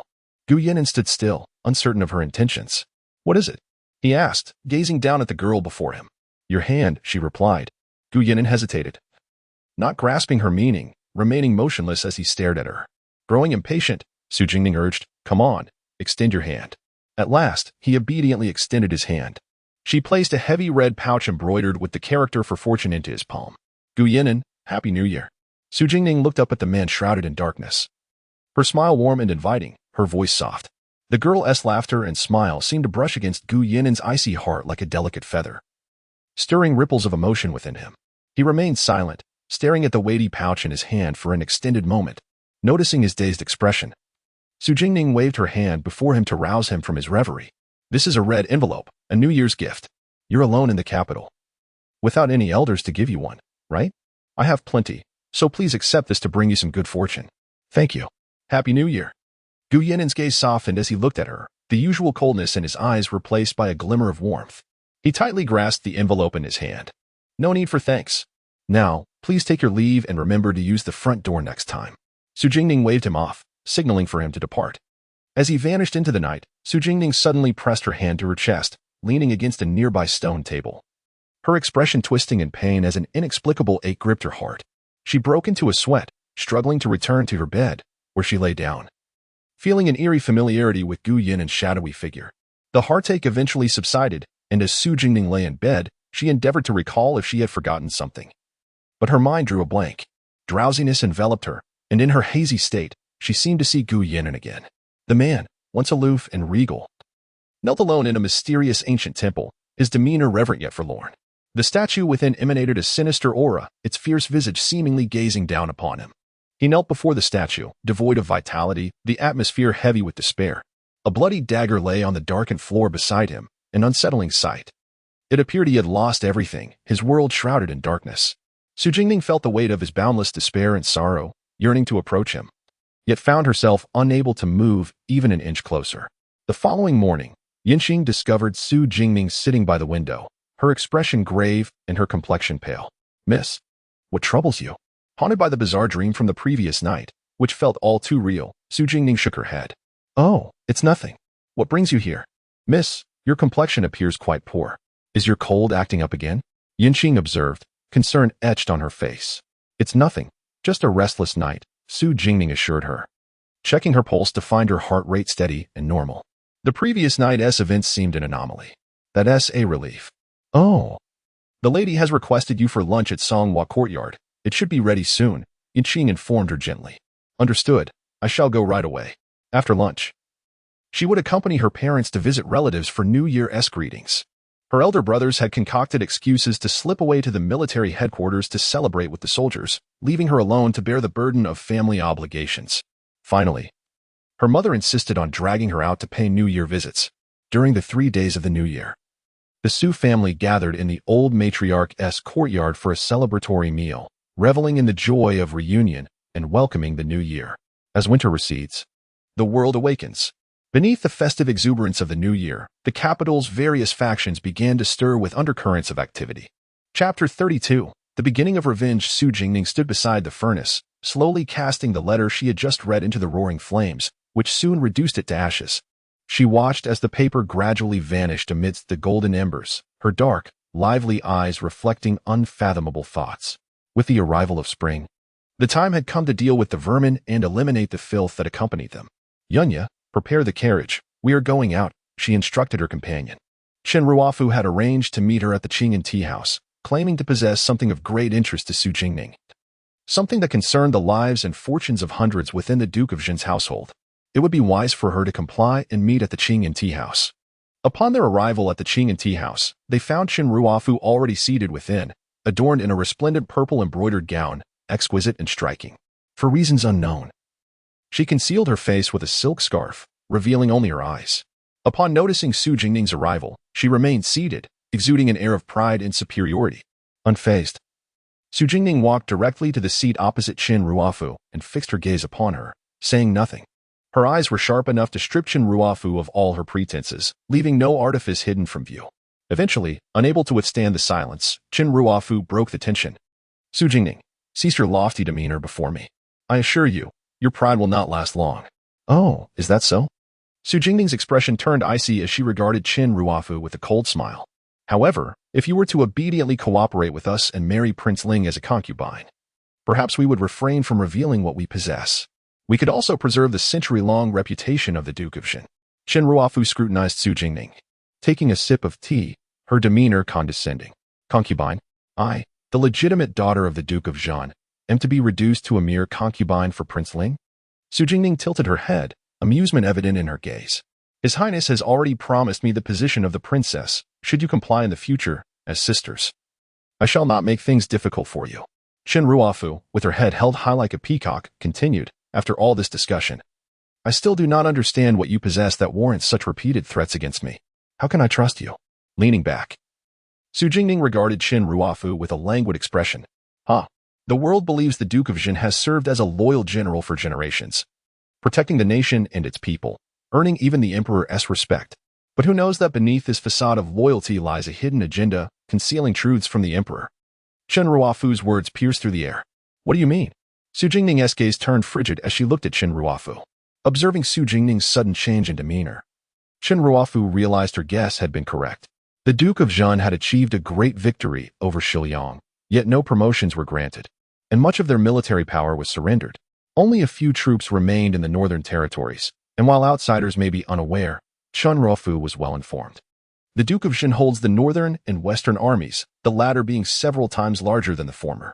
By relinquishing the western forces, they redirected public attention. But only those within the Duke's household know that the Northern Army is the true Su family force, formidable enough to withstand thousands of troops. Why has the Duke concealed this from the Emperor? Chen Ruofu's confidence stemmed from having eavesdropped on conversations between the Duke and the Second Master. Su Jingning chuckled coldly. You believe this alone can shake the Emperor's trust in the Duke of Zhan? How naive. Of course not. Consider this before making a decision about cooperating with His Highness. Chen Ruofu shook her head, producing a letter from her sleeve and handing it to Su Jingning. Currently, the court was divided between the Crown Prince and Prince Chen. The former supported by his childhood mentor, Minister Liu, while Prince Chen's mother, the noble Consort Shu, hailed from the Qigua Duke's household. The Duke of Zhan had offended both sides by remaining neutral. Should either ascend the throne, the Su family would lose its standing. However, Prince Ling lacked a maternal family and had no foundation within the court, making the Duke of Zhan his best ally. If Su Jingning married him as a concubine, the Duke would support Prince Ling in establishing his prominence among the princes, ensuring the preservation of the Duke's century-long prestige. Su Jingning examined the document in her hands, which was a copied military report from the Su family's expedition. It detailed a battle between Beiyin and Dazhou in the northern territories 3 years prior, which had dragged on for 6 months instead of the expected half-month victory. The report indicated that the stalemate was not due to the strength of the Yan army, but rather the Duke of Zhan's deliberate prolongation of the conflict. The Duke had deceived the Emperor, using warfare to sustain his forces and power. Historically, military officials ascended during wartime, while civil officials thrived in peacetime. If Dazhou were devoid of conflict, the court would become a realm for civil officials. The Duke of Zhan had no civil officials to rely on, which would ultimately lead to the loss of the Emperor's trust and favor, thereby endangering the Duke's century-long glory and wealth. Chen Ruofu observed Su Jingning closely, hoping to decipher her thoughts from her expressions, yet she found only disappointment. Su Jingning remained an impassive mask, betraying no emotion as she held the letter, seemingly unaffected. I advise you to ponder this carefully. With the court reopening tomorrow, this is the last opportunity for the Su family. If you do not respond before the morning court session, His Highness will present the original military report to the Emperor. At that point, the Duke of Zhan's century-long integrity may well be jeopardized, Chen Ruofu urged, her impatience surfacing. Oh, very well. Su Jingning placed the letter on the table, rose, and approached Chen Ruofu with a genuine smile, as if truly persuaded. She loomed over Chen Ruofu, who felt a chill creep down her spine. Leaning closer, Su Jingning whispered in her ear, causing Chen Ruofu to instinctively recoil. Suddenly, Su Jingning seized her chin, compelling her to meet her gaze. Su Jingning's eyes were as cold as an icy abyss, sending shivers down Chen Ruofu's spine. Mu Ling's choice to send you to negotiate with me was indeed unwise. Chen Ruofu, I believe I warned you not to cast your ambitions upon the Su family. Why do you persist in disobedience? Chen Ruofu, observing Su Jingning's fierce expression, felt a flicker of panic, yet she attempted to maintain her composure, glaring defiantly. Su Jingning scoffed, dismissively releasing Chen Ruofu's chin and regarding her with disdain. The silk scarf that had concealed Chen Ruofu's face slipped away, revealing the horrifying, dried sores on her cheeks, repulsive to behold.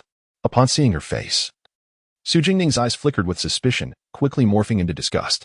Chen Ruofu hastily grabbed the scarf, reapplying it, her eyes filled with panic. That night, she and Prince Ling had been rendered unconscious by unknown assailants, and when she awoke the next day, her face had been covered in sores while Prince Ling was too injured to rise from bed. They had spent days searching for answers with no success. Oh, Mu Ling truly cherishes you, even promising you the position of princess despite such a disfigured visage. Tell Mu Ling to present that military report to the emperor without hesitation. The Duke of Zhen remains unwavering in loyalty to the emperor and shall not lower its status to associate with vermin. The Duke of Zhen has always remained unyielding and fears not his trivial threats. Su Jingning's words were sharp and piercing, revealing her disregard for Mu Ling. Having finished her statement, she turned away from Chen Ruofu, striding out of the tea house alongside Yunya. After Su Jingning's departure, Chen Ruofu glared at her retreating figure. Her eyes filled with venom. Su Jingning, you continue to underestimate others. Just wait, your days of ease are numbered. Chapter 33, Friends upon exiting the tea house. Su Jingning did not return to her residence, but instead made her way to the Fengning Tower. Today marked the final day of operations for the old building, which would soon close for a period to prepare for its relocation to a new site. With Yusen absent, Uncle Yin had some matters to discuss with her.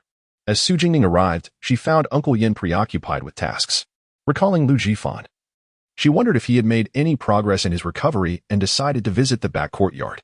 During her last visit, she had noticed his fondness for plants and had arranged for several potted specimens to be sent to him. Now, in addition to taking his medicine, he spent his days caring for the flowers, finding great solace in it. Occasionally, when Uncle Yin was overwhelmed with work, Lu Jifan would assist him with accounts. Upon entering, Su Jingning spotted Lu Jifan tending to the soil around newly sprouted orchids. It seems you are recovering quite well, she remarked, hearing her voice. Lu Jifan set down his small spade, dusted off his hands, and bowed to her respectfully. You have nurtured these delicate orchids remarkably well, Su Jingning praised.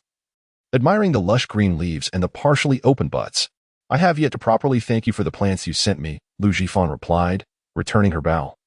His demeanor now devoid of the earlier wariness and calculation, replaced instead by sincerity. I am Su Jingning. You may simply call me by my name, she said casually as she settled beneath a flower pavilion, offering him a warm smile.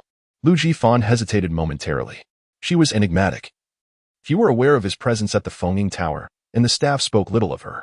He knew only that a select few were privy to her existence. And even Uncle Yin addressed her with great respect as Miss Su Jingning. He never anticipated she was the delicate daughter of the Duke of the State, who had long been convalescing in the Jiangnan region. Lu Jifan felt increasingly certain that she had come to his rescue from the casino that day. Yet she harbored no ulterior motives towards him. I hear you often assist Uncle Yin with the accounts and are quite adept at it, Su Jingning noted, her voice cool and gentle, akin to that of a friend. Miss saved me from the casino and took me in, so I thought it only right to help Mr. Yin with some bookkeeping as a token of my gratitude. His praise is unwarranted, Lu Jifan replied, taking a seat across from her and pouring a cup of tea with a soft expression. Do you wish to remain in the capital? Su Jingning inquired after a pause. The capital is vibrant, and I wish to see it for myself. Moreover, as a lowly person, I face scorn and oppression wherever I go, aside from the capital. I know not where else to turn, Lu Jifan said, staring into the cup and watching the floating bubbles, his expression darkening. After a prolonged silence, Su Jingning refrained from pressing further. Through the open window, she noticed the shelves inside were laden with an array of books, igniting her curiosity. He was of humble origin yet possessed remarkable talent, knowledge, and strategic acumen, two contradictory aspects. Your talents and demeanor are unlike those of ordinary folk. Why were you sold to a casino? Lu Jifan was taken aback by her sudden inquiry and struggled to formulate a response. If you prefer not to share. There is no obligation, Su Jingning said, her gaze respectful and sincere. Lu Jifan felt a stirring within. He perceived a respect in her eyes that others had never shown him. There is nothing shameful in speaking of it. My mother was a noble woman sold into a brothel. Thus I was born into a lowly status. Despite her circumstances, she was well educated and unlike typical women of her kind. She taught me to read and write. Lu Jifan recounted in a flat, detached tone. Your mother must have been a remarkable woman, not forgetting to impart knowledge to you, even in such dire circumstances. Su Jingning reflected, recognizing the struggles faced by women in such positions, especially those who bore children. She was indeed different from most mothers, Lu Jifan scoffed, his words laced with bitterness. Su Jingning sensed the weight of his resentment. Did he harbor hatred towards his mother? In order to escape the brothel, she sold me at a high price to a notorious male courtesan when I was 12, taking the money and abandoning me, he recounted, his voice chillingly calm, as if he spoke of another's plight. I resisted and attempted to flee, But the owner beat me mercilessly each time. Ultimately, I barely escaped with my life. Wandering for years, surviving through begging and labor. Who would have thought I would offend a noble, who then sold me into the casino to fight for my survival? His tone was chilling, devoid of emotion, as if he spoke of someone else's life. Upon hearing his tale, Su Jingning fell silent. Understanding now why he had been so ruthless in his past life, showing no mercy to anyone and trusting no one easily. Those who had faced betrayal often found it difficult to trust again, especially when the betrayal came from one's closest kin. Such profound pain was indeed unforgettable. After sharing his story, Lu Jifan was hesitant to meet Su Jingning's gaze, having encountered too many disdainful looks from those who learned of his background. And he had heard too much mockery. He thought he had grown indifferent to it all, yet he found himself fearing that she might view him with the same contempt. Have you ever considered making those who once oppressed you pay for their transgressions? Su Jingning asked, her gaze unwavering and resolute, devoid of any disdain towards him. Lu Jifan was momentarily stunned. She did not despise him. But I am of lowly status and powerless, he replied, a flicker of hatred in his eyes. Overshadowed by a sense of despair, he dreamed of making those who had wronged him feel his pain, wishing for his mother, who had forsaken him, to regret her actions. Yet he felt utterly powerless. Have you ever thought of pursuing an official career? Su Jingning suggested. Lu Jifan was exceptionally talented, possessing the capability to serve the people. In his previous life, despite his cruelty and cunning, he had been a wise official who cared for the people's suffering. With his intellect, he could carve out a path for himself and no longer be subjected to humiliation. However, my previous life was tainted with corruption, perhaps in this life. I can forge a clean path, he mused. If you're willing, I can assist you in renouncing your lowly status. This way, you could participate in the upcoming imperial examinations in April. As a man of ambition, with your intelligence, you are certain to succeed and establish your own career. Free from oppression, Lu Jifan was taken aback by her offer, unsure of how to respond. He felt a surge of emotion since his birth. He had encountered the most venomous curses and witnessed the darkest facets of humanity. Never had he encountered such purity in someone's gaze. Nor had anyone so steadfastly believed in him. He rose abruptly and knelt before Su Jingning, bowing deeply with gratitude, his eyes glistening with unshed tears. I thank you, miss, for not only saving my life but also for offering me a chance for rebirth. I shall forever remember your kindness. Startled by his gesture, Su Jingning quickly helped him to his feet. There is no need for such formality. I have said you are my friend, and it is only right to assist friends. Friend? Lu Jifan recalled her words on the day she rescued him, thinking she had merely spoken in passing. Do you think I am unworthy of being your friend? Su Jingning teased playfully, tilting her head with a smile. Lu Jifan's past loyalty to others, including his willingness to help her family in dire times, indicated his capacity for deep loyalty and trustworthiness. No, not at all. I was merely too overwhelmed, Lu Jifan quickly clarified, unable to hide the joy on his face. Miss, the shopkeeper Yin requests your presence, a maid suddenly announced, bowing to Su Jingning. Focus on your recovery. Should any matters arise, speak with Uncle Yin. I will handle the issue of your status, Su Jingning instructed gently before departing. Lu Jifan bowed deeply in the direction she had left, a newfound determination evident in his eyes. He owed her a life debt. Henceforth, should Su Jingning ever require his assistance, he would not hesitate to sacrifice himself. Chapter 34. An unexpected meal. It would be several days before Yu Sun arrived in the imperial capital. With the grand opening of the new Fengting Tower requiring attention to numerous matters, Uncle Yin found himself at an impasse and thus summoned Su Jingning for assistance. After discussing the opening arrangements and considering some of Su Jingning's suggestions, they made several modifications, taking nearly an hour to finalize everything. Once the affairs were settled, Su Jingning, accompanied by Yunya, prepared to return home. However, as they exited Uncle Yan's reception room, they inadvertently collided with Su Jingma, who was ascending the stairs, leaving no room for evasion. Ning Ning? What brings you here? Su Jingma was taken aback, momentarily doubting his eyes upon encountering his younger sister. Su Jingning also did not expect to run into her elder brother here and responded with a delightful smile. Elder brother? I heard that Fengting Tower will be closed for a while starting tomorrow. I came to savor the Jiangnan cuisine. What about you? Su Jingma glanced behind her towards the reception area of Fengting Tower, a space typically reserved for invited guests, and assumed Su Jingning had made a mistake. Did you perhaps seek the wrong private room? I have a friend waiting here. Come, I shall take you to dine. Without waiting for her response, Su Jingmo wrapped an arm around her shoulders and led her towards another private room. Wait, elder brother. Su Jingning lamented, feeling exasperated by her brother's lack of decorum.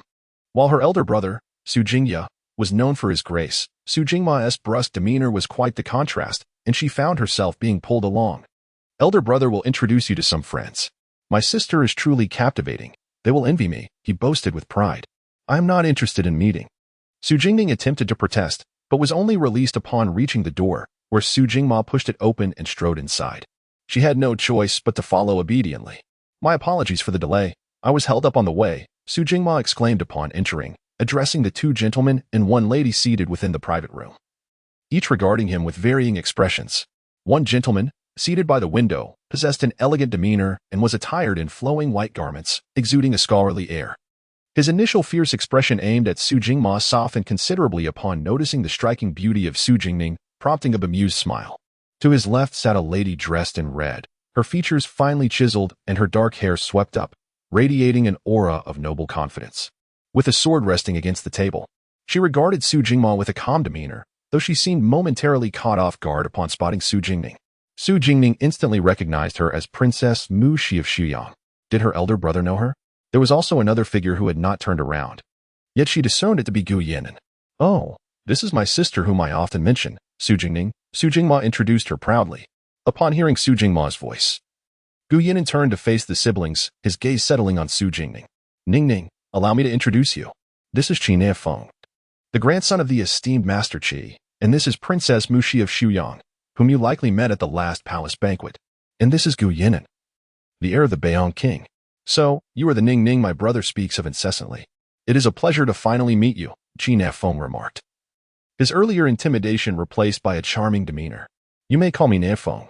Greetings, young Master Qi, Su Jingning replied, surprised by his sudden change in attitude. Yet she responded graciously. Indeed, I never imagined that my rough-tempered brother could have a sister so gentle and beautiful. You are nothing like him, Mu Shi observed, casting a disdainful glance at Qi Nefeng, who was grinning foolishly.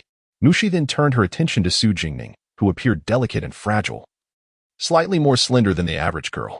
She had heard from Jingma that his sister suffered from a cold ailment and had been in poor health since childhood, and today, she could indeed see the effects. Noticing Mu Shi's gaze upon her, Su Jingning offered a slight bow. It is an honor to meet you, Princess Mu Shi.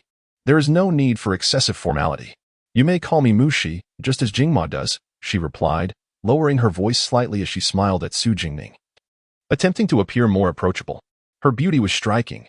Her clear and pure eyes evoked a protective instinct within Mu Shi. She felt that those from the Duke's residence must be very careful with her, fearing that even a loud voice might startle her. Su Jingning smiled back, remaining silent. When she did smile, her almond-shaped eyes sparkled, radiating warmth and charm, presenting a stark contrast to her previously aloof demeanor. Mu Shi's impression of her improved further. Seating herself across from Mu Shi, Su Jingning found herself next to Gu Yinan. She had not anticipated encountering him here and could only nod politely, pretending to be less familiar with him. Young Master Gu, she greeted. Gu Yinan's eyes sparkled with amusement as he nodded in return but chose not to speak further. Jingma, when will you rectify this habitual tardiness? You arranged this gathering, yet you are perpetually late. Only you would dare to keep a distinguished princess and the heir of Beiyang waiting, Qi Nefeng chided, observing Su Jingma's lack of remorse. You talk too much. You arrived early, did you not? And did you not just say that Yinan has only just arrived? Mu Shi, you were here barely a quarter of an hour before me, correct? Su Jingmo retorted unapologetically. Qi Nefeng was momentarily at a loss for words, for it was indeed true. He always arrived early due to his impatient nature, while the others seldom arrived on time. Enough of this. I cannot argue with you. Waiter, bring the menu. Qi Nefeng rolled his eyes at Su Jingma and called out to the attendant outside. The waiter promptly rushed in, and Qi Nefeng ordered a plethora of dishes without consulting the others. They seemed accustomed to this behavior and allowed him to proceed. Only after ordering did Qi Nefeng remember Su Jingning, offering her an apologetic smile. Ning Ning, what do you like to eat? Feel free to choose. Your elder brother is treating. Su Jingning pondered the dishes he had just ordered, hesitated, then shook her head. I'm fine with anything. Gu Yinan, who had been silent, glanced at her before turning to the waiter. Please remove the dish with almonds and replace it with something else. Su Jingma, who had intended to interject, was momentarily taken aback. He realized that Ning Ning was allergic to almonds, which could provoke a severe reaction. Yet he did not recall Gu Yinan having any aversion to almonds. Why? I just ordered the almond milk cake, a signature dish of Foning Tower. Qi Nefeng exclaimed, puzzled. I am prone to heatiness and cannot consume almonds, Gu Yinan replied, casting a sidelong glance at Qi Nanfeng, who promptly fell silent. Mushi found Qi Nanfeng's sudden quietness amusing. Since the dish with almonds was no longer available, Su Jingma ceased to speak. Only Su Jingning quietly regarded Gu Yan'an. Surprised that he remembered her almond allergy, his memory was quite impressive. The dishes soon arrived, and indeed, none contained almonds. As Su Jingning listened to their conversation, she began to understand how they were acquainted. 3 years prior, Qi Nanfeng and Mushi had traveled to the northern borders and, while lost in the desert, fortuitously encountered Gu Yan'an and Su Jingma, who had rescued them. Their shared temperaments had fostered a lasting friendship. The Princess Xuyang is somewhat different from what she had envisioned. In her past life, the Princess Xuyang was either honing her skills in the depths of Mo Lin Yuan or traveling abroad, seldom gracing the capital. Yet, whenever she did make an appearance, she exuded an innate nobility and pride that rendered her almost unapproachable. Su Jingning did not possess a profound understanding of her. She only recalled Mu Ling mentioning that if Mushi had aspirations for the throne, none of the princes, not even the crown prince, could rival her. However, the Mushi she beheld today was unlike the dignified and regal eldest princess of the great Zhou she had encountered during the palace banquet. Instead, she was spirited, carefree, and exuded a striking charisma, engaging in conversation with them in a manner that felt remarkably pleasant. Yet, Su Jingning discerned that the gaze Mushi directed towards Gu Yan'an was subtly different from that which she cast upon Qi Nanfeng and her second brother. There was a hint of joy and trepidation in her eyes. Although she masked it skillfully, Su Jingning could still perceive it. Throughout the gathering, most of the dialogue was dominated by Qi Nanfeng, Su Jingma, and Mushi, with Gu Yan'an interjecting occasionally. Meanwhile, Su Jingning largely remained silent, dutifully bowing her head and focusing on her meal, truly resembling a patron who had come specifically to dine at the Fengting Tower. Chapter 35. Deception of the sovereign. Su Jingma and Qi Nanfeng had not seen each other for a long time, and as they dined together, they engaged in conversation that lasted a full hour. If they did not conclude soon, she would surely succumb to drowsiness from merely listening to their chatter. After the meal, Mushi and Qi Nanfeng departed together, while Gu Yan'an went to the imperial guard camp, leaving Su Jingma to escort Su Jingning back to the manor. In the deep of night, at the Ling Wang manor, Mu Ling sat alone in the study, gazing at the military reports laid out before him. His expression shrouded in gloom.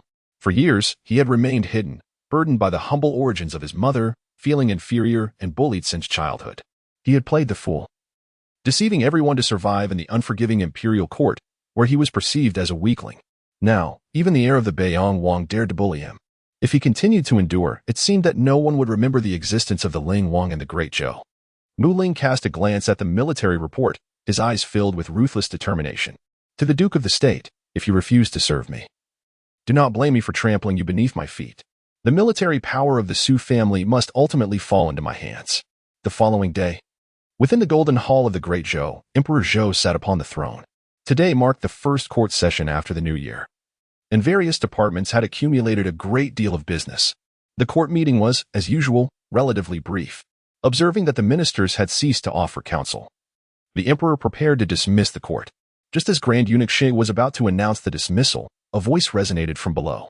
Father, I, your son, have a matter to present. Mu Ling, clad in a resplendent crimson court robe, stood at the end of the assembly of princes. His sudden pronouncement drew astonishment from those present, as the Ling Wang was known for his reticence and seldom voiced opinions in court. What matter do you wish to present? The emperor inquired, equally surprised. I wish to accuse the Duke of the State of deceiving the sovereign and plotting treachery. Mu Ling stepped forward and knelt, his voice resounding as he presented the military report above his head.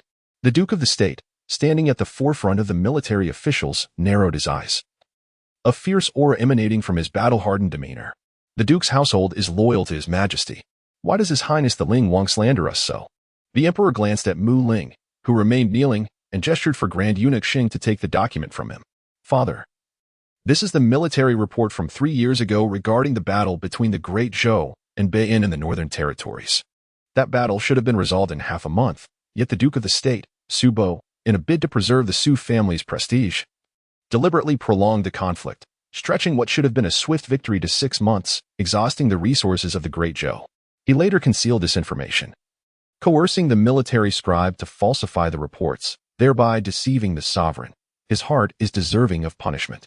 Mu Ling cast a glance at the visibly shaken Duke of the State, his conviction solidifying as he continued to vocalize the contents of the military report, inciting a flurry of discussions among the high-ranking officials. From where did you obtain this military report? The emperor queried after perusing the document. It was discovered by the duke's foster daughter, Qin Ruofu, who, unwilling to conspire with the duke's household, secretly obtained this report and entrusted it to me. I recognized the gravity of this matter and dispatched someone to locate the military scribe from that year, meticulously investigating the affair. Upon comparison with past battles against Bayan, it became evident that the conflict 3 years prior required no such extended duration. The duke's intent was nefarious, using the war to gain merit. Duke, how do you respond to this? The emperor refrained from further questioning Mu Ling and instructed Sheng to present the military report to the duke. The duke took the report, examining it closely. The details were meticulously recorded, and the handwriting matched precisely with the report he had submitted to the emperor at that time. He lowered his head, a flicker of doubt crossing his eyes. Your Majesty, the duke's household is unwaveringly loyal to the Great Zhou, safeguarding the nation and its people. We have never committed acts of deception against the sovereign. The duke maintained his composure, bowing to the emperor, before turning his gaze towards Mu Ling, exuding an intimidating presence. As for the military report presented by His Highness the Ling Wang, I find it quite peculiar. Setting aside the fact that I had already submitted the original report to Your Majesty, if I were to forge a report, why would I leave the genuine one in my residence, awaiting discovery of my treachery? Upon hearing this, Mu Ling let out a cold laugh and questioned the duke. The duke is indeed profound in thought. Perhaps you kept the genuine report for future needs. 3 years ago, the Northern Army vastly outnumbered the Bayan forces. Why would it need half a year? Are you aware that the war with Bayan commenced in winter? The duke did not counter Mu Ling but posed a question of his own. And what of it? The Bayan army is formidable, enduring the northern winter. Our soldiers are ill-prepared for snow warfare. Furthermore, there were complications with the supply convoy, which delayed our resources for several days. The troops were trapped outside the battlefield by heavy snow, leading to dire shortages. Our soldiers endured hunger and hardship, battling the Bayan forces for months to survive the winter and protect the northern territories of the Great Zhou. Have you ever witnessed the northern battlefield? Or seen how arduous that battle was for our soldiers 3 years ago? The duke's words pierced deeply as he pressed Mu Ling with 2 questions. Mu Ling faltered momentarily but quickly regained his composure. This is merely your one-sided account. You are the commander of the Northern Army. Military orders are absolute, and the northern territories are vast and treacherous. Concealing matters from the emperor is no trivial task for you. Father, this is not an unfounded accusation against the duke's household. I have a military scribe from that year as evidence. Every word I speak is the truth, and I do not slander the duke's household. He leaned closer to the emperor, asserting that he had verified the scribe, whose handwriting matched that on the military report, leaving no room for doubt. Where is this military scribe now?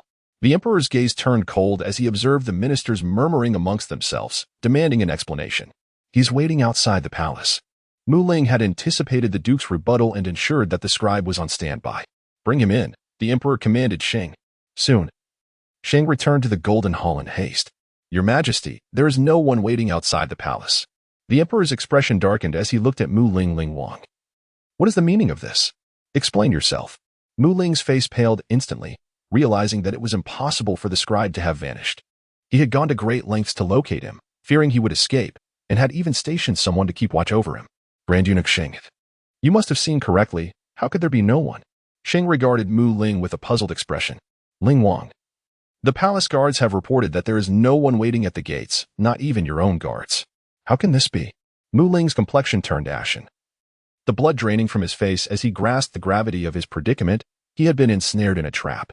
After a prolonged silence, the Duke of the State bowed to the Emperor and spoke in a low voice. Your Majesty, I am unaware of how His Highness the Ling Wang came by this military report, but it certainly does not originate from the Duke's household. As for the Duke's foster daughter, Qin Ruofu, she was expelled from the Su family not of her own volition, but due to her ingratitude and attempts to harm her legitimate sister. He shot a cold glance at Mu Ling, his demeanor frigid. Regarding the military scribe mentioned by His Highness, may I inquire if his name was Li Liang? Yes, Mu Ling replied, maintaining his composure. Then it is clear. This military report has no connection to the Duke's household and is a malicious fabrication aimed to discredit us.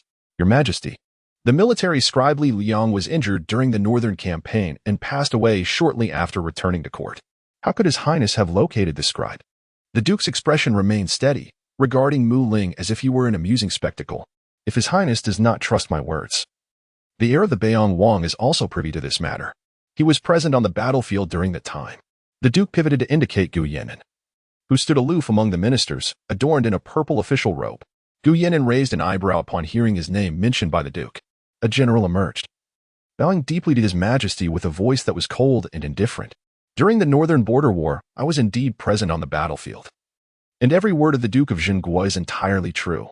As for the accusations made by His Highness Prince Ling regarding the Duke's laziness in battle and false military reports, I must say this is the first I've heard of such claims. Additionally, it was I, along with Princess Xuyang, who rescued the military officer injured by a lurking scout in the Great Zhou Army's camp 3 years ago. Not only was I in the northern border battlefield, but Princess Xuyang was there as well. The Emperor of Zhou seemed to recall something, and his expression darkened as he turned to Mu Ling. I almost forgot.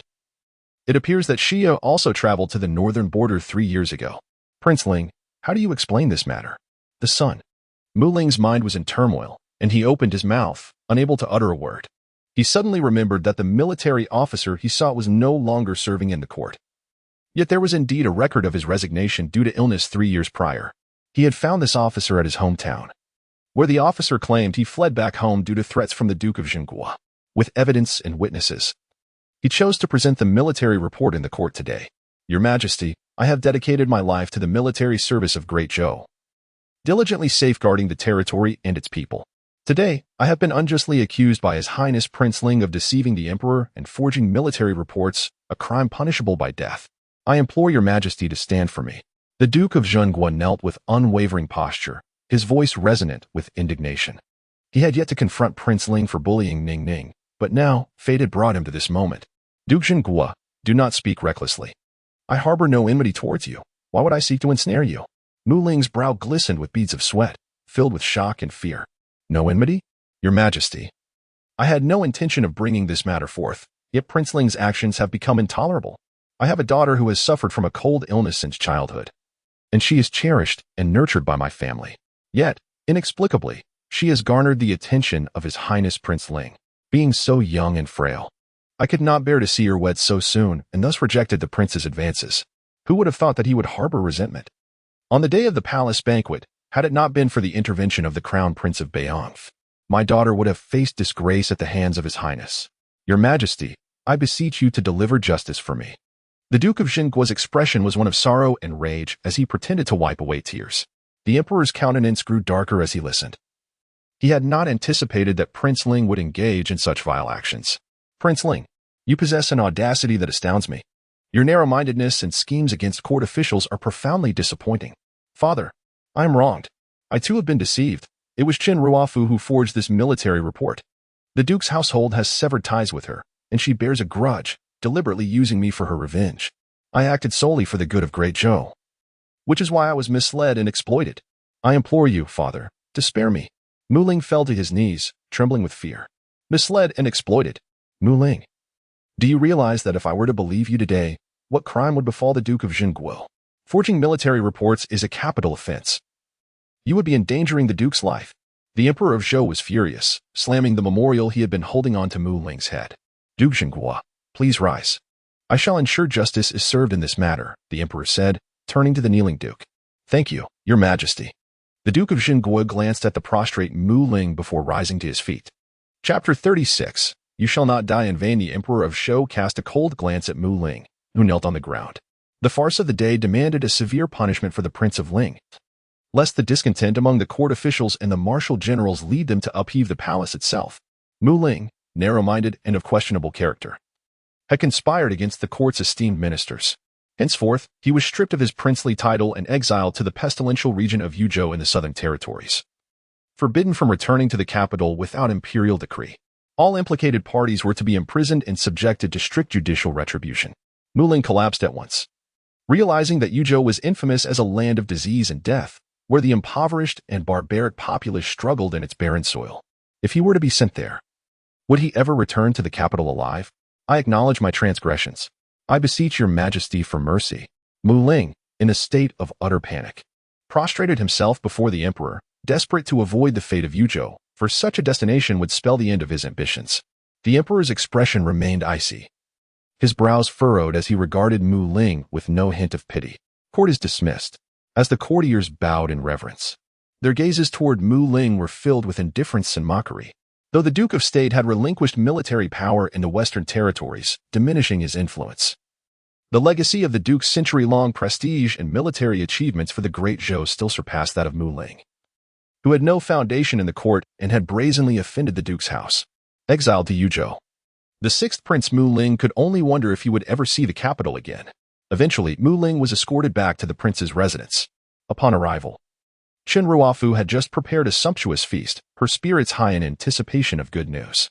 But upon seeing Mu Ling being led back by the palace guards, her face turned pale with fear. "Your Highness, what has happened? You are Qin Ruofu. Take her away."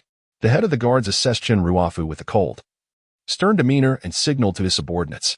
2 armored guards advanced, preparing to detain Qin Ruofu. "Wait, who are you? Why do you wish to arrest me?" "Your Highness, what is happening?" Qin Ruofu exclaimed, attempting to break free from the guard's grip as she looked to Mu Ling for answers. "I have matters to discuss with her." "Please allow it," Mu Ling said expressionlessly to the guard leader. After a moment's hesitation, the guard nodded in assent. Mu Ling pulled Qin Ruofu into a room and shut the door. With a resounding slap, he struck her fiercely, his eyes filled with malice. Qin Ruofu fell to the ground, stunned and holding her face. "Your Highness, what are you doing?" Mu Ling approached her, grasping her collar, and in a low, furious voice demanded, "Qin Ruofu, from where did you acquire that military report? Are you certain you took it from the Duke's study?" Qin Ruofu's expression paled as she seemed to grasp something, her voice trembling as she asked, "Your Highness, what do you mean? I do not understand what you speak of. Stop pretending. That military report is a forgery. I have lost everything because of you." He hurled her away, and as he observed the despair etched on his face, Qin Ruofu felt a rush of panic. "Your Highness, what has transpired? That report was fabricated. The military record keeper I consulted was a fraud. The person who authored that report has long since passed. I have orchestrated this farce only to end up losing everything." Mu Ling slumped into a chair, utterly defeated. "Impossible. That was Chunlan." Qin Ruofu instinctively wanted to protest, but suddenly realized she had not seen Chunlan all day. She had witnessed that report in the Duke's study. It was she who had instructed Chunlan to steal it from the Duke's residence. Chunlan had betrayed her. She had been ensnared in a trap. A chill ran down her spine as she thought of Su Jingning. The scheme had been set in motion long ago. "Your Highness, it was Su Jingning. She has plotted against us." At this juncture, does it truly matter who devised the scheme? You must remember one thing. That military report was given to me by you. And I was deceived by you. Mu Ling's eyes were as cold as ice, devoid of emotion as he gazed at Qin Ruofu. If Qin Ruofu took the blame, claiming that she was merely misled, then he could be seen as someone who had simply misjudged others and been deceived, thus preserving a chance for redemption in the future. Qin Ruofu looked at Mu Ling in disbelief, a tear escaping her eye. "Your Highness, you are abandoning me." Mu Ling rose from his seat, slowly crouched beside Qin Ruofu, and embraced her. Whispering in her ear, he vowed, "Do not worry. I will not let your death be in vain. I shall avenge you." Qin Ruofu trembled, tears flowing uncontrollably from her eyes as she closed them in despair. Eventually, she was imprisoned in the Jingzhou division, facing execution for forging military documents and framing court officials, as dictated by the laws of the Great Zhou. In the Duke of State's residence, in the lineage pavilion, Su Jingning sat by the window, immersed in her reading, her demeanor tranquil and serene. "Miss, and Xia has arrived," Yunyu announced as she entered, bringing with her a tall woman with striking features yet an unremarkable appearance. "Greetings, Mississippi." The woman named Xia, clad in green, possessed a unique and composed aura. "You have come. Rise quickly." Su Jingning stood to assist Xia, her smile gentle and warm. And Xia, like Yusun, was an orphan she had encountered in the southern territories. Having traveled the martial world since childhood, she had acquired various skills. When Su Jingning met her, she had been poisoned by hostile forces, and Su Jingning had rescued her. Thereafter, Xia chose to stay and assist her alongside Yusun. How have affairs progressed? Xia's serious expression softened as she replied quietly, "I have not failed in my mission, Mississippi. The Prince of Ling has been stripped of his title and exiled to Yuzhou by the Emperor, set to depart tomorrow. Qin Ruofu has been arrested for forging military documents and faces execution." A flicker of hatred and satisfaction flashed in Su Jingning's eyes. "Mu Ling, this is merely the beginning. The true spectacle lies ahead. Place ambushes along his route to the southern territories, ensuring he does not grow too comfortable. Just do not let him perish." Su Jingning's expression turned cold and detached. Mu Ling's life was one she would claim herself. "You have worked hard masquerading as Chunlan beside Qin Ruofu during this time. The subsequent tasks can be entrusted to others. You should rest here in the residence, Su Jingning advised Xia softly. Xia looked at Su Jingning, a smile crossing her face. Understood. In the study, the Duke of State examined the military report submitted by Mu Ling, his expression grave. This report was detailed and authentic, outlining battle tactics and formations he frequently employed. Even the names of the officers from years past were accurate, and the handwriting was identical. Had he not personally experienced the battle 3 years ago and known that military record keeper Li Liang had died, he might have been deceived himself. The author of this report must have been intimately familiar with military affairs, even with the Su family army in the Northern Territories and himself. It could not possibly be Su Ruofu. She lacked such capability.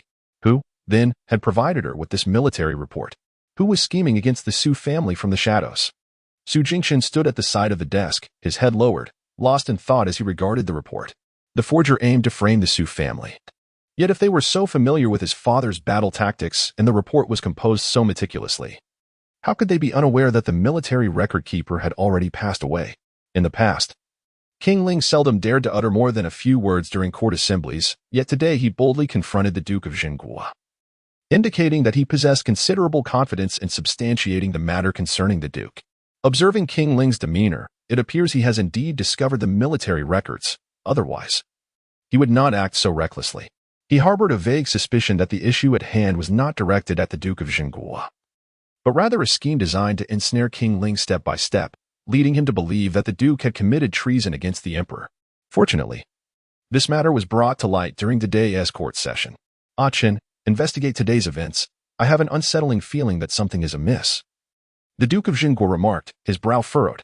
The architect of this plot was well acquainted with both the Su family army and himself, raising his concerns about the potential of a traitor within the Su family.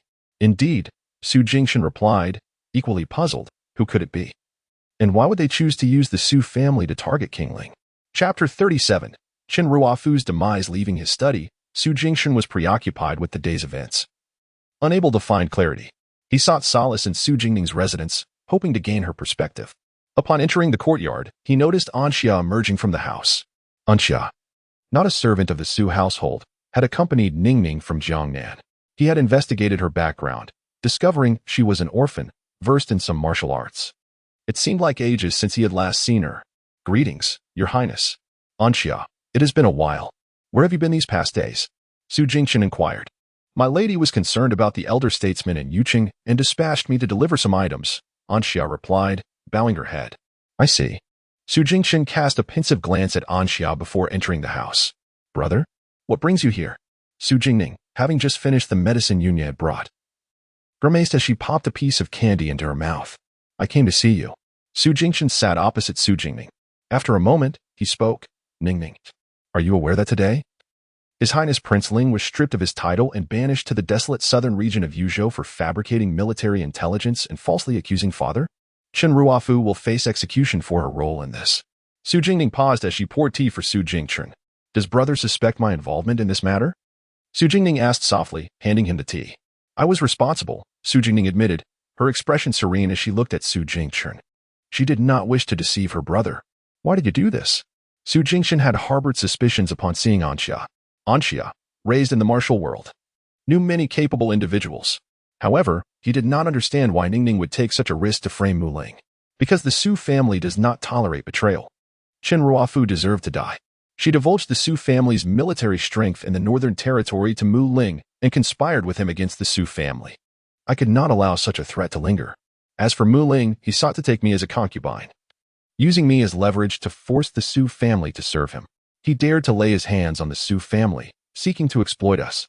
And he must pay the price. Su Jingning's voice was cold, her dark eyes filled with iciness as she looked at Su Jingchen. Su Jingchen gazed at Su Jingning. Unsure what to say, Ningning had always been gentle, and he had never seen her so ruthless. Su Jingning lowered her head, suddenly hesitant to meet Su Jingchen's gaze. She feared seeing disappointment in her brother's eyes, as her scheme was far from honorable, not in the Su family's tradition. Yet, she did not regret her actions. The once naive Su Jingning was long gone. Heaven had granted her a second chance to rectify the mistakes of her past life, and she would never show mercy to those who betrayed and harmed her. Suddenly, a warm hand gently landed on her head, softly caressing it. Ningning, I know you are intelligent and possess strategic acumen. But you must always remember that you are not alone. You have father and mother, and you have your elder siblings. Whatever you wish to do, learn to discuss it with us, rather than taking such dangerous actions alone. It is not worth risking your safety for a Prince Ling and a Chen Ruofu. Had Prince Ling seen through your scheme today, do you realize how perilous it would have been? You have father and your brothers to protect you. You only need to be happy and pursue what you enjoy. Su Jingchen said with a gentle, helpless tone, his heart aching for his sister, who had always been more sensible than other children since she was young. Having spent many years away from home, she had always resolved her problems on her own, never troubling her family. Brother, do you not blame me? Su Jingning raised her head, her dark eyes meeting Su Jingchen's, and asked softly, why would I blame you? If Mu Ling dared to bully you, do you think your brothers and father would have let him off, even if you had not taken action? So, it was really second brother and fourth brother who beat up Prince Ling in the middle of the night? She recalled Shin Ruofu's face, which seemed to have been poisoned. She had seen that poison with fourth brother, and only second brother in the entire Su family was capable of beating someone up in the middle of the night. They were just fooling around. Su Jingchen sighed, thinking of the two he had caught that night. Only they would think of beating someone up in the middle of the night. Regardless, you must discuss everything with us in the future. Do not try to handle everything on your own, understand? Fortunately, His Majesty does not value Prince Ling. Had it been another prince, this matter would not have been as simple as you think, Su Jingchen said gravely, looking at Su Jingning with lingering fear. Understood, brother. Rest assured. It will not happen again, Su Jingning obediently admitted her mistake. Su Jingchen shook his head, helpless with her. He still had to find a way to keep it from father, lest father find out that Ningning was responsible. 3 days later, at the imperial capital's Marshal Gate. Recently, the matter of Prince Ling and the adopted daughter of the Duke of Jinghua conspiring to falsely accuse the Duke of Jinghua's manor, a pillar of the Great Zhou, had caused an uproar in the capital. Prince Ling was stripped of his title as a prince and demoted to an unranked prince, banished to Yuzhou. As for Chen Ruofu, she confessed to all her crimes in the Jingzhou office, admitting that she had fabricated military reports out of spite to retaliate against the Duke of Jinghua's manor, and that she had bewitched and deceived Prince Ling. The Jingzhou office sentenced her, and today she would be executed at the Marshal Gate. By this time, the area in front of the Marshal Gate was already packed with people.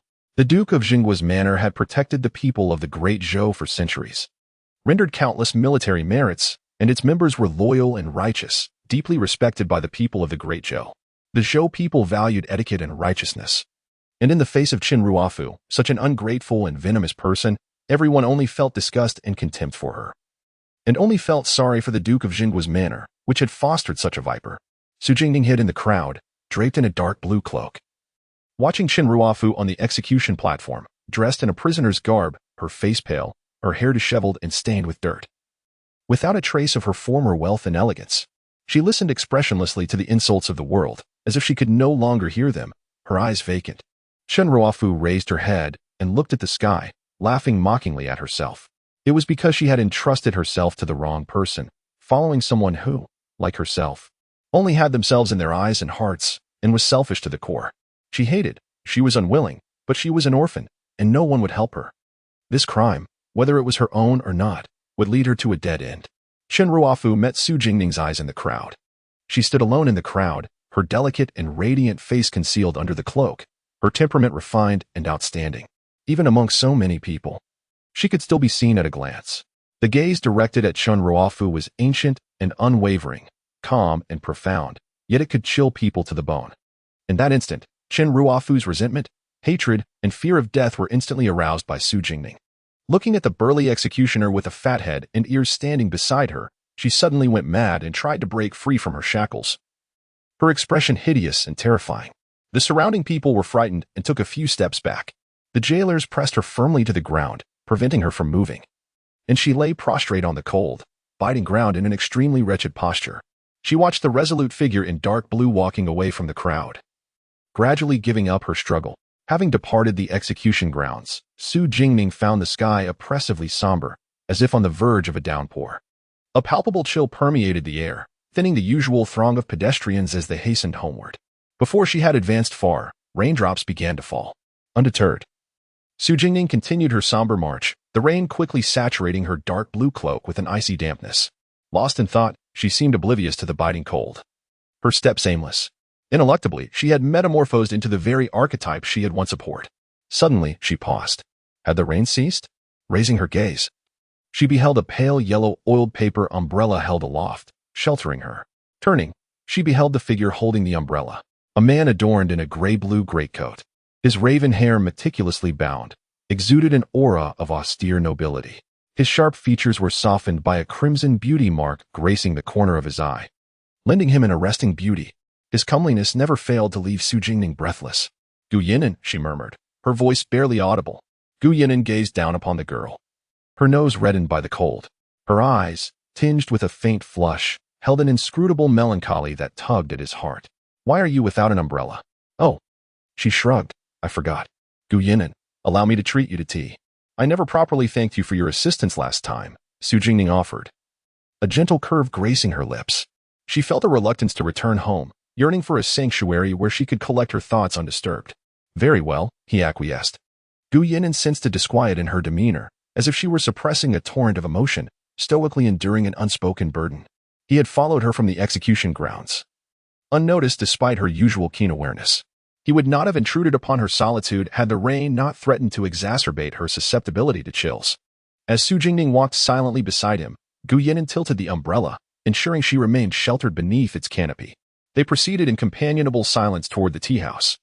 Nestled in a secluded alley, the tea house, run by an elderly couple, offered a serene and tranquil ambience. Seated opposite Gu Yinan, Su Jingning meticulously prepared the tea.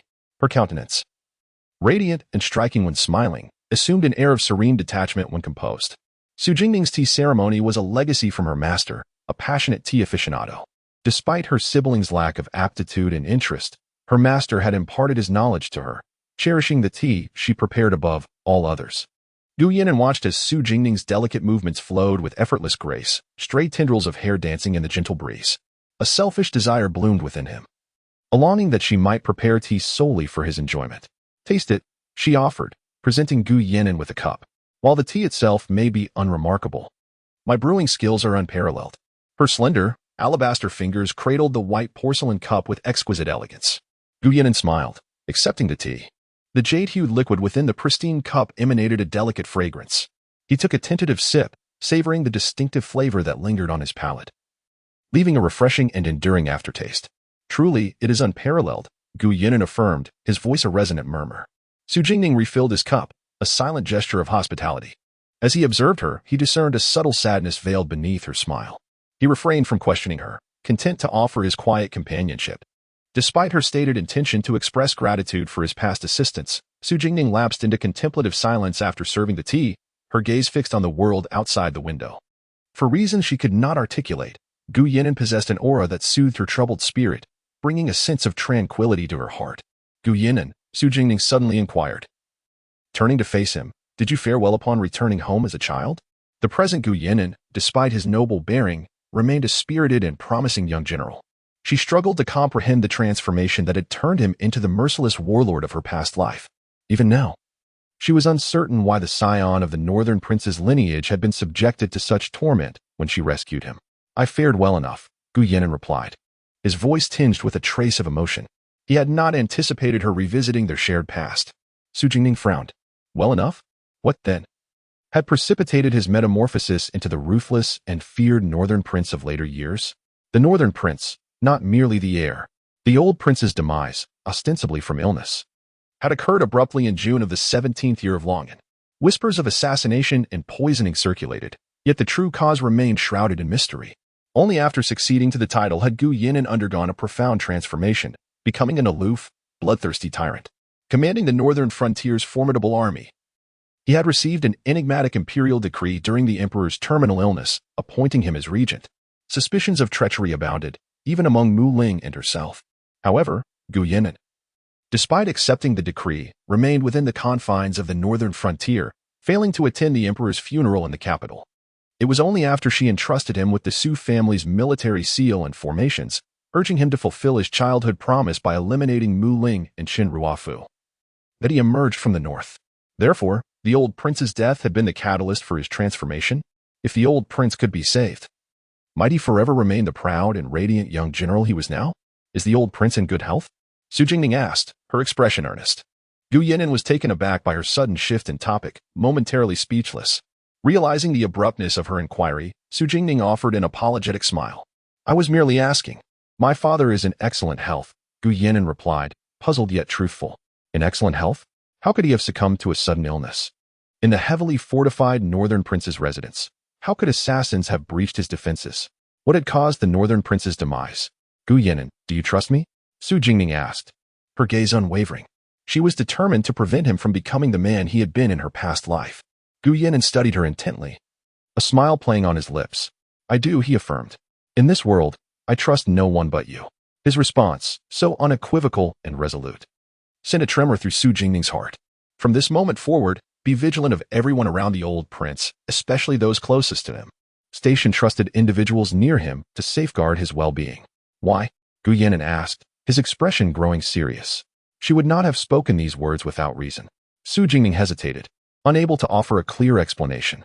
I cannot explain it to you, but I only wish to help you, she said, her head bowed in frustration. Gu Yinan regarded her in silence. She held secrets she was unwilling to share. Yet, upon hearing her desire to assist him, he found himself unable to press her to reveal what she wished to keep hidden. I understand. I will be vigilant. Thank you, Gu Yinan replied softly, a tender smile gracing his lips. Su Jingning looked up, her eyes sparkling with hope. She yearned for him to remain the noble and spirited young man he was now. Chapter 39, The Blood Gu of Sua Luo. That night, at the northern young princess residence, Gu Yinan stood in his study, holding a scroll. Yet his mind lingered on the words spoken by Su Jingning earlier that day, to pay heed to those surrounding his father and ensure his safety. Did he truly suspect that there were treacherous individuals close to his father? How could he possibly know? After a moment of contemplation, Gu Yinan settled down and took up his pen, composing a letter. Though his official duties in the capital bound him, the matter of his father's safety could not be taken lightly. MOU, he called. Your subordinate is here, MOU responded, entering the room and bowing respectfully.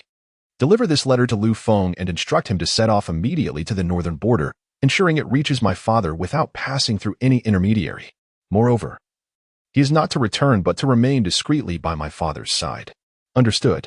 MOU lifted his gaze to meet Gu Yinan's, yet hesitated before speaking again. My lord, tomorrow marks the day of Jiwang. I have already issued orders that no one is permitted near your courtyard during these 2 days. His tone bore a hint of concern. Noted. Tomorrow, send someone to request leave from the court on my behalf. You may go now, Gu Yinan replied absently, his grip on the scroll tightening to the point of turning his knuckles pale. MOU exited the study, and Gu Yinan placed the scroll aside, casting his eyes down upon his hands. His fingers were slender and fair, with distinct joints, yet tremors coursed through them. He slowly removed the white jade prayer beads from his wrist, holding them for a time before carefully placing them into a black sandalwood box, underneath the once gleaming skin. His veins bore a dark and sinister hue, grotesque and horrifying, yet he appeared indifferent, casually brushing his hand over them. Rising, he approached the Nanmu bookshelf adorned with various antiques and paintings, gently pressing a relief on the left side. The bookshelf slowly shifted to the right, revealing a hidden door. Upon entering, the door closed softly behind him. Within the hidden passage, walls embedded with luminous pearls illuminated the space. Gu Yinan walked to the end of the passage, arriving at a secret chamber. The chamber was frigid, frost clinging to the walls. It was empty, save for Gu Yinan, who wore only a thin garment, seemingly impervious to the cold.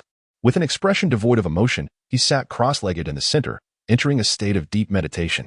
Time passed, and soon beads of sweat adorned his forehead, veins at his temples bulging, eyes bloodshot, and hands clenched into fists as though he were enduring excruciating agony. The blood goo of Sua Luo, a malevolent poison that devours the heart and soul, is one of the most vile toxins known to man. Its potency grows with the afflicted, ultimately corrupting their very essence and driving them to madness. During its onset, the victim experiences a torment akin to inferno, as if their insides are being seared, yet this is not the most terrifying aspect of the blood goo of Sua Luo, also known as the demoness goo. The psychological torment inflicted upon the victim far surpasses their physical suffering. The afflicted are plagued by nightmares, amplifying every ounce of malice they perceive, fostering a loathing for the world and even for themselves. They become wicked, brutal, and dangerously obsessive, gradually morphing into a monstrous, heartless entity. The day of Jiwang is when the blood goo is most active. Regardless of one's mental fortitude, the torment of the blood goo is unbearable, leading to a loss of reason and a thirst for violence. The icy chamber can suppress the effects of the blood goo, preventing Gu Yinan from losing his sanity and harming others. Mo stood guard at the chamber's entrance, knowing that Gu Yinan had been inside for 2 full days. Suddenly, the hidden door creaked open, and Gu Yinan emerged, bloodied and utterly exhausted, as though he had been torn apart by a ferocious beast. Mo understood there was no beast. It was the result of Gu Yinan's own struggle to maintain his sanity and avoid becoming a heartless, bloodthirsty monster. "My lord, how do you fare?" "It is nothing," Gu Yinan replied, leaning on Mo for support and shaking his head. Having endured this trial, he could now rest for 3 months. Mo's brow furrowed with concern as he assisted Gu Yinan in changing out of his blood-stained garments and tending to his wounds, replacing them with clean attire before helping him to bed. As Gu Yinan grew older, the manifestations of the blood goo of Sua Luo had become increasingly frequent, now occurring every 3 months. Mo worried that without a remedy, Gu Yinan might lose control and descend into madness entirely. At the Jingguo Duke's residence, the evening sky darkened. Su Jingning had just left the matriarch's pine blossom courtyard. Her second uncle had taken leave from court to recuperate, and had departed that morning with his wife and daughter to Jiangnan, intending to visit her maternal home in Anqing, a place she had not been to in many years. Upon returning, she was greeted by Yunya. "Miss, you're back. The 4th miss is waiting for you inside." "Shua? What brings her here?" Su Jingning inquired as she stepped into the warm pavilion. In the pavilion, Su Luo Shu sat by the hearth, idly flipping through a military manual, her lack of focus evident. "Shua, what brings you here?" Su Jingning smiled, retrieving a plate of soft pear pastries she had just acquired from her grandmother and placing it on the low table beside the hearth before sitting down. "Second sister, you're back," Su Luo Shu exclaimed, her eyes lighting up with joy. "I brought some soft pear pastries from grandmother. Try one," Su Jingning urged, nudging the plate toward her. "Wow, it's been ages since I had Su Mama's soft pear pastries." "Thank you, second sister." Su Luo Shu beamed, taking a piece and eagerly putting it in her mouth. "Now, tell me, what brings you here?" Su Jingning asked, her smile warm. After finishing a piece of pastry, Su Luo Shu clapped her hands and chuckled softly. "Has second sister received an invitation to the birthday banquet of the 3rd miss of the Jiang family?" In recent days, Su Jingning had received a myriad of invitations and was unsure. She glanced at Yunya. "Miss, indeed. The invitation from the Jiang family's 3rd miss was delivered 2 days ago. I haven't had the chance to ask you. You haven't responded yet." Yunya replied quietly. "Second sister, the 3rd sister, and Xiaowan have gone to Anqing, but will you accompany me to the Jiang residence tomorrow?"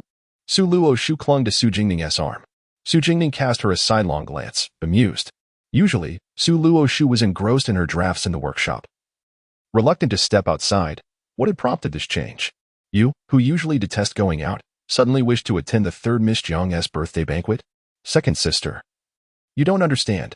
Tomorrow, Shenzi is hosting a poetry and tea gathering, and nearly all the noble ladies in the capital will attend the Duke's residence for her event. No one is likely to go to the 3rd Miss Jiang's birthday banquet. The 3rd Miss is one of my few friends, so I thought it would be nice for you to accompany me to the Jiang residence, to bring some warmth and cheer, and not let her feel too desolate." Su Luo Shu explained, "She is beautiful and kind, and I'm sure you'll like her. Since you insist, I shall certainly accompany you tomorrow," Su Jingning said, her smile indulgent as she regarded Su Luo Shu. "Wonderful. Thank you, second sister," Su Luo Shu exclaimed, her joy evident. Chapter 40. The birthday banquet at the Jiang residence the following day. After finishing their breakfast, Su Luo Shu eagerly pulled Su Jingning towards the Jiang residence. The Jiang residence was situated on the same street as the Duke of Qing's mansion, where an array of carriages had already gathered. In stark contrast, the entrance to the Jiang residence remained desolate and unattended. "I told them not to hold this birthday banquet, but my 3rd sister insisted. Just look at the bustling scene at the Duke of Qing's door and compare it to ours. It's utterly humiliating," a girl clad in a purple silk dress remarked with a sharp tone, her expression fraught with annoyance as she glared at the quietly seated girl in the corner. "Indeed. 3rd sister, you are aware that your birthday banquet coincides with Miss Shen's poetry and tea gathering, that you still insist on bothering mother to host it. Now, no one wishes to attend our Jiang residence. It's an utter disgrace," chimed in the girl in a pink butterfly gown, echoing the sentiment. Madame Jiang sat at the head of the table, her countenance stoic, choosing silence over speech. The 2 speakers were the eldest and second daughters of the Jiang family, born of the late Master Jiang's secondary wife, who had long held disdain for the legitimate daughter. Jiang Heling remained silent, her grip on her handkerchief tightening. She had never wished for this birthday banquet. It was thrust upon her by her sisters, who sought to bask in her glory.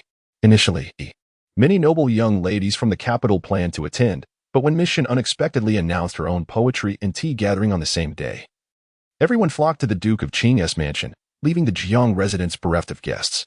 With her elder brother absent and her father uninterested in the affairs of the inner chambers, there was no one to shield her, and she had no choice but to endure. Outside the Jiang residence, a carriage from the Duke of Zhan's estate suddenly halted midway down the street. Su Jingning lifted the carriage curtain to discern the cause. Two carriages had encountered one another. The Duke of Zhan's carriage yielded to the oncoming vehicle, allowing a passage into the alley leading to the Jiang residence. The approaching carriage was resplendent, accompanied by a retinue of palace guards, exuding an air of authority. As Su Jingning peered out, she caught the eye of a passenger within. It was Princess Mu Shi, whose expression seemed less than pleasant. Yet her surprise upon seeing Su Jingning was evident. "Jingning," Mu Shi called, halting her carriage and smiling warmly. Taken aback by the sudden address, Su Jingning performed a respectful gesture. "Are you also attending Miss Shen's poetry and tea gathering?" Mu Shi inquired. Shaking her head, Su Jingning replied softly. "Today is the birthday banquet of Jiang family's third miss from the Ministry of Rites. My sister and I are heading to the Jiang residence." Upon hearing this, Mu Shi's interest piqued. "The birthday of the third miss from the Jiang family? Is it the one next to the Duke of Qing's residence?" "Indeed," Su Jingning confirmed. "I shall accompany you to the Jiang residence," Mu Shi declared unexpectedly.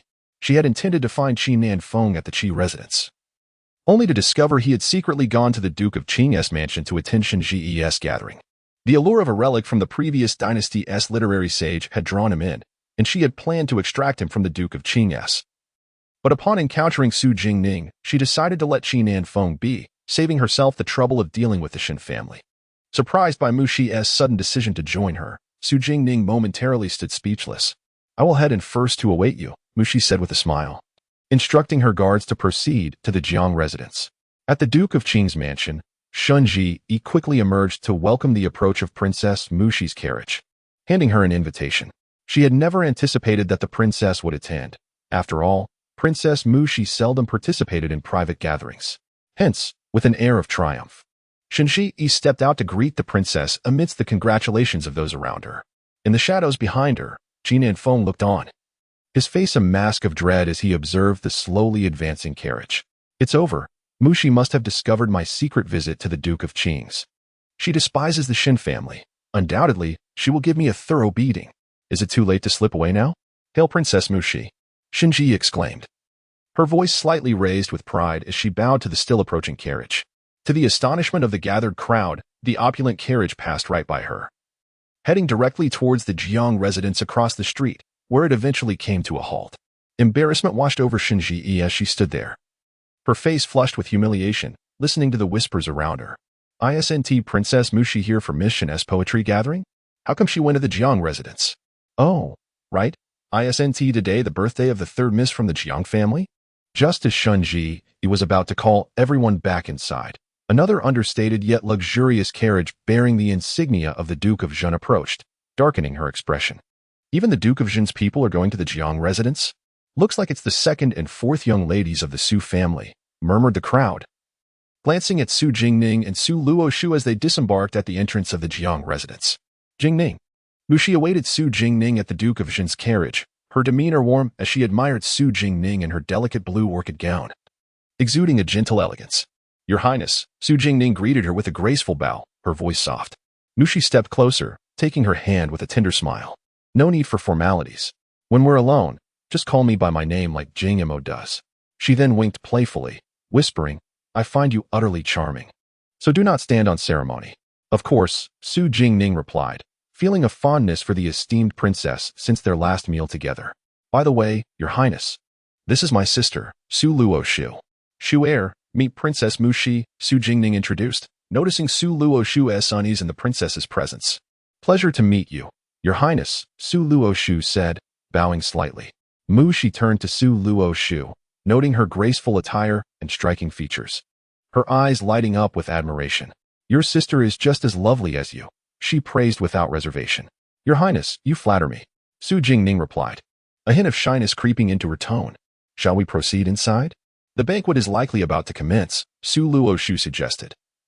Glancing at the throngs gathered outside the Duke of Qing's mansion, feeling somewhat uncomfortable under Shinji's fiery gaze. Shinji, watching the close interaction between Su Jingning and Princess Mushi, burned with jealousy. Curse Su Jingning. She is the reason for my injury. I can no longer play the qin with my left hand. My brother Chenwang must thank her, but if it weren't for her, I wouldn't be in this predicament. Miss Shun, I just remembered that Jiang Miss invited me to her birthday banquet as well. I must excuse myself now, Qin Ninchuan interjected. Noticing Su Jingning and Mushi heading towards the Jiang residence. Perhaps with Su Jingning present, he might escape Mushi's wrath. And he hastily bid farewell to Shinji. Ah, young Master Qi. Shinji began, wanting to retain his presence. But he slipped away like a shadow. Soon, the young ladies and gentlemen from the Duke of Qing's mansion sought excuses to head to the Jiang residence. Eager to engage with the princess. With the current princess having ties to the third miss of the Jiang family, they felt compelled to attend. Hoping for a chance to converse with Princess Mushi. Seeing her guests abandon her for the Jiang residence, Shinji's expression darkened ominously. Lai Fu, prepare the gifts. We are also going to the Jiang residence. Ah, miss, are we not proceeding with the poetry gathering? Lai Fu asked in astonishment. Proceed with what? Everyone has gone there. Shinji retorted, her face pale with fury as she marched towards the Jiang residence. Chapter 41. The birthday banquet at the Jiang residence. The Jiang sisters continued to mock and blame Jiang Haling, whose face flushed with embarrassment, tears welling in her eyes. Suddenly, the excited voice of the steward rang out. Princess Xuyang has arrived. Jiang Haling thought she had misheard. How could Princess Xuyang come here? Nevertheless, she stood up to greet her, only to be obstructed by Miss Jiang and second Miss Jiang. Why would Princess Xuyang come to the Jiang residence? Lady Jiang hurried ahead, her expression a mix of joy and anxiety, while the two Jiang sisters quickly adjusted their attire, fearful of any breach of decorum. The three of them seemed to have forgotten that today was indeed Jiang Haling's birthday banquet. Greetings to Princess Xuyang. Mushi, adorned in a deep red brocade gown, entered the Jiang household alongside Su Jingning. Please rise, everyone. There's no need for excessive formalities, Mushi said, gently supporting Lady Jiang with a smile. I was unaware of the princess's visit. I hope you will forgive any shortcomings in my hospitality. Lady Jiang's demeanor exuded warmth and eloquence. Mushi smiled. It is I who intrudes upon your occasion. She gestured toward her two daughters. These are my daughters, the elder, Jiang Shuijin, and the younger, Jiang Shuyao. The two immediately beamed like blooming flowers, bowing to Mushi with exaggerated flattery, eliciting little goodwill from observers. Mushi politely nodded at them and glanced behind. I heard today is the birthday banquet for Miss Jiang. Why is she not present? Having seen Jiang Haling at the palace banquet, Mushi remembered her for her striking beauty. Lady Jiang and her two daughters momentarily faltered in their smiles. We are honored to meet Princess Xuyang. Thank you for attending the humble birthday banquet of this commoner. At last, Jiang Haling seized the opportunity to step out from behind the others. Known as the most beautiful woman in the capital, she wore a simple moon-white silk gown that accentuated her figure exquisitely. Her flawless, fair skin, inky brows, and enchanting peach blossom eyes radiated gentleness and grace, complemented by her delicate nose and cherry-red lips, embodying the essence of a refined lady. With her abrupt change in plans, Mushi had not prepared a gift. She casually removed a bracelet from her wrist and presented it to Jiang Haling. I came in haste and lacked a proper gift. Allow this to serve as your birthday present. Jiang Haling was taken aback and hesitated to accept the bracelet. Your presence alone is the greatest surprise for me, princess. I cannot accept such a gift. Mushi cast a glance at the envious Su sisters nearby, smiled at Jiang Haling, and teasingly remarked, if you do not accept it, I shall feel embarrassed to attend your birthday banquet. Thank you, princess. Please, do come in. Jiang Haling reluctantly accepted the bracelet and stepped aside to invite Mushi in. Miss Su, Luo Shu, you too, please enter, she added with a smile to the two girls beside her. Jiang Haling felt a rush of gratitude towards Su Luo Shu. She had heard that Su Luo Ting and Su Luo Wan had gone to Jiangnan, and thus assumed Su Luo Shu would not attend alone. To her surprise, she had come. Jiang Haling had few friends, the Su sisters being the only ones willing to spend time with her. She noticed the quiet girl standing beside Princess Xuyang. She was the legitimate daughter of the Su family. Though silent, her elegant and composed demeanor was impossible to overlook. Their lack of acquaintance with Princess Xuyang made her sudden attendance at Jiang Haling's banquet undoubtedly linked to second Miss Su. With Princess Xuyang's arrival, many guests flocked to the Jiang residence, including numerous scions from noble families. Lady Jiang and her two daughters busied themselves attending to their guests, hoping to catch the eye of some eligible bachelor. Due to the crowd, Su Jingning and her companions retreated to a quiet pavilion to converse. Jin Efeng approached them, settling beside Mu Shi and refusing to budge. Mu Shi, uninterested, continued her conversation with Su Jingning. Many also sought to engage Su Jingning, eager to converse with Princess Xuyang. But the imposing guards flanking the princess deterred any advances. They are all here for your birthday banquet. Won't you entertain them? Su Luoshu inquired, glancing at Jiang Heling, who appeared disinterested and remained seated. Jiang Heling looked toward the lively gathering behind her and shook her head. This banquet was never my desire. It was merely an impulsive idea of my elder sisters, seeking some amusement for themselves. They were enjoying themselves, and she had no wish to intrude. Su Luoshu felt a pang of sympathy for her. The Jiang residence was unlike the Duke of Jinggua's. Jiang Heling's mother had passed away early. The current Lady Jiang was a concubine elevated to her position and treated Jiang Heling poorly, while her father did not dote on her either. Soft-hearted, she was often bullied by her two elder sisters. She gently squeezed Jiang Heling's hand, offering a comforting look. Jiang Heling smiled back. It's all right. If it weren't for them, I wouldn't have seen you. Su Jingning regarded Jiang Heling with a hint of regret. Such a wonderful girl. Yet her past life had been so tragic. In her previous existence, Jiang Heling had married Prince Chun, only to be handed over to the lustful southern Yu emperor for political gain after bearing a child. Unable to endure the humiliation, she took her own life on the way to southern Yu. Later, her brother Jiang Hechuan avenged her by aligning with King Ling and personally slaying Prince Chun, subjecting him to a gruesome death. Miss Jiang, I was wondering where you were hiding. Shenzi approached them, swaying her hips. I have met Princess Xiyang. Upon spotting Mu Shi, she curtsied. Mu Shi, engaged in conversation with Su Jingning, was momentarily interrupted, and her smile faded slightly. Please rise, she said coldly. Shenzi scrutinized Su Jingning, convinced she had gained the favor of Princess Xuyang, likely underestimating her cunning nature. Princess, how could someone of your stature associate with such a person? Shenzi said disdainfully, casting a derisive glance at Su Jingning. Su Jingning had anticipated Shenzi's confrontation and maintained her aloof demeanor, ignoring her. However, Mu Shi, perturbed by Shenzi's rudeness, interjected, What do you mean, Miss Shen? Shenzi smiled at Mu Shi, her hatred for Su Jingning evident. Princess, are you aware that I injured my hand some time ago? And I shall never play the guqin again? It was all caused by Su Jingning, who has a malicious heart. It would be wise for you to keep your distance from her. Mu Shi, perceptive as ever, saw through Shenzi's facade. Su Jingning was someone she had taken a liking to at first glance. Her delicate appearance made it impossible for Mu Shi to believe Shenzi's words. It is not for you to dictate whom I associate with. Miss Shin's comments seem rather misplaced. I recall it was you who spoke disrespectfully at Yumiao Pavilion, and you were the one who attempted to take someone else beloved. Your injury was due to your own instability while wielding a whip, was it not? Or perhaps it was Miss Su's kindness that treated your wound, saving your hand from worse fate? Jiang Heling's gentle voice chimed in, defending Su Jingning. Her tone was soft yet resolute, as she stood up for her friend. Today was her birthday banquet, and she could not allow Su Jingning to be wronged in the Jiang household. Jiang Heling, renowned as the capital's most beautiful woman, outshone Shenzi in both looks and charm, and her amiable nature was far more appealing than that of her two elder sisters. Shenzi had intentionally scheduled her poetry and tea gathering to coincide with Jiang Heling's birthday banquet, hoping to witness her embarrassment. Currently, Jiang Heling speaks on behalf of Su Jingning, which only deepens her disdain for Jiang Heling. Oh, so you can advocate for others as well. I had thought you were merely cowering in the shadows, too timid to voice your thoughts. What benefits has Su Jingning bestowed upon you to earn such unwavering support? Shenzi's words were sharp and scathing.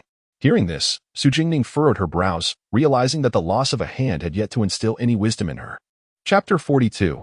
Jiang Hechuan. Su Jingning cast an icy gaze towards Shenzi, about to speak when a clear, yet indignant voice interrupted her. Miss Shen, have you come to my sister's birthday banquet to cause a disturbance? She looked around, somewhat surprised, and saw a handsome, distinguished young man striding towards them, shielding Jiang Heling. It was Jiang Heling's brother, Jiang Hechuan. What surprised her was that Gu Yan was sauntering not far behind Jiang Hechuan. Why would he be at the Jiang residence? Mu Shi also noticed Gu Yan, her expression betraying her delight. However, both remained silent, coldly observing Shenzi, who had come to make trouble. Shenzi hadn't anticipated Jiang Hechuan's sudden return. He was known to cherish his younger sister. Brother, you're back. Jiang Helling's eyes lit up, overjoyed to see Jiang Hetsuan. She hadn't expected her brother to make it to her birthday banquet this year. Jiang Hetsuan smiled at Jiang Helling indulgently before turning to Shenzi. I heard that Miss Shun is hosting a poetry and tea gathering today. How do you have time to attend my sister's birthday banquet? Given your commitments. I doubt my sister extended an invitation, did she? Jiang Hetsuan's words were blunt, implying that Shenzi was an uninvited guest. Shenzi's face flushed crimson, but she retorted, What? Can't I offer Jiang Helling a birthday gift without being turned away? Jiang Hetsuan was rendered speechless by her audacity. The commotion caught the attention of Madame Jiang, who was taken aback by Jiang Hetsuan's unexpected return. If that little vixen, Jiang Helling, were to tell him any tales, and he were to complain to the master, it would be disastrous. Oh, Hetsuan, you're back? Why didn't you send word? I would have made preparations, Madame Jiang exclaimed. Jiang Hetsuan, still fuming, ignored Madame Jiang and glared at Shenzi. If Miss Shen continues to speak nonsense and disrespect my sister's friends, I must ask her to leave the Jiang residence. Madame Jiang, noticing Shenzi's darkening complexion, understood what had transpired. The master had instructed them not to clash with the Duke of Qing's family. But now she risked offending both sides. Hetsuan, be polite. Miss Shen is here to celebrate Linger's birthday and is a guest of honor, Madame Jiang said with a smile. Approaching Shenzi. Then, she bowed to Mushi and addressed her. Along with Su Jingning and the others, the flowers in the estate's conservatory are in full bloom. A unique sight in this winter season. Linger, why don't you take the princess and the young ladies to the conservatory to admire the blossoms? Madame Jiang was astute, avoiding offense by suggesting a separation to prevent further conflict. Jiang Helling, eager to avoid further entanglement with Shenzi, said, Princess, second Miss Su, Miss Luo, this way, please. Madame Jiang, intending to lead the displeased Shenzi in another direction, froze in her tracks. She stared blankly at Gu Yayan, who was leaning against a pillar under the eaves, watching the scene unfold with an impassive expression. The man was clad in a dark robe embroidered with silver patterns. Draped in an ink-blue cloak, his dark hair styled in a half-updo, exuding nobility and aloofness. The young Lord of Gu is here. How could this be? All my boorish behavior must have been witnessed by him. Shenzi immediately adopted a delicate, endearing expression and curtsied towards Gu Yayan. Zi greets the young Lord of Gu. Gu Yayan straightened up and walked towards her. Shenzi's cheeks flushed with excitement and confusion. What should I do? The young Lord of Gu is approaching me. I'm so thrilled. She tugged at her handkerchief, displaying what she thought was her most captivating expression. Gu Yayan, his gaze fixed on Su Jingning, who was standing beneath the pavilion in a light blue dress, her face composed, didn't even notice Shenzi. He walked straight past her. Shenzi's sweet smile froze on her face. The young Lord of Gu hadn't even greeted her. Yayan, what brings you to the Jiang residence? Are you here for the third Miss Jiang's birthday banquet? Qi Nanfeng asked teasingly. Gu Yayan ignored him, nodded to Mu Shi, and then smiled at Su Jingning, who was standing beside her. Second Miss Su, you're here as well. Su Jingning nodded slightly, a hint of suspicion in her eyes. His complexion was paler than usual, and his scent carried a stronger note of sandalwood. Was he injured? I invited the young Lord of Gu. I happened to run into him on my way back to the residence, and, as we hadn't seen each other in a while, I invited him to visit. Jiang Hetsuan explained. Linger, why don't you take the princess and the young ladies to tour the estate? I have some matters to discuss with the young Lord of Gu and will join you later. He then addressed Gu Yayan politely, Young Lord of Gu, this way, please, and led him to his courtyard. Inside Jiang Hetsuan's courtyard, Gu Yayan listened attentively to the information Jiang Hetsuan had brought. Jiang Hetsuan had been tasked with secretly assisting the fourth prince of Shiliang, Feng Yush, in seizing the throne on behalf of Great Zhou. He had arranged for the fourth prince of Shiliang to gain the support of the powerful Hellian tribe, swiftly suppressing the rebellious first prince of Shiliang's faction. Feng Yush ascended the throne on New Year's Eve. Feng Yush had agreed to form an alliance with Great Zhou and, as a sign of goodwill, revealed that Northern Yin and Southern Yu had been secretly communicating since September of the previous year.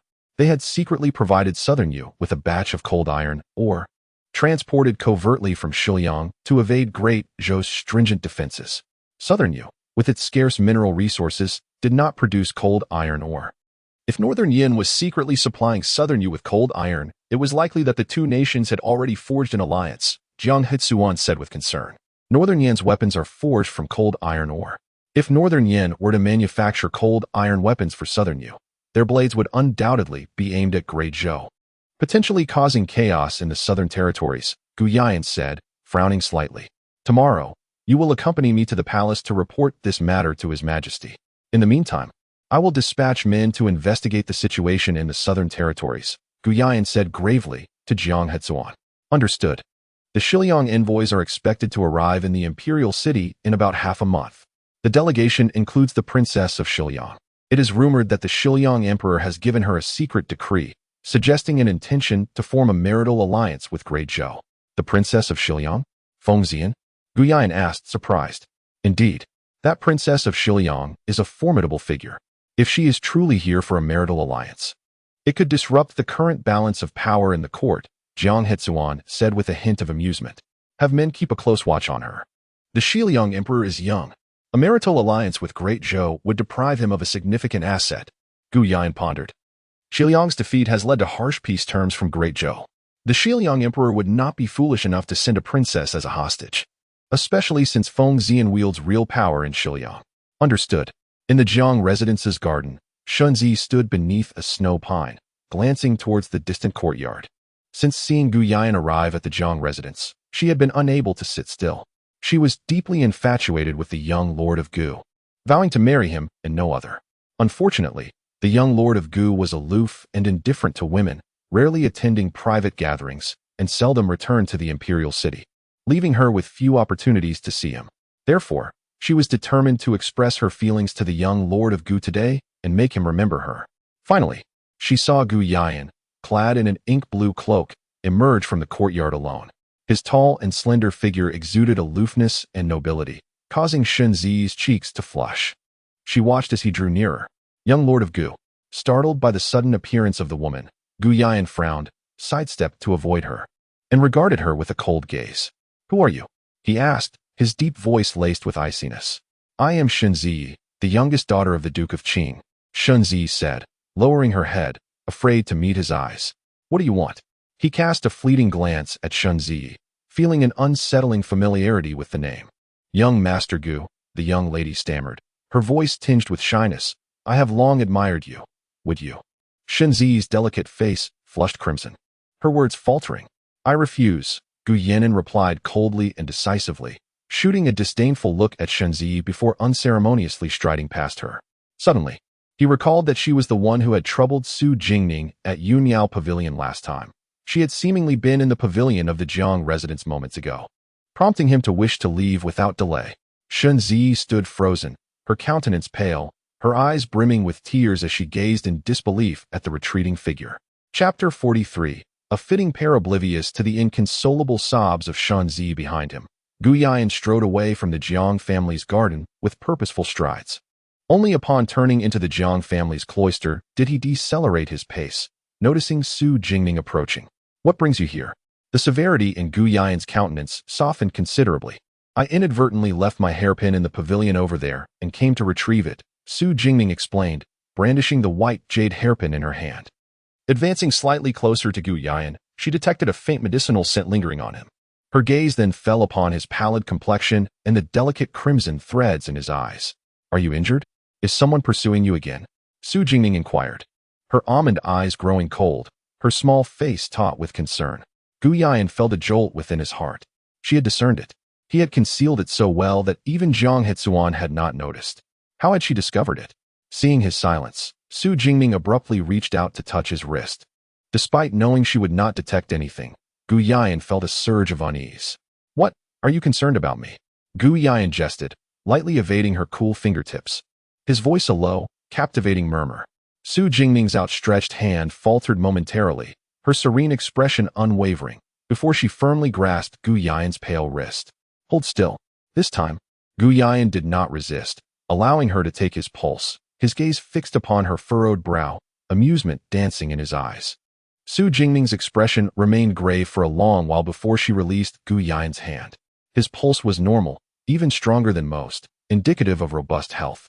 I wouldn't want the person I personally saved to have a shorter lifespan than me, Su Jingning remarked, her radiant face adorned with a confident smile, attempting to alleviate the earlier awkwardness. Gu Yan inwardly breathed a sigh of relief, returning her smile with tenderness. For the sake of your life-saving grace, I shall endeavor to live longer. It's merely a minor injury, Nothing to worry about. Su Jingning's smile faltered, a blush creeping up her ears as she retorted. Who said I was worried about you? Observing her discomposure, Gu Yan's smile deepened. Unbeknownst to them, Shenzi stood beneath a distant tree. Her gaze fixed upon Gu Yan and Su Jingning in the cloister, her fists clenched, her eyes burning with resentment. Why? She had harbored affection for Gu Yan for 3 years, her heart and mind solely occupied by him. Yet he had refused her without hearing her out, leaving her humiliated. And yet, Su Jingning could brazenly grasp his hand in public, and he not only did not reject her, but even smiled so joyously. It was always Su Jingning. A sickly woman from a military family with an uncertain lifespan. How was she inferior to her? She was the niece of the emperor's most favored noble consort Shu and the cousin of Prince Chen. What was Su Jingning in comparison? Mu Shi and Su Luoshu had been waiting for Su Jingning in the Jiang family's greenhouse for quite some time. As noon approached, Madame Jiang sent word that the banquet was about to commence, inviting them to proceed to the banquet hall. The group prepared to head to the banquet hall. They happened upon Su Jingning and Gu Yan walking towards them, side by side. The man was tall and handsome, exuding nobility, while the girl was refined and gentle. With a serene aura, they appeared to be a match made in heaven. Mu Shi, observing Gu Yan's gentle smile and relaxed demeanor as he gazed at the girl beside him, found it peculiar. She rarely saw Gu Yan so at ease. For some reason, she sensed a subtle warmth in Gu Yan's gaze towards Jingning. Jingning, did you find your hairpin? She inquired, approaching Su Jingning. Your Highness. Yes. I found it in the pavilion, Su Jingning replied, waving the jade hairpin, her eyes crinkling with delight. That's good. How did you encounter Yan? Mu Shi asked Gu Yan as she reached Su Jingning's side. We met in the cloister, Gu Yan replied in a deep voice. Since you've met, Your Highness. Young Master Gu, Miss Su, let's proceed to the banquet hall together. It's about to begin, Jiang Helling suggested, pulling Su Luoshu along. When they arrived at the Jiang family's banquet hall, it was already filled with guests. Shenzi, her eyes slightly red, sat among the noble ladies who were friendly with the Qing kingdom, her gaze fixed upon Su Jingning, who was seated beside Princess Xuyang, her resentment palpable. Su Jingning, just you wait. I will reveal your true, hypocritical nature to young Master Gu and Princess Xuyang. The Jiang family's banquet was no different from ordinary banquets in the capital. After the luncheon, there were poetry recitals and paintings by the noble ladies and gentlemen, nothing novel. Su Jingning, uninterested in participating, simply basked in the sunlight, watching. Mu Shi, standing beside her, observed the girl's contented expression as she enjoyed the sun and hesitated before inquiring. Jingning, have you known Gu Yan for long? Or does Gu Yan know you? Su Jingning turned to look at Mu Shi, who was half a head taller than her, exuding nobility. Recalling the north frontier under Gu Yan's rule after he inherited the throne, it was like an impregnable fortress. He was ruthless, paranoid, and many officials who had offended the Northern Yang royal residence were secretly murdered by him. The Northern Yang royal residence was so heavily guarded that not even a fly could enter, yet Princess Xuyang could come and go as she pleased. It seemed that she held a special place for Gu Yan. Why does Your Highness ask? Su Jingning did not answer her question, but instead glanced at Gu Yan, who was with Jiang Hetsuan and Qi Nanfeng in the distance. Mu Shi followed her gaze, her expression tinged with melancholy. It's nothing. I just feel that the way he looks at you is like he's known you for many years. And when you're not smiling, your aura is very similar to his. Perhaps it was because of their similar auras that she had taken a liking to Su Jingning at first glance. Hearing her words, Su Jingning looked down at herself, unable to see any resemblance to Gu Yan. Was this princess fond of Gu Yan? She quickly explained, Your Highness, please don't misunderstand. Young Master Gu and I are not related. Mu Shi, seeing Su Jingning's nervous expression, realized that she had misunderstood her intentions. She moved closer to her, softening her voice. Oh dear, you've misunderstood. I simply think that you and he look like a fitting pair. I rarely see him so relaxed. And there's always a smile in his eyes when he looks at you. Such jokes are not to be taken lightly, Your Highness, Su Jingning said. Su Jingning was suddenly awakened. She and Gu Yan had been meeting too frequently recently. If Gu Yan really had feelings for her, what should she do? Mu Shi, observing Su Jingning's daze, scrutinized her, feeling that only a woman as stunning and gentle as Jingning was worthy of the aloof and arrogant Gu Yan. However, Jingning's health was not good. She had heard that the young ladies of the Duke Xingguo's mansion were skilled in both literary and martial arts. But when she held Jingning's hand today, she realized that she did not seem like someone who practiced martial arts. unable to detect a trace of inner strength. It seemed that her body was not suitable for martial arts. But it didn't matter. Gu Yan was so powerful that he could definitely protect her. The Jiang family's banquet ended near dusk. When leaving, Mushi's gaze lingered on Su Jingning and Gu Yan. And she even invited them to gather at the Qi mansion tomorrow, with an intent to play matchmaker. Su Jingning casually agreed. She had always thought that Princess Xuyang was a cold and dignified princess, a free-spirited woman, but today she discovered that she also had such an adorable side, lively and talkative, and fond of matchmaking. Chapter 44. Misunderstanding. Ahem. Su Jingning doubled over, clutching her chest, and coughed violently, tears welling in her eyes. The sun had been particularly harsh that day, leaving her throat irritated. Second sister, are you all right? Su Luoshu asked anxiously, patting her back to soothe her. Su Jingning offered a reassuring smile. I'm fine, it's just the sun was a bit strong today. I'll rest for a bit, and I'll be fine, Su Jingning said in a hoarse voice. With that, she closed her eyes and leaned back against the carriage. Her mind was consumed by her conversation with Mushi earlier that day. She had indeed grown closer to Gu Yinan recently, and the Northern Prince's manor was already conspicuously prominent in the court. If anyone were to notice her proximity to Gu Yinan, it could bring misfortune to the Jingguo Duke's manor. As for her regrets regarding Gu Yinan from her previous life, she had told him everything she could. From now on, she should keep her distance from him. Upon returning to the manor, Su Jingning instructed Yunya to visit the Qi residence on her behalf the next day, explaining that she was unwell and had to decline Mushi's invitation. Su Jingning secluded herself within the manor, venturing nowhere. Mushi paid her a visit, and seeing that she was indeed quite ill, refrained from disturbing her further. Even Yu Sun, who had finally managed to escape from Jiangnan and return to the capital, invited her to the newly opened Fengting Pavilion, but she declined. She remained confined to the manor for a full 20 days. The winter in the capital was shorter than usual this year, and by the end of the second month, it had already warmed up considerably. The willows in the Jingguo Duke's manor, which had been bare for so long, were now sprouting new buds. Su Jingning gratefully shed the fox fur cloak she had been wearing daily, feeling much lighter. She felt refreshed. She had someone move a rocking chair under the magnolia tree in the courtyard, where she basked in the warm sun while reading. It was truly delightful, but she grew drowsy and fell asleep with the book covering her face. Su Jingma had just entered the courtyard when he saw Su Jingning asleep in the rocking chair with a book on her face. He tiptoed towards her, intending to startle her. But as soon as he reached out, Su Jingning threw the book at him, giving him quite a fright. Second brother, how old are you?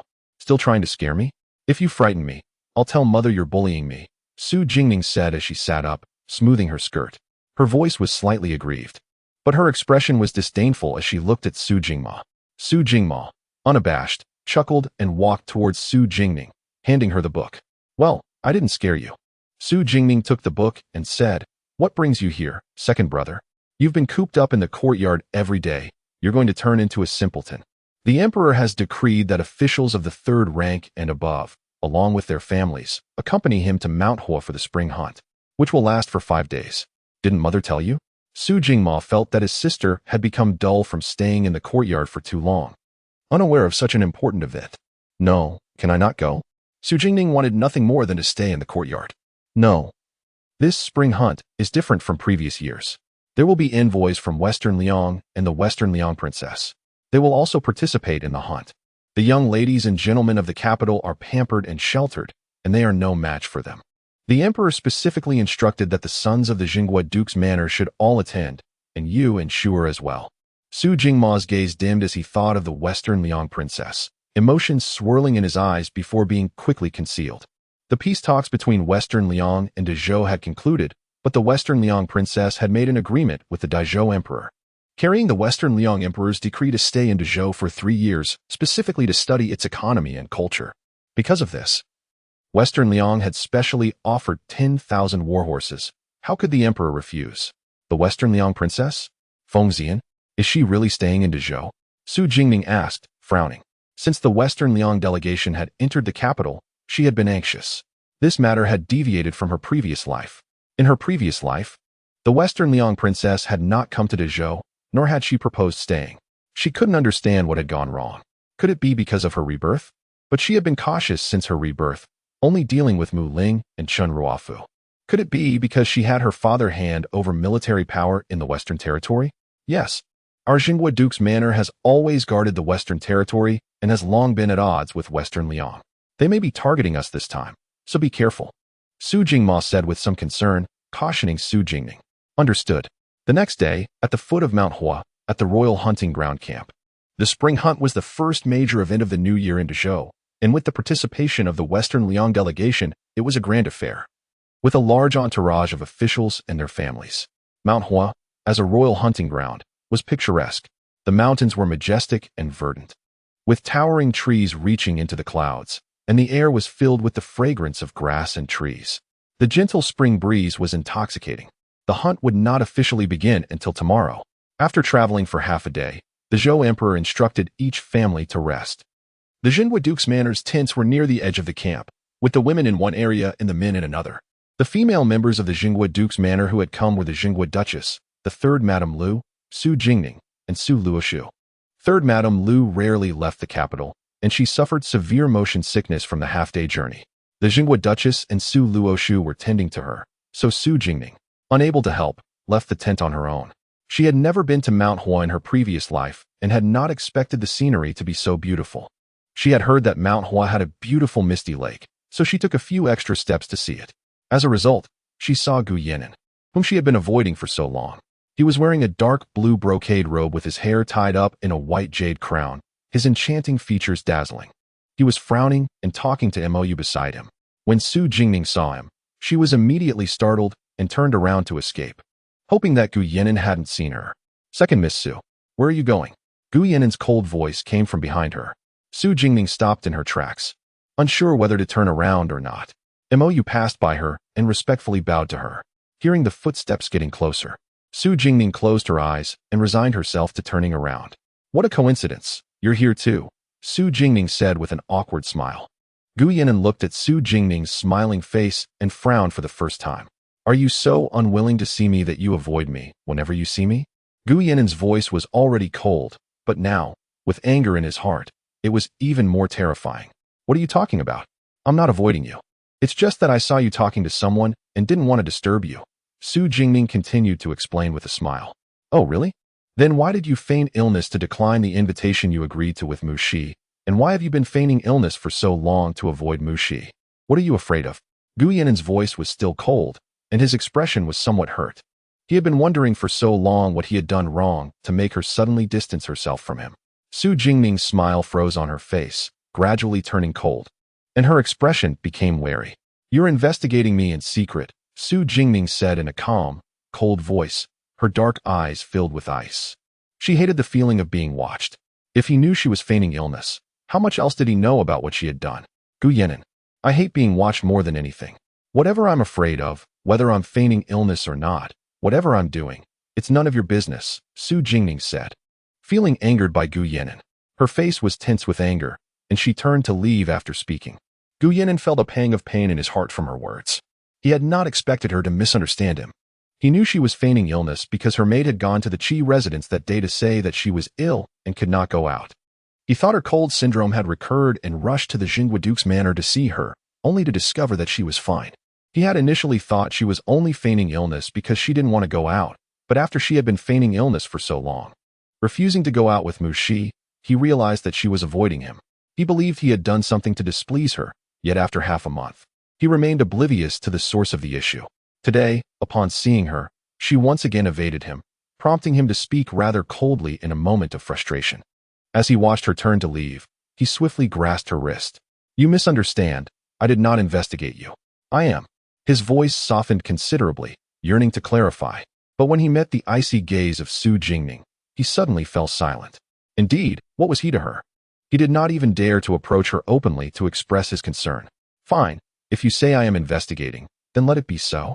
He gradually released Su Jingning's hand, his eyes reddening. He ought not to harbor hopes of winning her affection. He was the first to depart from Wuhu, his retreat marked by a hint of disarray. Watching his departing figure, Su Jingning felt a sudden pang of regret for her earlier words.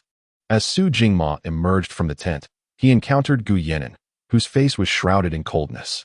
He greeted him with surprise, only for Gu Yan'an to pass by as if he were invisible. This left Su Jingma perplexed, particularly as he observed Su Jingning approaching from the same direction. Ningning. Did you run into Gu Yinan just now? He seemed as though he had just emerged from the netherworld, exuding an air of menace. Su Jingma inquired.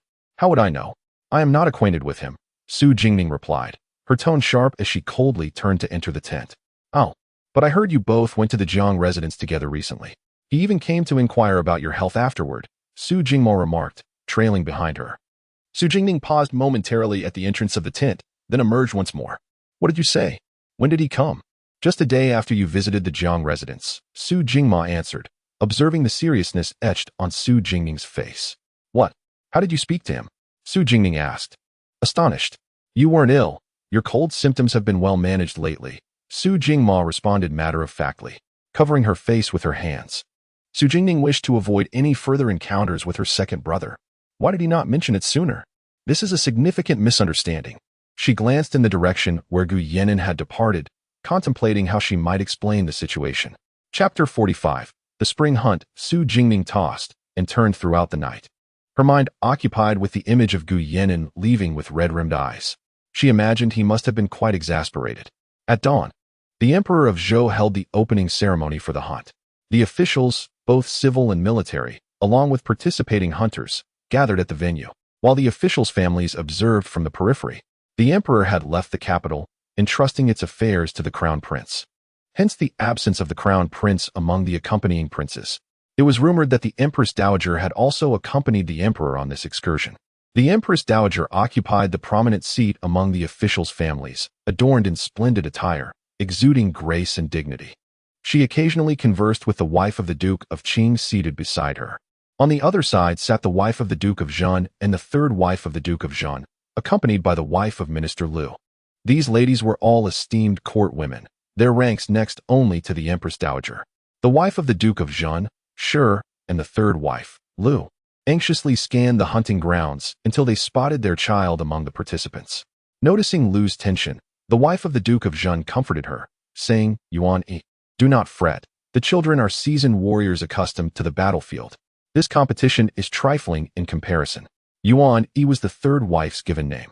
Nevertheless, the third wife remained troubled, lowering her voice to express her concerns about a Ning and Shu heir. Why must the princess of Xiliang suddenly participate in the hunt? The wife of the Duke of Jin reassured her, rest easy, Shu heir and Ning heir are clever. Although Ning heir's health is not robust, she has trained in martial arts alongside her brothers since childhood, and her brothers will protect them. Amidst the participants, Su Jingning cast her gaze towards Gu Yinan, who stood a short distance behind the Emperor, his demeanor cold and unapproachable. She sighed inwardly, intending to seek him out once the ceremonies concluded. The Xiliang delegation comprised 18 members, positioned to the left of the Zhou hunters, led by the Xiliang princess, adorned in a striking red traditional outfit. Her waist was adorned with jingling golden bells, and a magnificent agate ornament graced her forehead, embodying the quintessential beauty of Xiliang with her bold brows and bright eyes. The warriors flanking her were robust and formidable, clearly handpicked for their prowess. Even her two maids appeared to be skilled fighters. Most of the Zhou hunters were pampered nobles, and though some had received martial training, they could not rival the Xiliang warriors, who had grown up on horseback. Su Jingning also spotted Shenzi among the crowd, accompanied by several daughters of military generals allied with the Qing state. With the resounding call of a horn, the hunt commenced. The spring hunt was divided into 5 days. The first 2 days were reserved for individual hunting, after which the participants could present their catches to the Emperor for rewards. It was said that this year's top prize would be the Sun Bao, bestowed personally by the Emperor. The following 3 days would feature a competition at the request of the Xiliang princess, with teams from Xiliang and Zhou hunting together in Huashan, culminating in awards based on performance on the 3rd day. Su Jingning had little interest in the first 2 days of competition. She had planned to seek out Gu Yinan immediately after the ceremony, but the Emperor's insistence on Gu Yinan's company in the mountains thwarted her efforts, and she had yet to see him. The following day was similarly unfruitful when she visited Gu Yinan's tent. Mou informed her that he had gone into the mountains and was unaware of his return. Su Jingning felt he was deliberately avoiding her and decided to return, determined to confront him the next day. On the 3rd morning of the hunt, a ceremonial platform was erected in front of the hunting grounds, where the Emperor and Empress Dowager took their seats to bestow rewards upon the top hunters from the previous 2 days. To her surprise, the highest scorer was the Xiliang princess, Feng Xian, who single-handedly dispatched 2 wolves. The second place went to Princess Mu Shi, while Prince Qin garnered third place through diligent efforts. Mu Shi, having trained under Mo Lin Yuan, was adept in swordsmanship. Yet Feng Xian's experience as a commanding general far surpassed Mu Shi's. Thus, Su Jingning was not astonished by Feng Xian's victory. However, she pondered why Gu Yan'an, who had been in the woods daily, was absent from the leaderboard. Had he not participated in the hunt? Feng Xian, a true warrior of Shiliang, was awarded the coveted Sun Bao by the emperor himself, who descended from the platform to present the exquisitely crafted weapon to her. Feng Xian expressed her gratitude and acknowledged Princess Mu Shi as an equally formidable talent. As the emperor's pride swelled at Feng Xian's commendation of Mu Shi, he inquired, "Are the Shiliang warriors ready for the forthcoming challenges against the Zhou?" "Your Majesty, the Shiliang warriors are always prepared to accept the challenges posed by the Zhou," Feng Xian confidently replied, her demeanor radiating assurance. She knew her warriors were meticulously selected and had concealed their true strength in previous competitions. The noble youths of Zhou were no match for them. Only the renowned Su family could provide worthy opposition. However, it seemed they too had concealed their abilities, warranting her caution. The Duke of Zhen had previously cautioned his sons not to draw too much attention in the initial competitions, resulting in a lackluster display from them. Let us commence then. Including the princess, the Shiliang team comprised 18 participants. Therefore, Zhou also dispatched 18 of their own: Princess Mu Shi, Prince Chun, Gu Yan'an, 6 sons from the Duke of Zhen, along with Su Jingning, Su Luoshu, and several notable young nobles from the capital, including a surprising appearance by Shen Zi. Chapter 46. Trial commences. The hunt was scheduled to begin afternoon, affording both factions a period to deliberate on their hunting strategies. Given the expansive and diverse terrain of Mount Hua, teeming with both common and formidable wildlife, upon noticing Su Jingning among their ranks, Mu Shi, furrowing her brow with concern, called out to her, "Jingning." "Your Highness," Su Jingning responded, offering a curtsy. "It is truly unlike father to have selected you. Your constitution is so delicate. How can you possibly navigate the hunting grounds? Perhaps you should remain in the encampment and oversee the counting of the game," Mu Shi suggested, her concern evident. "Indeed. With your frailness, it is best you not impede our progress. We would rather not be burdened with rescuing you while attempting to secure our quarry," Shen Zi remarked, casting a disdainful glance at Su Jingning as she passed, her words laced with contempt. "You," Mu Shi began, intending to reprimand Shen Zi, but Su Jingning restrained her. "Your Highness," Su Jingning interjected, "I may be of noble lineage, but I am not as feeble as you perceive. My sister's archery skills were personally honed by our grandfather, who instructed only my elder brother and her. My brother's prowess with a bow is renowned throughout the Western territories, and my sister's skills are nearly on par." Su Luoshu offered with a cheerful explanation, noticing Mu Shi's worried expression. "Throughout the entire Duke Jin country's estate, none can rival my elder brother and sister in archery and horsemanship. Is that so?" Mu Shi inquired, intrigued. She had heard tales of the Duke Jin country's heir's archery, but had never witnessed it firsthand. Su Jingning, however, appeared too delicate to possess such skills. "Rest assured, Your Highness, I shall not be a hindrance. Let us proceed inside," Su Jingning said, leading Mu Shi into the command tent. The tent was already occupied, with a strategic map of Mount Hor laid out in the center. Prince Chun was gathered with the others, engaged in a discussion of tactics. As Su Jingning entered, her gaze fell upon Gu Yan'an. While the others were engrossed in the map, he sat leisurely at the rear, sipping tea. His noble bearing was not diminished even by his suit of dark armor. He did not so much as glance at them as they entered.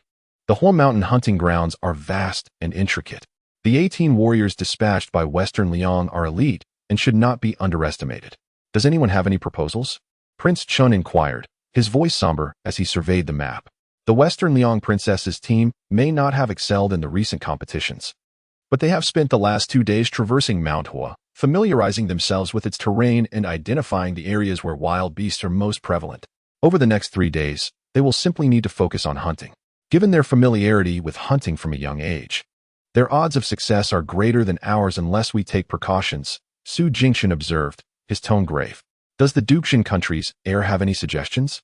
Prince Chen inquired, acknowledging that while he was unfamiliar with the Western Liang princess and her warriors, Su Jingchen had faced them before and was privy to their hunting methods. Rain Creek Valley presents a natural enclosure, easy to enter but difficult to exit.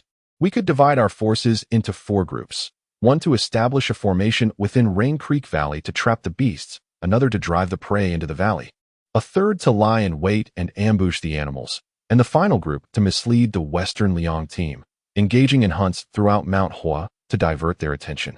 Su Jingxian explained, pointing to a specific valley on the map. Excellent.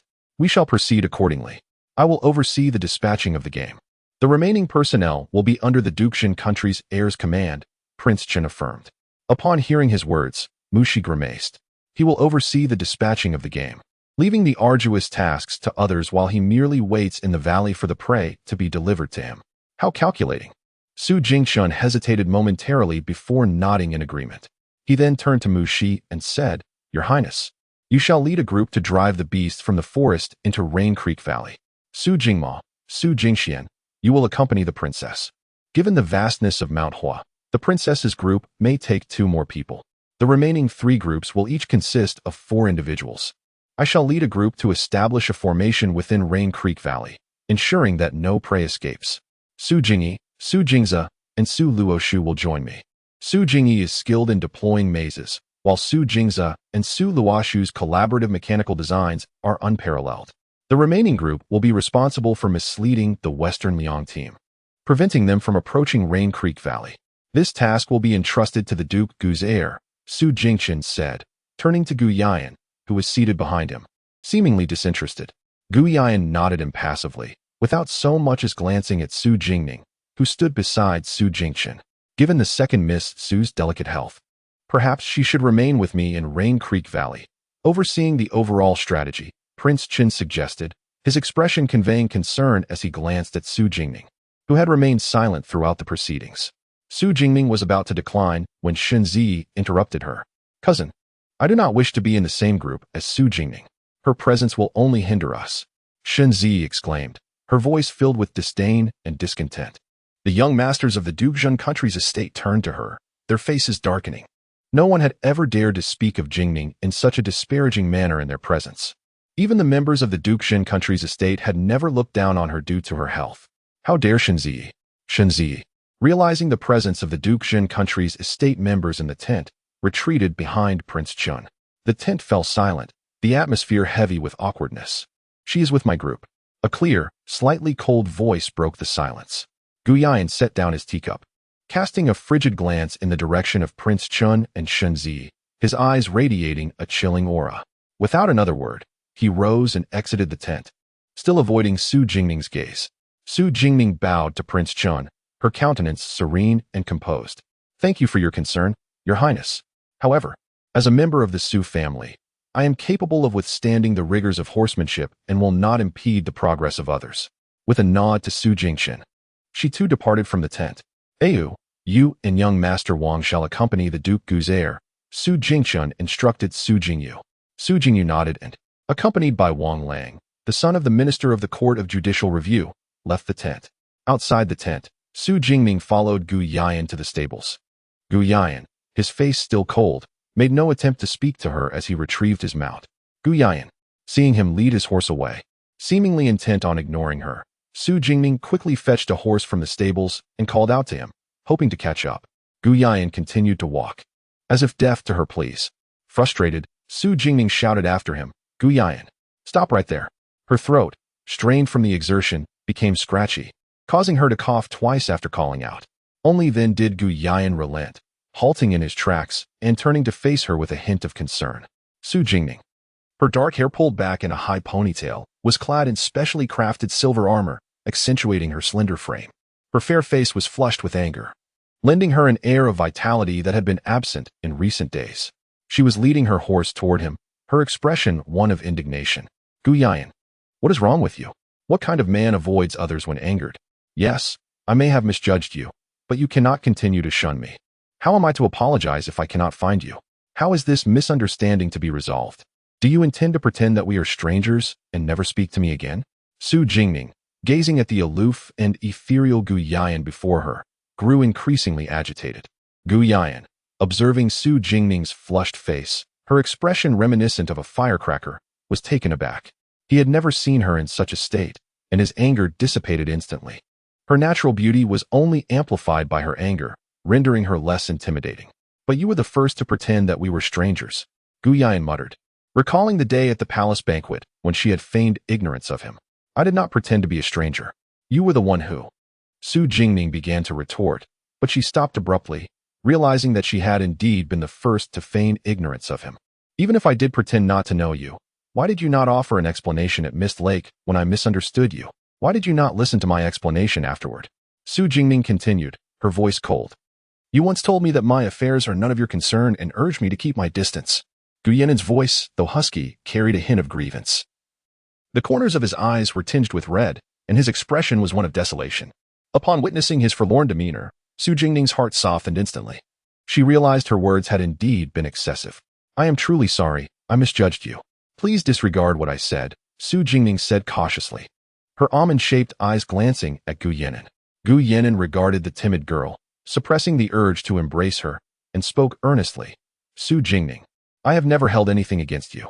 He felt he had no right to be angry with her over a misunderstanding. Su Jingning's eyes sparkled with hope. Really? Gu Yan'an smiled gently and nodded. Then we are reconciled, she exclaimed, leading her horse beside him with a beaming smile. Gu Yan'an paused at her words. Reconciled? Su Jingning, what exactly do we define our relationship as? His tone was melodious, laced with a hint of inquiry. Su Jingning hesitated slightly, her large eyes blinking in surprise. Of course, we are friends. If we weren't friends, I wouldn't care whether you were upset. Gu Yan'an, you have been my friend since childhood, and I wish to cherish this bond forever. Do you understand? Her voice was soft, avoiding his gaze. Gu Yan'an turned his face slightly towards her, and the light in his eyes dimmed momentarily. Friends? Very well. As long as she remains safe and happy, nothing else matters. I understand, Gu Yan'an replied with a subdued smile. He swiftly mounted his horse, gripping the reins. Come, the hunt begins. With that, he galloped away. Su Jingning watched his retreating figure, the light in her eyes dimming. Having once perished for an illusory love, she was reluctant and fearful to trust anyone easily again. Chapter 47. Archery. The hunting grounds have been opened. Feng Xian led the Shiliang warriors into Huashan ahead of time.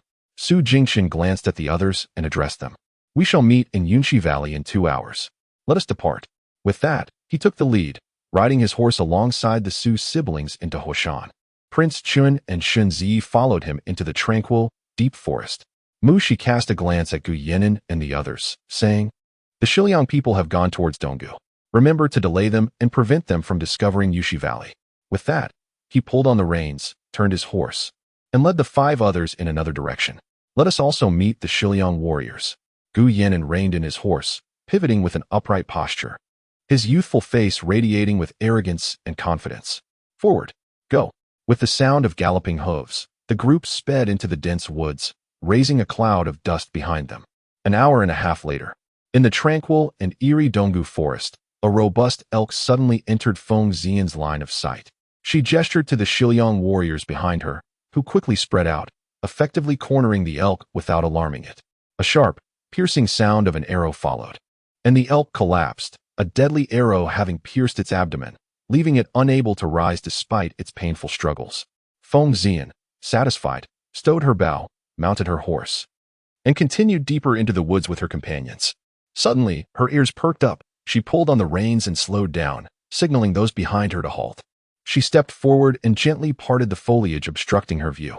Not far away in the valley stood 2 figures on sleek black steeds. The man, with a devilishly handsome face, held the reins tightly behind the woman, his gaze fixed intently on the girl who was drawing her bow to shoot. The girl, slender and breathtakingly beautiful, appeared delicate, yet effortlessly drew back the heavy black iron bow. She tilted her head, aiming at a significantly larger male elk 100 paces away, her expression suddenly fierce and commanding.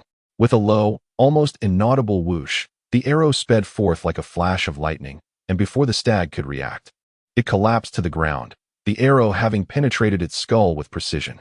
Feng Xian watched the radiant girl with astonishment.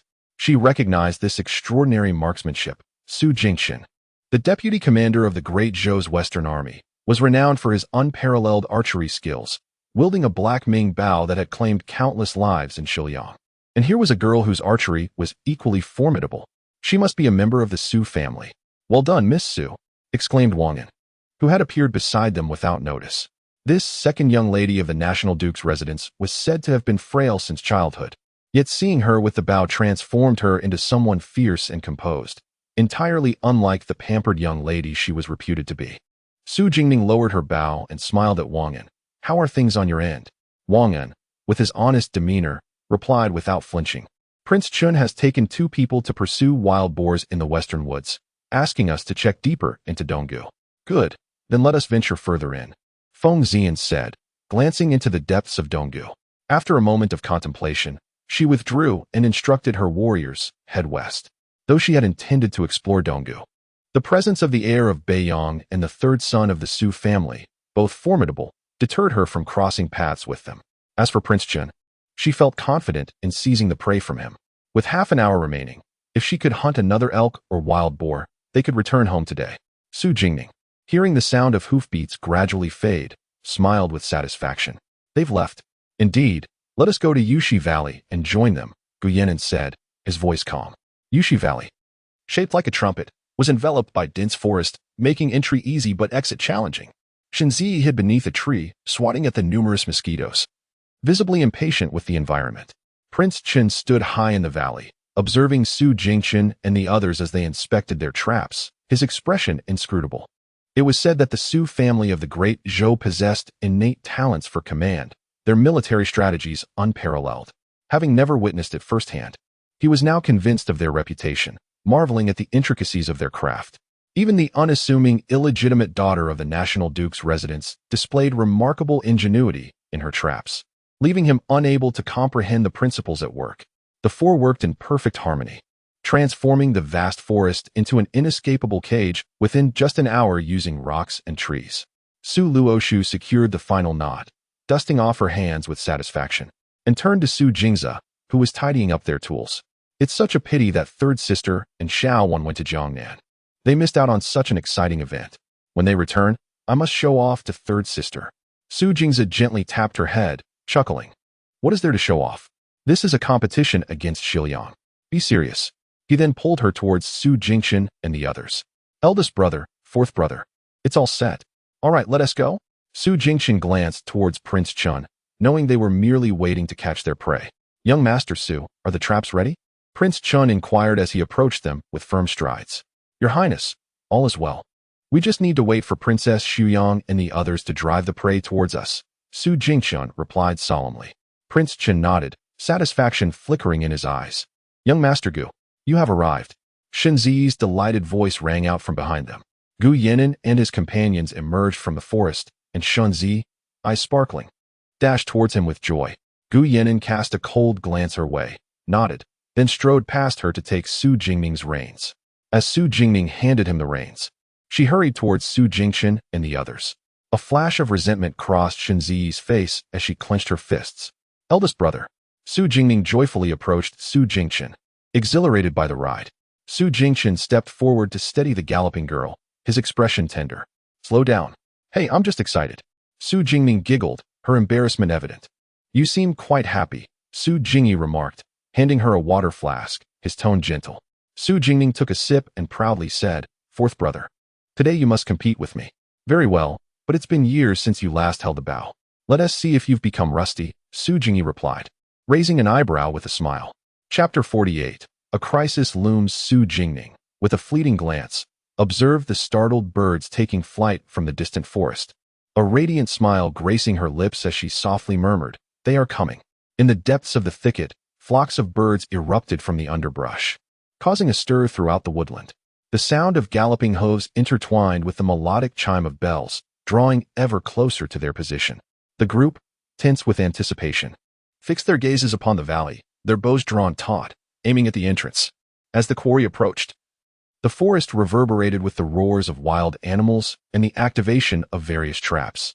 A robust wild boar was the first to emerge into view, prompting Prince Chun to release an arrow, though it went awry, allowing the boar to escape. It was only with a quick shot from Gu Yan'an that the creature fell to the ground. Prince Chen cast a displeased glance at Gu Yan'an, his mood soured. The animals that eluded the traps poured into the valley, where they would soon find themselves ensnared in a maze, comprising deer, wild boars, and foxes, common denizens of the mountains. A gray wolf caught Su Jingming's attention, As a pack animal, she pondered how this lone wolf had been separated from its kin. Her contemplation was abruptly interrupted as the wolf fell victim to Prince Chen's arrow. Half an hour later, tranquility returned to the forest, the traps laden with captures. Since Su Jingqian and his companions had only set traps designed to ensnare animals alive, most of the creatures remained unharmed. Prince Chen expressed a desire to slaughter them all, but was halted by Mu Shi. "Your Highness," she implored, "the number of creatures is excessive. Would it not be cruel to slay them all? Perhaps we should take them alive instead." Prince Chen furrowed his brow at Mu Shi, perceiving her as overly sentimental. "The quarry is meant to be killed. If you find it too cruel, then perhaps you should avert your gaze." Mu Shi, feeling a flicker of disdain at Prince Chen's indifference, fell silent. Su Jingning glanced at the waning daylight and addressed Prince Chen. "Your Highness, it grows late. If we were to kill all these creatures now, we might run out of time. Furthermore, bringing back live prey would reflect the civility and integrity of our great Zhou, contrasting starkly with the lifeless trophies returned by the Shiliang." Prince Chen considered the fading light, momentarily swayed by her reasoning. "Then let us transport the prey back to camp." At the Huan Mountain hunting grounds, the Shiliang had returned with 10 bags brimming with spoils: pheasants, hares, mountain foxes, wild boars, and deer. Truly, they were a nation that thrived on the hunt. The participants from Great Zhou felt a wave of apprehension as they awaited their own return. Meanwhile, the spoils of Shiliang had been tallied, amounting to a staggering 500 points. Heavens, such a high score. How formidable the Shiliang are. But what of our own? Why have they not yet arrived? Surely they haven't caught nothing. As anxiety mounted, the Emperor of Zhou and the noble consort observed the crowd's murmurs, their expressions inscrutable, revealing neither joy nor anger. Suddenly, the sound of galloping hooves echoed in the distance, accompanied by the resonant calls of deer, heralding the approach of their own hunters. The onlookers turned toward the entrance of the hunting grounds, and a group of spirited youths galloped forth. However, to their dismay, the hunters bore little in the way of captures. What is the meaning of this? Disappointment swept over the crowd. Though it was merely the first day, they felt a flush of embarrassment and anger at having lost face before the Shiliang. "Your son pays his respects to the Emperor," Prince Chen announced, leading the way as he bowed to the Emperor of Zhou. The Emperor nodded, glancing behind them with a grave expression. "Why have you returned with so few spoils today?" With a calm demeanor, Prince Chen replied, "Father, the prey is just behind us. It will arrive shortly." "Oh, what do you mean?" The Emperor's interest piqued. "Behold, esteemed guests," Prince Chen proclaimed, gesturing behind him. In the distance, a dozen soldiers were hauling 5 or 6 carts laden with game, the air alive with the cacophony of various animal calls. "This, so many? Have they captured every beast from the forest?" The crowd stood in awe, never before witnessing such a grand spectacle of hunting. "Father, this is the bounty of our day's hunt. Due to the sheer volume, we enlisted the guards to assist in transporting them," Prince Chen declared with pride. Laughter erupted from the Emperor, his joy palpable. "Excellent. Truly worthy sons of Great Zhou. Quick, tally the spoils." The officials responsible for the count snapped out of their astonishment and hurried to compile the results. As the carts filled with live game paraded into view, Feng Xian's expression darkened. Their haul was nearly 3 times greater than that of the Shiliang. "Today, Great Zhou has amassed a total of 720 points," the tallying official announced, eliciting gasps of excitement from the assembled crowd. They beamed with pride, for their score far surpassed that of Shiliang. "Ha ha, splendid. Yet all these creatures are alive. Pray tell, how did you achieve this?" The Emperor inquired with a twinkle in his eye. "Your Majesty, we utilized the rainy stream valley as a natural trap, laying ambushes nearby and startling the woodland creatures with bells, driving them into the traps and the maze within the valley. Thus, we captured the beasts with ease," Prince Chen responded confidently. The Emperor nodded in satisfaction, clearly pleased. Yet, Feng Xian appeared less than pleased. Their method of hunting, based on mounted archery, seemed to her a deviation from the spirit of the competition. It is no wonder the forest yielded fewer beasts today. "Greetings to His Majesty of Great Zhou. Our Shiliang hunts are predicated on mounted archery, relying on individual skill. Why then does Great Zhou resort to herding all the game into one place? I find this approach unfair." Feng Xian stood, bowing toward the Emperor, her voice icy with discontent. "Princess, your assertion is misguided. The essence of hunting is to capture the greatest number of creatures. Once within the hunting grounds, we are free to employ any means at our disposal. The initial rules imposed no restrictions on the weaponry used. After all is fair in war, Su Jingma interjected, stepping forward with a roguish grin. Feng Xian was momentarily taken aback, feeling that his words painted her as a poor sport. She prided herself on her integrity. Victory and defeat were both to be embraced. When have I ever faltered? She retorted, her eyes blazing. Su Jingma merely raised an eyebrow, silent in response. Ha, very well. As Princess Xian finds our methods unjust, let us limit the competition to mounted archery for the next 2 days. The emperor chuckled, addressing Feng Xian with a smile. Today, let us all rest well. Tomorrow, the contest shall continue. With that, he departed alongside the noble consort. As they left, a guard behind the noble consort cast a cold glance at Su Jingning, who stood beside Su Jingma. In the main tent, Mushi excitedly shared with Su Jingning her idea of using bells to drive away the game, her face aglow with pride. Su Jingning recalled the gray wolf she had encountered in the valley. Princess, I spotted a gray wolf today. Wolves are pack animals. How did you manage to isolate that one? Oh, that was a lone wolf discovered near the Clearwater Gorge. It seems the Shiliang princess inadvertently stumbled upon its den a few days ago, claiming it to be the lair of the Hua mountain wolves, which are numerous and vicious. Do be cautious and avoid that area tomorrow. Nevertheless, the Shiliang princess is indeed formidable to have captured a wolf, Mushi replied cheerfully. Outside the tent, Shenzi, who had been preparing to enter, paused mid-step upon overhearing their conversation, before silently retreating. Neither young woman noticed the stir outside. Within the opulent confines of the Empress's chamber, she reclined gracefully upon a soft couch, her phoenix-like eyes shimmering with a hint of coolness. She regarded the kneeling figure before her and inquired, "Are you certain this is the girl from that day?" "I am certain she is indeed that girl," the official replied. "No wonder we could not locate her earlier. She is the infamous ailing young lady of the Duke of Zhen's household." "The Duke of Zhen's household?" The Empress mused. "It seems she has stumbled upon matters best left undiscovered. Such misfortune befalls her. Ensure she does not leave Huashan tomorrow. Should you fail again, do not expect to return." The Empress cast a glance at her exquisitely delicate hands, her eyes brimming with lethal intent. Understood. Chapter 49. The Peril of Su Luoshu the following day. Following the decree of the Emperor Zhou that the competition would only involve archery and horseback riding, the participants were compelled to recalibrate their strategies, dispersing into smaller groups for the hunt. The Crown Prince unilaterally assigned the groupings.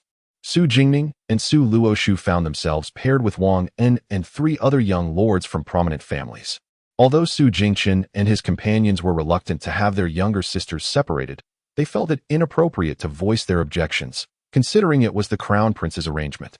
They merely cautioned the sisters to meander around the periphery and avoid venturing too deep. The sisters were not particularly competitive, and thus spent the majority of the day foraging around the outskirts of Hua Mountain, successfully capturing all manner of small game, such as wild rabbits and pheasants. Second sister.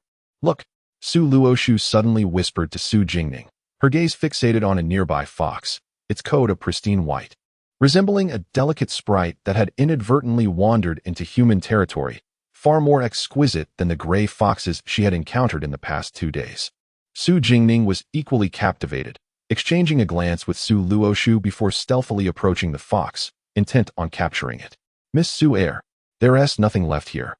Let us explore yonder." Wang En's boisterous voice intruded, startling the snow-white fox, which promptly darted into the thicket, disappearing from sight. "Oh no, it's gone. Second sister. I must pursue it. I shall catch it today." Su Luoshu glared at Wang En with indignation, her face a mask of disappointment as she mounted her horse and sped away. "Wait for me, sure." Su Jingning furrowed her brow, concerned by the girl's impulsiveness. "Young Master Wang, you may proceed. I shall catch up shortly." Su Jingning mounted her horse and called out to Wang and before turning to follow Su Luoshu into the woods. With her spirited nature, Su Luoshu vanished in an instant. Hua Mountain, long a royal hunting ground, was off limits to common folk, and thus harbored many ferocious beasts. Su Jingning worried for her sister's safety, fearing she might encounter a wild animal, and diligently followed the trail of hoofprints in search of her. Before long, she found herself deep within the thicket. Yet there was still no sign of Su Luoshu. "Miss Su Air, there you are?" A plain-looking young man rushed toward her, his face glistening with sweat and eyes wide with alarm. "I saw Miss Su Si enter the Clearwater Gorge. There are dozens of gray wolves there." I tried to call her back, but she was too quick for me. I injured my foot and thought to find help, but I haven't encountered anyone along the way. We must go and rescue her." Upon hearing this, Su Jingning's heart tightened, her expression turning grave as she regarded the young man. She remembered him as one of Mushi's companions from the previous day. "Are you certain? It truly is my sister?" "Absolutely." Miss Su Si was wearing a green ribbon. He cried, urgency etched across his features, his wounded foot seemingly forgotten. Su Jingning's brow knitted in concern. Indeed, it was Shu'er. She looked at the anxious young man. "Thank you for informing me. I shall head to the Clearwater Gorge at once. Please, find my brother and alert him of this situation." "Very well, be cautious." He nodded in agreement. With her countenance strained and filled with trepidation, Su Jingning galloped towards the Clearwater Gorge, fearing she might arrive too late to save Su Luoshu from peril. The Clearwater Gorge lay deep within Hoa Mountain, its woods thick and towering, blocking out sunlight, rendering the forest dark, damp, and eerily silent. The only sound was the rustle of leaves stirred by the wind, devoid of any signs of struggle. Su Jingning breathed a sigh of relief. Shu'er likely had not encountered the wolf pack. She dismounted and surveyed her surroundings, when suddenly, she spotted the green ribbon snagged on a branch not far away. A chill coursed through her as she hastily approached the tree and retrieved the ribbon. It was indeed Shu'er's. The ribbon was somewhat tattered and bore a smudge of blood. Confusion enveloped her. There were no indications of a struggle. How could the ribbon be here? Shu'er must have been injured. "Shu'er, are you there?" Su Jingning called out anxiously, hoping for a response. If she were to glance back, she might catch a fleeting shadow darting behind her. A chilling howl pierced the stillness of the forest, sending shivers down her spine. Su Jingning froze. The wolf pack had discovered her. She slowly drew 3 arrows from her quiver, knocking them to her bow, her gaze sharp and vigilant. The sound of dry twigs and leaves crunching underfoot echoed around her, the creaking of branches resonating ominously. As Su Jingning surveyed the encircling wolves, they closed in around her, their predatory eyes gleaming with a ghostly green light. They remained motionless, baring their sharp fangs and emitting low growls that threatened her. Among them loomed a massive gray wolf, its size dwarfing the others, undoubtedly the leader of the pack. Su Jingning discerned a mix of caution and curiosity in its gaze. Wolves are intelligent creatures. They observe before attacking, ensuring their prey cannot escape. It was evident that this pack had been drawn to her presence. She had not encountered any gray wolves on her journey, and now it became clear why there had been no signs of a struggle at the previous location. Yet Shu'er's ribbon had been left behind. Someone had intentionally lured her into the midst of the wolves, seeking to ensure her demise within the Clearwater Gorge. In her alarm over Shu'er's predicament, she had overlooked this significant detail. Nevertheless, a mere pack of gray wolves would not be enough to seal Su Jingning's fate. With determination, Su Jingning drew her bowstring taut, releasing her arrows with ferocity. 3 arrows flew through the air, striking down the 3 wolves nearest to the Wolf King. The pack, incensed by her actions, surged forward recklessly, intent on attacking her. Chapter 50. The night pursuit. Su Jingning swiftly knocked her arrows and loosed them towards the pack of wolves, inciting their primal fury as they yearned to tear her to shreds. She deftly evaded their attacks amidst the trees, but soon her quiver was empty. As she glanced back at the relentless wolves in pursuit, a gray wolf leaped at her. Utilizing her bow as a staff, she struck fiercely, breaking the creature's spine with a pained whimper. The Wolf King, driven mad by the overwhelming scent of blood in the forest, howled mournfully to the heavens, its fur bristling as it lunged at Su Jingning with ferocity. Swiftly, she rolled aside, narrowly escaping its attack. The Wolf King, undeterred, leapt once more in her direction. Standing her ground, Su Jingning bent low and cunningly maneuvered to the side of the beast. The sound of a blade slicing flesh was unsettling, and as she turned her head to avoid the worst of it, a few drops of warm, sanguine blood splattered her exquisite face, rendering her eerily beautiful. With a decisive kick, she sent the Wolf King's lifeless body aside, her cold gaze surveying the few remaining wolves. The murderous intent in her eyes was palpable, and the remaining wolves, filled with fear, whined softly before fleeing into the woods. Finally, Su Jingning exhaled in relief, her legs giving way as she sank to the ground. As dusk descended, the eerie howls of wolves echoed through the trees. Meanwhile, on the opposite side of Mount Hua, Gu Yan'an emerged from the forest with an expression devoid of emotion, leaving behind a bloody aftermath. He disdainfully glanced at the bloodstains that had mysteriously marred his attire before making his way out of the hunting grounds. At the Hua mountain camp, night approached, and the day's quarry had been tallied. The Great Zhou had outperformed Shiliang by 200 shares, far surpassing their rivals. When everyone gathered, it became apparent that Su Jingning, Su Luoshu, and Gu Yan'an were missing. Su Jingchen furrowed his brow and inquired of Wang Yin, "Young Master Wang, were you not stationed at the periphery today? Why are there only 4 of you here?" Wang Yin had searched for Su Jingning and Su Luoshu before exiting, but having found no trace of the sisters, he assumed they had returned. "The second miss and the 4th miss went after a snow fox," he explained. "They promised to find us, but since I have not seen them return, I thought they had come back first." "What? They haven't returned?" Wang Yin looked around, perplexed, and indeed, the figures of the Su sisters were nowhere to be found. "Brother, look what I've caught!" Su Luoshu exclaimed, excitedly running towards Su Jingchen with a snow fox in hand, followed closely by Gu Yan'an, who had just emerged from the tent in fresh attire. Seeing Su Luoshu, Su Jingchen felt a wave of relief. "Sure. Have you seen your second sister?" he asked her. "Second sister? No. After I caught the fox, I haven't seen her." "Didn't she come out with young Master Wang and the others?" Behind them, the young man who had informed Su Jingning and Su Luoshu about the Clearwater Gorge discreetly slipped away, unnoticed by anyone. "What? The second miss followed you into Hua Mountain?" "We did not see her. She wouldn't still be in there, would she? It's dark now. She wouldn't have encountered any danger, would she?" Wang Yin's expression turned grave, worry etched across his features. Upon hearing this, Su Luoshu dropped the snow fox in her hands and turned to leave. "Brother, I will go find second sister." "Sure, wait. Don't be hasty. Let us first inquire who has seen Ning Ning today." Su Jingchen restrained her. Su Luoshu was anxious. The darkness enveloped the mountain, and what if her sister was still inside? Standing a short distance away, Feng Xian observed the tense exchange among the group, her expression contemplative. She had overheard a conversation between Su Jingning and a man earlier and had seen Su Jingning hastily depart for the Clearwater Gorge. Not long after, a woman had emerged from there, looking flustered. After a moment's hesitation, she called out to Gu Yan'an as he passed by. "Hey, the girl you were with yesterday seems to be in danger." Gu Yan'an halted, turning to face Feng Xian, his gaze icy and penetrating. "Are you referring to Su Jingning?" Feng Xian nodded. "I'm not entirely sure, but it seems she was deceived into going to the Clearwater Gorge today. There is a pack of gray wolves there. She must be in peril." As soon as Feng Xian finished speaking, she visibly felt the shift in Gu Yan'an's demeanor, a fierce intensity emanating from him. She had never encountered such overwhelming hostility before and instinctively took a step back. Without uttering another word, Gu Yan'an seized a horse from a nearby guard and galloped swiftly toward the hunting grounds, leaving a cloud of dust in his wake.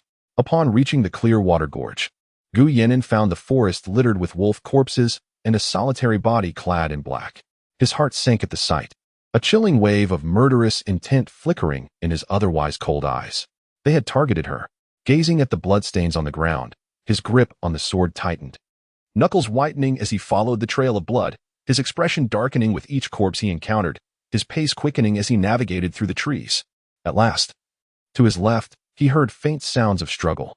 Su Jingning, bloodied and weak, pressed one hand against her abdomen while the other swiftly dispatched a black-clad assailant. Her pallor was alarming, her steps faltering. Having just dealt with a pack of wolves, she found herself besieged by a group of relentless assassins, each strike intent on taking her life. Gritting her teeth, she fought through the pain to take down another foe. She could not succumb to death here. It would be too humiliating. Yet exhaustion weighed heavily upon her, her mind clouded, and her hands trembled, no longer obedient to her commands. As a long sword suddenly arced toward her from the left, Su Jingning attempted to evade, but the strike was too swift, aimed directly at her heart. She could not escape this blow. The sound of metal piercing flesh was particularly jarring in the darkness. Yet, instead of feeling the excruciating pain, she found herself astonished. Staring at the man before her, the blade embedded in his left shoulder, illuminated by the cold moonlight that accentuated his ethereal, devilish features.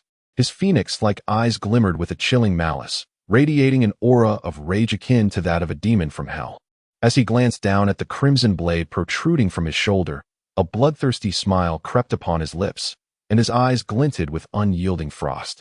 With a swift motion, her right wrist flicked, and she plunged backward, sending the black-clad assailant collapsing to the ground, lifeless. Chapter 51.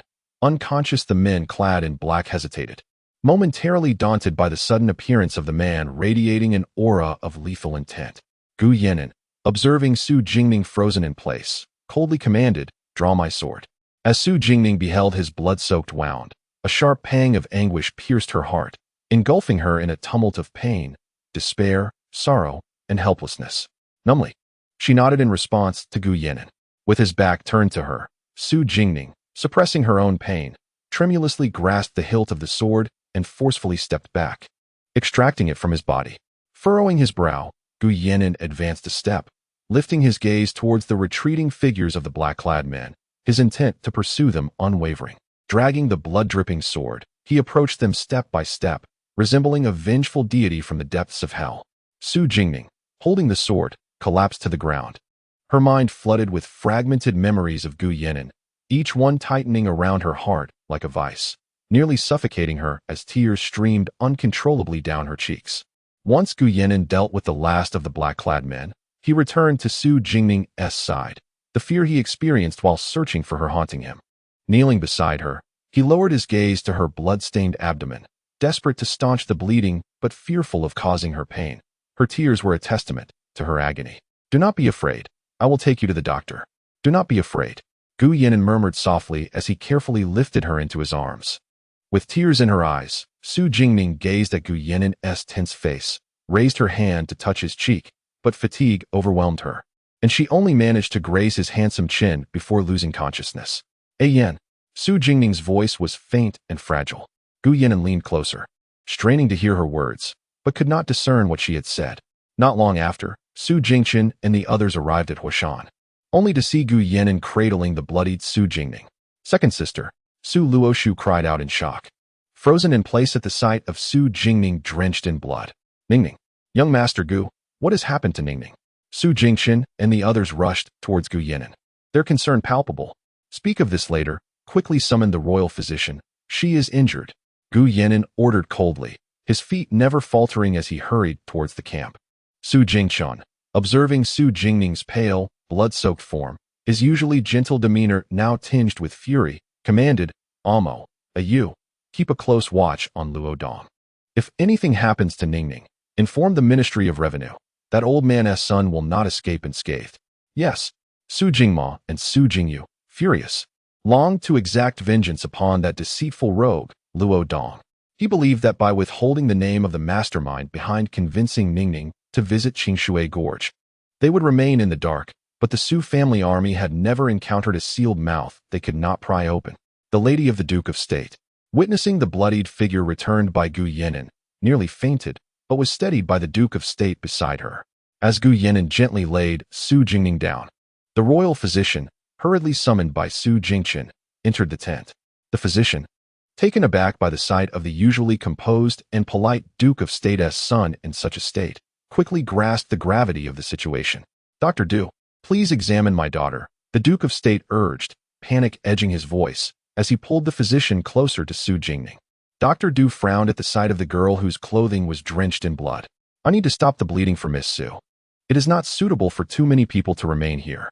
The ladies can stay to assist. The rest must leave," he instructed, opening his medical kit and preparing his tools. As basin after basin of blood was carried out from the tent, Gu Yan'an's complexion turned ashen, his hands trembling at his sides. "Young Master Gu, you are injured as well. Let me find a physician to tend to your wounds," Su Jingchen exclaimed, finally noticing the spreading stain of blood on Gu Yan'an's chest. "It is nothing," Gu Yan'an replied dismissively, casting a casual glance at his wound before returning his focus to the tent. Finally, Su Sanfu hurriedly emerged from the tent, declaring, "The bleeding has stopped. Ning is temporarily out of danger." A collective sigh of relief escaped the gathered individuals as they hastened to enter the tent. Gu Yan'an clenched his fists tightly, then relaxed them, turning his gaze toward the large central tent, his eyes filled with a chilling murderous intent as he strode purposefully in that direction. Within the confines of the Empress Dowager's chamber, she suddenly erupted in fury, expelling everyone present, desperately gulping down 2 cups of water to quell her anxiety. She was startled by the sight of Gu Yan'an, whose demeanor was charged with menace and whose eyes gleamed with a terrifying coldness. Gu Yan'an tightened his grip around her slender neck, his gaze icy with murderous intent. The Empress Dowager sensed that any further movement on her part could lead to her demise. Looking down at the flustered and disheveled Empress Dowager, devoid of her usual regal composure, Gu Yan'an sneered softly, his voice low and chilling. With a mere flick of my wrist, I could snap your neck. Do you wish for death? The Empress Dowager shook her head fervently, tears streaming down her face in terror. With a sudden force, Gu Yan'an released her, a smile forming on his lips as he remarked, Empress Dowager, you know that I excel in the art of killing. You monster, keep your distance, she cried, retreating in panic. Gu Yan'an advanced step by step, a wicked grin etched across his face. Should she suffer even a single hair on her head due to you, I assure you that Mu Hong will meet his end, along with you and the entire Qingwu Duke's household.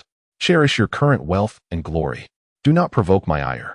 If you utter or do anything that displeases me, I will ensure you regret ever existing in this world. Furthermore, some matters are best kept between us.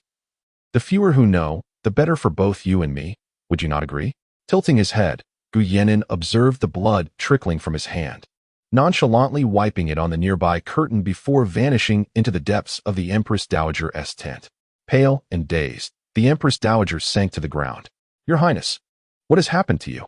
Her attendant rushed over, alarmed at the sight of her sitting on the ground, quickly aiding her to stand, only to discover the bruised marks on her neck.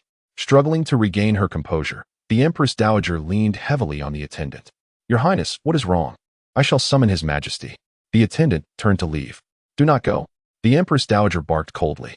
Dispose of that matter quietly. Do not let it be known. The terror in her eyes had yet to fully dissipate. Yes, I shall do so at once. The attendant, glancing at the blood-stained curtain, felt a chill of sweat break out on her forehead as she carefully detached it, stealthily carrying it away.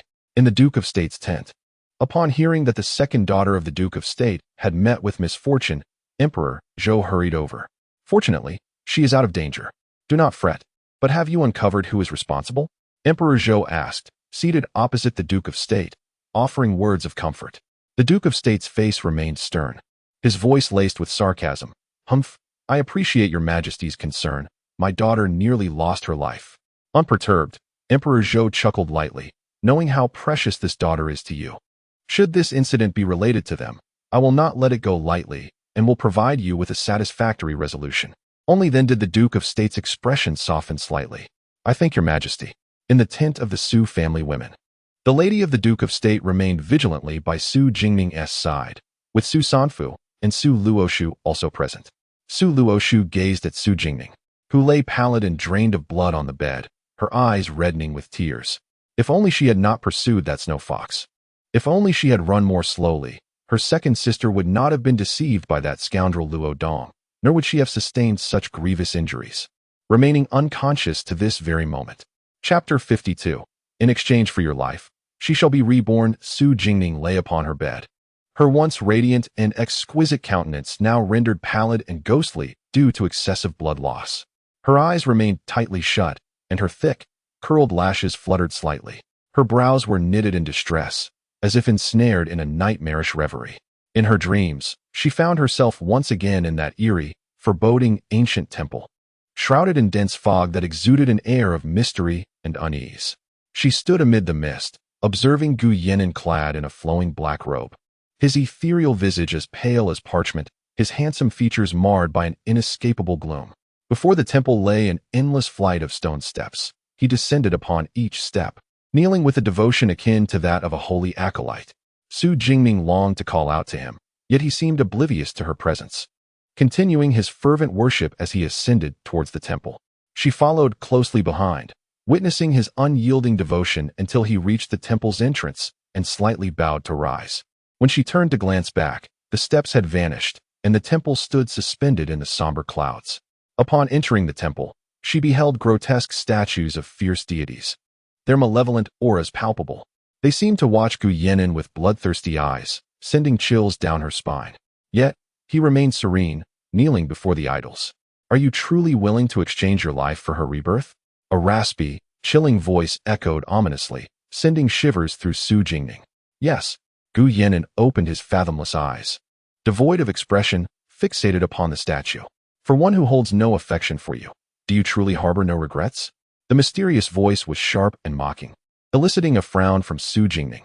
She gazed at Gu Yannin in a daze, her mind reverberating with shock, a single tear cascading down her cheek. She staggered back, her fragile frame swaying unsteadily. To exchange your life for her rebirth. Thus, her resurrection was purchased with Gu Yannin's life. Su Jingning looked at the man kneeling before her, his dark garments failing to conceal his innate grace. He seemed to smile, a warm and beautiful expression. I harbor no grievances, no regrets. Very well, this is your rebirth pearl. With your heart's blood, nourish it before the divine for 49 days, and you shall have the opportunity to aid her resurrection. This potion will ensure you can draw your heart's blood without succumbing to death. The mysterious voice reverberated through the temple as a swirling black mist materialized before the idol. Once dissipated, a crystal lamp emerged before Gu Yannin, adorned with intricate, ancient patterns, within which hung a teardrop-shaped crystal, glowing with a pearlescent light. Gu Yannin gazed at the crystal with soft affection, his hand reaching out to touch it, only to retract hesitantly. He swallowed a nearby medicinal pill and, without a moment's hesitation, plunged a dagger into his own chest. No, Gu Yannin, you mustn't. Su Jingming watched in horror as he unflinchingly drove the dagger into his heart, her heart twisting in unbearable agony. She lunged toward him, desperate to grasp the dagger, yet could only watch helplessly as it pierced his heart. Trembling with urgency, she knelt before him, tears streaming uncontrollably. She observed Gu Yannin, drenched in cold sweat and pallid, struggling to drip his blood into the crystal lamp, the pain evident as veins throbbed at his temples. How could such excruciating torment not cause him suffering? As his blood fell upon the luminous crystal, it absorbed the essence, an unsettling yet enchanting sight. Gu Yannin, why? Su Jingning's voice quivered with sorrow. What merit had she to warrant such sacrifice from him? She beheld the crimson stain upon his chest and the bloodied dagger on the floor. Realizing that her dreams on her birthday had been prophetic, revealing this very scene she had fought so desperately to comprehend. For a full 49 days, she witnessed Gu Yannin succumb to pain, each time awakening to nourish the rebirth pearl with his precious blood, his visage growing increasingly wan. She felt utterly powerless. Finally, in that last moment, she knelt beside him, as he gazed upon the now faintly glowing rebirth pearl, reminiscent of the girl he loved throughout his life, radiant, kind, forever brilliant and wise, his lips curving into a bittersweet smile. Su Jingning, until next life, do not fear me. A yin shall never harm you. Su Jingming bit her lip to suppress her cries. A yin shall never harm you. This was his promise, made the day she saved him outside Yuqing. When he had asked why she feared not his murderous countenance, she had jested, the handsome A Yin would never harm me. Little did she know. Today she would hear those words again, uttered as his final farewell. Upon awakening, she found herself back in the Duke of the State's residence. The setting sun cast a warm glow through the window onto her bed, and the room lay empty. Slowly, she propped herself up, her hands still trembling, lips pale. She wiped her face, only to find it damp, a lingering pain echoing in her heart. Ninger, you have finally awoken. The Duchess of the State entered just in time to see Su Jingning sitting with her head bowed, her face alight with joy. After so many days of slumber, she had finally awakened. You have finally awakened. If you had slept any longer, I would not know what to do. Tears welled in her eyes as she lamented her daughter's severe injuries, wishing she could bear the pain herself. She gently sat by Su Jingning's bedside, brushing aside the hair that fell across her ear. Ning Ning, why are you crying? Does the wound still hurt? Yenya, quickly summon Dr. Du. The Duchess, alarmed by Su Jingning's tear-streaked face, rushed out to call for the physician. Su Jingning's tears flowed freely as she gazed at the bracelet given to her by Master Huihai. The teardrop crystal now tinged with a faint crimson hue. It dawned upon her that this was its origin. Realizing that the old friend Master Huihai had mentioned was none other than Gu Yannin, she pressed the bracelet to her heart, sobs escaping her lips. This was his life. Gu Yannin, why are you so foolish? Chapter 53. Awakening. Su Jingning lay in a coma for 3 days, her condition fluctuating between peril and stability. Due to the incident occurring at the hunting grounds, the emperor specifically ordered physician Du to attend to Su Jingning at the Duke of Jinghua's residence until her full recovery. After taking her pulse, physician Du bowed to the duke and his wife, declaring, Miss Su has awoken. This signifies she has survived the gravest of trials. Fortunately, her internal cold ailment has not been exacerbated. I shall prescribe a remedy. She need only rest and take her medicine diligently, and in about 2 months, she shall regain her strength. Thank you, Physician Du, the Duke expressed, relieved after several days of worry. Had I known such a calamity would befall her, I would have never allowed her to enter the hunting grounds. Are you feeling better? The Duchess sat by Su Jingning's bedside, gently caressing her daughter's pale face. Her heart filled with concern. Looking at the room filled with anxious faces, Su Jingning realized her 3-day slumber had indeed alarmed them. She nodded slightly, her voice hoarse. I am much better. I apologize for worrying you all. The Duke, gazing at her, felt a pang of compassion. Rest well. I shall make sure to retrieve every bit of grievance you have suffered. Anger flickered across his resolute features as he recalled that Luo Dong, the son of the Minister of Revenue, remained imprisoned in the Dali Temple. Unlike the Jingzhou office, which allowed for meddling, the Dali Temple required the Emperor's endorsement for anyone to be released. Luo Dong had been manipulated into luring Jingning into the den of wolves, and within half a day, he had revealed everything to Jing Mo and Jing Yu. It was Shun Zi of the Qinghua mansion who had orchestrated this scheme against Jingning. Now, the entire capital knew of the venomous nature of the Qinghua Duke's daughter, who had wrought such suffering upon Su's second daughter. The Qinghua mansion's attempt to feign illness with Shun Zi was a futile endeavor. They could not evade the consequences. Those who dared to harm his daughter would be compelled to surrender Shun Zi willingly. Wasn't the Minister of Revenue always subservient to the Duke of Qinghua? This time, the Duke was eager to see which he would prioritize, his son or his master. My lord, the Minister of Revenue, Lord Luo, requests an audience, announced the Duke's guard. The Duke's expression hardened. He was indeed well informed. Have him wait in the main hall. As the Duchess heard of the minister's arrival, her face flushed with anger, her voice unwavering. What is there to wait for? Throw him out. My daughter has just traversed the gates of the underworld and still lies in bed. His son is safely imprisoned. What could possibly happen to him? There is no way we will let him off lightly. Lady Shi, the Duchess, was the only daughter of the esteemed headmaster of the Zhaowen Academy in Jiangnan, and she was known for her adherence to propriety and decorum. It was rare for her to express such fury, disregarding even the customary etiquette. The Duke, noticing his wife's ire, quickly reassured her, do not worry. I will not easily let his son go. But now that Jingning has awakened, it is time to resolve this matter. The fire of anger in the Duchess's eyes subsided a little. Upon seeing Su Jingning regain consciousness, Madame Su, Li, also breathed a sigh of relief. She glanced at her daughter, Su Luoshu, who had been cloistered in the equipment room, her face marred with worry. It was evident that she blamed herself for her sister's misfortune. Seeing Su Jingning awake, the others chose not to disturb her further and left after a short while. Su Luoshu lingered in the corner, hesitating to approach her sister until the room cleared. Sure, I am feeling a bit thirsty. Could you fetch me a glass of water? Su Jingning smiled gently at Su Luoshu, her voice soft. Obediently, Su Luoshu poured a glass of warm water and handed it to Su Jingning. After sipping the water, Su Jingning felt some relief in her throat and patted the bed, beckoning Su Luoshu to sit beside her. Observing her sister who kept her head lowered in silence, Su Jingning smiled affectionately and gently took her hand. Do not blame yourself. My injury has nothing to do with you. It was my negligence that led me into danger. And you are not at fault. Do you understand? As soon as Su Jingning finished speaking, Su Luoshu's eyes brimmed with tears as she spoke with a quivering voice. Sister, you terrified me. If only I hadn't chased after that fox, I wouldn't have been manipulated, and you wouldn't have been harmed. That fox was deliberately placed there by Luo Dong. The snow fox was set up by Luo Dong? Su Jingning asked, perplexed. Yes. Shun Zi directed him to do these things.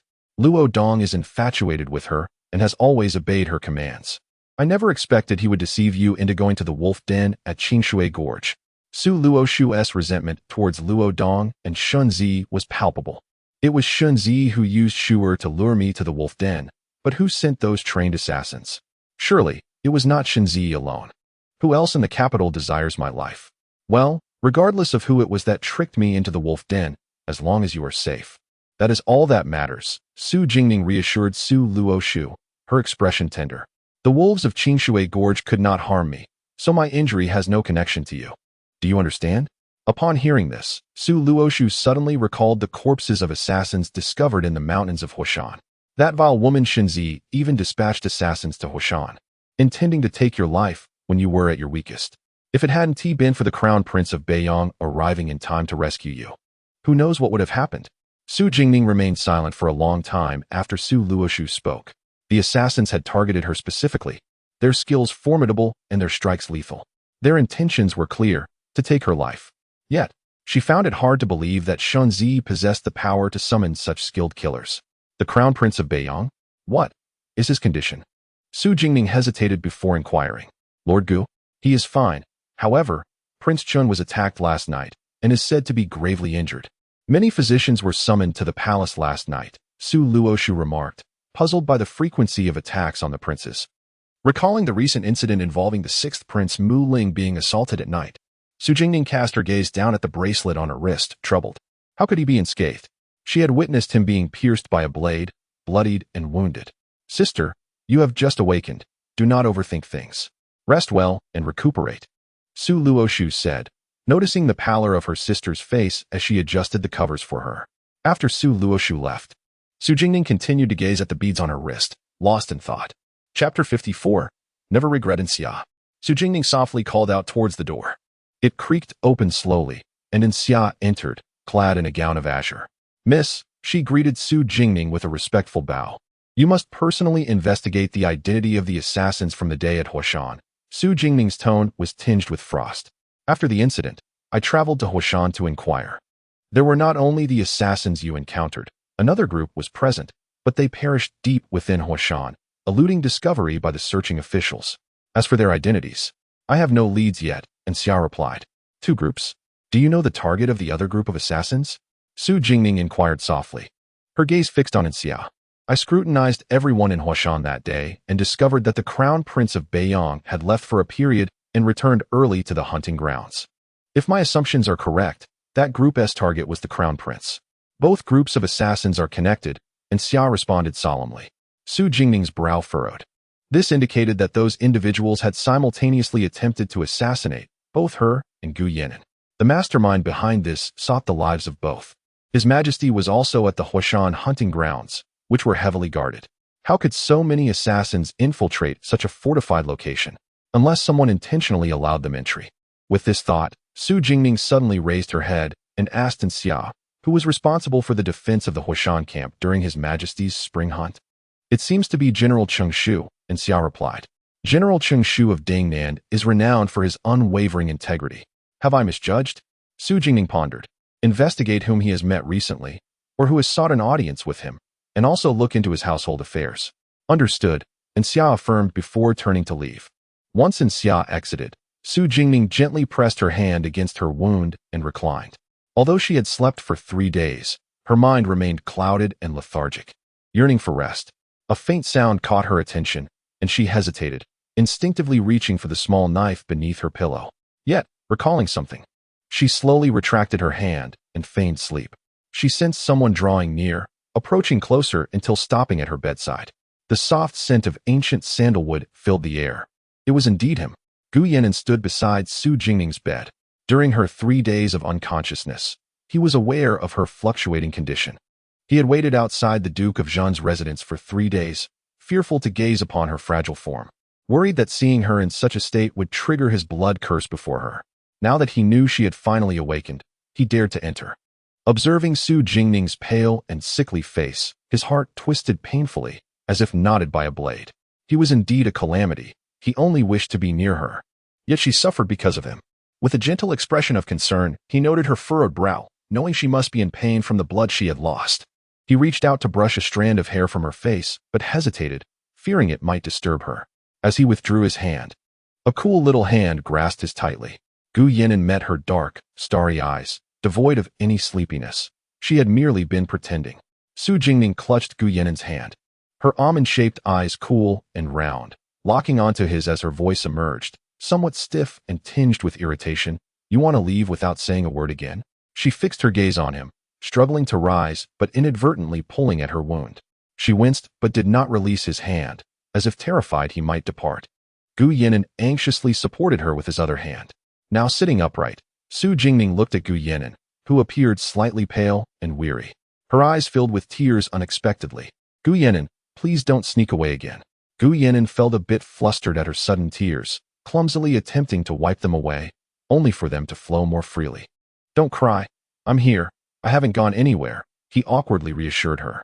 Gu Yan'an, come closer. My wound hurts, Su Jingning said, Her nose reddened from crying, tightening her grip on his hand. Gu Yinan gazed at her tear-brimmed eyes, filled with delicate concern, cautiously leaning closer, hoping she would cease her tears. Yin, you foolish one. Are you in pain? Gu Yinan held his breath as the girl suddenly threw herself into his embrace, remaining motionless, feeling his heart race wildly. She hugged him and called him Yin. His eyes brimmed with affection and warmth as he gently stroked her trembling back, softly coaxing, "Don't cry, all right? I won't leave. I'm just a fool. Is that fine?" As he comforted her, Su Jingning finally quieted her sobs. Her thoughts of his death filled her with dread. She feared his departure and worried she might never see him again. Yin, I regret it. I regret saying we were just friends at the hunting grounds that day. Su Jingning murmured into Gu Yinan's chest, her voice muffled and nasal. A flicker of anxiety and uncertainty crossed Gu Yinan's eyes as he gently pulled Su Jingning away to meet her gaze, his expression imbued with unprecedented seriousness. What do you wish to convey? Su Jingning's eyes reddened as she sensed his fear and uncertainty, causing her heart to ache. She looked at him with sincerity and clarity. Gu Yinan, I like you. Therefore, I fear for your safety, your sadness, your anger, and I dread the thought of not seeing you. Each time I see you, I find solace. As long as you are by my side, all my worries vanish. Gu Yinan, I want you to stay with me forever. Her voice was soft and delicate, yet each word struck Gu Yinan's heart with profound impact. He locked his gaze onto her, suppressing his overwhelming joy, his hand trembling slightly on her shoulder. After finishing her confession, Su Jingning abruptly closed her eyes, unable to meet his gaze, feeling the heat radiating from his stare. Her heart raced like a startled deer. Her courage seemed to have been exhausted. Suddenly, she found herself enveloped in a warm embrace. Held tightly as if she were a treasured possession returned from loss, cherished, and delicately adored. The embrace was so tight that she could hear his rapid heartbeat and feel his slightly trembling frame. Su Jingning, I take your words to heart today, thus. You can never retract them, he murmured, nuzzling against her soft hair, his eyes brimming with tenderness and affection. His voice was soft and melodic, tinged with repressed love for her. Su Jingning remained silent, merely wrapping her arms around his waist, gradually tightening her grip, nodding vigorously. Gu Yinan held her close, his joy rivaling that of holding the entire world, yet no one knew that the girl in his embrace was his entire universe. Chapter 55. I wish to call you. After a considerable pause, Su Jingning gently pushed Gu Yinan away, her eyes glistening with tears as she gazed at his left chest, her fingertips brushing lightly before retreating. Filled with deep concern, she softly inquired, Does your injury still hurt? Gu Yinan fixed his gaze upon her, the tenderness and affection in his eyes nearly spilling over. His mind was consumed by the image of Su Jingning confessing her feelings for him, rendering him oblivious to the pain of his wound. Moreover, he had endured such injuries throughout his life. It's nothing. It doesn't hurt, he replied in a gentle, low tone. Noticing his slightly pale complexion and calm demeanor, Su Jingning furrowed her brows. How can it not hurt? You've lost so much blood. Gu Yinan took in her worry, his heart warming like a sunlit spring day. With a smile in his eyes, he tenderly brushed aside the stray strands of hair that had fallen across her face, speaking softly, This little injury is inconsequential to me. Do not fret. You have been unconscious for 3 days and have finally awakened. You must rest well and not worry, all right? Having said this, he assisted Su Jingning in lying down, meticulously arranging her bedding. As Su Jingning gazed at the enchanting man before her, she recalled how, in her past life, she had perceived him as cold and unfeeling.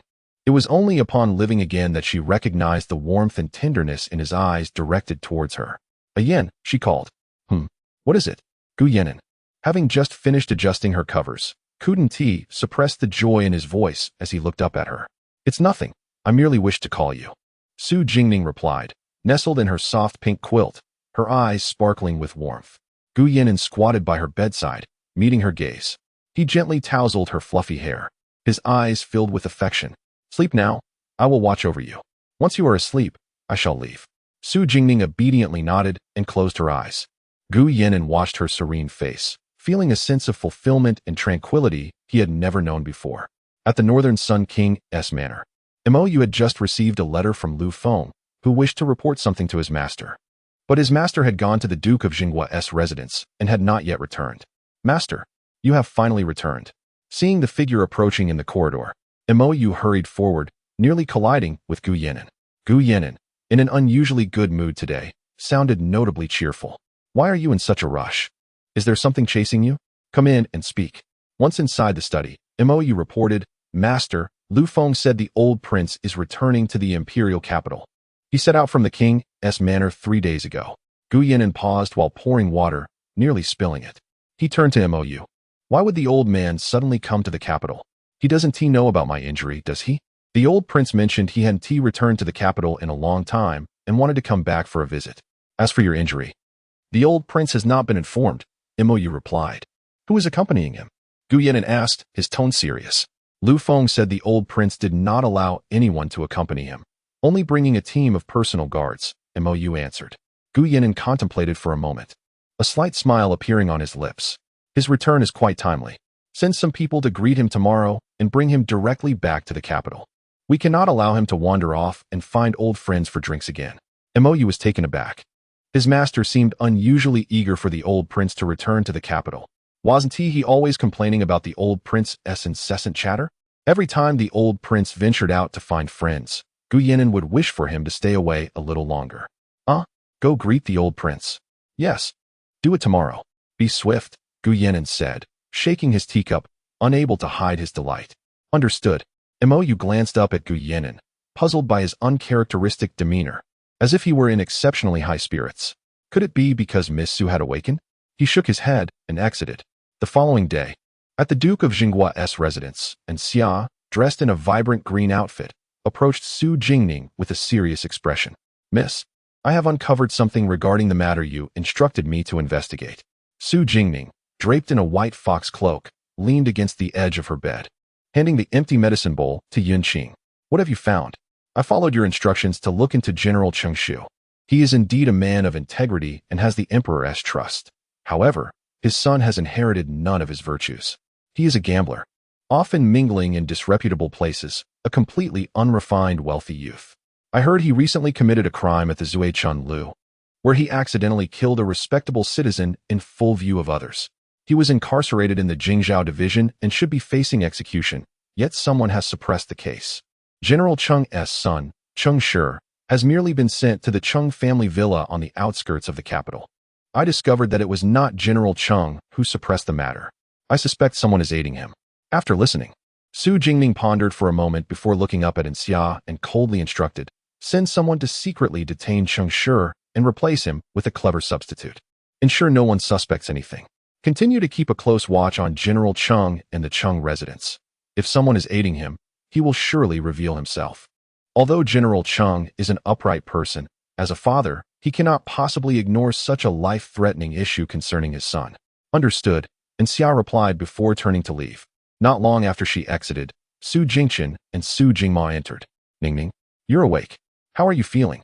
Su Jingma asked, his expression filled with concern as he looked at the pale Su Jingning. Much better, elder brother. What brings you and second brother here? Su Jingning gestured for Yunqing to step aside and replied softly. I was at the Dali Temple yesterday and didn't have the chance to visit you. I came to see you today. Rest assured, second brother will avenge you.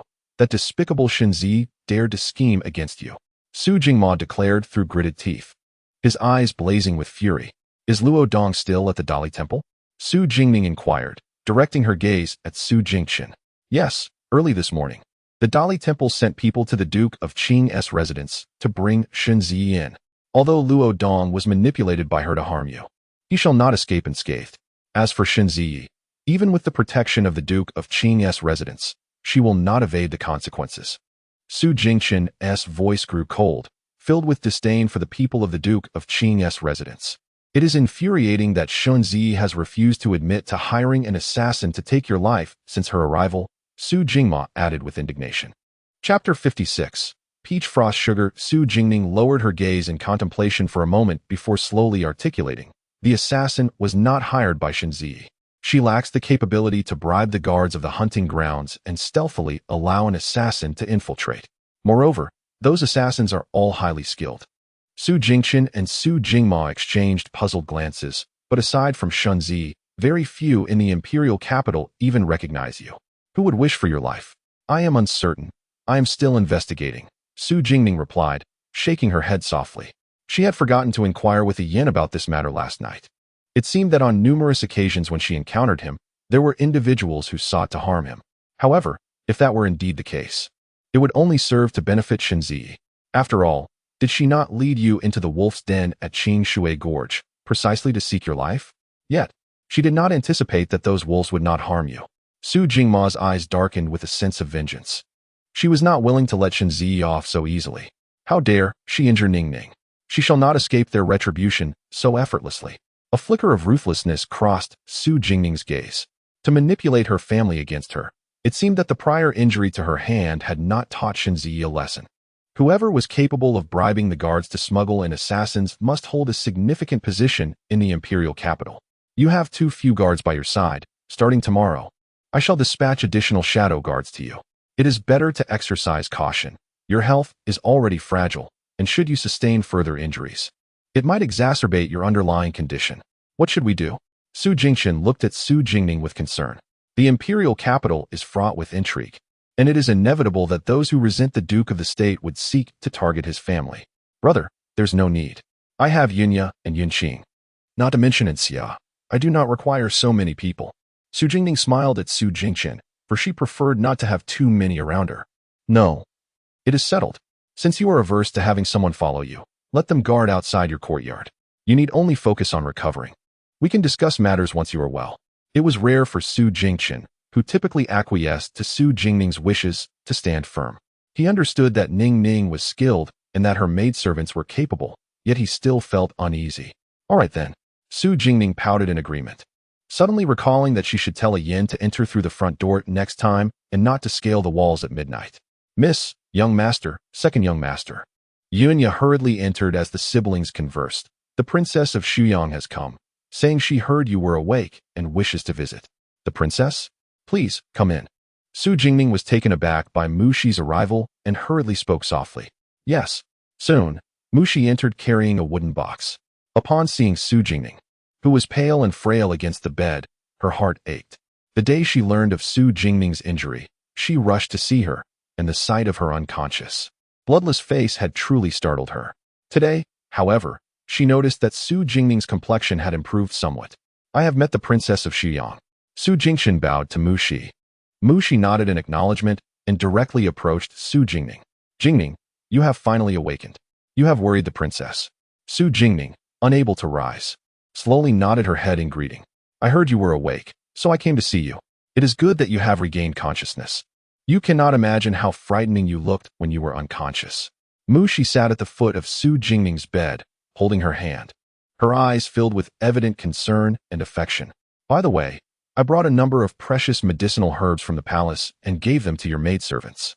Let Dr. Du assess which ones may be useful. You must take care of your injuries and recover quickly. Your current state is truly pitiable. Su Jingning felt warmth in her heart, realizing how many cared for her during her injury. She smiled brightly at Mu Shi and softly replied, Thank you for visiting me. What is there to be polite about? Mu Shi smiled back, genuinely fond of Su Jingning and wishing for a sincere friendship. Mu Shi glanced at the wooden box on the small table beside her and inquired of Su Jingchen and Su Jingmo. Young Master Su, M.O. May I speak with Jingning privately for a moment? Su Jingchen cast a worried glance at Su Jingning, who smiled and nodded at him, prompting him to gently respond. Then the princess and Ning Ning may converse at your leisure. After bowing to Mu Shi, he exited the room. Su Jingmo then stood from her chair, looking at Mu Shi with a casual tone. Do not speak with my sister for too long. She has just awakened and does not possess your energy. I know. Mu Shi shot back, feigning exasperation at the brothers, who gazed at her as if she were hindering Jingning's recovery. Su Jingmo shot her a sidelong glance before preparing to leave. Oh, by the way, is Shunzi at the Dali Temple? Would you accompany me there shortly? Mu Shi suddenly called out to her. Su Jingmo turned back to Mu Shi with a puzzled expression. What business do you have at the Dali Temple? Oh, it is nothing. I have long found Shunzi displeasing and wish to see how she fares in prison, Mu Shi casually replied, lifting the wooden box onto her lap. Su Jingmo rolled her eyes at Mu Shi's reasoning before saying, Understood. I shall wait for you in the courtyard. Such a justification left her speechless. Su Jingming observed as Mu Shi sent Su Jingchen and Su Jingmo away, wondering what she wished to discuss with her. Mu Shi flashed a mysterious smile at Su Jingming and said, Wait a moment.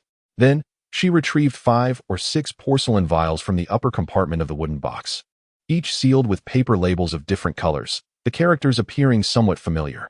She also produced 3 exquisitely carved porcelain jars from the bottom compartment. Hee. Can you guess what this is? Shi waved the jar in front of Su Jingning, a playful smile adorning her face. What is this? Su Jingning had a slight inkling as to who might have sent these items, but was uncertain of the contents of the jars. Here, open it and see. Shi handed one of the jars to Su Jingning, her smile unwavering. With a puzzled expression, Su Jingning accepted the porcelain jar, gently opening it to be greeted by a sweet aroma of peaches, revealing a jar full of pink honey. Her face lit up with delight as she looked toward Shi. This is the peach frost sugar from Yuqing.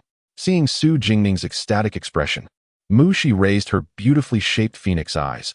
I am not sure where this honey comes from, but the person who sent you this sugar is quite remarkable. He mentioned that you have always dreaded the bitterness of medicine since childhood and would immediately crave something sweet after taking it. He specifically instructed me to remind you to only consume 1 piece at a time and not to overindulge. He counted them out carefully. Su Jingning blushed at Shi's teasing demeanor, feeling somewhat embarrassed, as she had previously told her that she did not know Gu Yinan. Isn't it said that you do not know Gu Yinan? What is the meaning of this? Would you care to explain? Shi pretended to be angry, gazing at Su Jingning's flushed face and joking with her. She had suspected that there was a story between the two, having never seen Gu Yinan care for anyone with such attentiveness and tenderness. These two are simply a match made in heaven, both being so strikingly beautiful. How about you eat a piece of sugar to soothe your irritation? Seeing Shi appear somewhat annoyed, Su Jingning reluctantly inched the jar of sugar toward her while looking at her with big, fluttering eyes. Shi could no longer contain her laughter and chuckled. No, you should keep the sugar for yourself. I would not dare to snatch it away. This is the gift from Gu Yinan for you. The vials contain healing ointments beneficial for your wounds. He assured me that they do not conflict with the prescriptions given to you by the physician, so you may use them with confidence. All right. Su Jingning clutched the jar of sweets, nodding foolishly, her heart sweeter than honey. Shi observed her somewhat naive demeanor, noting how it contrasted sharply with the cold beauty she had displayed upon their first encounter. She appeared to be a young maiden enraptured by love. Leaning closer to Su Jingning, Shi pondered, having sensed a certain awkwardness in their atmosphere during their recent outing at the hunting grounds. How could everything have shifted so suddenly? Do tell me honestly, what is the situation between you and Gu Yinan? I am simply too curious. Shi inquired, her eyes brimming with intrigue. Su Jingning's cheeks flushed crimson at the thought of Gu Yinan's enchanting visage, stirring her heart. Gu Yinan is the only person I wish to be by my side for the rest of my life, she declared, her gaze filled with the utmost sincerity. Shi paused, taken aback by her proclamation. The affection and tenderness that radiated from Su Jingning as she spoke of Gu Yinan were undeniable, impossible to overlook.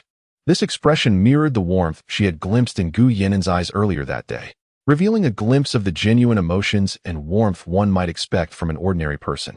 Oh dear, your words have moved me, Shi said, her eyes glistening with emotion as she regarded Su Jingning. Su Jingning smiled shyly at Shi. Take good care of yourself and recover swiftly. I shall visit you again in a few days, Shi said, gathering the medicine and sweets for Su Jingning, offering her a gentle smile. All right, take care, princess. Su Jingning nodded in response. After taking a few steps, Shi turned back to her and said, I have told you countless times, when there are no outsiders around, just call me Shi. A broader smile graced Su Jingning's lips. Very well, Shi, take care. Content. Shi waved goodbye to Su Jingning as she made her way out. Chapter 57. Shi's warning in the dark and damp confines of the Dali Temple's prison. Su Jingma accompanied Shi to the cell where Shenzi was held. The air was thick with an unpleasant mustiness, and chilling screams occasionally echoed through the narrow space, sending shivers down the spine. Shenzi's quarters appeared relatively clean, boasting an old bed with a somewhat faded mattress. As one would expect for the daughter of the Duke of Qing, the guards were not unduly harsh with her, seated on the mattress in a simple garment. Shenzi looked disheveled, her red and swollen eyes betraying the tears she had shed for what seemed like an eternity. She had never set foot in such a ghastly place, and she cursed Luo Dong, that incompetent fool, for failing to manage even this minor affair. She had not anticipated that her father would surrender her to the Dali Temple, claiming it was only temporary. Yet, She had been confined for so long, and no one had come to retrieve her. What was she to do now? All she had wished for was to see Su Jingning perish in the wolf's den at Qingshui Gorge, yet she had never hired an assassin to take her life. Now, everyone believed the killers were in her employ, and no one trusted her innocence. Footsteps and the guards' voices broke the eerie silence of the cell. Shenzi abruptly lifted her head and rushed to the bars, peering outside. There, she spotted Mu Shi, adorned in regal purple, exuding an air of elegance and confidence. Wielding a sword at her waist as she approached. Princess, princess, I'm here, please save me. I'm innocent. Shenzi cried out desperately. Mu Shi regarded her with a cold gaze, a sardonic smile playing at the corners of her lips as she advanced. Shenzi's face lit up with hope upon seeing Mu Shi. Mu Shi nodded subtly to the guards, who promptly stepped forward to unlock the cell door, allowing her entry. Princess, save me. They're framing me. The Su family is ruthless. They seek my life. Princess, remember how we grew up together. Please help me. Shenzi pleaded. Dropping to her knees and clutching Mu Shi's sleeve, her face contorted with fear. Mu Shi cast a fleeting glance at Su Jingma, whose expression was ominously dark, teetering on the edge of fury. They frame you and wish for your demise. Mu Shi's voice dripped with disdain as she brushed aside Shenzi's grasp. But it was you who first sought to end Jingning's life. How could I possibly assist you? Her tone was frigid, her exquisite features now exuding a palpable chill. Shenzi, intimidated, fell silent under Mu Shi's piercing gaze, who then scoffed softly. Leaning closer, she whispered conspiratorially into Shenzi's ear. I know why you desire Jingning's demise. It's because you harbor feelings for Gu Yinan, and Tiet? Am I not correct? Oh, but alas, he shall never notice someone of your ilk. Yu Shenzi stammered, rendered speechless by Mu Shi's words. Do not rush. I have yet to finish. Mu Shi smiled condescendingly. What leads you to believe I would rescue you? On what grounds? Just because your surname is Shin? I detest those of the Shun clan more than anything, particularly those from the Duke of Qing's household. Your very presence sickens me. Shenzi, incensed by Mu Shi's scornful demeanor, retorted recklessly. How dare you speak of my family in such a manner? The current favored concubine is of the Shen family. Do not forget that the Empress Dowager is also of our bloodline. You dare to show such disrespect. The favored concubine? Huh. What is Shen Rue but a trivial figure? I am the true daughter of the imperial family, the sole legitimate daughter of my father, and the only legitimate princess of the Great Zhou. Ask her if she would dare to lay a finger on me. As for the Empress Dowager, she is far removed in Qingzhou, hidden in the mountains of Buddha. She cannot intercede for me. Mu Shi's gaze bore down on Shenzi, her pride radiating an air of dominance. Turning to the guard, Mu Shi inquired, Did she just address me by name, clear as day? The guard bowed his head. Yes, I heard it plainly. Then, for disrespecting the royal family and uttering my name. Is she not deserving of 20 strikes with the rod? Mu Shi nodded with satisfaction. Indeed, Your Highness, the guard replied respectfully. I shall observe, Mu Shi said nonchalantly. Her brow raised as she regarded Shenzi. The guard hesitated, realizing he could not afford to offend Princess Xuyang. Yes. He turned to command his fellow guards to carry out the punishment. Shenzi was taken aback. She had not anticipated Mu Shi's wrath was a trap. Her eyes reddened with fury as she glared at Mu Shi, unable to fathom such audacity. No, you cannot strike me. Your Highness, I was momentarily enraged and spoke foolishly. I beg for your mercy. Shenzi struggled against the guards, her face pale with fear as she pleaded with Mu Shi. But her efforts were in vain. She was no match for the guards. In mere moments, she was pinned to the bench, and the heavy rod struck her mercilessly again and again. The sound dull yet resounding. Shenzi cried out in pain. Su Jingma observed Mu Shi beside him. Her expression remained cold and unyielding, devoid of any empathy as she listened to Shenzi's agonizing screams. Her demeanor was chillingly detached, starkly contrasting the carefree and optimistic Mu Shi he had known. When she had spoken of her disdain for the Shen family, a palpable hatred had glimmered in her eyes. What connection did she have with them? Pampered by the Duke of Qing's household, Shenzi, after enduring 20 strikes, lay motionless, her face ashen. Mu Shi approached her, squatting down to examine her closely. Is that all you can endure? You are far too weak. Leaning closer, she whispered, Consider this a warning. Do not covet Gu Yinan, and do not plot against Su Jingning. Should there be a next time, it will not merely be 20 strikes. I may not be able to touch the Duke of Qing's household, but you, my dear, are not beyond my reach. With that, Mushi stood, casting a sharp, menacing glance at Shenzi, her eyes glinting with the same cold ferocity as the emperor. Shenzi trembled, retreating in fear. What did her enmity with Su Jingming have to do with Mushi? What did her affection for Gu Yinan matter to her? By what right did Mushi threaten her so? Mushi's voice was barely audible, and Su Jingma, standing behind her, could not discern her words to Shenzi, though he noted the terror etched on Shenzi's face afterward. Let us return. This cell is far too filthy, Mushi declared, brushing off her skirt as she spoke to Su Jingma. With that, she stepped out of the cell first. Once outside, Mushi's stride seemed lighter, her spirits lifted. Su Jingma followed closely, his mind awash with confusion. You came to the prison solely to administer 20 strikes to Shenzi? He asked in a low voice. Indeed. What other purpose could I have in coming to the prison? Mushi replied with a nod. Su Jingma was taken aback. He had not thought she would truly go to such lengths for a mere punishment. Do you harbor a grudge against Shenzi? What compels you to specifically seek her out to deliver such retribution? Not particularly. I've merely found her intolerable for quite some time, Mushi remarked casually. Su Jingma sensed she was not being entirely truthful, but chose not to press further, respecting the boundaries of personal secrets.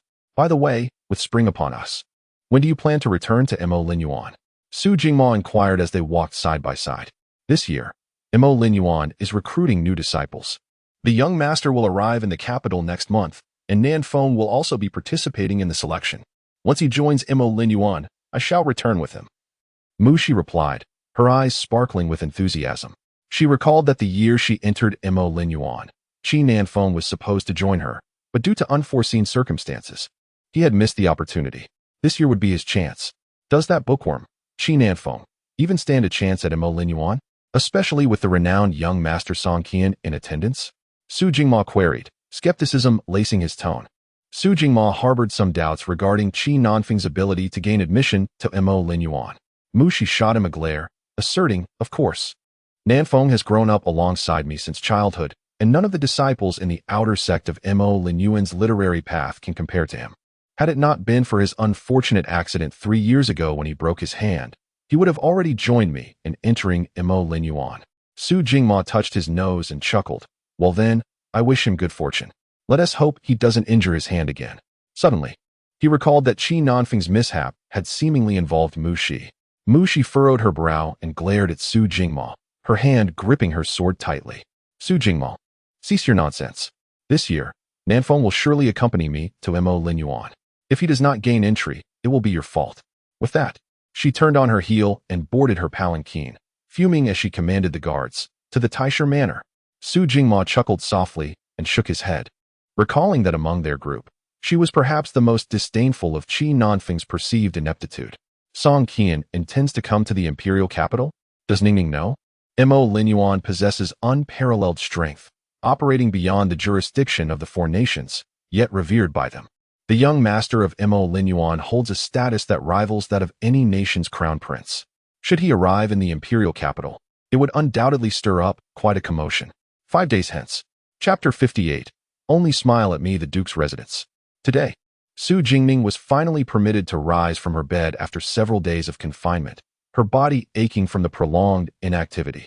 She requested Yunya to support her as she strolled through the garden of the estate. Miss, the Dali Temple has found no evidence that Shenzi bribed assassins to harm you. Therefore, they have only charged her with intentional injury, originally intending to impose corporal punishment. However, today, the Empress Dowager from Qingzhou unexpectedly arrived with an imperial decree to take her away. The Empress Dowager has taken Shenzi away? Su Jingming halted and inquired of Yunya. Yes, she merely stated that Shenzi was in Buddhist retreat at Foe Mountain, and as she had erred, she would be punished to eat vegetarian meals and recite Buddhist scriptures alongside her. The Empress Dowager assured that she would properly instruct Shenzi. Yunya's expression was rarely one of anger. Such leniency towards Shenzi felt unjust. Her mistress had been grievously harmed. Yet Shenzi was only to partake in a diet of vegetarian meals. Was this not sheer arrogance on the part of the Empress Dowager? A cold smile crept onto Su Jingming's lips as she recalled that the Empress Dowager of Dezhou, who had retreated to Qingzhou for Buddhist practices, was indeed a member of the Shen family. Shenzi sought refuge from the judgment of the Dali Temple by leveraging the Empress Dowager's influence. The people of the Qingwu Duke's residence truly knew how to wield their power. Nonetheless, she had more pressing matters to attend to. Once the truth was uncovered, she would settle accounts with Shenzi. Enough, for now. Let Xia keep a close watch on the Cheng residence. We shall discuss other matters later. Su Jingming instructed solemnly. Understood. I shall sit here for a while before returning, Su Jingming said, settling into the pavilion by the lakeside. Her gaze absent-mindedly drifting over the shimmering surface of the water. I have seen the Crown Prince of Beiyang. A sudden voice from behind, filled with astonishment, broke her reverie. Upon hearing the voice, Su Jingming immediately turned her head. Gu Yinan, clad in a deep blue satin robe adorned with cloud patterns, stood in the sunlight. His ink-black hair partially held back with a jade hairpin, radiating an almost ethereal glow. His gaze, warm and gentle, fell upon Su Jingming in the pavilion. What brings you here? Su Jingming asked, her eyes shining with delight, her smile radiant. Gu Yinan approached her slowly. Yunya, frowning, contemplated whether to intervene. But before she could act, her mistress had already glided past her towards the Crown Prince of Beiyang. Take it slow, your injuries are not yet healed, Gu Yinan remarked, his brow furrowing slightly as he swiftly moved to support her, his tone tender, yet laced with concern. Yunya stood frozen, bewildered by the sudden intimacy between the Crown Prince and her mistress. Mississippi. Yunya, you may return. I will manage on my own shortly, Su Jingming instructed. Dismissing her. Oh, yes. Yunya, momentarily dazed, left without further thought. Gu Yinan helped Su Jingming to a seat at the edge of the pavilion. Noting that she appeared much improved, he had been busy these past few days and had not seen her. Knowing she could finally take a stroll today, he had come to the Duke's residence. He gently brushed aside the loose strands of hair that the wind had tousled, his gaze filled with affection. I haven't been able to visit you these past few days. Have you been diligent with your medication? You haven't secretly indulged in the peach syrup candies Mushi gave you, have you? Su Jingming gazed into Gu Yinan's adoring eyes, nearly losing herself in their warmth. With a slight frown, she playfully replied, Oh, a yen, I'm not a child. How could I sneak a treat? Gu Yinan chuckled softly at her indignation. I was merely jesting. As long as you haven't, that's well. Su Jingming rested her chin on her hand, watching him intently. A yen, you should smile less in front of others. Why is that? Gu Yinan asked, perplexed, his voice deep and melodious. You may only smile in my presence, she declared. Her tone light, yet assertive. His handsome visage was captivating, and when he smiled, it was even more so. What if someone else took an interest in him? Gu Yinan's smile widened at her possessiveness. Very well, I shall only smile for you from now on. Satisfied with his response, Su Jingming nodded with a smile. By the way, on the day I was injured, were you being pursued again? She asked, her expression turning serious. Yes, Gu Yinan replied, unhesitant to disclose the truth. Knowing her intelligence would not allow him to deceive her. Was it the people of the noble consort? Su Jingming's inquiry held a tone of certainty. Gu Yinan paused, taken aback by her quick deduction. He remained silent, unwilling to involve her in his troubles.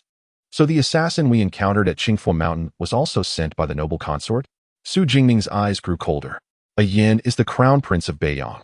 Why does the noble consort repeatedly seek his life? Gu Yinan lowered his gaze to the distant lake, nodding slightly, as if reluctant to delve deeper into the matter. Su Jingming gently grasped Gu Yinan's long hand, her eyes filled with determination and warmth. Do you not wish to explain why she wants you dead? Gu Yinan looked down at her small hand enveloping his, slowly tightening his grip. Su Jingming, if I am not as good as you believe, if I am a villain who has committed terrible deeds, would you hate me? His final words trembled slightly. Su Jingming met his gaze, sensing his inner turmoil and fear, though she could not discern its source. With a soft sigh, she wrapped her other arm around him, her voice tender. Gu Yinan, I do not know what you fear, but I have told you, I care for you, no matter who you are.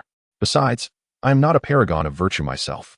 Gu Yinan closed his eyes, holding Su Jingming close, uncertain of how to articulate the reasons behind his predicament with the noble consort, ultimately choosing silence.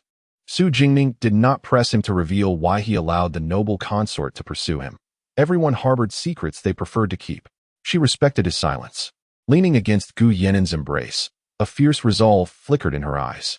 The noble consort's repeated attempts on a Yan's life, along with the injury she had sustained, were debts she could not overlook.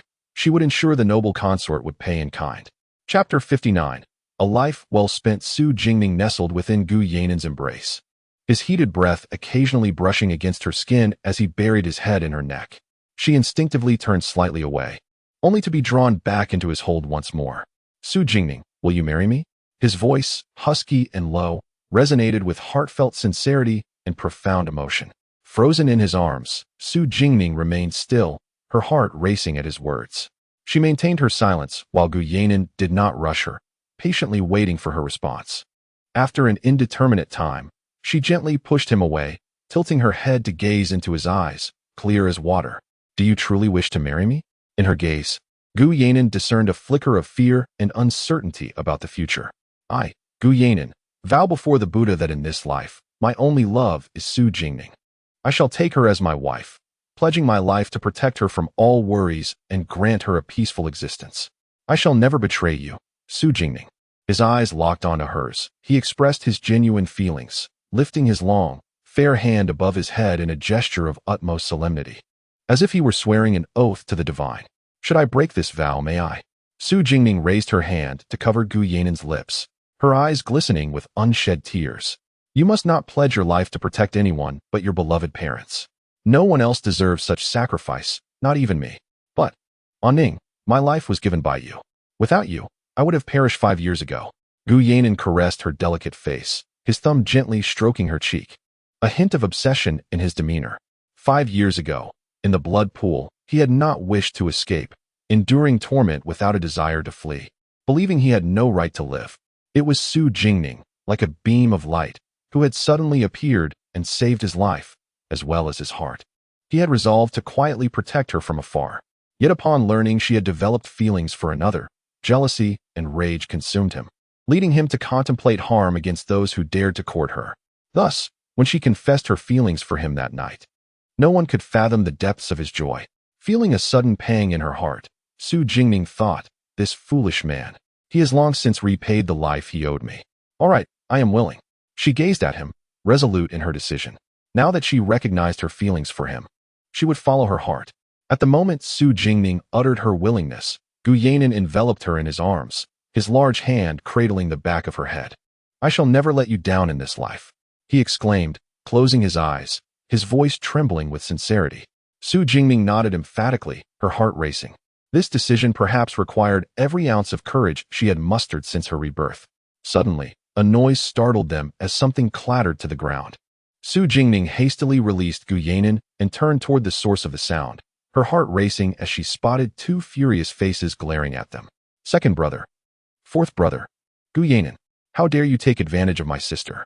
Su Jingma approached, a mix of shock and anger on his face, his eyes blazing with fury.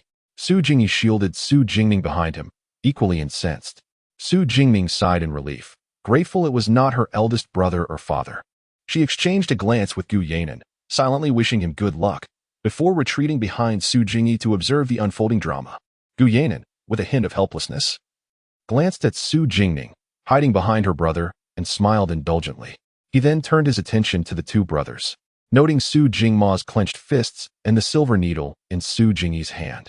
Taking a step back, Gu Yanin bowed respectfully to the 2 brothers. Gu Yanin pays his respects to my 2 esteemed brothers.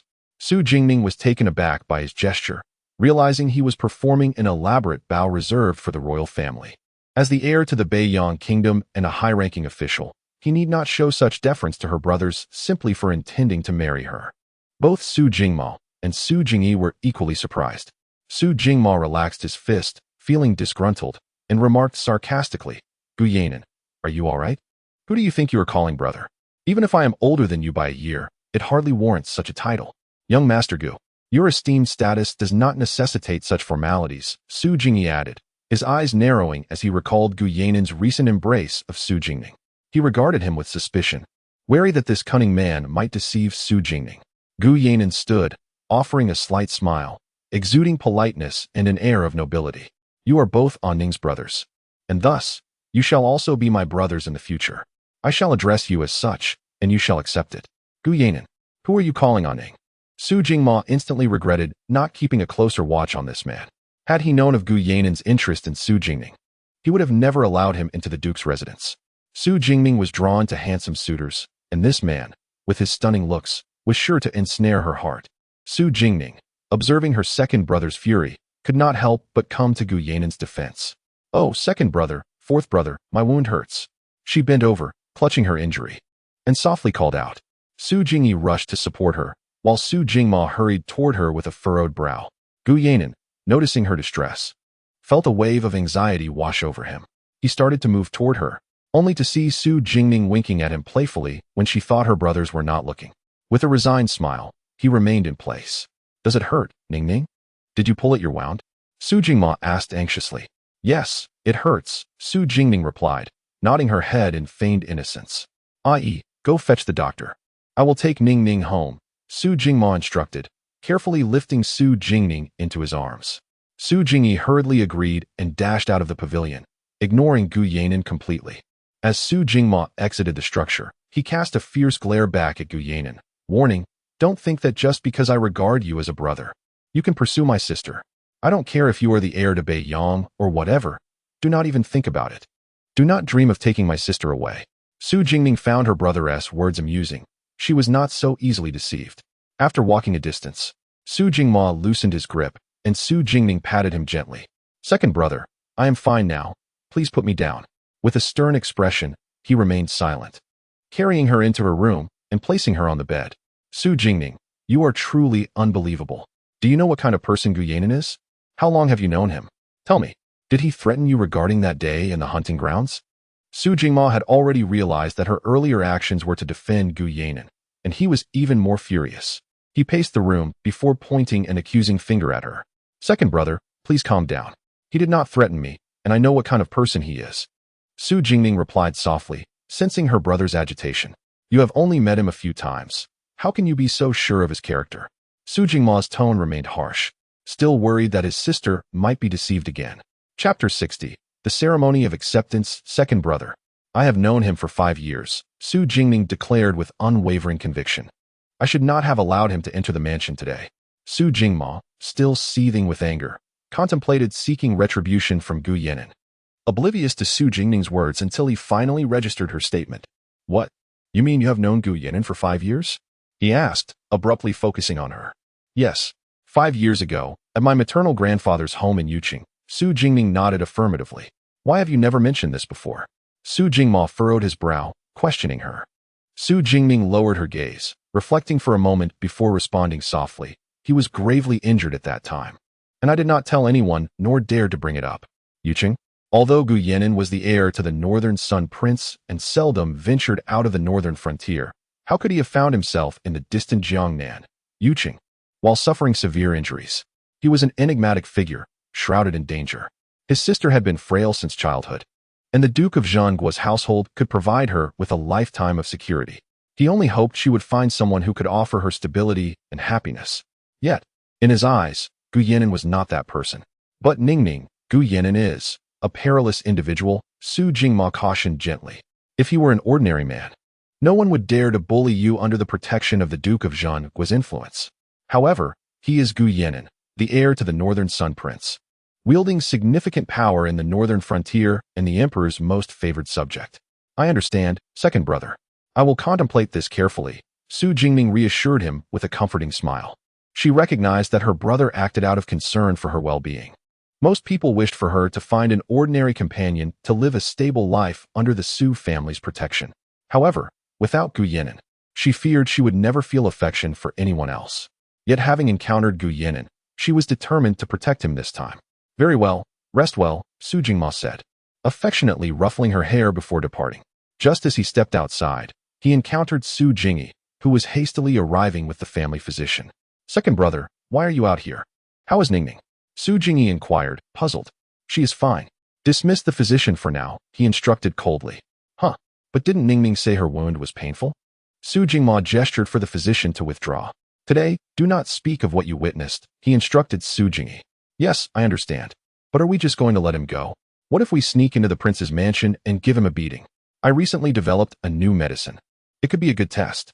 Su Jingyi exclaimed indignantly. Su Jingma shot him a sidelong glance, retorting coldly. "Do you think the Northern Sun Prince's mansion is as easy to infiltrate as the Ling Prince's? Besides, the two of us together may not even stand a chance against that fellow." With that, he turned and walked away, ignoring Su Jingyi's protests. "But second brother, Why not at least try my new medicine? Su Jingyi shouted after him. Get lost. The next day, Miss. Yunqing rushed into the room in a flurry. Yinya was combing Su Jingning's hair, and upon seeing her panicked expression, she frowned and scolded. Why are you in such a hurry? Is there a wolf behind you? No. Something terrible has happened. Yunqing stammered, looking at Su Jingning. What is it that has you so anxious? Su Jingning asked, sipping her tea leisurely. The Princess Xuanhe and the Northern Sun Prince have come to propose to the master and mistress. Su Jingning spewed the tea she had just sipped, astonished as she stared at Yunqing. Cough, what did you say? Who is here? She asked, fearing she had misheard. Oh, it is the Northern Sun Prince proposing to you, miss. The Princess Xuanhe, the Emperor's sister, has come personally to make the proposal. The old lady and the master are currently in the front hall receiving them. They arrived early this morning, bringing boxes upon boxes of betrothal gifts, filling the entire front courtyard. The master has been blocked in the mansion by the Northern Sun Prince and hasn't even gone to court. How did grandmother get involved? What do father and mother say? The old lady and mistress have not explicitly agreed, but they seem quite pleased with the young master. However, the master's expression is not very favorable. He likely does not approve. Yunqing replied quickly. The Northern Sun Prince said that if you are willing, you will become the sole mistress of the Northern Sun Prince's mansion, and he will immediately seek the Emperor's decree for your marriage to Gu Yan'an. Everything depends on your wishes. By the way, the princess and the mistress are currently in the flower hall and wish to meet you. Su Jingning was taken aback that Gu Yan'an had come to propose today. Furthermore, how could the Northern Sun Prince, who was in the northern frontier, suddenly appear in the imperial capital to propose to her, catching her completely off guard? Let us go to the flower hall. In the flower hall of the Duke of Zhengguo's residence, the Duchess was engaged in casual conversation with Princess Xuanhe, adorned in a deep purple robe. The princess exuded a dignified grace, and despite wearing only a simple hairpin, her commanding presence was undeniable. While conversing with the Duchess, she praised Su Jingning. And no mother could remain unpleased to hear such compliments about her child. Jingning has arrived late. Please pardon me, Your Highness. Su Jingning, dressed in a light blue gown and supported by Yunya, gracefully entered the flower hall, addressing Princess Xuanhe with a slow and elegant bow. Princess Xuanhe, noticing the pallor of her face, quickly rose to assist Su Jingning. Good child, there is no need for such formality. I heard you were injured recently. Are you feeling better? Thank you for your concern, Your Highness. I am much improved, Su Jingning replied. That is good to hear. You have suffered these past few days, Princess Xuanhe said, gazing at Su Jingning with tenderness. Su Jingning shook her head, remaining silent. Despite her injuries, she maintained her poise and grace, leaving a favorable impression. You must be aware of the reason for my visit today. Yan'an is a good child. Traditionally, marriage is a matter determined by parents and arranged by matchmakers. Unfortunately, the Northern Sun Princess passed away early, and as a relative, I represent his family. The Northern Sun Prince is willing to offer the formal betrothal gifts and seek your hand in marriage for Gu Yan'an. I have come today to inquire about your feelings on the matter. Princess Xuanhe regarded Su Jingning with a gentle and satisfied expression. Su Jingning glanced at the Duchess, who smiled encouragingly. You should express your true feelings. Whatever your decision, your mother will support you. After a moment of hesitation, Su Jingning stood and bowed to Princess Xuanhe. Jingning is overwhelmed that Your Highness has come personally to propose. However, marriage is a significant matter, and I dare not act unilaterally. Though I have agreed to Gu Yan'an, I know that for this union to be realized, I must also gain my father's approval. Seeing that Su Jingning did not express any objections, Princess Xuanhe felt relieved. This was Yan'an's first request of her, and she was determined to see it through successfully, as long as she did not resist the marriage. Everything else could be addressed in due time. Good child, there is no rush.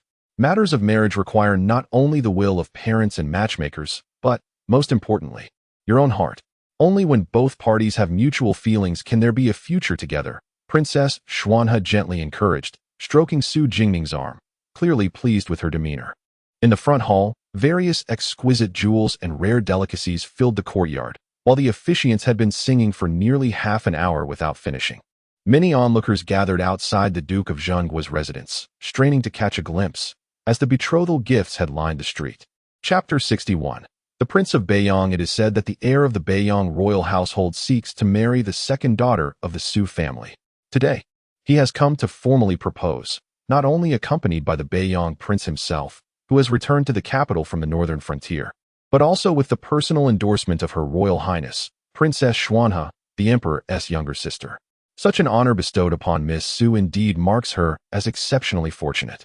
Furthermore, the heir to the Beiyang Prince is a close minister of the Emperor, commanding the Imperial Guards and holding the esteemed title of the youngest second-rank official in the court. However, the atmosphere in the front hall of the Su residence is far from what one might expect. After Princess Xuanhe's departure, Duke Zhenghua casts a disapproving glance at the smiling Beiyang Prince, his expression turning cold without a hint of restraint. "Oh, Su Bo, you old man. Why have you remained so rigid all these years? Your mind seems incapable of bending." The Beiyang Prince, seated to the left of Duke Zhenghua, is clad in a greenish-brown python-patterned robe, his robust stature and handsome features exuding an unwavering aura of righteousness and decisiveness. Duke Zhenghua, still in his court attire, snorts dismissively, casting a glance at Gu Yin and standing behind the prince, his irritation only deepening. It was one thing to have been blocked at home early in the morning, but now they wish to marry off his cherished daughter, whom he has protected for over a decade, without a second thought. Were it not for Princess Xuanhe's presence, he would have expelled them by now. His daughter is already frail. He worries that associating with such a cold-faced young man from the Beiyang royal household might jeopardize her health. Gusai, it is not your daughter being married off, so your thoughts are naturally swift. Duke Zhenghua addresses the Beiyang Prince with a bluntness that reflects his irritation, turning his back on the pair. If you do not consent to this union, I shall seek an audience with His Majesty. I will request a royal decree." The Beiyang Prince, unfazed, observes Su Bo's turned back and taunts, "Gusai, after all these years, can you not shed the banditry that clings to you? Is it that you have grown accustomed to being a bandit in the northern frontier? Marriage is a matter of mutual consent. No need to trouble His Majesty." Duke Zhenghua, incensed by the princess' remarks, points an accusing finger at him. Gu Yin watches the escalating argument with regret. Had he known it would lead to this, he would have sent his elder relative out for drinks instead of dragging him into the capital for such distress. "Uncle, please calm your anger. My father was merely jesting. I implore you not to take it to heart or hold a grudge against him. I understand that marriage is a significant matter, not solely determined by parental wishes or matchmaking, but by the affection between the two parties. I am enamored with Miss Su and assure you, I shall marry only her in this life, pledging my life to ensure her happiness and safety." Duke Zhenghua, observing the young man bowing deeply before him, is moved by the sincerity reflected in his gaze. He recalls the day the prince saved Ning Ning in the hunting grounds. His tone softens slightly. "This matter, I must first consult with Ning Ning, for it concerns my daughter's lifelong happiness. I cannot agree to this at this moment." "Thank you, Uncle." Gu Yin expresses his gratitude, bowing deeply once more. Duke Zhenghua nods curtly at him, then turns to the Beiyang Prince. "Come with me. I have something to discuss with you." Understanding his recent misstep, the Beiyang Prince follows Duke Zhenghua without protest. In the study, Duke Zhenghua observes the Beiyang Prince, who surveys the room with the familiarity of one at home, and cannot help but scold him. "Why not remain in the northern frontier, safeguarding your territory? Must you wade into this murky water of the capital? Do you think His Majesty is unaware of your clandestine arrival? Who will tend to the matters of the northern frontier?" The Beiyang Prince, holding a glass vase, smiles nonchalantly. "I have been entrenched in the murky waters of the capital for over a decade. If I could evade them by remaining in the northern frontier, then Ayao would not have perished. Besides, you are already entangled with the Su family. I have returned to lend my support to you and His Majesty." Duke Zhenghua remains silent, contemplating. Indeed, the Beiyang Princess met a tragic end, and after years of scheming, they have finally arrived at this point. He is unwilling to remain idle in the northern frontier. "You have returned to the capital. The Empress Dowager will soon take notice. She is likely to return shortly." Duke Zhenghua states coldly. "But is it not time for her to return? She has wielded power for many years, and her shadowy guards have taken countless lives. Many innocent souls suffering under the oppression of the Shin family. The court has seen a glimmer of hope after years of toil on the Emperor's part. If we do not uproot the Shin family, do you truly believe that you and I will find peace in our lives? Will the realm transform into what we once envisioned, tranquil and enlightened?" The Beiyang Prince's expression darkens, filled with righteous indignation. "But you must remain in the northern frontier, commanding your Beiyang army. That is the only leverage we have against the Empress Dowager's shadowy guards and the Shin family," Duke Zhenghua advises. The Beiyang Prince's demeanor shifts. revealing a peculiar expression. There is no time left for that. I am out of time. Duke Zhenghua abruptly rises from his chair. Concern etched across his face as he gazes at the Beiyang prince. What do you mean? There is a traitor within the Beiyang royal household. He has been by my side for over a decade. He concealed himself well. And had it not been for Yin and S' sudden letter warning me to be wary of those around me, I would have remained oblivious. Fortunately, these years, I have kept our plans from him. The Empress Dowager is still unaware, the Beiyang prince explains. What do you mean by saying you are out of time? Duke Zhenghua glares at him. The Beiyang prince, meeting Duke Zhenghua's furious gaze, resumes his previous demeanor, smiling. It is nothing. Merely the effects of the lingering poison of Liushang that has plagued me for years. I can still survive for half a year. I am not dead yet. What? Duke Zhenghua collapses back into his chair, his mouth agape, rendered speechless. Years ago, it was said that the Beiyang princess had died during childbirth. Yet they all knew that Princess Chuyao had succumbed to the poison of Liushang from the southern Jiqing kingdom. The poison is nearly undetectable, causing the afflicted to become excessively drowsy and thirsty, lost in a haze. Over time, the toxin invades the lungs, numbing the senses. And even if the body succumbs to decay, the poisoned individual remains unaware of their suffering, ultimately perishing from internal rot. A venomous woman. How could she be so ruthless? Duke Zhenghua curses under his breath after a long pause. Come, we must head to the palace at once. His Majesty will surely have a way. There are many court physicians who can surely find a cure, Duke Zhenghua insists, rising to take the Beiyang prince by the arm, eager to leave. It is futile. Even when Ayo is not deeply poisoned, we could not save her. Moreover, having lived for so many years, I have grown weary of life and do not wish to prolong it. The Beiyang prince shakes his head with a smile, gently stopping Duke Zhenghua. Do not speak such nonsense. If you perish, what will happen to your son? Duke Zhenghua's face is grim, his heart racing with desperation. The Beiyang prince smiles at Duke Zhenghua.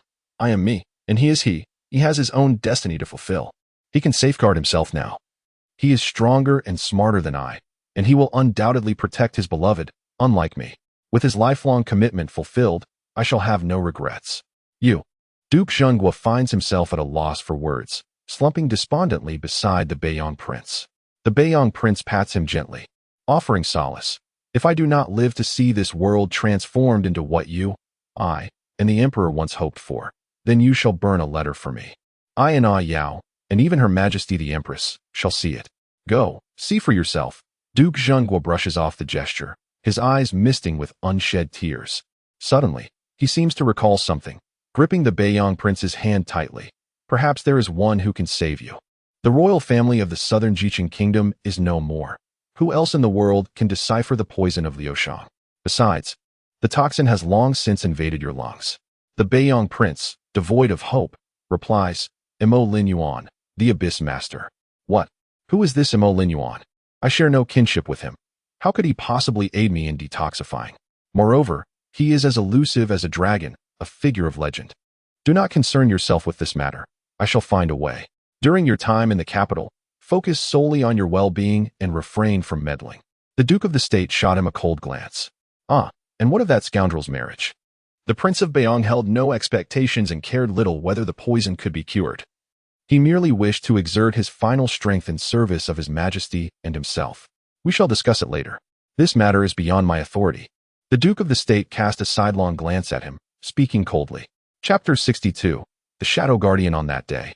The Duke of the State spoke not a word but accepted the betrothal gifts, neither consenting nor objecting to the union between Su Jingning and Gu Yinan. In the warm chamber, the Duke and Duchess of the State sat before Su Jingning, their expressions solemn and earnest as they regarded her. Ning Ning, do you truly wish to wed Gu Yinan? The Duke inquired, his demeanor grave. Yes, I do, Su Jingning affirmed, nodding resolutely at her serious parents. Ning Ning, while Gu Yinan is indeed a fine young man, do you harbor feelings for him? Will marrying him bring you happiness? The Duchess scrutinized Su Jingning, her expression tinged with uncertainty. Mother, I have faith in him, Su Jingning replied, her clear eyes brimming with determination. The warmth she felt when recalling Gu Yinan eased the Duchess's worry somewhat. After a prolonged silence, the Duke finally addressed the old official Su behind him. Old Su, tomorrow, go to the Northyang Princess residence and inform them to select an auspicious date for the exchange of marriage contracts. Understood, Old Su replied. his face brightening with delight. Su Jingming gazed at her father in astonishment. "Father, do you approve of my marriage to Gu Yinan?" The Duke scoffed lightly. "What use is disapproval now? It seems you have already made up your mind." Feeling a touch of embarrassment, Su Jingming chuckled softly. "I have some matters to discuss with Ning Ning. You may return for now," the Duke said gently to the Duchess. The Duchess, sensing her husband's intent to speak privately with their daughter, rose and exited the room. "What do you wish to say, father?" Su Jingming asked, puzzled as to why her father had dismissed her mother. "Ning Ning, if you are determined to marry Gu Yinan, I do not oppose it. However, he is no ordinary man. Being with him may subject you to numerous hardships and challenges. Are you prepared for that? He is perilously dangerous. All I desire is for you and your brother to remain safe and healthy," the Duke stated, his voice tender. "I understand, father. However, if I were to let him go, I might end up alone for the rest of my life, regardless of the difficulties that may arise. I wish to be by his side," Su Jingming replied with maturity, looking at her father earnestly. Seeing his daughter's eyes glisten, the Duke sighed. "Ah, my daughter has grown up. Very well, I shall let the matters of youth unfold as they will. You are old enough to make your own decisions." "Thank you, father." Su Jingming beamed at him brightly. "There are two more things I need to discuss with you, but do not mention them to your mother. She is easily frightened," the Duke said, his tone turning serious once more. Seeing her father's grave expression, Su Jingming stifled her smile and inquired, "What is it?" "Father is undertaking a task for His Majesty that may endanger the safety of our family. Regardless, this is something I must do. You have always been perceptive. Should anything happen to me, your uncle, or your brothers, I need you to protect the Su family. Can you do that?" The Duke looked at her earnestly. Su Jingming slowly stood, her expression tense. "What is this task, father? What could put the lives of the men of the Su family at risk?" "Do not worry. This is merely the worst-case scenario. I will protect you all," the Duke reassured her. Yet, Su Jingming remained unmoved, having lived a life anew. Her purpose was to safeguard the Su family, and she could not allow any harm to befall them. "Please, tell me what you intend to do," she demanded coldly. The Duke sighed, observing his daughter's resolve before he spoke. "I intend to assist His Majesty in eliminating the Shen family and purging the court." Su Jingming paused, contemplating the implications. Eliminate the Shen family? They are deeply entrenched in the court. While it may be difficult, it should not threaten the lives of the Su family. "Your intentions must involve more than just that," she stated with conviction. The Duke regarded her with surprise. "Ning Ning, what do you know?" "I know nothing," she retorted. "Is it that you also intend to help His Majesty reclaim the Shadow Guardians and the East Sea Navy from the Empress Dowager?" Her face rigid, she fixed her gaze upon the Duke, questioning why he would risk the entire Su family for such a venture. The Empress Dowager of the Great Zhou was a figure of formidable repute, feared by all, though she had seemingly withdrawn from court politics. It was she who had once revitalized the Shen family, solidifying their power. When the previous emperor passed away, fearing the new ruler could not handle the court, he entrusted the Shadow Guardians to the Empress Dowager.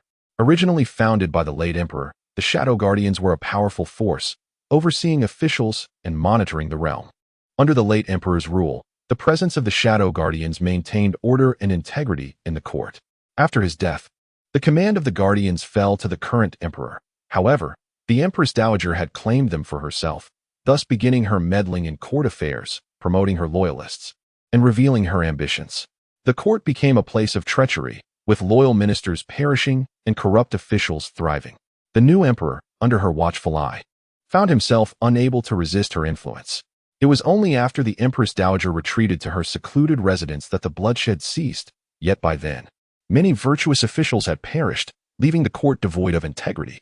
Despite her withdrawal, the Empress Dowager still wielded significant power through the Shadow Guardians, tightly controlling the court and commanding the critical East Sea Navy. Thus, even in her absence, her presence loomed large, instilling fear in both the emperor and the officials. Having lived anew, Su Jingming was acutely aware of the Empress Dowager's threat and did not wish for her father to gamble with the lives of their family. In her past life, the Empress Dowager had perished 3 years later at Gu Yinan's hands, yet the reasons behind his actions were a mystery to her. All she knew was that he had suffered under her reign. Only now did Su Jingming comprehend why Gu Yinan had killed the Empress Dowager, and why the emperor had not punished him. It was as though the event had transpired without a sound, a taboo no one dared to mention. It appeared that the emperor himself desired her death. It was often said that rulers are heartless, But this revelation was beyond her expectations. "Father, this is far too risky. If anything goes awry, it could endanger the entire Su family." Su Jingning solemnly shook her head. The Duke was taken aback by her perceptiveness, realizing how easily she had discerned his intentions. "I will spare no effort to protect the Su family. Only by succeeding in this endeavor can we ensure the family's future safety." The Duke's resolute gaze met Su Jingning's, instilling in him a belief that she would comprehend and trust in her own ability to safeguard their family in their absence. Upon witnessing her father's determination, Su Jingning felt disheartened, knowing she could not persuade him otherwise. "When do you and His Majesty plan to commence this undertaking? Do your uncles and brothers know of your plans?" she inquired coldly, her gaze narrowing. "Yes, we shall commence once your second uncle arrives in Yunzhou in a month." The Duke of Jinghua replied solemnly. "Father only now informs me. What if something were to happen to you? What if I cannot protect mother and my younger sister and aunts?" Su Jingning's anger escalated. Her father truly underestimated her. The Duke of Jinghua was momentarily at a loss for words, gazing at his furious daughter, unsure how to respond. "How will you deal with the Shin family? The Empress Dowager's spectral guards and the naval forces from the East Sea? If you would tell me, perhaps I could lend you my assistance." "I ask for nothing in return. I simply wish for you to remain by my side in good health," Su Jingning said, her eyes reddening as her tone turned pleading. At that moment, she felt an overwhelming sense of helplessness for the first time since her reincarnation. This situation had taken her by surprise. Such events had not transpired in her previous life. Had she overlooked something then? Or had her actions in this new life altered the course of fate? "Ningning, you must not be privy to this matter. It is for your own safety," the Duke of Jinghua said softly, observing his daughter's reddened eyes. "If you do not speak, I cannot promise to protect the Su family. You must understand that even if you remain silent, I have my ways of discovering the truth." Su Jingning retorted, her expression icy. "I have devised a scheme with His Majesty. Once it commences, the Su family will find themselves in peril, confounding the Empress Dowager's minions. At that juncture, His Majesty will use the Shin family as bait to compel the Empress Dowager to act. Only in this manner can we secure an excuse for her to relinquish the spectral guards and the East Sea naval forces." The Duke of Jinghua ultimately divulged. Aware of his daughter's capabilities, she would unearth the truth regardless. Su Jingning pondered in silence for an extended period. After a long while, she turned to the Duke and spoke earnestly. "I understand, Father. I shall do everything within my power to protect the Su family." Her mind was a whirlwind of thoughts. She needed time to sort through this situation and devise a plan to safeguard her family. The Duke of Jinghua nodded approvingly, confident that Ningning would not disappoint him. "There is one more matter," he began. "Please, go on," Su Jingning urged. The Duke hesitated before continuing. "Could you arrange a meeting with Lord Mo Linyuan on my behalf? Father wishes to meet my master?" Su Jingning questioned, perplexed by the request. It is said that Lord Mo Linyuan possesses unparalleled knowledge of medicine and poisons, understanding every toxin known to mankind. "A friend of mine has been afflicted by the Lushang poison," the Duke of Jinghua explained gravely. "Lushang poison? That is a toxin exclusive to the Nanjiao royal family. But did they not perish long ago?" Su Jingning was astonished to learn of such a poison's existence. "However, my master never leaves the Mo Linyuan. I fear you may not be able to meet him. Perhaps I could write to my master, inquiring if there exists an antidote. If so, my senior brother, Xian, is on his way to the imperial capital. With his medical expertise, he should be able to save your friend." Among their brotherhood, only Xian had received the true teachings of their master. If the master could cure the Lushang poison, then surely Xian could as well. "Are you referring to the young Master Song Xian of Mo Linyuan?" the Duke inquired, having heard of his esteemed reputation as a miraculous healer. "Yes. If we cannot meet with Lord Mo Linyuan, perhaps encountering this legendary healer could also bring salvation for the Prince of Beiyang." "Very well. When will your senior brother arrive in the capital?" "I shall send someone to fetch him," the Duke of Jinghua stated solemnly. Su Jingning furrowed her brow. "My senior brother's whereabouts are often unpredictable, but he should arrive soon.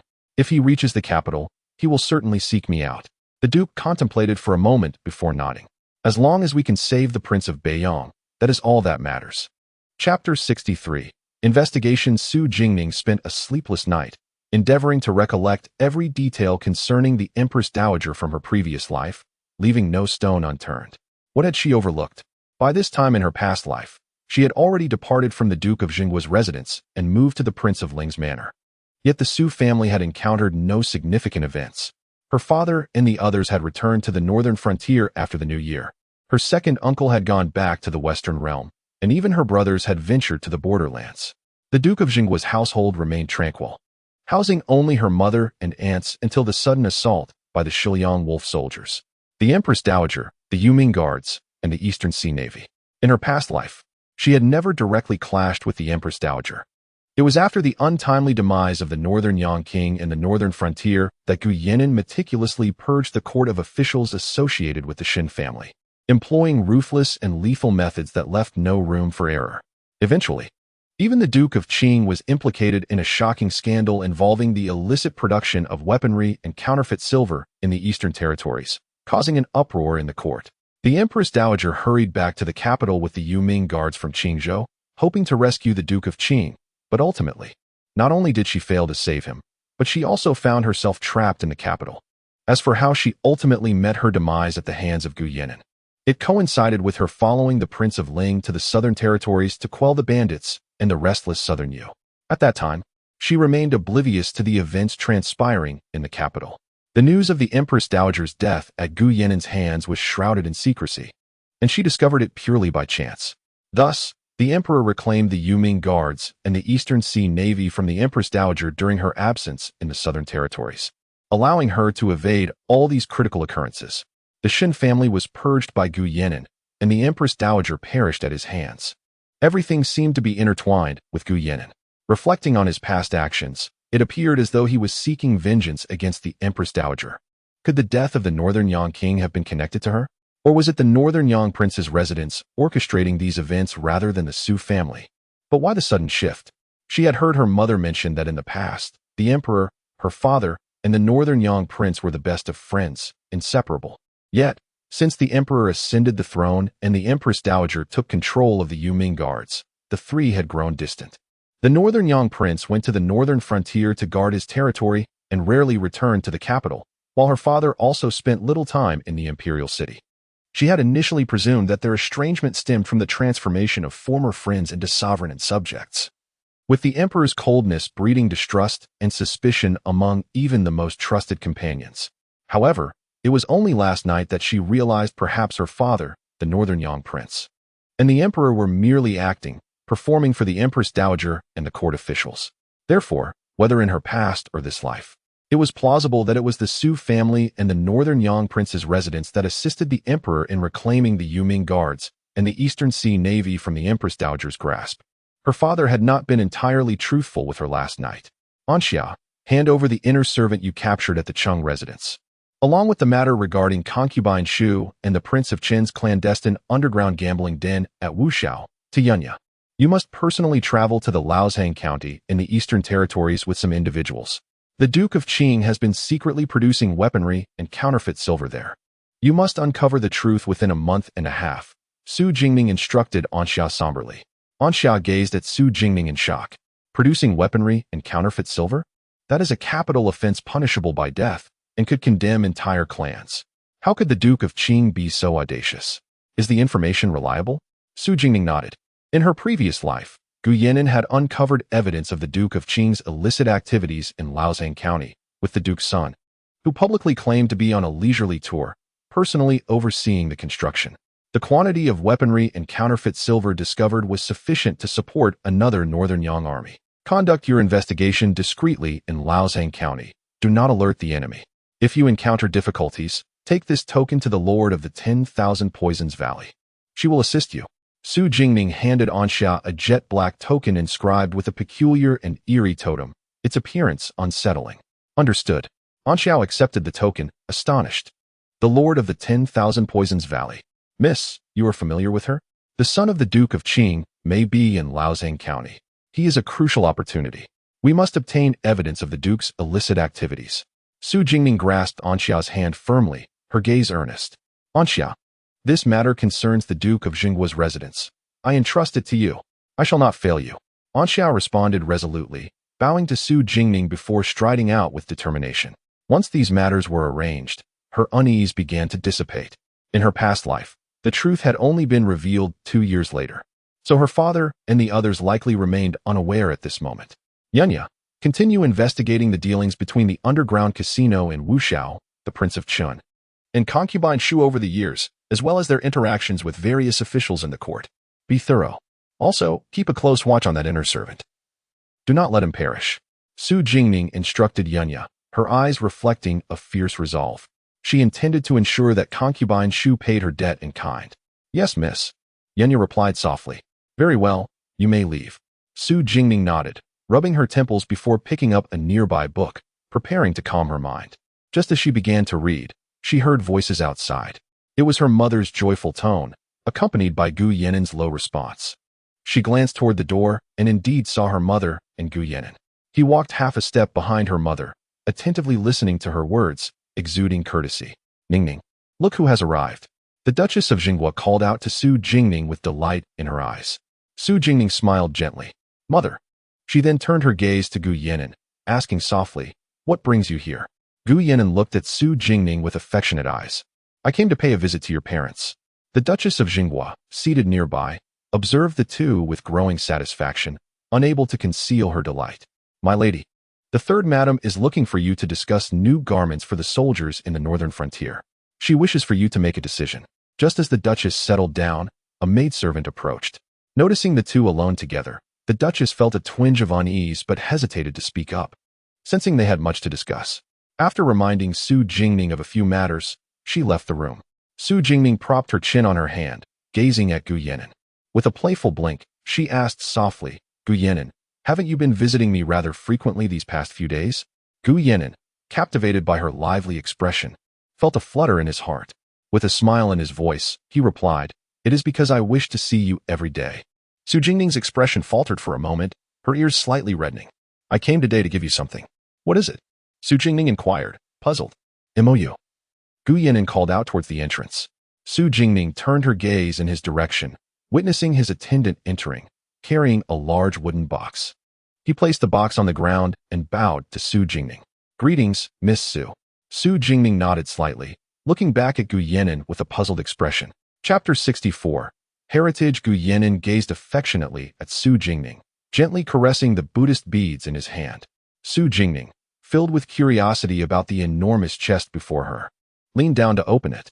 Upon seeing the contents, she was momentarily taken aback. The chest was brimming with property deeds, land contracts, and various silver bills, including accounts for shops, taverns, and an array of industries. As she inspected the documents, she noticed that all of them bore her name. What is this? Su Jingning inquired, looking up at Gu Yenin.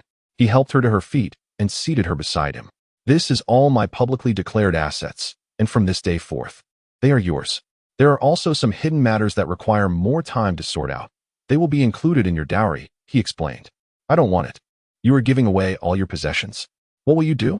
Su Jingning frowned, refusing his offer. Rest assured, I have kept the dowry for our marriage. I will surely provide a grand procession to bring my dear back as my noble consort.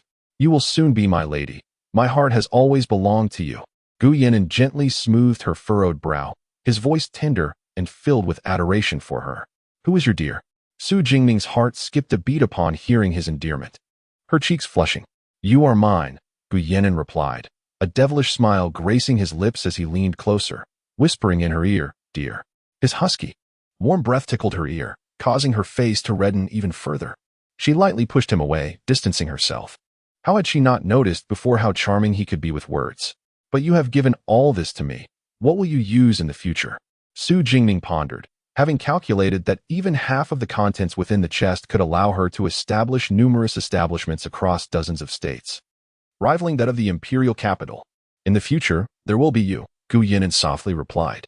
Su Jingning found herself momentarily speechless. He had such confidence in himself.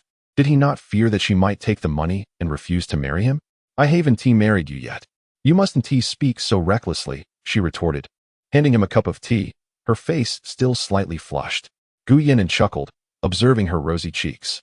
He grasped her delicate wrist and carefully took out a jade bracelet from his robe, sliding it onto her wrist. The pale pink jade glimmered softly, with wisps of white swirling within, resembling delicate strands of smoke. Adorning Su Jingning's fair, slender wrist, it appeared exquisite and gentle.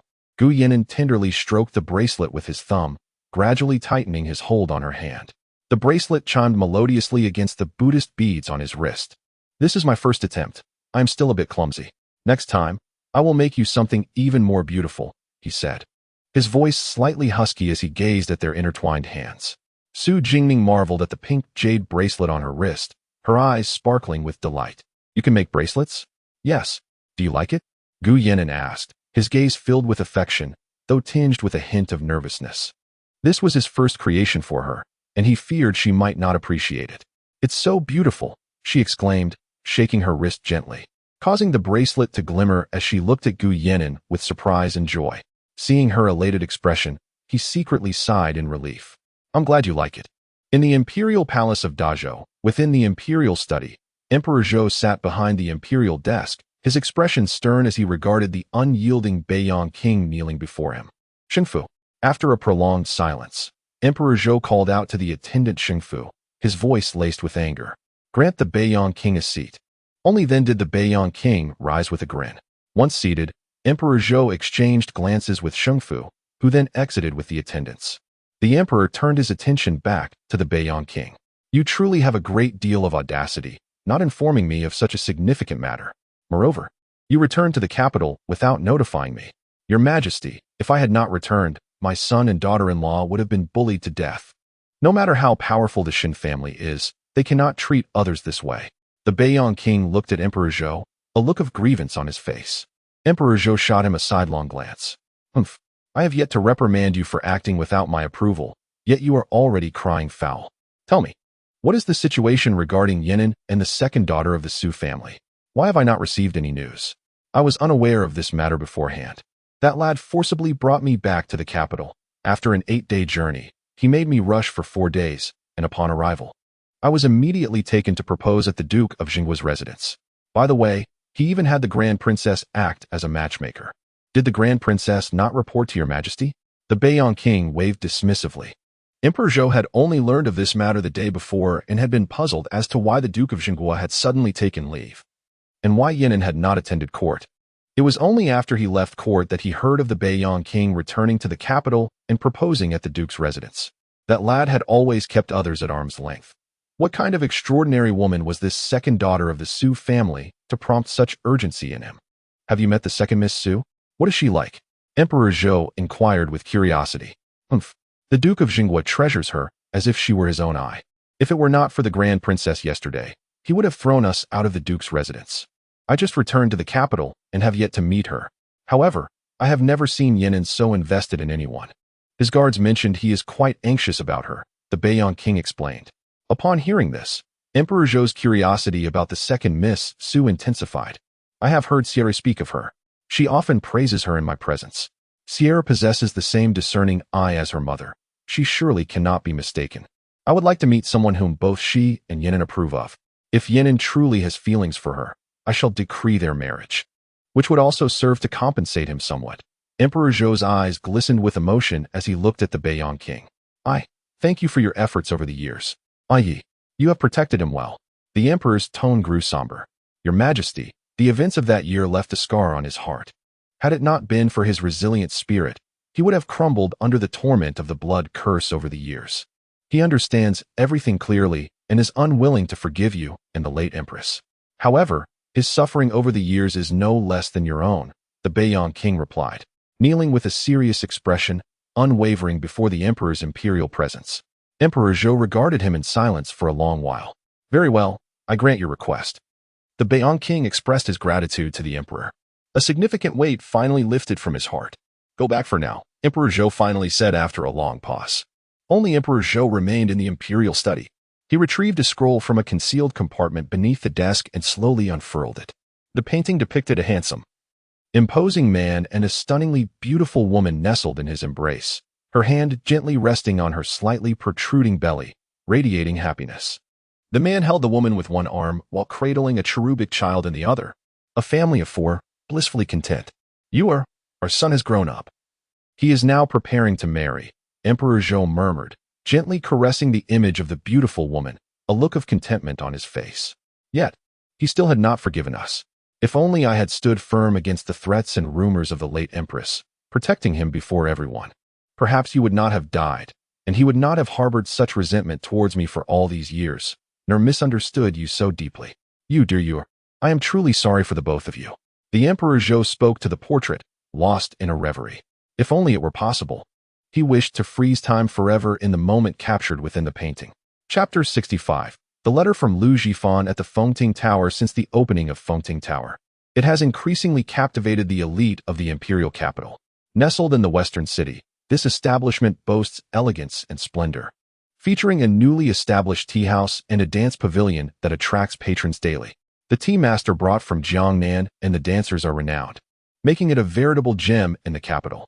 Moreover, due to its exceptional privacy, many politicians, scholars, and merchants prefer to conduct their discussions within the confines of Fengting Tower.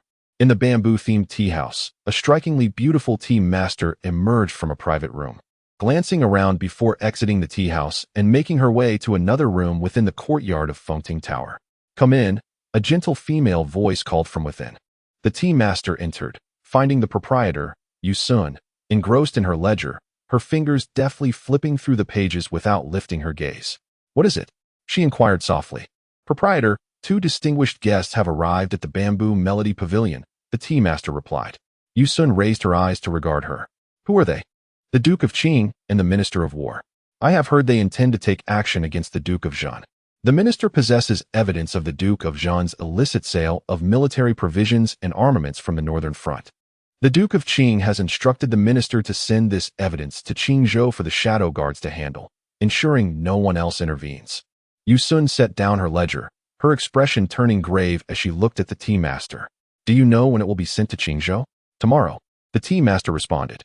Yu Sun's demeanor hardened as she commanded, "Immediately dispatch someone to closely monitor the Minister of War. Every item sent from his residence must be scrutinized. We cannot allow that evidence to fall into the hands of the shadow guards." The gravity of the situation weighed heavily on her. Should such evidence reach the loathsome shadow guards, they would manipulate it into something real, posing a dire threat to the Su family. "Understood," the tea master nodded and exited. Once she had left, Yu Sun swiftly retrieved a letter from her drawer, donned a hat, and stepped outside. At the Duke of Zhan's residence, Su Jingming examined the letter presented by Yu Sun. The contents detailed the names of court officials benefiting from the Wuxiao gambling den and their connections to it, accompanied by several correspondences with the gambling den's owner. A smile crept across Su Jingming's lips. This letter alleviated much of her burden. Just days prior, she had tasked Xia with investigating the Cheng family, only to uncover ties to the favored concubine Shu and the Wuxiao den, such a substantial establishment hidden within the imperial capital, entangled with so many lives. Thanks to Lu Jifan, the genius of Wuxiao, he had managed to procure such information without detection. It was evident he had caught wind of her dealings with the Duke of Qing. The individuals listed were handpicked by the Empress Dowager during her intervention in state affairs and had since risen to prominent positions, closely connected to the Duke of Qing. She resolved to compile the previously gathered evidence along with this new information and present it to Minister Lu. Since they were so eager to reach for the Su family, there was no need to delay until 2 months later. The inner servant should be kept alive. He would prove invaluable. A glint of ruthlessness shone in Su Jingming's eyes. How could her father be accused of illicitly selling military provisions and armaments? As a commanding general, he understood the paramount importance of such resources to an army. He cherished his soldiers as his own children. The audacity of the Minister of War to implicate her father was infuriating. Minister Lu had always regarded the Duke of Qing and concubine Shu as thorns in his side. With this evidence before him, he could strike a devastating blow to their faction, and it was impossible for him not to be tempted. If the Duke of Qing sought to use the shadow guards to extinguish the Su family, then she would return the favor, employing their own tactics against them. "Yes," Yunya replied softly. She accepted the letters from Su Jingming, glancing over them. Without this information, she would have spent considerable time unraveling the network behind the gambling den. Yu Sun then updated Su Jingming on the recent developments at Fengting Tower and the establishment of new towers in the 4 corners of the Dazhou realm. Due to ample funding, construction progressed swiftly, but recruiting personnel posed challenges. The demand for labor was substantial, and drawing people from Jiangnan would be insufficient. Su Jingming pondered for a moment. "The manager must be one of our own. We cannot afford to be careless. Each tower should additionally employ 1 or 2 women who have been aided from previous establishments to assist. Servants can be recruited locally, unlike Jiangnan. We can seek orphans or women sold by their families. With patience and guidance, these individuals, having no support, would remain loyal to us, grateful for our kindness. Though progress may be slow, it should not be rushed. Yu Sun experienced a moment of clarity. Indeed, orphans and sold individuals were vulnerable and would surely become the most devoted members of the establishment if given assistance. She had only focused on hastening the process without considering these individuals. Yes, Yu Sun acknowledged. Su Jingning nodded and spoke gently. I have said you need not rush. This matter requires time. You may proceed at a leisurely pace. Also, do not overexert yourself at night. Take care of your health. Understood, Miss, Yu Sun replied softly. Smiling warmly at Su Jingning, her eyes filled with joy. Is your injury improving? I was quite alarmed to hear of your condition. Why do you keep getting hurt? Perhaps I should bring more people from Jiangnan. Su Jingning looked at her, noting her still pale complexion, and expressed concern. There is no need. I am much better now. And there are already enough guards in this residence. We need not waste manpower on me. As you say, Miss, Yu Sun nodded in agreement. By the way, the arrangements for Master Lu have been completed. He will be able to attend this year's spring examination, she added softly. Su Jingning nodded. That is good. Please extend my gratitude to Lu Jifan. He has been of great assistance to me. Of course, Yu Sun replied. Chapter 66. The Crown Prince's Ambition that night. At the Prime Minister's residence, chaos ensued as assassins invaded, awakening everyone in the household. The elderly Prime Minister, draped in a thin garment, sat alone in his study, gazing at a stack of letters on his desk. A cold sweat broke out upon him. Each letter contained alarming revelations. Who could have delivered such information to him? Stealthily appearing in his study? Had he not decided to visit the study unexpectedly, he might not have discovered these documents until the following day. A gentle knock echoed twice before the door was slowly pushed open. It was the Crown Prince, hastily summoned by the Prime Minister. Why does the esteemed Prime Minister seek me at this hour? The Crown Prince inquired. I have the honor of greeting your Highness. The Prime Minister bowed respectfully. No need for such formalities, the Crown Prince replied, gesturing dismissively. Disturbing your Highness at this late hour is indeed improper, but this matter is of utmost importance. Compelling an old minister to seek your presence. The Prime Minister urged, presenting a letter to the Crown Prince. As the Crown Prince took the letter, his expression shifted to one of increasing astonishment. He swiftly perused the documents on the desk. Concubine Shu and Prince Chun were operating an illegal beast-fighting gambling den, implicating numerous officials from the court. According to the laws of the Great Zhou, establishing a gambling den is a grave offense, and to do so right under the emperor's nose is monstrous. These enforcers, though of the lowest status, were numerous, and the daily financial transactions were staggering. No wonder this den had thrived in the shadows for so long without his knowledge. The implicated officials spanned the 6 ministries, holding significant positions. With their protection and the cover of the underground market, how could an ordinary person uncover the truth? From whom did you acquire this information? Is it credible? The Crown Prince's eyes glimmered with excitement and ambition. The source of these letters is unknown to me. I had intended to retire for the night, but suddenly recalled a memorial I needed to prepare for His Majesty. Upon entering my study, I discovered these documents. The Prime Minister continued, I have instructed a thorough investigation of everyone in my household, yet no one could identify how this person entered my study undetected. Whoever this individual is, they possess extraordinary skills. I carefully compared the handwriting in these letters. They do not appear to be forgeries. However, we must remain cautious. I suggest sending someone to investigate the gambling den in the morning, the Prime Minister proposed, glancing at the Crown Prince, who was visibly intrigued. There's no need for that. Tomorrow morning, I shall personally visit the den. If this is indeed true, I will immediately shut it down.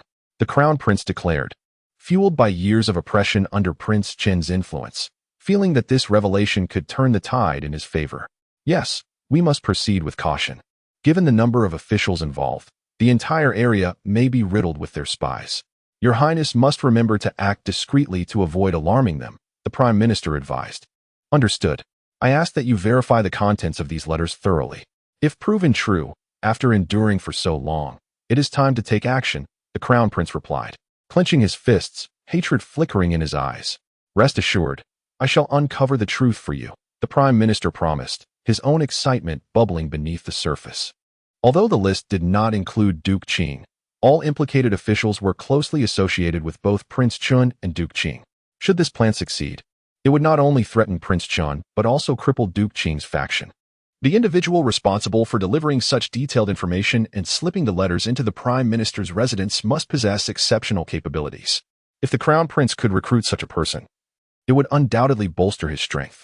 The Crown Prince lamented, recognizing that with such an ally, he would no longer need to fear being overshadowed by Prince Chun. Yet, the Prime Minister felt trepidation. Each revelation in these letters could cost the lives of those officials. If the sender's intentions were not aimed at Prince Chun, but rather at them, they too could find themselves caught unawares. This person is indeed formidable, the Prime Minister mused. Fortunately, their objective appears to be Prince Chun. Otherwise, we would be defenseless. The Crown Prince remained silent, acknowledging the sender as an ally. By the way, I heard that Duke Qing's youngest daughter was taken from the Dali Temple by the Empress Dowager. She injured the daughter of the Marquis of Zhan, and the Su family is known for their fierce protection. This incident has surely angered the Marquis of Zhan. Yesterday, Prince Baiyong returned to the capital and specifically visited the Marquis of Zhan's residence to propose marriage to the Su lady. A union between the Marquis of Zhan and the Prince of Baiyong would wield considerable power.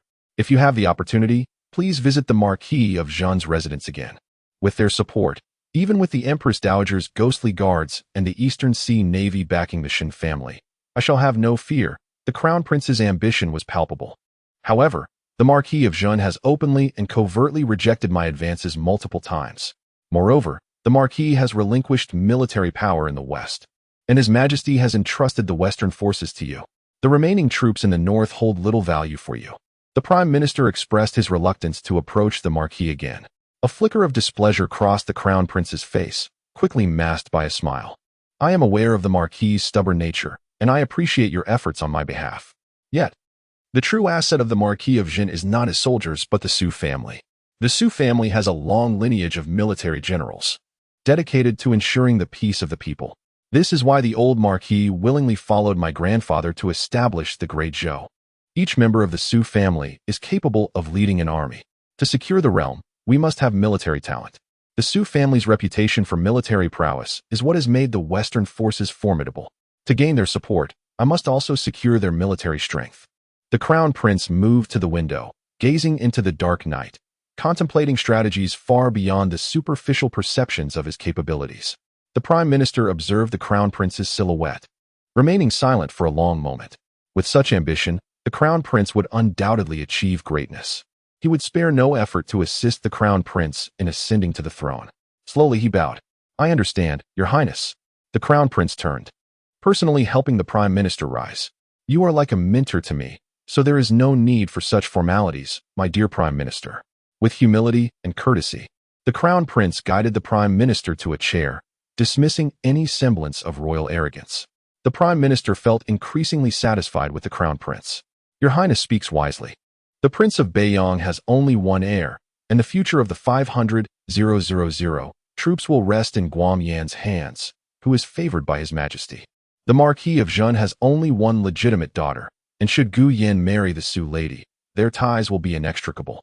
I shall ensure your alliance with the Su family. I thank you in advance, my Prime Minister. Tomorrow, I will head to Wushao. If we can resolve the gambling issue, it will also serve to ease the Marquis of Zhan's grievances, making it easier to gain the Su family's support, the Crown Prince stated slowly. Understood. I shall ensure everything is in order, the Crown Prince affirmed with a nod. The hour grows late. You should rest, my Prime Minister.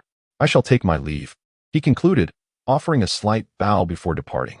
The Prime Minister bent forward to see the Crown Prince off, only straightening once the prince had disappeared into the distance. Chapter 67. The Omen of Calamity. The following day, the men sent by Yusun followed the Minister of War out of the imperial capital. Shortly after leaving the city, the minister's entourage vanished into the woods and never returned, while the capital remained oblivious to the incident. In the imperial study, Gu Yanin had just returned from the military camp, clad in dark iron armor that contrasted with the green marble floor. His hair was swept up high, exuding an air of cold arrogance. When do you plan to depart? Emperor Zhou inquired, observing the young man standing resolutely in the center of the study. 5 days hence. Are your companions prepared? The emperor's gaze was fixed on Gu Yanin as he posed the question. Yes. This journey is perilous. I shall send Shadow to accompany you. With him by your side, I can rest easier, the emperor expressed, concern etched upon his features. That is unnecessary. I do not favor strangers following me. Gu Yan'an replied coldly, his gaze as frigid as ice. The emperor studied Gu Yan'an's chilling demeanor in silence for a moment before he conceded, very well. Additionally, I have not heard you mention anything regarding Miss Su. What is the nature of your relationship? Gu Yan'an's eyes turned even colder as he regarded the emperor, responding in a low voice, that is a private matter. I would not dare trouble your majesty with it. Are you truly fixated on Miss Su? The emperor's brows furrowed slightly as he recalled the words of Master Huihai from the previous night, feeling a twinge of worry. What do you mean by that? Gu Yan'an's sharp, vigilant gaze pierced through the air like an arrow. The emperor felt a pang in his heart at Gu Yan'an's guarded expression. He sighed. Last night, I summoned Master Huihai to the palace to calculate your fates. It appears that Miss Su carries a misfortune in her destiny, should you wed her.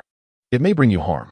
Gu Yan'an stood before the emperor, a chill emanating from him, his fists clenched tightly at his sides, the corners of his eyes tinged with red.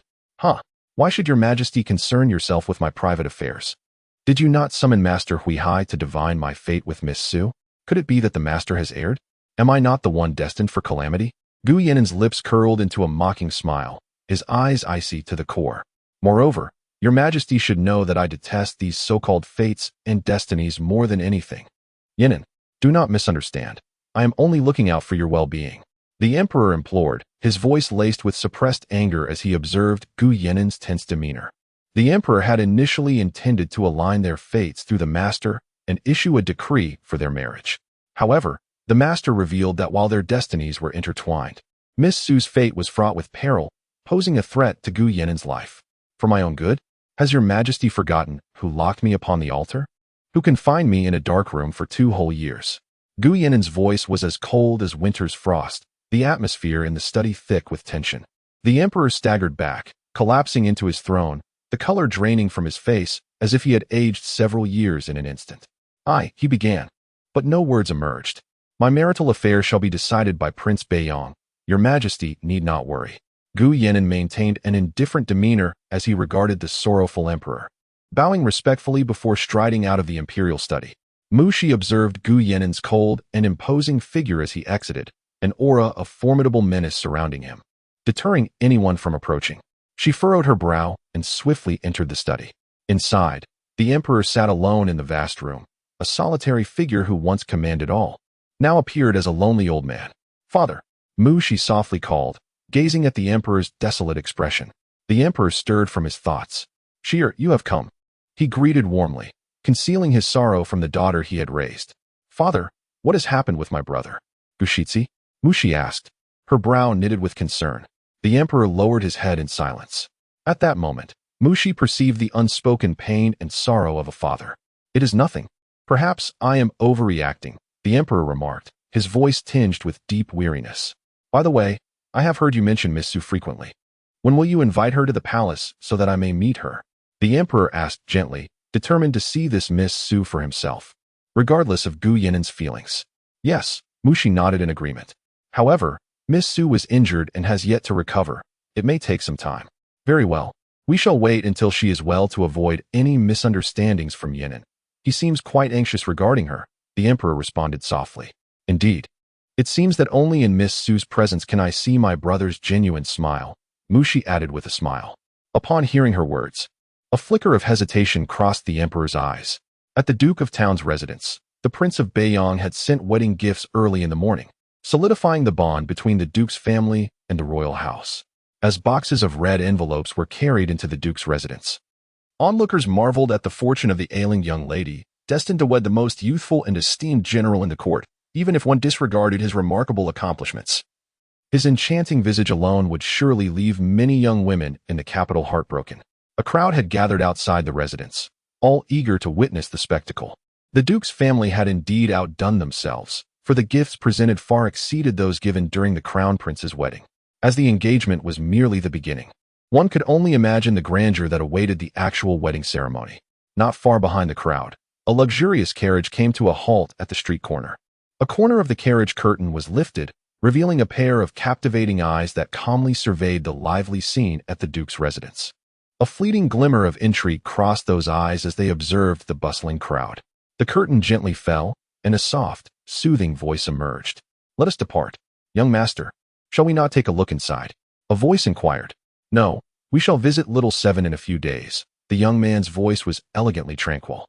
Understood. The carriage slowly rolled away from the front of the Duke's residence. At the Duke's residence, Miss, as you predicted, the Crown Prince has indeed set out early this morning with a team of men to the outskirts, Yunya quietly informed Su Jingning. Indeed, Su Jingning had anticipated the Crown Prince's visit to the outskirts. His cautious nature dictated that he would not act without a foolproof plan. However, she knew that by tomorrow, this matter would surely stir up the court. She was eager to see how the Duke's family would navigate the aftermath. Chapter 68. Observing the Tiger-S fight, Crown Prince Mu Feng intentionally concealed his itinerary and stealthily made his way to Wu Xiao. The Wu Xiao gambling house happened to be in the midst of its opening, and the Crown Prince caught them red-handed. He led his men to surround the entire establishment, leaving no room for even a fly to escape. The unsuspecting patrons were trapped within. Many of the ledgers and incriminating evidence had not yet been destroyed when the Crown Prince's men seized them. Over 500 thugs were detained in the Wu Xiao gambling house, and upon thorough investigation, it was revealed that nearly half of them were good commoners forcibly abducted from various places. They were involved in the illicit trade of good commoners and the slaughter of innocents. The staggering amount of gambling funds discovered was shocking. Furthermore, the Crown Prince unearthed something that astonished him: the silver phantom powder from Nanyu. Silver phantom powder, when consumed, induces hallucinations and addiction. Once a person becomes afflicted, they lose their sanity and moral compass. This substance is strictly prohibited in the Great Zhou. The Emperor despises such contraband, and the Crown Prince never expected to find such a large quantity within a gambling house. He gazed at the overflowing box of evidence, reflecting on the audacity of the officials involved in the illicit trade of the Great Zhou's banned substance, especially the silver phantom powder. He cast a disdainful glance at the owner of the gambling house, realizing that this evidence was hidden right under the noses of those officials. It seemed the relationship between the Chunwang and the Shugifei was not as solid as he had imagined. Keep a close watch on the county magistrate of Wu Xiao. From this moment on, no one is permitted to enter or leave Wu Xiao until I escort all related individuals back to the capital. Should anyone defy this order or exhibit suspicious behavior, they shall be executed on the spot, the Crown Prince declared solemnly, surveying the crowd surrounding the gambling house. Upon his arrival in Wu Xiao, he had dispatched someone to keep an eye on the county magistrate, sealing off the town and ensuring that no news could escape. The Crown Prince needed to secretly escort the detained individuals back to the imperial capital before anyone realized what was happening, for these officials held significant positions in the 6 ministries. If he alerted them, his plan would be thwarted. He aimed to eliminate the Chunwang faction's opportunity to compete with him, ensuring that his father would henceforth be disenchanted with the Chunwang. That night, after confining the individuals in his residence, the Crown Prince hurriedly entered the palace. The following day, at the State Duke's residence, Miss Yunqing informed Su Jingning, "Your Highness, His Majesty is furious." Early this morning, he issued a decree, dispatching the Imperial Guard to directly seal off the residences of all officials listed by young Master Lu, bypassing the 6 ministries. It is said that yesterday the Crown Prince uncovered the Great Zhou's banned drug, the silver phantom powder, in the Wu Xiao gambling house. This substance recently made its way into the imperial capital, and it is feared that many in the capital have already fallen victim to it. Silver phantom powder? They dare to sell such a thing. This is truly digging their own grave, Su Jingning said coldly, furrowing her brow in disdain. Yes, they say the quantity seized is quite substantial. His Majesty is so enraged that he has issued multiple decrees, sending people to rigorously investigate the sale and consumption of the substance within the capital. Now, the streets are filled with imperial guards conducting searches. His Majesty has not even employed the 6 ministries, only dispatching the Imperial Guard and young Master Gu to assist the Crown Prince in this investigation. Yunqing noted the atmosphere of panic gripping the capital, where officials were on edge, fearing they might inadvertently become embroiled in the scandal. Have there been any developments from Shugifei and the Chunwang's side? Su Jingning inquired, her brow furrowed in concern. The situation in the palace is still unclear. However, this morning, Chief Eunuch Sheng took His Majesty's decree to the Chunwang's residence, and since then, no one has emerged from there, Yunqing replied. Su Jingning took a sip of tea, a smile playing on her lips, yet her eyes glinted with a chilling intensity. Understood. The Crown Prince reported this matter last night. The true backers of the gambling house are the Shugifei and the Chunwang. The Crown Prince will not let them off easily. Watching the tiger fight, the true drama has only just begun.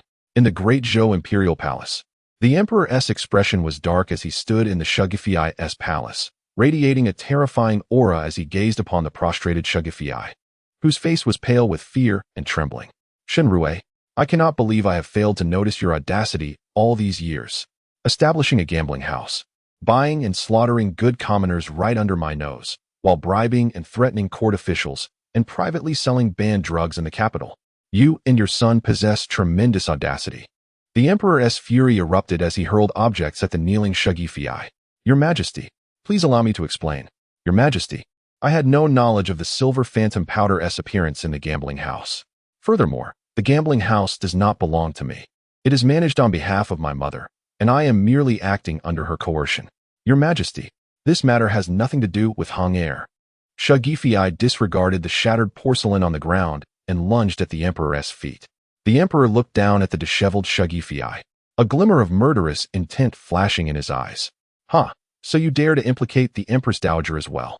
If it were not for the Crown Prince, I would have remained in the dark for who knows how long. Selling silver phantom powder in the imperial capital, you are endangering the Great Zhou. Go and explain yourselves to the people of the capital. Go and account for those afflicted by the silver phantom powder. The Emperor forcefully kicked Shugifei away, his expression cold and unyielding as he strode out of her palace. Shugifei fell to the ground from the force of the kick, her arm pierced by the shards of porcelain, blood streaming from her wound, and her once graceful visage now marred by disarray. Outside the palace, the Emperor's indifferent voice reached her ears. Shugifei's moral conduct has faltered, and she has violated the laws of the Great Zhou. From this day forth, she is to be stripped of her rank and confined to Xiefeng Palace, with strict guards assigned. No one is permitted to visit or enter. Shugifei collapsed to the ground, murmuring in disbelief. How could this happen? How could I be discovered? What now? Ada, where is everyone? Where is Eunuch Da? Hurry, summon him to see me. Shugifei suddenly seemed to recall something, her expression frantic as she called toward the door. A young palace maid rushed in, eager to assist Shugifei. Your Highness, you are injured. Let me help you up. Shugifei shoved the maid away, shouting, Where's Ada? Why hasn't he returned? I demand to see him. The maid recoiled in fear, stumbling backward. Your Highness, I do not know. Eunuch Da has been missing for several days. I have no idea where he is. Shugifei suddenly remembered that Ada had indeed been missing for several days. Get out! Get out! She yelled, causing the young maid to flee in fright. Slowly rising from the ground, Shugifei wiped the blood from her hands. She could not panic, nor could she falter. The Emperor had not yet disclosed her crimes, nor had he dispatched the imperial guards to seal off Hung Heir's residence. This matter involved many, and the sale of silver phantom powder would be a scandal for the Great Zhou. If the people learned that she and Hung Heir were behind it, they would surely criticize the royal family, which would be detrimental to the Great Zhou. The Emperor would not allow outsiders to discover that the Wu Shao gambling house was entangled with her and Hung Heir. Given the gravity of the situation, she understood that the implicated officials were all loyal to the Shen family. If they were to fall, the Shen family's south standing in the court would undoubtedly plummet, and Hung Heir would have no hope of ascending to the throne. If the Empress Dowager were to learn of her involvement in the sale of silver phantom powder, it would be disastrous. Once this matter became public, Qingzhou would undoubtedly catch wind of it. Before the Empress Dowager returned to the capital, she had to resolve the issue of selling silver phantom powder behind her back. Otherwise, the Empress Dowager would not come to her aid. Cursed Mu Feng. When did he begin investigating this matter? How did he manage to do it so meticulously? I have underestimated him all these years. Chapter 69. Departure from the capital, the Duke of Qing's residence. The only one uninvolved in this matter, the Minister of Revenue, arrived early at the Duke of Qing's residence. My lord, we must urgently send someone to Qingzhou to summon the Empress Dowager back to the capital. Do not hesitate. If she does not return now, all our efforts in the court will be in vain. The minister spoke with urgency, pressing the usually silent Duke of Qing. Even if the Empress Dowager returns, she cannot save those people.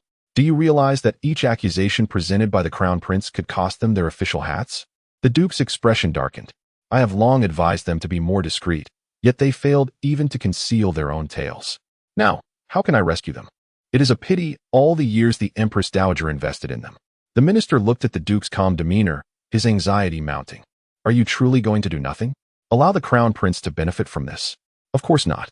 While I cannot assist those individuals, I must ensure nothing happens to concubine Shu and Prince Chun. I will request the Empress Dowager's return to the palace. As long as she and I are present, we shall not succumb to the Crown Prince and Prime Minister Liu. A glint of calculation flashed in the Duke's eyes.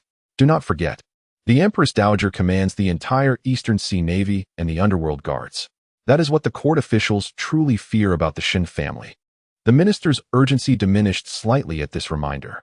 He then inquired, but what of the silver illusion powder discovered at the gambling den? I have not heard of this matter. Its presence in the capital could undermine the foundations of the Great Zhou. Who could be selling it privately in the capital? Could it be the concubine? The Duke's eyes darkened slightly. Do not worry. I am also unaware of this matter. The concubine and Prince Chun are surely as oblivious as we are. I will conduct a thorough investigation into how such a vile substance entered the capital.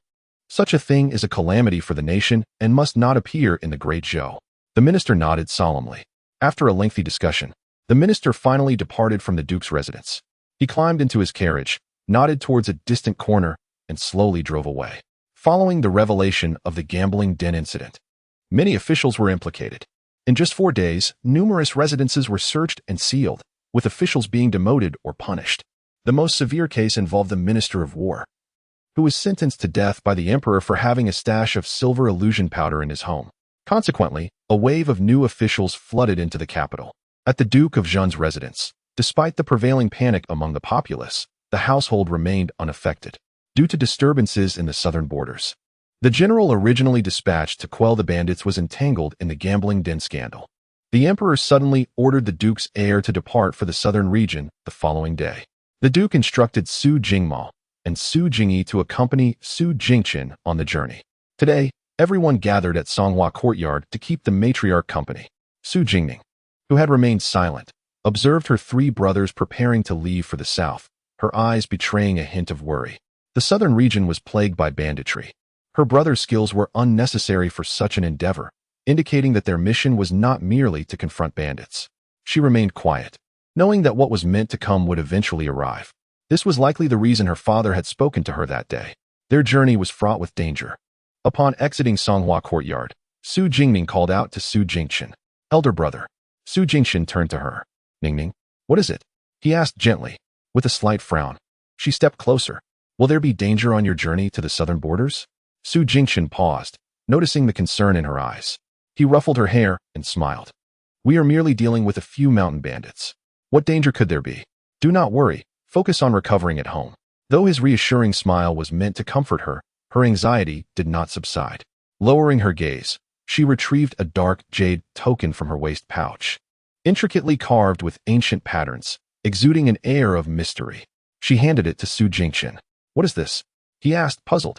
This is a token given to me by my master. Remember to take it with you once you leave the capital. It will help alleviate some troubles along the way, she explained softly. Su Jingchen examined the token, recalling that among the 7 disciples of the mysterious Lord of Mo Lin, the closed-door disciple's identity was unknown, while the others were formidable figures known across various nations. Understood, he replied, tightening his grip on the token. Yes, brother. Make sure to bring it once you leave the capital. Do not forget, she urged, a hint of worry in her voice. I know. You focus on recovering at home. When I return, I will take you to visit Biyun Lake, Su Jingchen promised, affectionately ruffling her hair once more before turning to leave. Watching her brothers depart, Su Jingning's brow remained furrowed, her unease lingering.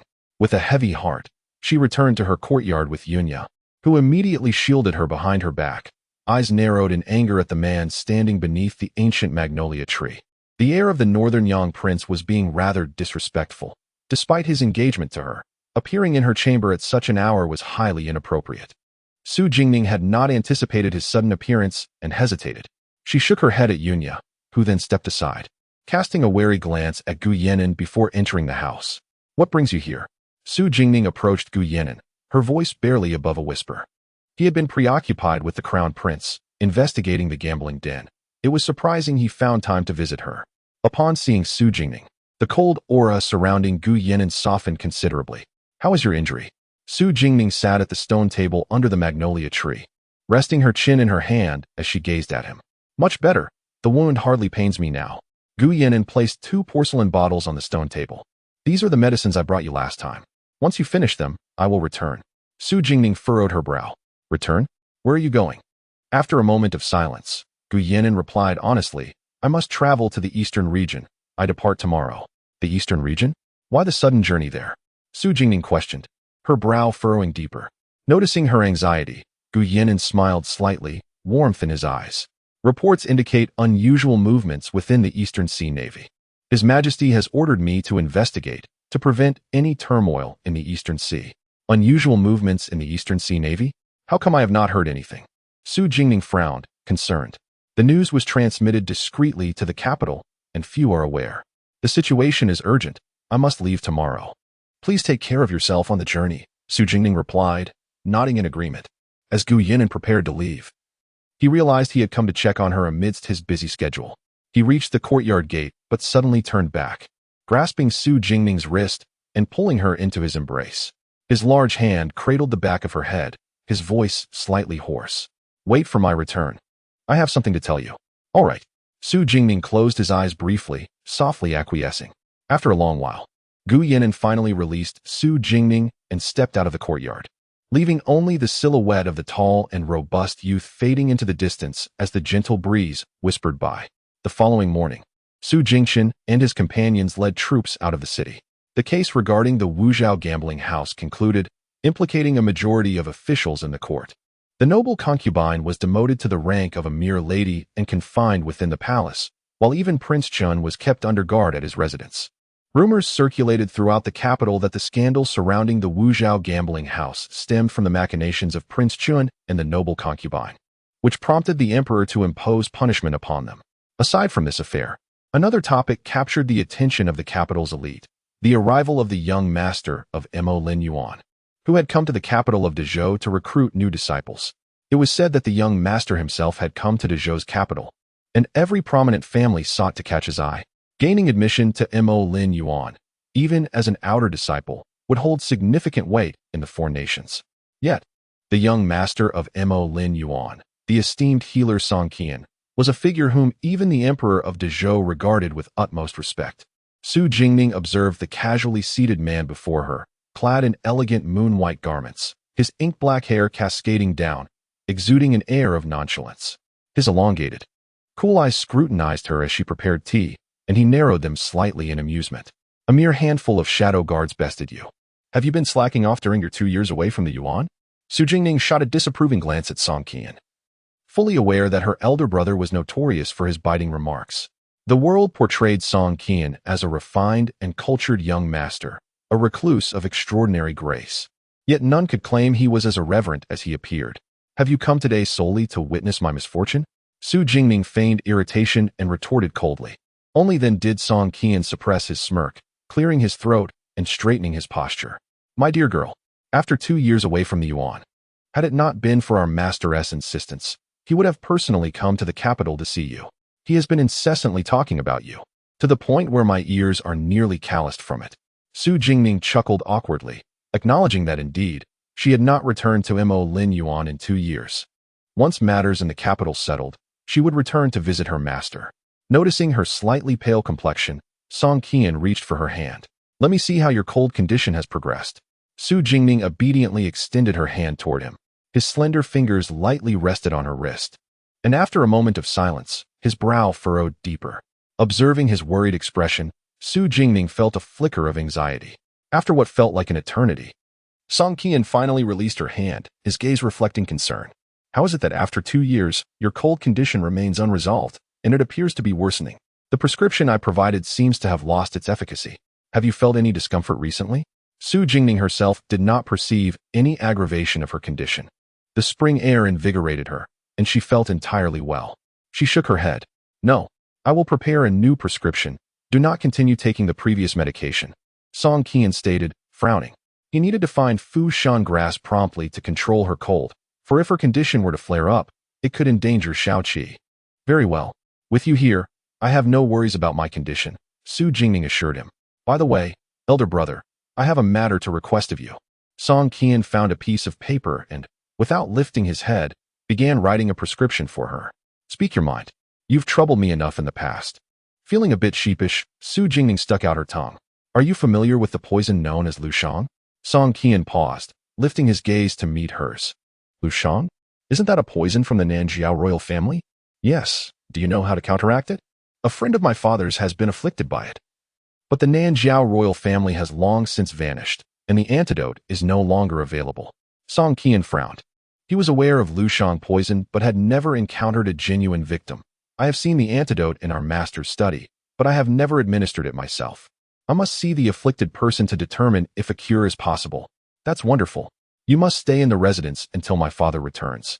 I will have him bring his friend to see you, Su Jingning exclaimed, her face alight with joy. Song Qian shook his head in resignation. No, I will return to the Shiyun villa. Just have that person come to the villa to find me. I will be in the capital for a while. Reluctantly, Su Jingning acquiesced, recognizing that her elder brother wished to avoid burdening her. Take care of your recovery. I must warn you, do not overexert yourself. There are signs of your cold worsening, and if you wish to live a few more years, you must rest.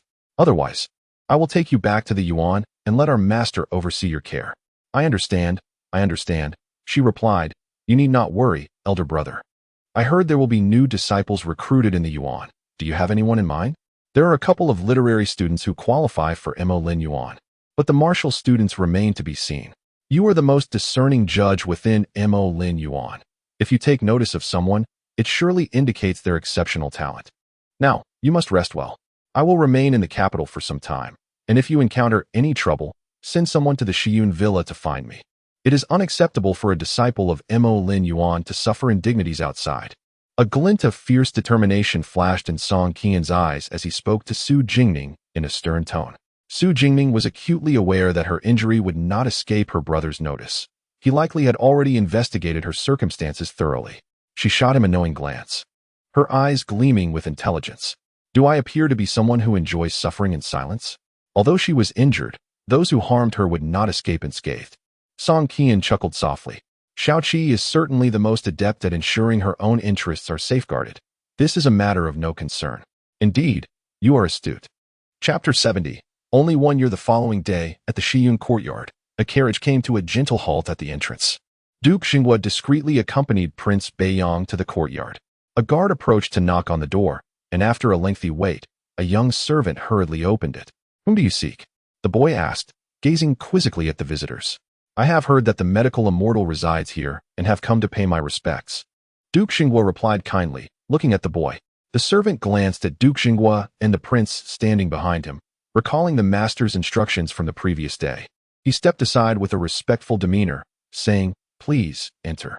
My master has been expecting you for some time. Prince Beiyang raised an eyebrow at the boy's attitude. How does Su Bo know the medical immortal? The two followed the boy into the courtyard, which was adorned with breathtaking scenery at every turn. No wonder a certain minister had coveted this estate, but was unable to purchase it. It was, in fact, the private property of Mo Lin Yuan. Please be mindful to follow me closely and avoid stepping in the wrong places. The courtyard is filled with hidden mechanisms and traps. The boy cautioned them softly over his shoulder. Duke Xinghua nodded and glanced at Prince Beiyang, urging him to adopt a more serious demeanor. Prince Beiyang smiled nonchalantly but adjusted his stride to be more cautious. After all, it was Mo Lin Yuan's domain. As they made their way to the back of the courtyard, they entered a garden filled with magnolias, blooming splendidly and exuding a delicate fragrance. Under a tree sat a dapper young man clad in white, his presence ethereal and celestial. Upon noticing the two newcomers, a flicker of surprise crossed his eyes, quickly masked. You must be the renowned medical immortal, the young man said. I am Su Bo, honored to meet you. Duke Xinghua, with a grave expression, offered a slight bow to Song Qian. The latter promptly stepped forward, supporting the elder duke, who was about to bow deeper. Uncle Su, there is no need for such formality. It is I who should pay my respects, he insisted. Duke Xinghua smiled back, acknowledging the young master of Mo Lin Yuan. If not for Ning Ning, even as the Duke of the Great Show, he would have found it difficult to meet him. The medical immortal is famed for saving countless lives, and I have long held you in high regard. Song Qian, with a polite smile tinged with detachment, gestured for the two to sit. Your medical skills are unparalleled. I am sure you are aware of the purpose of my visit, Duke Xinghua continued. This is my friend, who has been poisoned by the venom of Nan Jiqing. I implore you to assist in his diagnosis. Duke Xinghua regarded Song Qian with hopeful anticipation. Song Qian glanced at the taciturn Prince Beiyang, noting the lack of will to survive within him. Your Highness has always safeguarded the people of this land with virtue. I will do my utmost.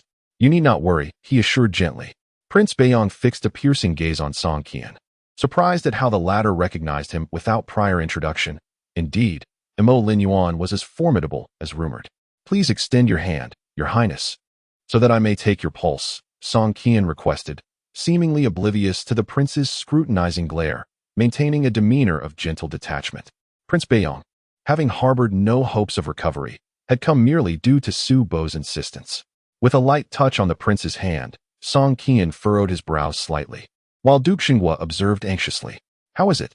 Duke Xinghua inquired as Song Qian finally released his grip. A look of hesitation flickered in Song Qian's eyes as he spoke.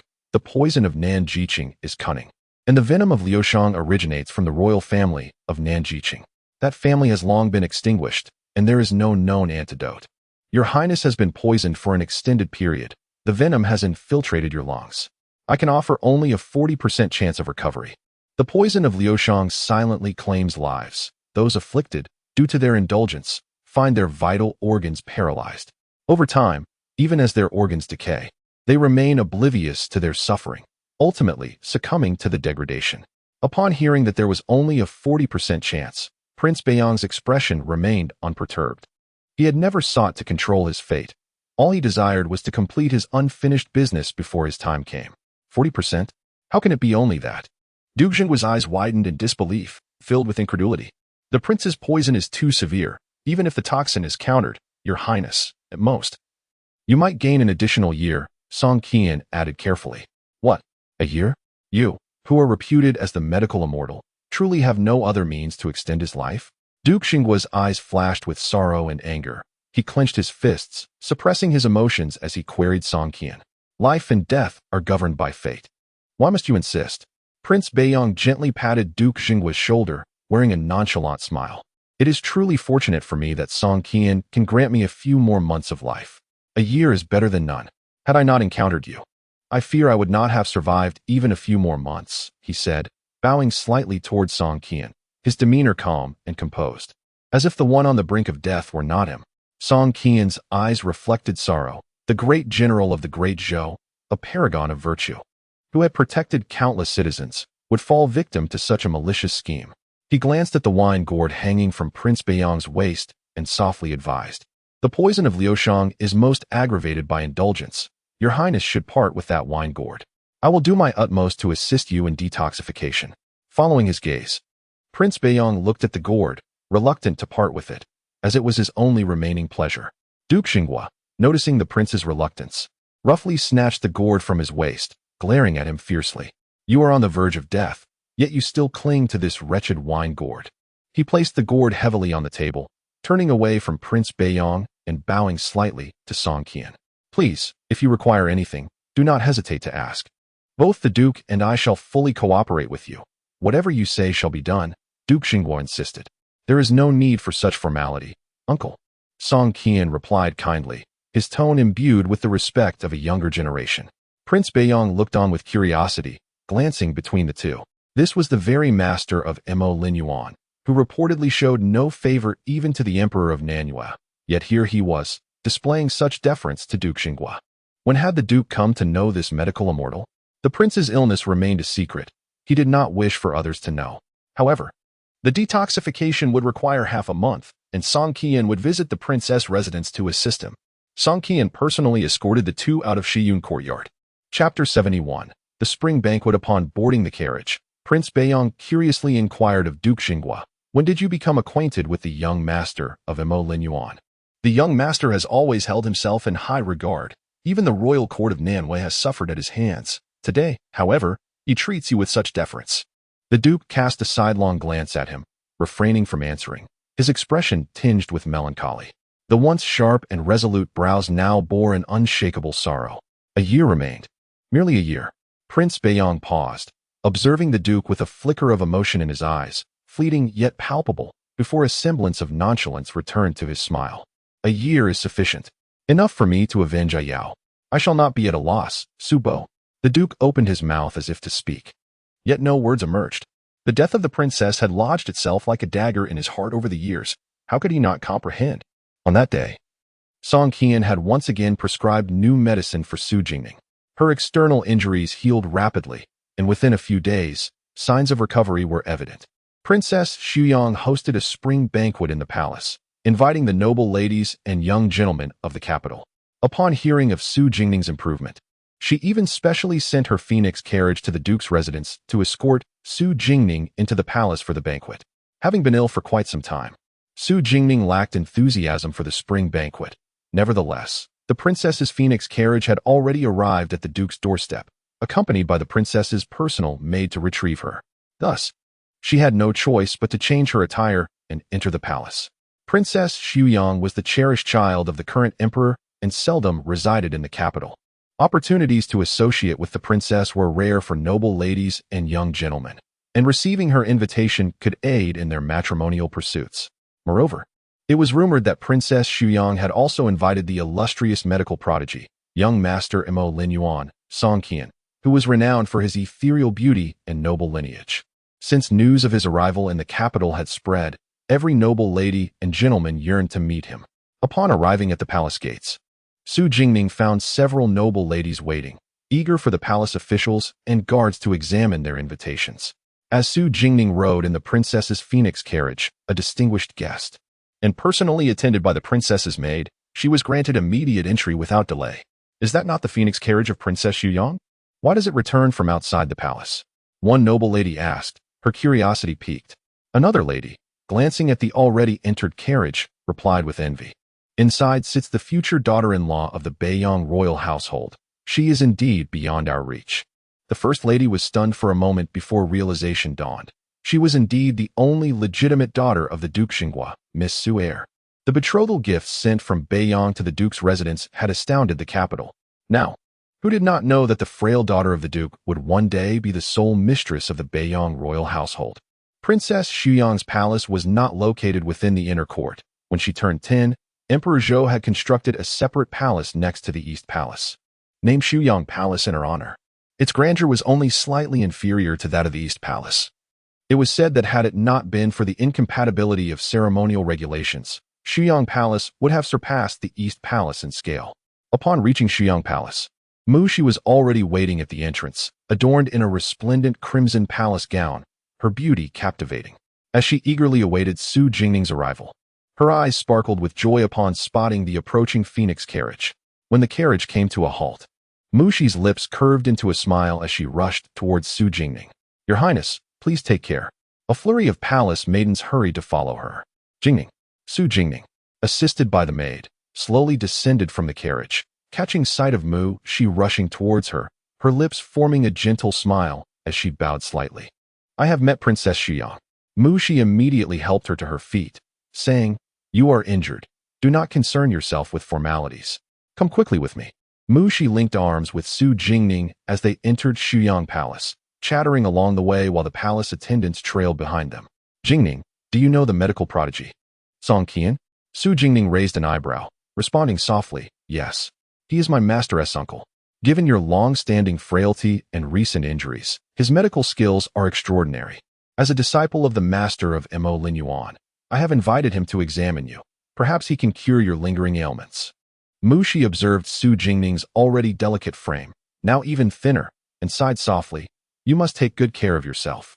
Upon hearing that Mu Shi had invited her master into the palace, Su Jingning initially assumed it was the emperor's intention to win over her master, not realizing it was Mu Shi's doing.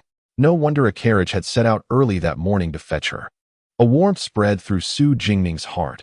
My condition is as it is, neither good nor bad, and it will not lead to any significant problems. Your uncle is a renowned medical prodigy. If he can indeed heal your ailments, it would be marvelous. You must not think so lightly. You must heed my advice. Mu Shi said, her brow slightly furrowed as she addressed Su Jingning. Su Jingning smiled tenderly, her eyes filled with affection. Very well, I shall heed your counsel. Satisfied, Mu Shi smiled brightly and led Su Jingning to the gardens to admire the blossoms, which were filled with rare and exotic flowers that Emperor Zhou had specially sent for from all corners of the realm. The centerpiece of today's spring banquet was the extraordinary flower, Zitan Baoyuo, sought after by Emperor Zhou in the western regions. Legend has it that this flower was born from the essence of the Buddha as he meditated beneath the Bodhi tree. The people of the Northwest revered it as a divine flower, blooming in pairs, akin to the purple clouds that blanket the 9 realms, radiating a sacred light in the sunlight. Only Shuyang Palace possessed this singular specimen, which had never bloomed in previous years. However, this year, it had blossomed in a pair, becoming an unparalleled beauty within the palace. Arriving early, Su Jingning found that the guests had not yet gathered. Mu Shi led her to the Zitan Baoyuo, surrounded by a delicately crafted golden cage prepared by the flower attendants. The flower sparkled in the sunlight. This is the divine flower of the western regions, Zitan Baoyuo. It was my mother's favorite flower during her lifetime. When I was young, she would often tell me how beautiful it was, her eyes lighting up whenever she spoke of it. I never paid much heed at the time, but as I matured, I realized that my mother hailed from the Western territories, where this flower flourished in abundance. It was not merely her affection for the flower. It was her longing for her homeland. Seeing it bloom again, I feel as if I am reunited with my mother. Mu Shi gazed at the flower, her voice soft and tinged with melancholy. Su Jingning recalled the late empress, who had originated from the western regions and was known as the Saintess. It was said that she and Emperor Zhou had endured many trials before finally uniting, yet alas, her fortunes were slender, and she perished shortly after the emperor ascended the throne. Su Jingning gently grasped Mu Shi's hand, gazing at the radiant Zitan Baoyuo under the sun, and softly declared, "The Zitan Baoyuo is a divine flower of the western regions, symbolizing protection for all beings. Its bloom in Dezhou, a place where it should not flourish, signifies the Empress's guardianship over you, ever present by your side." A hint of melancholy faded from Mu Shi's eyes as she smiled brightly at the Zitan Baoyuo. "Indeed, my mother has always been watching over me." Chapter 72. The prince arrives. The princess and the guests have arrived and been ushered into the main hall. A maid approached Mu Shi with measured steps, bowing respectfully and whispering, "I understand, I shall come at once." Mu Shi slightly nodded in acknowledgement, linking arms with Su Jingning. "Today, we are inviting some distinguished young gentlemen and ladies from the capital. You have rarely attended such gatherings. Come with me and get to know them." Su Jingning understood Mu Shi's intentions. Having returned to the capital for over 2 years, she seldom participated in such events. After the spring hunt incident, her encounters had been few. As Princess, Shuyang hosted this spring appreciation banquet and personally sent a palanquin to escort her into the palace. It was a deliberate effort to broaden her connections and bolster her reputation among the noble ladies, especially given her less than favorable standing in the capital. She smiled gently at Mu Shi, teasing, "Having been away from the capital for so long, do you recognize all those noble ladies and gentlemen?" "Well, not all. But it matters not. As long as they recognize you and me, that suffices." Mu Shi beamed with satisfaction as they both proceeded towards the main hall. In the main hall, the noble ladies had already been guided by maids to their seats, as Princess Shuyang had yet to arrive. Soft murmurs and occasional laughter filled the air. "Princess Shuyang has arrived." An inner servant's sharp voice pierced the chatter, causing everyone to hush and rise to gaze at the entrance. Draped in a majestic crimson palace gown, adorned with a floral crown on her forehead, Princess Shuyang exuded a blend of elegance and authority that commanded respect. Her refined features and deep-set eyes bore an aura of confidence, making it difficult for anyone to meet her gaze directly. "Greetings, Princess Shuyang." The crowd bowed respectfully to Mu Shi. With a composed smile, Mu Shi gestured lightly, saying, "You are all esteemed guests of mine. There is no need for such formalities." "Thank you, Princess Shuyang." They bowed once more before taking their seats, now daring to glance at the woman standing gracefully beside the princess. Adorned in a simple indigo dress embroidered with lifelike orchids and silver thread, she exuded a serene aura, her understated beauty making her presence impossible to overlook. Her cool, penetrating gaze seemed capable of discerning the depths of one's heart. Standing next to the resplendent Princess Shuyang, she was not overshadowed in the slightest. Their contrasting appearances formed a picturesque tableau. She was the second daughter of the Su family, the legitimate daughter of the Duke of Zhan, who was sought in marriage by the heir of the Beiyang Wangfu, a topic of much discussion in the capital these days. Mu Shi guided Su Jingning to the upper seat, ensuring her place was at her right side, just as she was about to signal for the banquet to commence. An inner servant interrupted her. "The crown prince has arrived. Princess Xian has also arrived." A flicker of displeasure crossed Mu Shi's eyes, quickly masked. What business did the crown prince have here uninvited? As the guests stood again, Mushi rose to greet them. Brother, you are rarely seen amidst your duties. What brings you here today? Mu Feng, clad in a five-dragon dark blue formal robe, offered a warm smile as he looked at Mushi. It is uncommon to see you host a banquet. Today, your palace is lively, and I thought to join in the merriment. Do you welcome my presence? Having recently triumphed over a significant political challenge, he was in high spirits. The Prince of Qin was under house arrest, and the Empress Dowager had seen a decline in her status. Of course, you are most welcome. Please, come in. Mushi replied with a bright smile. Is Princess Xian settling well in the capital? I heard you were out of the city recently. How is it that you accompany the Crown Prince today? She inquired, her demeanor playful as she glanced at Princess Xian. Having received the Crown Prince's kindness at the Dezhouwen Tower, I wish to express my gratitude for his hospitality. Hearing of your spring appreciation banquet and the rare flowers to be admired, I thought to join the festivities. I hope I am not intruding, replied Princess Xian, elegantly attired in Western Liang garments. Your presence is a privilege. Please, come in, Mushi said, beaming as she invited them inside. With the Crown Prince's arrival, he was naturally to take the main seat. Her attentive maid discreetly arranged 2 additional seats beside Su Jingning and Mushi, along with Su Jingning and Princess Xian, settled at the lower end of the Crown Princess table. The position to the left of the Crown Prince remained notably larger and was left unoccupied, as none dared to sit there. Mu Feng cast a glance at the empty seat before averting his gaze. Observing a maid hurriedly whispering to Mushi, he smiled subtly. He awaited someone's arrival. After a brief exchange, Mushi's eyes lit up. Quickly, invite my master inside. No, I shall go personally. Excitedly, she winked at Su Jingning and hurried out, her steps buoyant. Su Jingning watched her skip away, shaking her head with a smile. Rushing outside, Mushi spotted a figure clad in flowing white, holding a bone fan, gracefully approaching. Upon noticing the individuals following behind, her eyes widened in surprise. She quickly reached Song Xian, placing her hands together in respectful greeting, bowing her head as a disciple of Mo Lin Yuan. Disciple Mu, she has seen master. Song Xian, retracting his fan, nodded gently at her. Understanding the implications of the Crown Princess' presence, Mushi hesitated before speaking. Master, I believe the Crown Prince is aware of your arrival and has just come. If you wish to avoid him, I can find a way to divert his attention. Not a bother, Song Xian replied, a slight smile gracing his lips. Relieved, Mushi stepped aside. Then please, come inside. Following him, she turned to look at Qi Nanfeng with surprise. Over the past few days, she had been concerned about the new disciples under Master's tutelage, fearing that Nanfeng might not fit in. Unexpectedly, word had spread that Master had indeed taken a new disciple in the Literary Academy. Yet she had been unable to uncover the identity of this newcomer. What is going on? Mushi asked, walking alongside Qi Nanfeng, her curiosity piqued. Sister, do take care of the junior disciple in the future, Qi Nanfeng winked and whispered, casting a furtive glance at Song Xian. Mushi's eyes sparkled with delight as she playfully slapped Qi Nanfeng on the shoulder, causing him to wince. You sly one, keeping secrets from me. Accustomed to wielding a sword, her strength was somewhat greater than intended, even as she restrained herself. Stealing a glance at Song Xian, she playfully embraced the pained Qi Nanfeng, saying with a hint of mischief, Fear not, I shall look after you.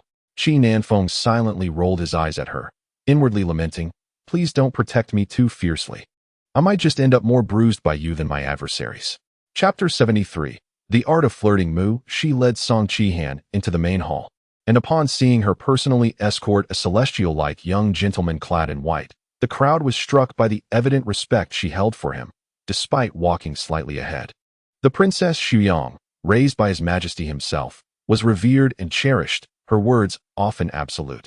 It was no wonder that the only person in the imperial capital deserving of such deference was the one everyone had longed to see these past few days.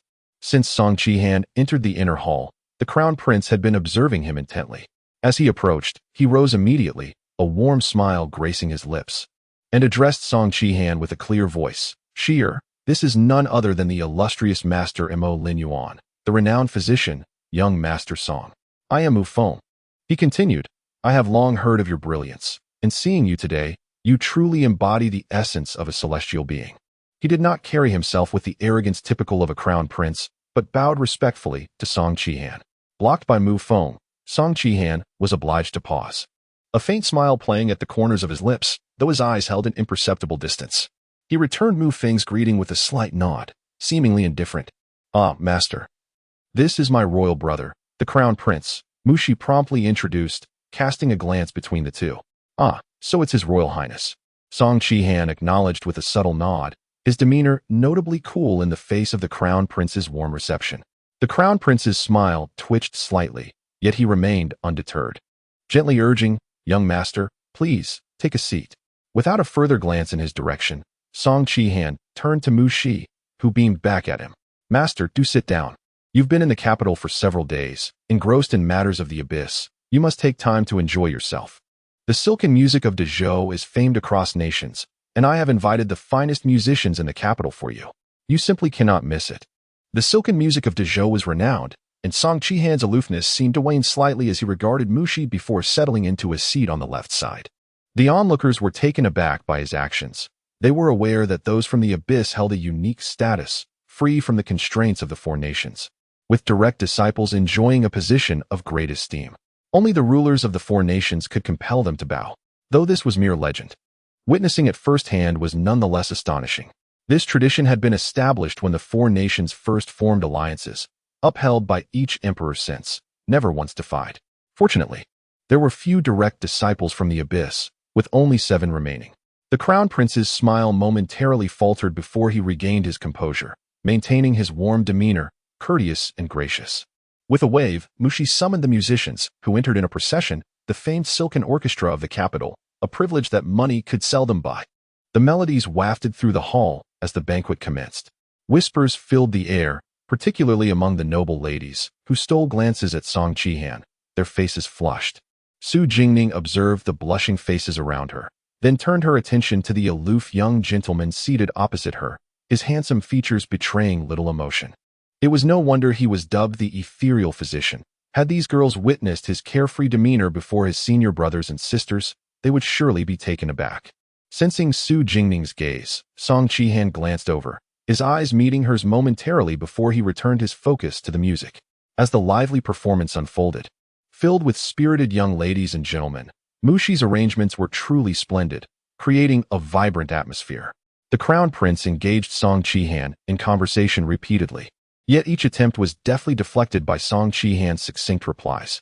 Nevertheless, the crown prince remained undaunted, his expression still warm as he conversed. What a skilled performer, Mu Shi thought, observing the crown prince's cordial facade with a hint of disdain. She whispered to Su Jingning, "He thinks he can forge a connection with Master Song. It's laughable he even dares to try." Su Jingning smiled, acknowledging the truth of her words. Indeed, seeking a bond with the abyss through Master Song is a misguided endeavor. Though he appears approachable, he is indeed the most difficult to connect with. Years ago, during his travels to the Southern Yu Kingdom, the abyss had been held in high regard by the four nations, establishing beneficial relations. However, the Southern Yu Emperor, lacking insight and accustomed to command, attempted to forge a connection with the abyss by force, insisting on marrying his daughter to Master Song. Enraged, Master Song retaliated by devastating the entire Southern Yu palace overnight, departing with nonchalance. Not a single expert in the Southern Yu could impede his escape. Furious, the Southern Yu Emperor dispatched assassins after him, yet they could not even catch a glimpse of his figure. He sought to confront the abyss for retribution, but aside from the disciples of the abyss, no one could gain entry. His grievances went unaddressed, and he received a warning from the abyss master, leading to a cessation of disciples from the Southern Yu Kingdom. In the months that followed, calamities beset the Southern Yu, shaking its very foundations, leading many to proclaim that it was the consequence of offending the abyss.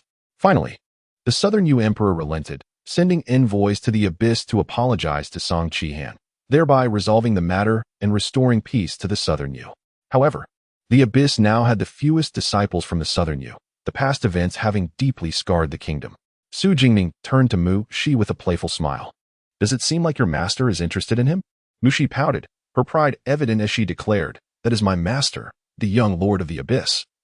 He would never deign to notice ordinary individuals." Su Jingning chuckled softly, surprised by her master's popularity. A hint of envy flickered in her eyes as she inquired, "Do you hold a particular admiration for him?" "Of course, but my utmost favorite is my 7th master. He is the eldest disciple of the abyss master, considered a master in his own right. Though he is renowned in the capital, You must understand, I believe he is the most formidable among all the Abyss disciples. He is the Master's favorite, a paragon of both literature and martial prowess. It is said that he completed his discipleship in just 3 years, surpassing even the esteemed inner disciples. Alas, his health has always been frail, and he remains secluded from the world. I have yet to witness his grandeur. Nushi confessed with a blend of admiration and regret. Su Jingning's expression flickered, contemplating whether to clarify her own identity to Mushi, who gazed at her with starry-eyed admiration. Her cheeks flushed slightly. It was the first time she had received such praise, yet given her current status, it was not something she could readily disclose. Let us not dwell on this. We have pressing matters to attend to. Allow my lady-in-waiting to escort you to the warm pavilion for a brief respite. I shall join you shortly after I tend to these guests. Understanding her intention to seek Master Song's aid for her ailment, Su Jingning chose not to disrupt her enthusiasm. She followed the lady-in-waiting out of the main hall and headed toward the warm pavilion. After the midday banquet, Mushi arranged for some amusements in the garden, allowing the palace's ladies and gentlemen to enjoy themselves. Observing the aloof demeanor of the young Lord of the Abyss, the Crown Prince found little reason to linger, especially as someone approached him in haste, providing an excuse for his early departure. Meanwhile, Princess Xian and the noble ladies expressed keen interest in the garden's attractions. Su Jingning was escorted to the warm pavilion, adorned with exquisite carvings and opulence. Noticing her weariness, the lady-in-waiting suggested she rest on the warm couch while she dutifully stood guard outside. As Su Jingning closed her eyes for a moment, the sound of footsteps roused her. She sat up and looked towards the source, momentarily stunned. She had expected her master to arrive with the princess. Instead, it was Master Song who came first. "Master," she greeted softly. Noticing the fatigue in her eyes, Song Qihan frowned slightly. "Your injury has yet to mend properly." "It's nothing. I was simply feeling quite confined at home. A stroll outside is quite refreshing," Su Jingning replied with a light-hearted smile. "Could you, please examine my condition?" she inquired. Song Xian nodded slightly. Glancing at Su Jingning, a thought crossed her mind regarding the companions the Duke of Zhenghua had brought that day. She wished to inquire about them, particularly concerning the illness of the Prince of Beiyang. "Do you know who your father's companion was that day?" "Who?" Su Jingning asked curiously, as her mind had been in disarray, causing her to forget to ask her father the name of his friend. "It was the Prince of Beiyang." Song Xian observed that she indeed was unaware of this matter and furrowed her brow, intending to discuss it with her. "Master Uncle, I didn't know you were here. I was just thinking of looking for you." Mushi's voice suddenly resonated. Song Xian shook her head at Su Jingning, who understood and quelled her inner questions, her eyes reflecting a hint of concern. Chapter 74. The destruction of the divine flower of the western regions. She entered the warm pavilion and found only Su Jingning and Song Qian present. The attending maidens were nowhere to be seen. Without much thought, she first bowed respectfully to Song Qian, saying, "Master Uncle, this is the friend I mentioned to you that day, Su Jingning. She has suffered from a cold ailment since childhood and has endured much torment. I kindly ask Master Uncle to examine her pulse." Song Qian sat at the edge of the pavilion, gently manipulating his bone fan with his fingers. Squinting, he glanced at Su Jingning before turning to Mu Shi, whose earnest expression softened the aloofness on his face, infusing it with warmth. His purpose for entering the palace today was to meet Emperor Zhou, and it was a fortunate coincidence that Mu Shi sought his assistance for her friend, who turned out to be Shao Qi. Shao Qi had always been distant and indifferent, even colder than he was, seldom allowing anyone to get close. Yet today, she seemed unusually affectionate toward this outer disciples. Over the past 2 years, she had indeed changed somewhat from her former self. "Rest assured, I will honor my promise," Song Qian said, his voice clear and soothing. "Thank you, Master Uncle," Mu Shi replied joyfully, urging Su Jingning to sit at the intricately carved 8-treasure table. Su Jingning, reminded by her senior brother's words of the matter regarding Prince Beiyang being afflicted by the venom of a lingering curse, lowered her head slightly toward Song Qian and softly expressed her gratitude. "Thank you, Master Physician, for your assistance today. I apologize for the trouble." Given her senior brother's temperament, Mu Shi must have exerted considerable effort to invite him, and she did not wish to undermine her goodwill. Song Qian regarded her with a sidelong glance, choosing not to expose her, but merely nodded indifferently, signaling for Su Jingning to extend her hand. Su Jingning raised her hand, revealing her delicate, fair wrist, which she gently placed on the table. Song Qian's gaze lingered for a moment on the smooth, rosy jade bracelet adorning her wrist before he placed his hand over it. Mu Shi, watching from the side, felt a twinge of anxiety. After a while, Song Qian released Su Jingning's wrist. "Master Uncle, what do you think?" Mu Shi eagerly inquired as soon as he withdrew his hand. Her cold affliction has been with her since she was in the womb. It is a condition of extreme cold and een, a form of cold poison that cannot be cured. She must be aware of this, Song Qian stated, pouring himself a cup of tea, his tone somewhat frigid. Mu Shi paused momentarily and took a step closer, whispering, "Is there truly nothing you can do, Master Uncle?" Observing her changing expression, Su Jingning grasped her hand and reassured her gently. "I have known since childhood that this illness cannot be cured. I am accustomed to it. Although it sounds terrifying, it does not threaten my life." Seeing her calm demeanor eased Mu Shi's anxiousness somewhat. "There is indeed a way, albeit not a complete cure. If you follow the prescription I give you, it will help contain the cold poison within you," Song Qian remarked with a cold snort, his voice tinged with displeasure. "It may not threaten your life, but one cannot forget who was on the brink of death in Jiangnan years ago. Over the years, he had been occupied because of her condition, and his advice had never penetrated her mind." At his words, Mu Shi's eyes brightened, and she quickly retrieved paper and pen, placing them before Song Qian. "Master Uncle, please write a prescription. I will have the imperial physician prepare the medicine." With a sigh of resignation, Song Qian wrote down the prescription. Mu Shi took it, glanced at it a few times, unable to decipher it, and handed it to the maid behind her to fetch the medicine from the imperial hospital. Just as she passed the prescription, Qi Nanfeng arrived. Song Qian had matters to discuss with him, so Mu Shi took Su Jingning to the garden first. Today was a banquet held under the pretense of showcasing the divine flower from the western regions, and it was time to appreciate the blossoms. Su Jingning, observing Mu Shi's animated chatter beside her, felt warmth in her heart. She gently said, "Shi, thank you." Mu Shi, who was sharing stories of her travels, paused at Su Jingning's soft voice, looking at her with gentle, smiling eyes. "We are friends. There is no need for thanks," Mu Shi replied earnestly, for this was someone her brother cherished deeply.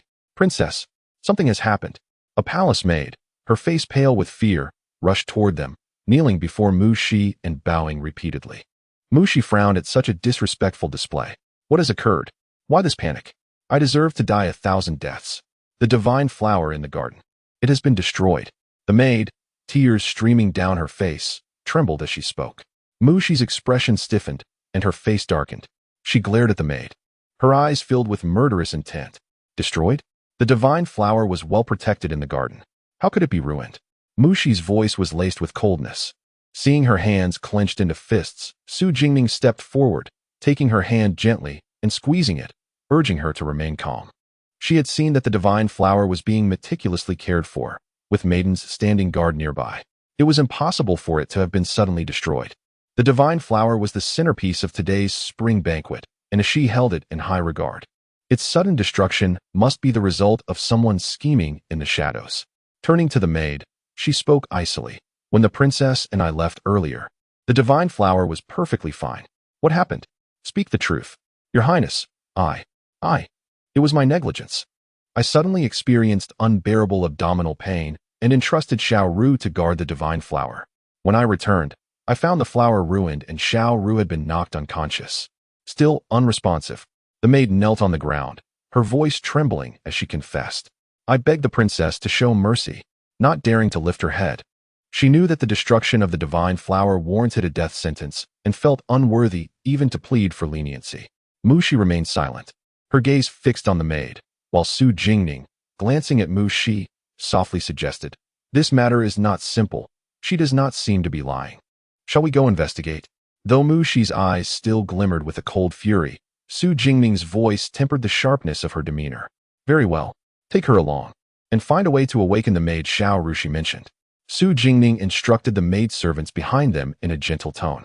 When they arrived, the young ladies invited to the banquet were gathered around the spot where the divine flower had been displayed. Their expressions varied as they dared not speak loudly. Those who received invitations were well aware of Princess Xuyang's fondness for the flower.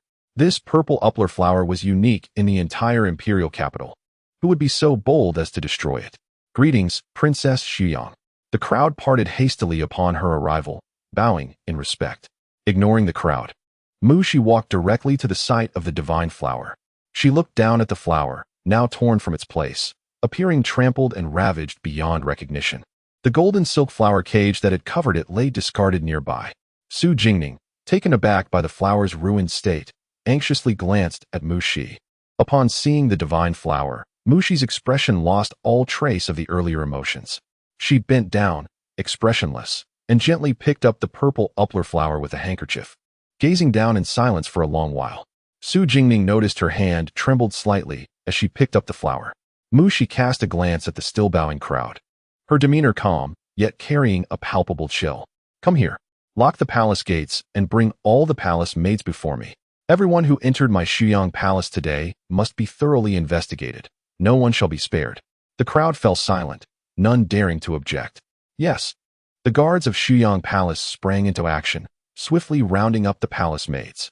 Princess, Xiao Ru has awakened, murmured Mu Shi's attendant. Bring her in. Xiao Ru soon arrived, her complexion ashen and her hair slightly disheveled. I have seen the princess, she exclaimed, kneeling before Mu Shi, her expression fraught with fear. Mu Shi glanced at the nearby lady-in-waiting, who understandingly stepped forward, lowering her gaze at Xiao Ru, and sternly inquired, She claims you were guarding the divine flower for her. Is this true? Replying to the princess, today it was actually Sister Ahi's turn to guard the divine flower. I am merely a maid responsible for cleaning the garden. After tidying up, I noticed Sister Ahi anxiously searching around, as I was the only one present in the garden. She urgently asked me to watch over the divine flower for a moment. I agreed, but as soon as Sister Ahi left, I was struck from behind and fell unconscious. Xiao Ru recounted, despite her pale countenance, speaking clearly and articulately. Did you see who struck you? Has anyone else entered the garden today? The lady-in-waiting pressed. Replying to the lady, I was struck from behind, and I did not see your face. While I was in the garden, no one else came by, Xiao Ru replied. After the lady-in-waiting finished her questioning, she realized she had gleaned no useful information. Turning to Mu Shi, she was interrupted by a voice. Princess, I know who has entered the garden. Mu Shi's gaze sharpened as she turned toward the sound. It belonged to a young lady dressed in light blue, her eyes betraying a hint of timidness. Who are you? Mu Shi inquired, tilting her head to scrutinize her. Su Jingning also glanced at the girl who spoke, but her attention shifted past her to a composed figure in purple behind her, frowning slightly. Replying to the princess, this young lady is named Xie Yu, daughter of the Minister of Works, Xie Hui, she introduced. Mu Shi nodded and asked, what did you see entering the garden? Yes. Earlier I mistakenly wandered too close and almost entered here. Seeing it was secluded, I intended to ask someone for directions. And I noticed a woman in a light blue dress embroidered with silver orchids walking past. I almost pursued her, but she vanished, Xie Yu explained, glancing at Su Jingning standing beside Mu Shi. Upon her words, the onlookers exchanged curious glances. For who but the legitimate daughter of the Su family wore such a dress? Su Jingning maintained her composure, merely casting a faint glance at Xie Yu without uttering a word. Mu Shi, having heard Xie Yu's account, did not look at Su Jingning, but instead furrowed her brows at Xie Yu, her expression full of impatience. Jingning did enter the garden, but it was not her. There was no suspicion directed at Su Jingning, only annoyance towards Xie Yu. Xie Yu, feeling Mu Shi's unwavering trust in Su Jingning, flushed red. However, when Miss Su passed by me, I caught a whiff of an unusual fragrance, the same as that of the purple dandelion, she insisted. Su Jingning regarded her coolly and softly replied, Princess, the purple dandelion is a divine flower from the western regions, blooming in pairs. One flower carries a delicate aroma, while the other is strong and rich, their scents mingling to create a unique fragrance that is rare to find. However, the scent is elusive. If Miss Xie had read more about the western region's texts, she would understand. To assert that I destroyed the divine flower based solely on fragrance is rather hasty, especially since I have a good rapport with the princess. Why would I wish to ruin such a flower? Xie Yu began to retort, but was cut off coldly by Su Jingning. Princess, this flower was torn from its stem. Anyone who has destroyed it can be easily identified by their hands. The divine flower emits a shimmering light due to its pollen, which is notoriously difficult to clean off. It lingers for days. Whoever has harmed this flower can be found out by examining the hands of those present. None of us have read the texts of the western regions. How can we know if you are simply fabricating tales? Xie Yu retorted, her tone laced with indignation. She is not fabricating tales. The purple dandelion is indeed as such. Our Shi Liang also cultivates this flower in Crane Valley, interjected Feng Xian. who had been quietly observing the commotion. The crowd fell silent, recalling that this flower is indeed found not only in the western regions, but also in Xiliang. Su Jingning, taken aback by the unexpected support from the Xiliang princess, nodded in acknowledgement, then spoke quietly to a nearby lady-in-waiting. The lady-in-waiting nodded and proceeded into the gathering, heading straight for the girl in purple standing behind Xiaoyu. The girl stepped back nervously. "Miss Liu, I apologize for the intrusion," the lady-in-waiting said, bowing respectfully before seizing her hands to inspect them. Indeed, the faint purple imprint on her palm was unmistakable. "Princess, it is her." The surrounding crowd recoiled in astonishment, staring at her. She was Lu Xiang, the daughter of the general of the Imperial Guard, the very girl who had introduced Su Jingning to others at the palace gates. Why would she wish to destroy Princess Su Yang's flower? Xiaoyu gazed at Lu Xiang in disbelief, her expression one of shock. "Lu Xiang, you deceived me. You said it was Su Jingning who destroyed the flower." Earlier, she had claimed to have seen Su Jingning stealthily enter the garden, and in her curiosity, she followed to find Su Jingning destroying the princess's divine flower. Lu Xiang had used her, knowing that since the heir of Beiyang Wang sought to marry Su Jingning, she had harbored a deep-seated resentment toward her. Lu Xiang had exploited this to ensnare Su Jingning. Lu Xiang was brought before Mu Shi, kneeling in fright, her previous composure shattered. "You have destroyed my flower. Do you know this flower was personally cultivated by my father?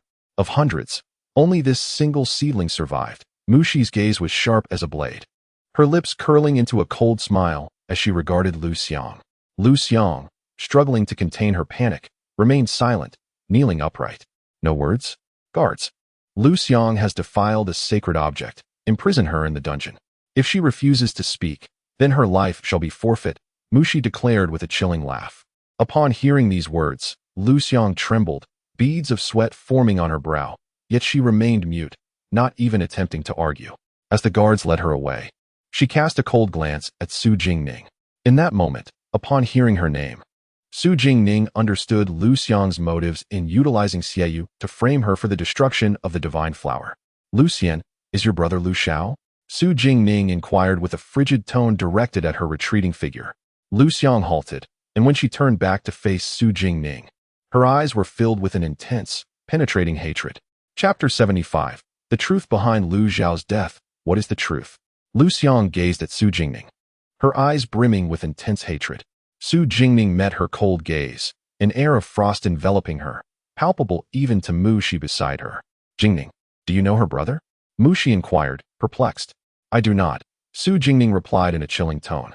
However, Lu Xiang appeared to be provoked, suddenly struggling fiercely against the guard restraining her and recklessly charging towards Su Jingning. "You do not know him? Huh? Is this how your Su family behaves? My brother died saving Su Jingchen. But why should you not know him? Why is it that Su Jingchen is a renowned major general? Yet my brother's name cannot even grace the report of his return to the capital? Why has my family been shattered while your Su family revels in happiness? Wasn't Su Jingchen the one who cherished you the most? I want you dead so that Su Jingchen can experience the agony of losing a loved one. I want the Su family to feel the despair of a broken home. Had it not been for Su Jingchen's obsession with glory, my brother would not have perished on the battlefield." The crowd, astonished by Lu Xiang's frenzied outburst, exchanged bewildered glances. Hadn't General Lu's only son died on the battlefield years ago? What hidden secrets lay between him and the heir of the Duke of the State? They turned their eyes towards Su Jingning, hoping to glean some revelation from her expression, but were met with disappointment. The woman in the plain blue brocade stood at the center, her demeanor growing increasingly severe, her almond-shaped eyes dark as a bottomless abyss. She let out a scornful laugh towards the still struggling Lu Xiang, slowly approaching her. "Lu Xiao saved my brother? Oh, who told you that he died saving my elder brother?" Su Jingning's gaze pierced through Lu Xiang, her voice laced with mockery. Lu Xiang paused, her eyes darting nervously towards Su Jingning and the onlookers. She spoke first. "What do you wish to say? Are you defending Su Jingchen? Speak freely. I believe that justice resides within the hearts of the people, and one day, someone will unveil the hypocritical facade of your Su family." A smile danced on Su Jingning's lips, yet the mirth in her eyes betrayed a deeper disdain. "Do you truly wish to spare a modicum of dignity for the general of the Imperial Guard? Do you not consider your general's estate? Such reckless bravado, such self-righteousness. Indeed, you are Lu Zhao's sister." She paused before continuing, Today, it is you who has shattered the fragile veil protecting your brother. Do not blame others for the consequences. Do you know why Lu Xiao met his demise in the Valley of Falling Geese in the northern frontier? He defied military orders and rashly led a troop to pursue the retreating enemies of Beiyin, falling into their ambush set in the valley. He was the sole son of the general of the Imperial Guard, who placed him in the northern frontier army for training. My elder brother could not allow him to come to harm. Hence, upon learning of Lu Xiao's disobedience, he recklessly plunged into the valley to save him. My brother suffered for 5 days at the hands of the Beiyin army, nearly losing his life, all because of Lu Xiao, who brought ruin upon thousands of soldiers of the Great Zhou. How could your brother ever grace the military reports? What right does he have to be heralded as a hero of the Great Zhou? Your family has crumbled. The thousands of soldiers who perished in the northern frontier because of Lu Xiao, were they not all victims of shattered homes? Upon hearing Su Jingning's words, Lu Xiang's face flushed with rage, her eyes reddening, as if driven mad. You lie. You twist the truth. It was my brother who saved Su Jingxin. If what you say is true, why has no one held my brother accountable? Because His Majesty is merciful. The general of the Imperial Guard served the Great Zhou with unwavering loyalty, saving countless lives. His reputation should not be tarnished by a son who could not uphold his father's legacy. His Majesty has shown compassion towards the Lu family and the general, choosing not to punish Lu Xiao. But now, it has all been ruined by your actions. Su Jingning's voice turned sharp. No, that cannot be. You speak nonsense. My brother would never do such a thing. You, a sheltered girl who has never seen battle, how could you know what transpired back then? Do you wish to incriminate Su Jingxin? Your Su family is filled with ungrateful people.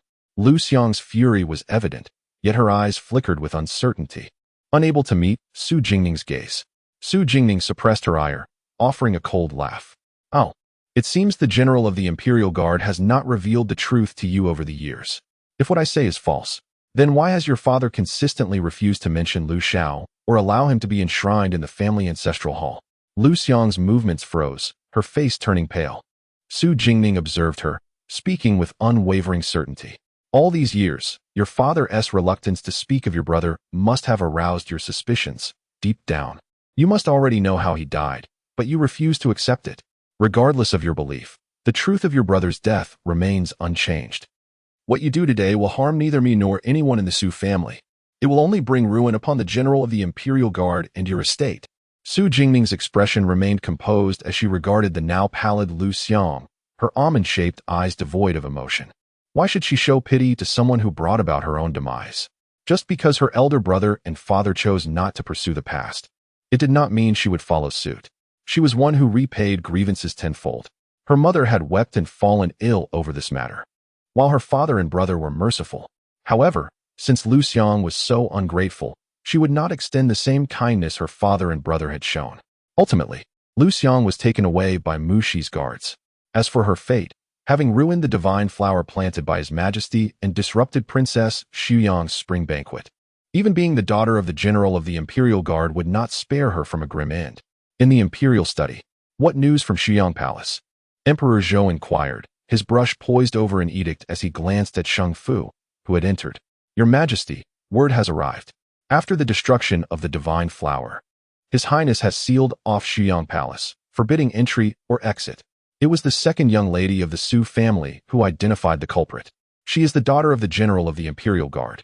Due to the incident involving the general's only son years ago, she harbors a grudge against the Su family and seeks to frame a young lady of the Su family for today's events. Besides the second young lady of the Su family, she aims to make the Su family taste the bitterness of ruin, and now she has been imprisoned.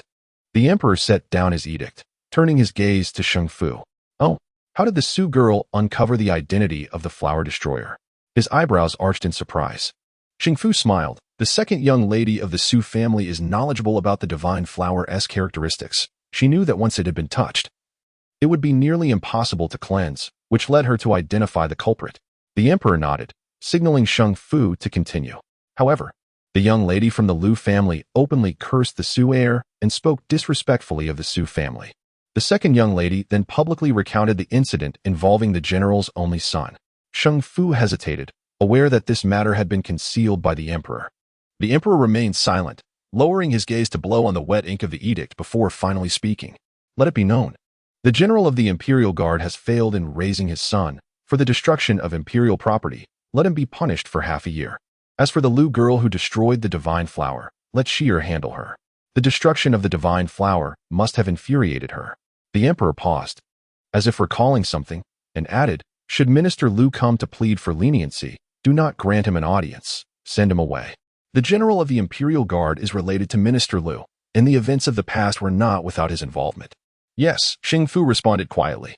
The emperor completed his edict, closing the document as he turned to Xing Fu. Has the banquet at Xiyang Palace concluded? It has just concluded.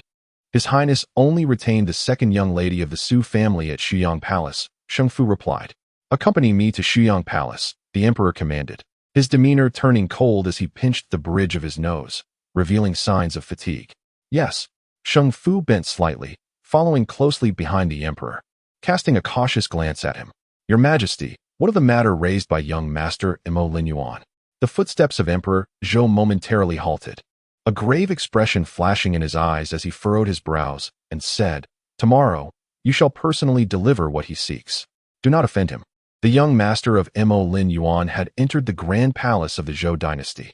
It was inconceivable that he was merely attending a banquet for an outer sect disciple.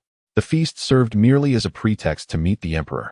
Yet the emperor could not fathom the matter presented by Song Xian today.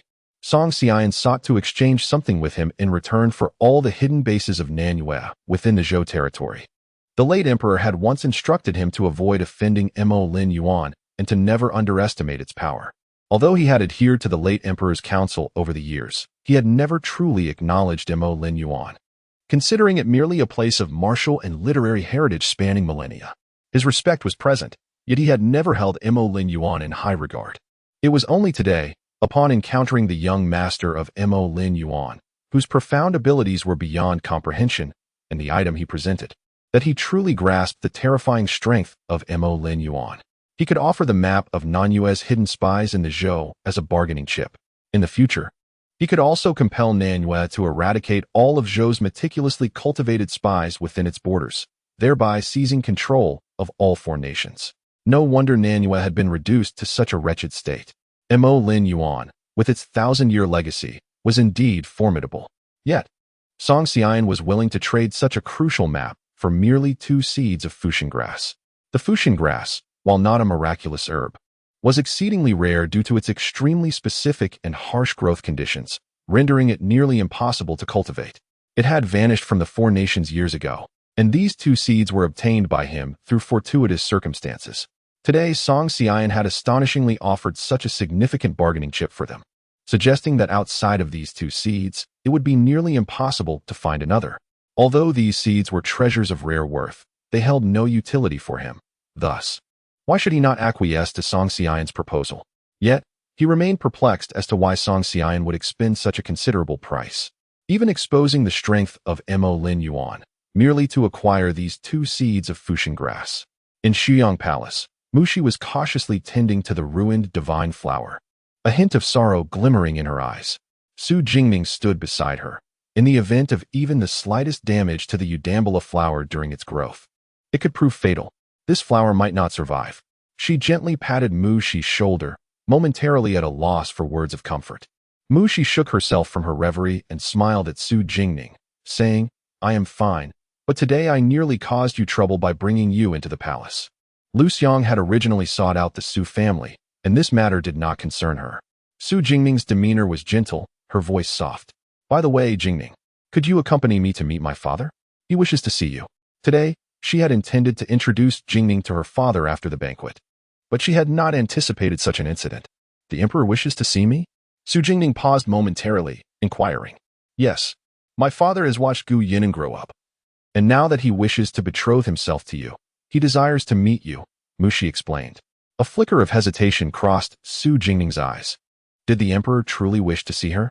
Your Majesty has arrived, Mushi exclaimed as she gazed outside. Emperor Zhou answered her call. Mushi moved to greet him, while Su Jingming bowed respectfully. I have come to see you, father. I have come to see you too, Your Majesty, Su Jingming added. The emperor, clad in garments adorned with black and gold motifs, exuded an imposing and austere aura.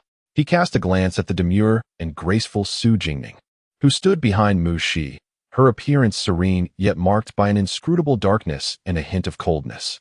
He addressed Su Jingning in a soft voice, "You may rise." He then turned his attention back to Mu Shi. "There has been an incident in your palace today. I came to check on you." The emperor regarded Mu Shi with warmth in his eyes. "As for the person who destroyed the flower, I have imprisoned her. You shall determine her fate." "Understood, father." Mu Shi nodded, though her expression remained troubled. The emperor noticed his daughter's gloomy demeanor and smiled gently, continuing, "Are you still not happy? I have sent someone to seek the seeds of the Udambula flower. Once they arrive, your father will have a new patch planted for you, if that pleases you." Only then did the cloud of distress lift slightly from Mu Shi's face. "Yes, thank you, father." Su Jingning stood quietly by, listening to the exchange between the emperor and his daughter. She sensed an unsettling chill in the emperor's gaze directed at her. "Father, this is the second young lady of the Su family, Su Jingning, whom I often mention to you. Did you not express a desire to meet her?" Mu Shi remarked, noticing Su Jingning's continued silence. The emperor's gaze turned cold, laced with menace, as he regarded Su Jingning. Yet, her expression remained composed, and she lowered her head slightly, exuding a fragile demeanor that held no trace of fear before the ruler of a nation. It appeared she was entirely oblivious to the emperor's hostility. The emperor's eyes glinted with surprise. Such an air of coldness was not typical of most women. "Sheer, you may leave for now. I wish to speak with the second young lady of the Su family." The emperor instructed Mu Shi. "Father?" A flicker of concern crossed Mu Shi's face. "Fear not. Father merely wishes to ask the second young lady a few questions," the emperor replied in a low tone. Mu Shi reluctantly nodded at Su Jingning for reassurance before turning to exit. Once Mu Shi had departed, the emperor took his place on the throne within the hall. "Do you know why I have kept you here alone?" He scrutinized Su Jingning with his dark eyes, lightly stroking the ring on his finger. "I do not know." Su Jingning replied with a slight shake of her head, her demeanor elegant and composed, seemingly genuinely unaware of the reason for the emperor's summons.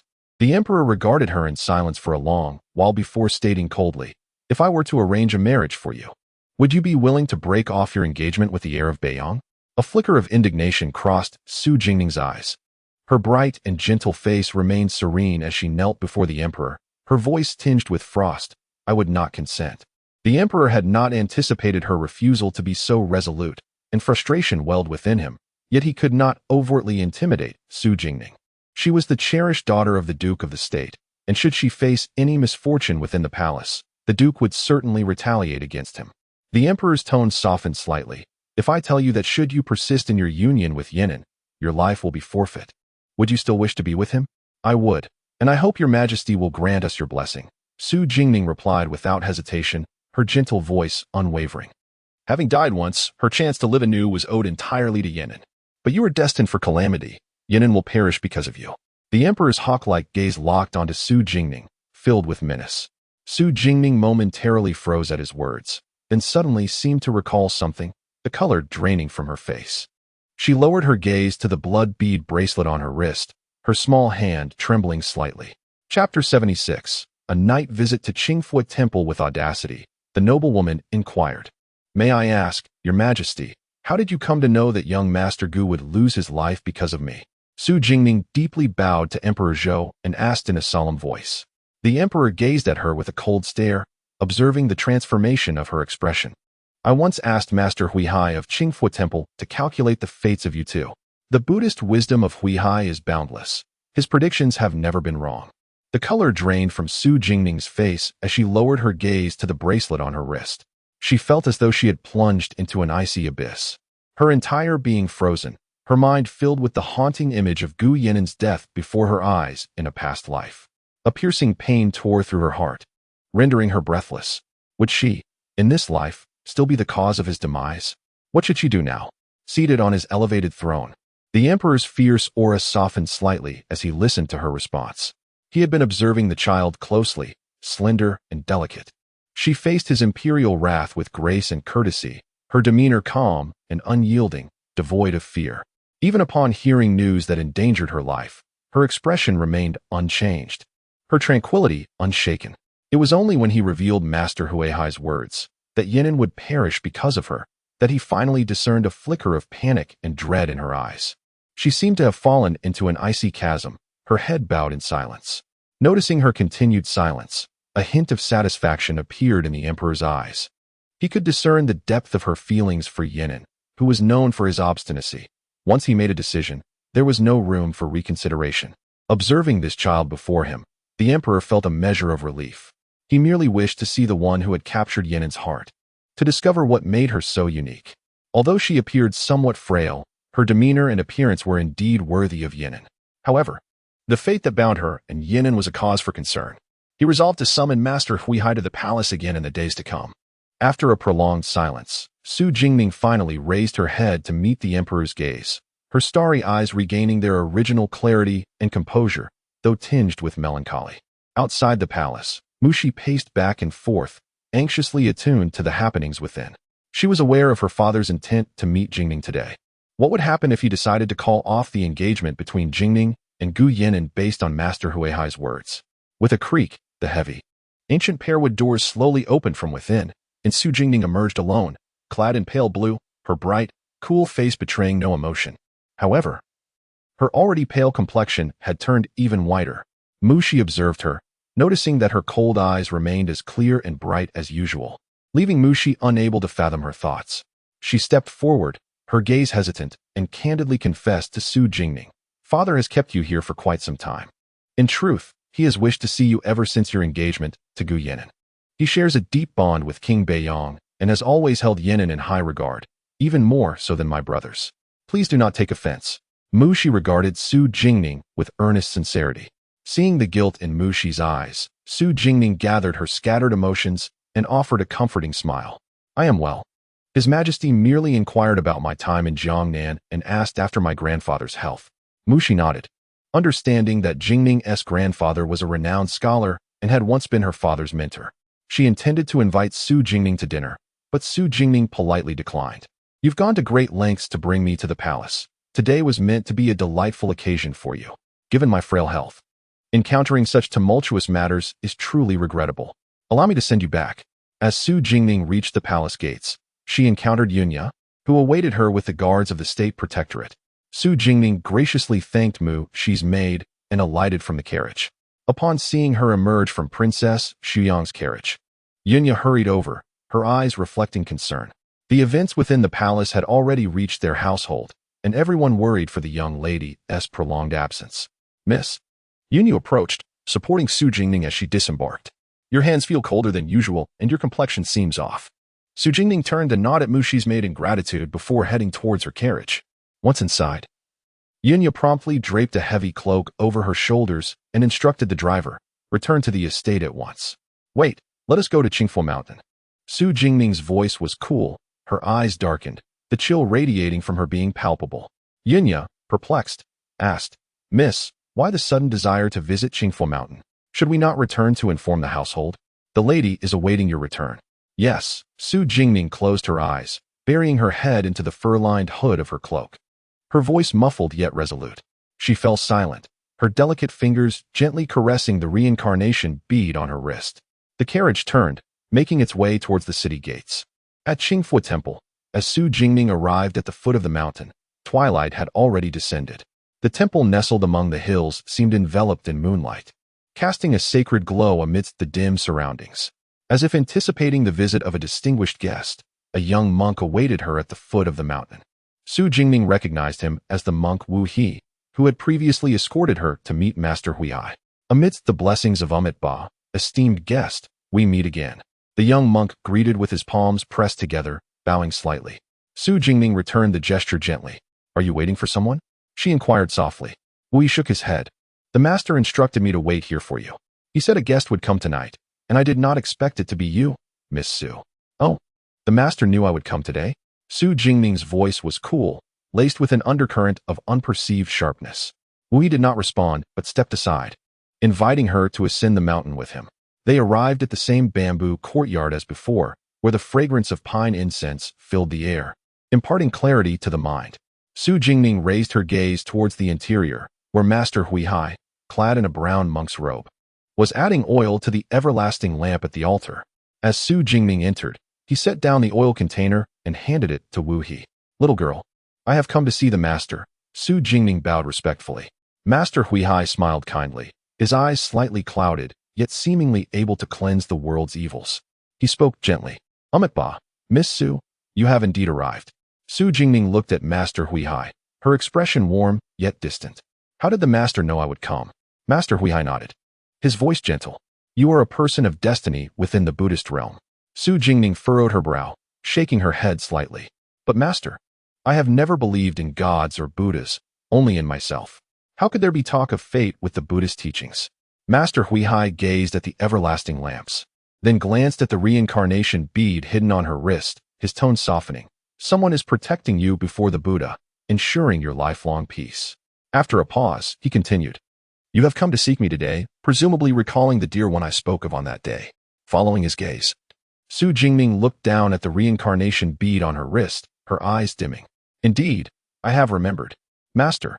Noticing the pain in her eyes, Master Huihai, twirling the prayer beads in his hand, lowered his head slightly and spoke thoughtfully. The ties of this life stem from the causes of the past.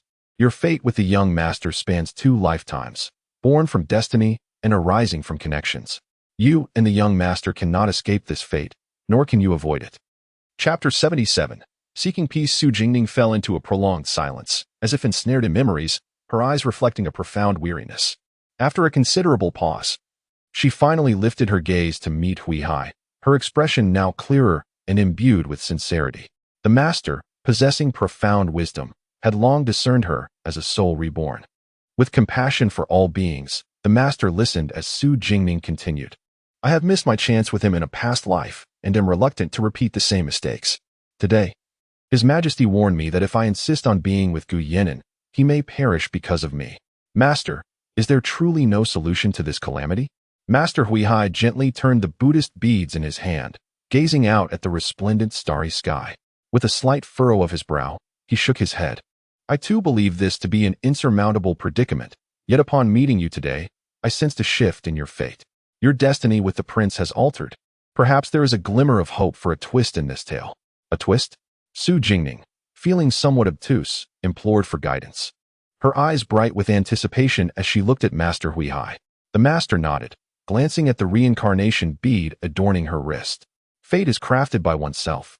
You have unwittingly altered your destiny.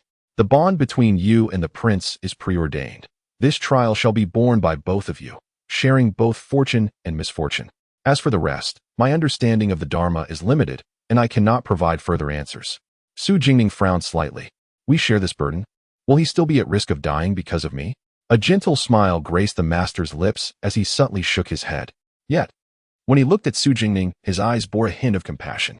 The breath Su Jingning had been holding finally released, and she stepped back, bowing deeply to Master Huihai, gratitude illuminating her eyes. Thank you, Master. There is no need for such formality, young lady. Tomorrow, I shall compose a letter to present to the emperor, clarifying matters. Master Huihai spoke softly, observing the joy in her gaze. As dusk enveloped the sky, the distant sound of bells echoed through the mountains. It is getting late. Wuha, please escort Miss Su down the mountain. With a serene demeanor, Master Huihai joined his hands in prayer towards Su Jingning and softly chanted a Buddhist phrase. He then turned to tend to the everlasting lamp before the Buddha. After bowing to Master Huihai, Su Jingning followed Wuha as they departed. Once she had left, the master ceased his actions, gazing at the wooden box enshrined before the Buddha. Shaking his head with a soft sigh. Fate arises and fades, karma circles back, Ba. The Buddhist temple was enveloped in tranquility that night. As Su Jingning walked quietly behind Wuha, upon reaching the courtyard, Wuha suddenly sensed that Su Jingning had halted. He turned in confusion to find her gazing peacefully at the grand hall, a serene expression on her face. Young master, may I ask if it is possible to seek peace at Qingfu Temple? Wuha paused for a moment before replying. Do you wish to seek safety? Su Jingning nodded slightly. Please follow me. Wuha guided Su Jingning into the main hall, maneuvering around the pillars until they arrived at an incense table. The table was adorned with numerous bamboo strips, talismans, and scriptures. If you wish to seek peace, write your name and wish on one of these strips, hang it on the longevity tree in front of the hall, and then take a talisman to sincerely offer before the Buddha for 49 days. Afterwards, wear the talisman, and you may request the Buddha's protection for a long and safe life, Wuha explained. Su Jingning expressed her gratitude, taking a brush from the table and selecting a bamboo strip. After a moment of contemplation, She carefully inscribed a few words. As she reached for a talisman to present before the Buddha, she noticed several hand-copied scriptures resting beneath the talismans. Turning to Wuha, she inquired, "Young master, why are there scriptures beneath these talismans?" "Oh, some devout patrons, feeling uneasy about merely offering talismans, choose to personally copy the peace scripture to present before the Buddha, hoping to ensure the safety of their loved ones," Wuha responded. Su Jingming glanced at the incense bags and, with a slight frown, softly asked, "Might I borrow a copy of the peace scripture? I too wish to copy some." Wuha hesitated, glancing at the darkened sky outside. "The scroll on the table is the peace scripture, but it is quite late and chilly. Do you wish to copy it now?" Su Jingming smiled gently. "Thank you, young master. But it is nothing. I will complete it and descend the mountain myself. The night is deep. You should rest." With that, she knelt on the mat before the incense table, unfurling a sheet of rice paper, and diligently began to copy the scripture, stroke by stroke, with utmost seriousness. Wuha observed the thick scripture and then glanced at the slender yet resolute young woman, refraining from further persuasion and excusing himself. The temple remained serene, occasionally interrupted only by the soft rustle of paper and the delicate silhouette within the hall. As dawn broke, Su Jingming finally descended the mountain. Yinya followed closely behind, her heart aching at the sight of her mistress's somewhat stiff movements. Her lady had knelt in that hall for an entire night, copying the peace scripture solely to seek safety for the Prince of Beiyang. Upon returning to the Duke of Zhengguo's residence, Su Jingming was met with a barrage of gentle admonitions from the Duchess. "My child, your health has just recovered, and yet you are already engaging in such reckless endeavors.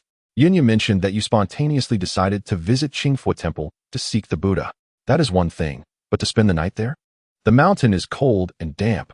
What if you fall ill again?" Su Jingming yawned, her eyes heavy with sleep, and sweetly replied, "Oh, mother, I am so tired. Please allow me to rest for a while. No more scolding, please." Seeing her daughter's exhaustion, the Duchess relented, ceasing her reprimands, and left only after Su Jingming had settled down to sleep. In the imperial palace of the Great Zhou, the emperor received a letter delivered by Xingfu. "Your Majesty, this is a letter sent by the master of Qingfu Temple." The emperor took the letter, reading it intently. His furrowed brow gradually relaxed, revealing a glimmer of joy in his gaze. After finishing the letter, the emperor turned to Xingfu and inquired, "Did the Su family girl visit Qingfu Temple yesterday?" "Your Majesty, the hidden guards reported that the second young lady of the Su family went to Qingfu Temple to meet Master Huihai.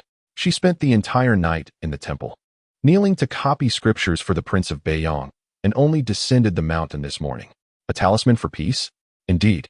Miss Su heard that offering handwritten scriptures and talismans at Qingfu Temple could ensure safety, so she sought one for the prince." The emperor paused, momentarily taken aback, his brows slightly twitching before he nodded slowly. Internally, he breathed a sigh of relief. Had he truly forced the Su girl to break off the engagement the day prior, he would have thwarted the destiny of two young souls. In doing so, Yinan might never forgive him for being such a father. Chapter 78. Affections the following day. At the Stream Cloud residence.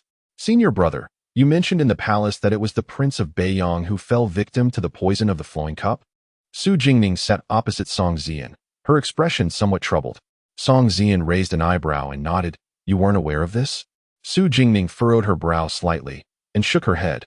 "No, my father spoke to me recently about an old friend who had succumbed to the poison, but I never imagined it would be the old prince. Thus, in the previous life, the old prince met his untimely demise in the northern territories due to this deadly poison. After this incident, Gu Yinan's character underwent a drastic transformation. He became a notorious harbinger of death, the very embodiment of a grim reaper in the northern lands." With a serious demeanor, Su Jingming inquired, "Is it possible for you to cure the poison of the flowing cup, senior brother?" Noticing her anxious expression, Song Zian smirked and tilted his head, replying, "Why? Do you doubt me? Do you think the title of medical sage was bestowed upon me by mere chance?" Su Jingming smiled lightly. "Your reputation as the medical sage is unparalleled. How could I dare to question it?" Song Zian narrowed his eyes, having caught the worry in Su Jingming's gaze. He sobered and stated, "As for the poison of the flowing cup, I can indeed remedy it, but alas, I cannot save the life of the Prince of Beiyang." "Why?" Su Jingming's smile faltered. "If it could be cured, then why could he not save the old prince's life? It's too late. Had it been 2 years prior, I could have prolonged his life by a decade, but the poison has already infiltrated his system for too long. It has ravaged his insides. And even if the poison were to be expelled, the damage is irreparable. If he lasts a year, it would be a considerable grace from the heavens. Song Xian's voice was tinged with regret. A year? How could it be merely a year? Su Jingning murmured. The old prince has but a year left. Does Gu Yinan know? After a moment of silence, Song Xian continued. When the old prince visited the residence that day, I informed him of his condition. Remarkably, the old prince seemed quite at peace, his spirit still intact. If he takes good care of himself, perhaps he could extend his days. Su Jingning appeared lost in thought, eventually nodding and softly saying, I understand, senior brother. By the way, I plan to return in a few days. Master has been mentioning you quite often. Will you not go back to see him? Why the sudden urgency? Weren't you supposed to stay a while longer? Su Jingning looked up at Song Xian, puzzled, recalling his earlier intentions to remain longer. There is an urgent matter in the abyss. In 5 days, I must expel the last remnants of poison from the old prince. And then I shall return, Song Xian said gently, glancing at Su Jingning. His purpose for entering the capital was to procure the divine Futsao seeds from the Emperor of Zhou. The divine Futsao was notoriously difficult to cultivate, requiring a unique method and considerable time to mature. He needed to hurry back to nurture the seedlings, otherwise, he feared Su Jingning's health would deteriorate before he could cultivate the divine Futsao. Having previously checked her pulse, he discovered that her cold condition, though dormant, was far more severe than he had anticipated. Once it was fully triggered, it would be uncontrollable, and he needed to prepare in advance. Su Jingning nodded, understanding that her senior brother, as the young master of the abyss, was burdened with numerous responsibilities. Please return first, senior brother. I will visit master in a few days. Do remember to convey my regards to him, Su Jingning said, blinking at Song Xian. Upon hearing that she would not be returning to the abyss, a fleeting shadow crossed his eyes before he returned to his usual demeanor, affectionately tapping her forehead. You ungrateful little brat, go and tell master yourself. If you want me to take the blame, you might as well forget it. Song Xian could already envision master's reaction upon learning that Su Jingning had not returned. He would undoubtedly scold him for being incompetent, having reached the capital, yet failing to bring his junior sister back. Humph, if you won't stand up for me, I shall inform master that you, knowing full well I have been wronged, chose to stand idly by, Su Jingning teased, attempting to provoke Song Xian. Song Xian was momentarily at a loss for words. She had indeed suffered injustice, but this girl was frighteningly vengeful, and those who provoked her would not fare well. As he recalled the news he had recently received, he thought of how the Empress Dowager of Zhou was preparing to return to the palace, and that news would soon reach the capital. Although no one was aware of her previous actions, the Empress Dowager hailed from the Shen family and commanded the shadowy forces of the Zhou, making it inevitable that she would eventually uncover Su Jingning's whereabouts. By the way, I just received word that the Empress Dowager of Zhou will soon return to the palace. Be cautious, she is not someone to be underestimated. Your actions have always been meticulous, but do not let your guard down. If trouble arises, send word back to the abyss, no matter the issue. Your senior brothers and sisters will protect you, Song Xian said, his gaze filled with warmth and unwavering tenderness as he looked at Su Jingning. With the unrest surrounding the Shun family in the capital, the Empress Dowager's return was only a matter of time, which suited her intentions. She was not surprised. Yes, I will be careful, Su Jingning replied, her demeanor unperturbed, indicating her awareness of the situation, which eased Song Xian's concerns. Even if trouble arose, she had Mo Linyuan to protect her, and thus he chose not to elaborate further. He gazed at Su Jingning, lowering his eyes slightly, his expression clouded with unspoken emotions. He opened his mouth to say something but swallowed the words back. Su Jingning had been somewhat distracted since earlier and did not notice the change in Song Xian's expression. She merely turned her head to observe the gently rippling pond nearby, lost in her own thoughts. After a long while, Song Xian picked up a dark wooden box beside him and handed it to Su Jingning, his voice clear and warm. Take this. If your cold condition flares up again, remember to take this medicine immediately to protect your heart. Su Jingning accepted the box, her fingers lightly tapping it open. Inside lay a glistening blue pill, and astonishment flickered in her eyes. Is this the Xuanqi pill? Did you go to the Wujixia region? Song Xian smiled slightly and nodded. The Bingxian grass grows in the Wujixia region, so I made a trip. Su Jingning sprang to her feet, scrutinizing Song Xian with urgency. The Wujixia region. You ventured into such a perilous place. Were you injured? Not at all.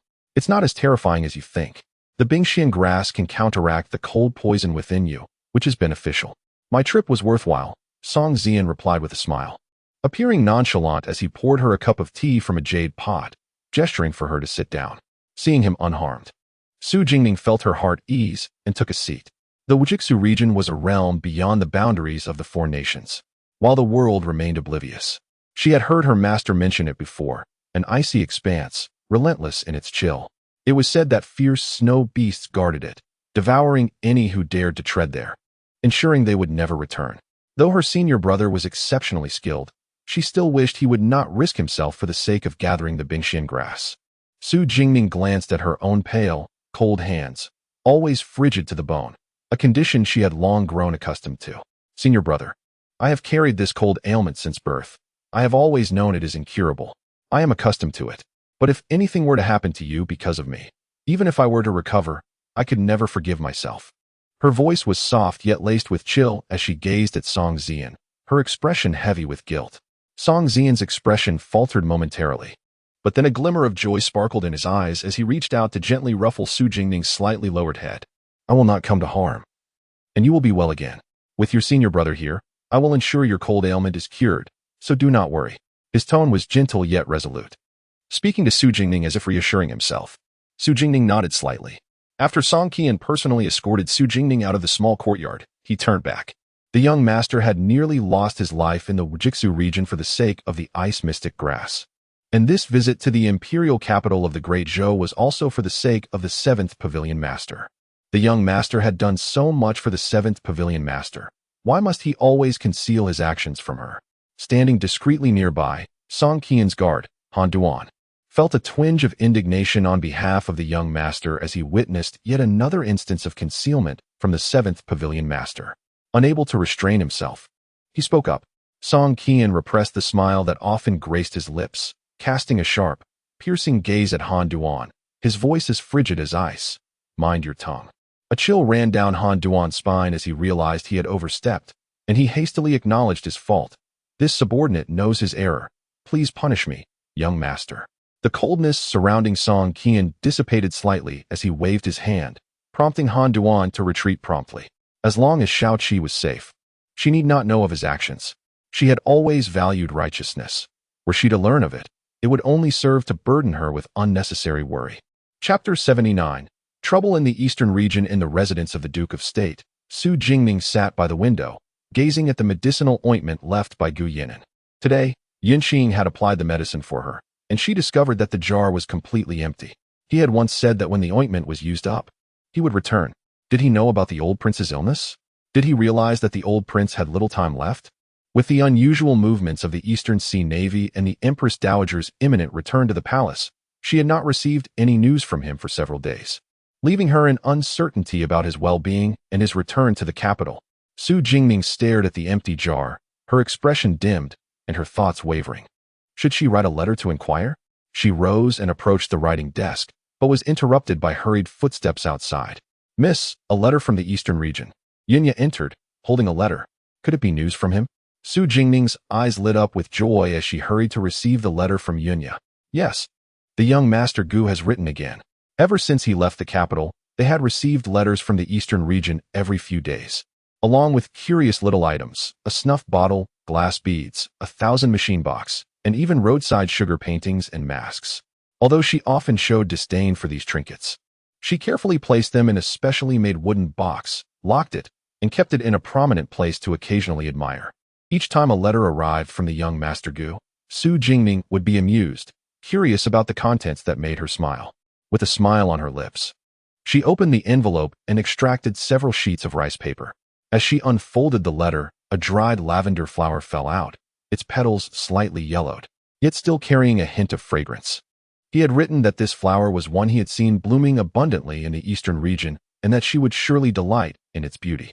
He had plucked a stem for her, promising to bring her to see it in person someday. The letter contained various trifles and anecdotes about his recent experiences. At the end, he had penned a few words.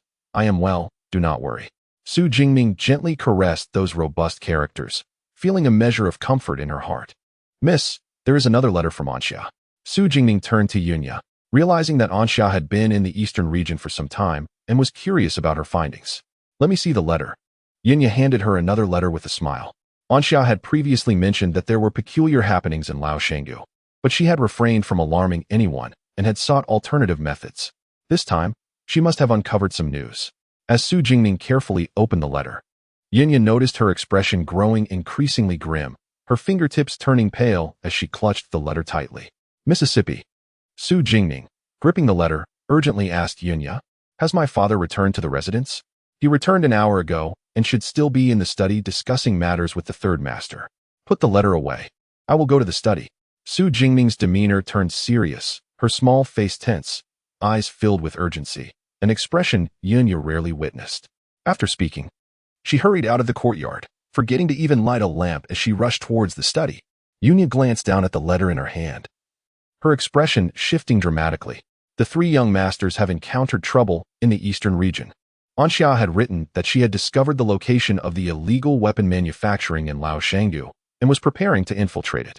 However, she unexpectedly spotted the second young master, who should have been in the southern region dealing with bandits, being pursued by assailants, severely injured and unconscious.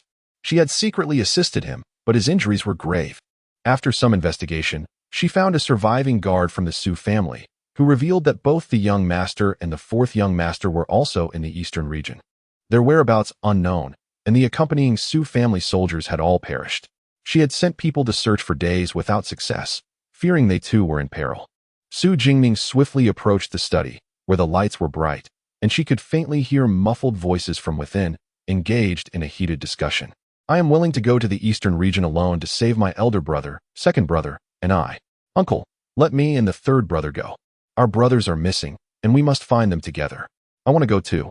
She heard her brother's anxious voices being sternly rebuffed by her father. "Absolutely not. They have already alarmed the enemy.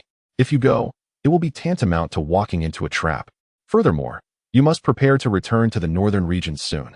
The defenses there cannot afford any mishaps. Allow me to think this through. Brother, the second brother is being closely monitored in Jiangnan, and we have no time to deliberate. If we do not act soon, these children will truly be in danger," urged Su Zhong, the third master of the Su family, pushing Su Bo for a decision. The study fell into a heavy silence. Su Jingning took a deep breath and pushed the door open to enter. The sudden appearance of Su Jingning caught everyone off guard, their expressions freezing, momentarily at a loss for words. Su Jingning glanced at her three brothers kneeling before their father and at her anxious uncle, then approached the Duke of State. "Ning Ning, what brings you here at this hour?" The Duke of State managed a smile that was more pained than joyful as he addressed Su Jingning. "Father, uncle." Su Jingning bowed respectfully to the two men, then stepped back and knelt before the Duke. "Ning Ning, what are you doing?" Su Jing asked, alarmed. "Father, I am aware of everything. My brothers are in trouble in the eastern region." She spoke softly to the Duke of State. "Father, I wish to go to the eastern region." Su Jingning's expression was calm, her tone resolute. "What? No." A chorus of refusals rang out in the room. "Your father will find a way to bring your brothers back. You must return. This matter does not concern you." The Duke of State's face grew stern as he spoke to Su Jingning. "Ning Ning, you do not understand how perilous the situation is in the eastern region. You cannot go. Besides, you are so frail. How could you possibly go?" Su Zheng interjected. Although he did not know how Ning Ning had obtained this information, her delicate health made it impossible for her to go. "Yes, Ning Ning, do not worry. Our brothers are still out there. It is not your place to go to the eastern region," Su Jingyu also urged. Su Jingning shook her head, her gaze fixed on the Duke of State. "Father, I know you will not agree to my going, but no one in the Su family is more suited for this than I am. Uncle will soon be returning to the northern region, and my three brothers hold important positions in the military. With the turmoil in the eastern region and so many eyes upon them, their absence would surely draw attention. All your plans would be rendered futile. But I am different. I have grown up frail in Jiangnan and rarely venture out. If I go secretly, no one will notice." She observed her father's expression soften slightly and continued to persuade him. "Father, I understand the situation in the eastern region is grave. The scouts you sent must have perished there, correct? The second brother is being pursued and is severely wounded, still unconscious. The first and fourth brothers are missing. Their lives uncertain. Father, the Empress Dowager will return to the capital soon. You must realize how many people wish for their lives. If we hesitate any longer, my brothers may well be in dire danger." "What?" The Duke of State understood that there had been trouble in the eastern region, and several children had lost contact. The regional commander was under the Empress Dowager's command, and with the alarm raised, the eastern region had sealed off communications. He had received no reports from the scouts he sent, and he was equally anxious. "Father, I know you are worried for my safety, but please rest assured. If I can find a way to gather news from the eastern region, I can also protect myself." Finally, the Duke of State relented. "You may rise. Allow me to think this through." He understood that as Ning Ning, even if she encountered trouble in the eastern territories, no one would dare to harm her. Yet, he feared the unforeseen. "Father, time is of the essence. I implore you to make a swift decision." Su Jingning spoke as she observed the Duke of Zhenghua frowning in hesitation. The Duke closed his eyes briefly and ultimately nodded in agreement. Perhaps only Ning Ning could resolve the predicament in the eastern territories. "Very well, you shall go to the eastern territories." Su Zheng and Su Jing were taken aback by the Duke's unexpected consent for Su Jingning to embark on the journey, and they momentarily sought to dissuade him. However, they noticed the Duke shaking his head to silence their objections. "You shall depart tomorrow and must return safely, alongside your brothers." The Duke's eyes glistened with unshed tears as he gazed at his slender daughter before him, realizing that she was far more extraordinary than he had ever imagined. Yet he could not suppress his concerns. Jing Ning was resolute. She would return safely with her brothers. Chapter 80. The Arrow of the Phoenix. The following morning, the carriage of the Duke of the State slowly approached the city gate, accompanied by a retinue of guards. It was said that Miss Su, who had grown up in Jiangnan, the future consort of the Northern Yang Prince, was returning to Yuqing to visit her grandfather. Upon hearing this, the gatekeepers promptly cleared the way, respectfully escorting her out of the city. The carriage continued its journey until it halted at the 10-mile pavilion outside the city. Dressed in plain garments, Yunya awaited with a sleek, dark steed. As the curtain of the carriage lifted, Su Jingning appeared, adorned in flowing dark purple attire. Her hair tied back with a purple ribbon, devoid of jewelry. Her aura had shifted, no longer gentle and serene, but exuding a chilling intensity that deterred any close approach. Alighting from the carriage, Su Jingning quietly instructed, "You shall accompany the convoy to Yuqing, and then make your way to Lingyi beyond the eastern border." "Understood, miss," came a voice from within, identical to Su Jingning's. Taking hold of the reins, Su Jingning mounted her horse. "Let us proceed." With a flick of the reins, the sound of thundering hooves erupted as she galloped away. Yunya followed closely, swiftly mounting her steed and vanishing into the distance like a fleeting shadow. Meanwhile, the carriage turned, heading in another direction. In the eastern border, at a hunter's abode in Laozhan County, and Xia inquired, "Has the envoy returned with news?" Dressed in a blue robe and seated at the table, she awaited a response. The man shook his head slightly. "We have scoured the vicinity multiple times. Yet there remains no trace of the young master or the fourth young master. Additionally, our investigation reveals that those pursuing the young masters are not only from the eastern border governor's office but also the Yuming Guard." And Xia's expression hardened. The Yuming Guard's involvement meant they could no longer remain in Laozhan County. "Understood. Allow them to rest for now. Tomorrow, we must find a way to send the second young master away. Staying here is no longer viable." Her gaze fell upon the unconscious Su Jingma, whose pale visage filled her with worry. The second young master had been in a coma for half a month, and if they remained trapped, his condition could worsen. She needed to devise a plan to extricate him. Her message had been dispatched over a dozen days ago, even at the fastest pace. It would take 6 days to reach the capital. If the young lady received word and sent someone, they would arrive soon. And Xia retrieved the token Su Jingning had given her, which instructed her to seek the Night Valley Lord at Wandu Valley should trouble arise. However, since rescuing the second young master, the various passes of Laozhan County had intensified their defenses, and they found themselves trapped, unable to escape. Wandu Valley had dominated the eastern border for centuries, its power formidable yet enigmatic, steeped in both righteousness and malevolence. It was known for its mastery of poison and sorcery. Concealed within the ominous silent forest, where toxic miasma permeated the air and countless venomous creatures thrived, entry was nearly impossible without the aid of its inhabitants. Moreover, the current leader of Wandu Valley, Yi Ling, was a ruthless sorceress, feared by all, including the eastern border governor, who dared not set foot in her poisonous domain. And Xia hoped fervently that she could safely escort the second young master out of Laozhan County the next day. 2 days later, several miles outside Silent Forest, Su Jingning clad in a flowing black gown draped with a dark purple cloak that revealed only half of her exquisite visage, cast her cold gaze westward. "Let us investigate," she commanded, guiding her steed toward the source of the commotion. Having ridden tirelessly to reach Lauzhan County, she learned of her brother's dire condition, severely injured and unconscious. 2 days prior, Xia had secretly taken him from the mountains to seek assistance from Wandu Valley. They had pursued them relentlessly, yet had seen no sign of them amidst the patrolling soldiers of the eastern border and the Yuming Guard. It seemed that Xia's position had been compromised, but the soldiers' continued searches indicated that her brother remained unfound. A group of eastern border soldiers clad in red armor surrounded Xia and her companions. "We only want the person in your possession. Hand him over, and your lives will be spared," commanded the leader, mounted on a tall horse. Flanked by soldiers with drawn swords, observing Xia and her companions with a predatory gaze. Xia coldly regarded him, positioning herself protectively in front of the unconscious Su Jingma, gripping her dual blades tightly. "You shall not have him." The leader's smile faltered. "Refusing my offer.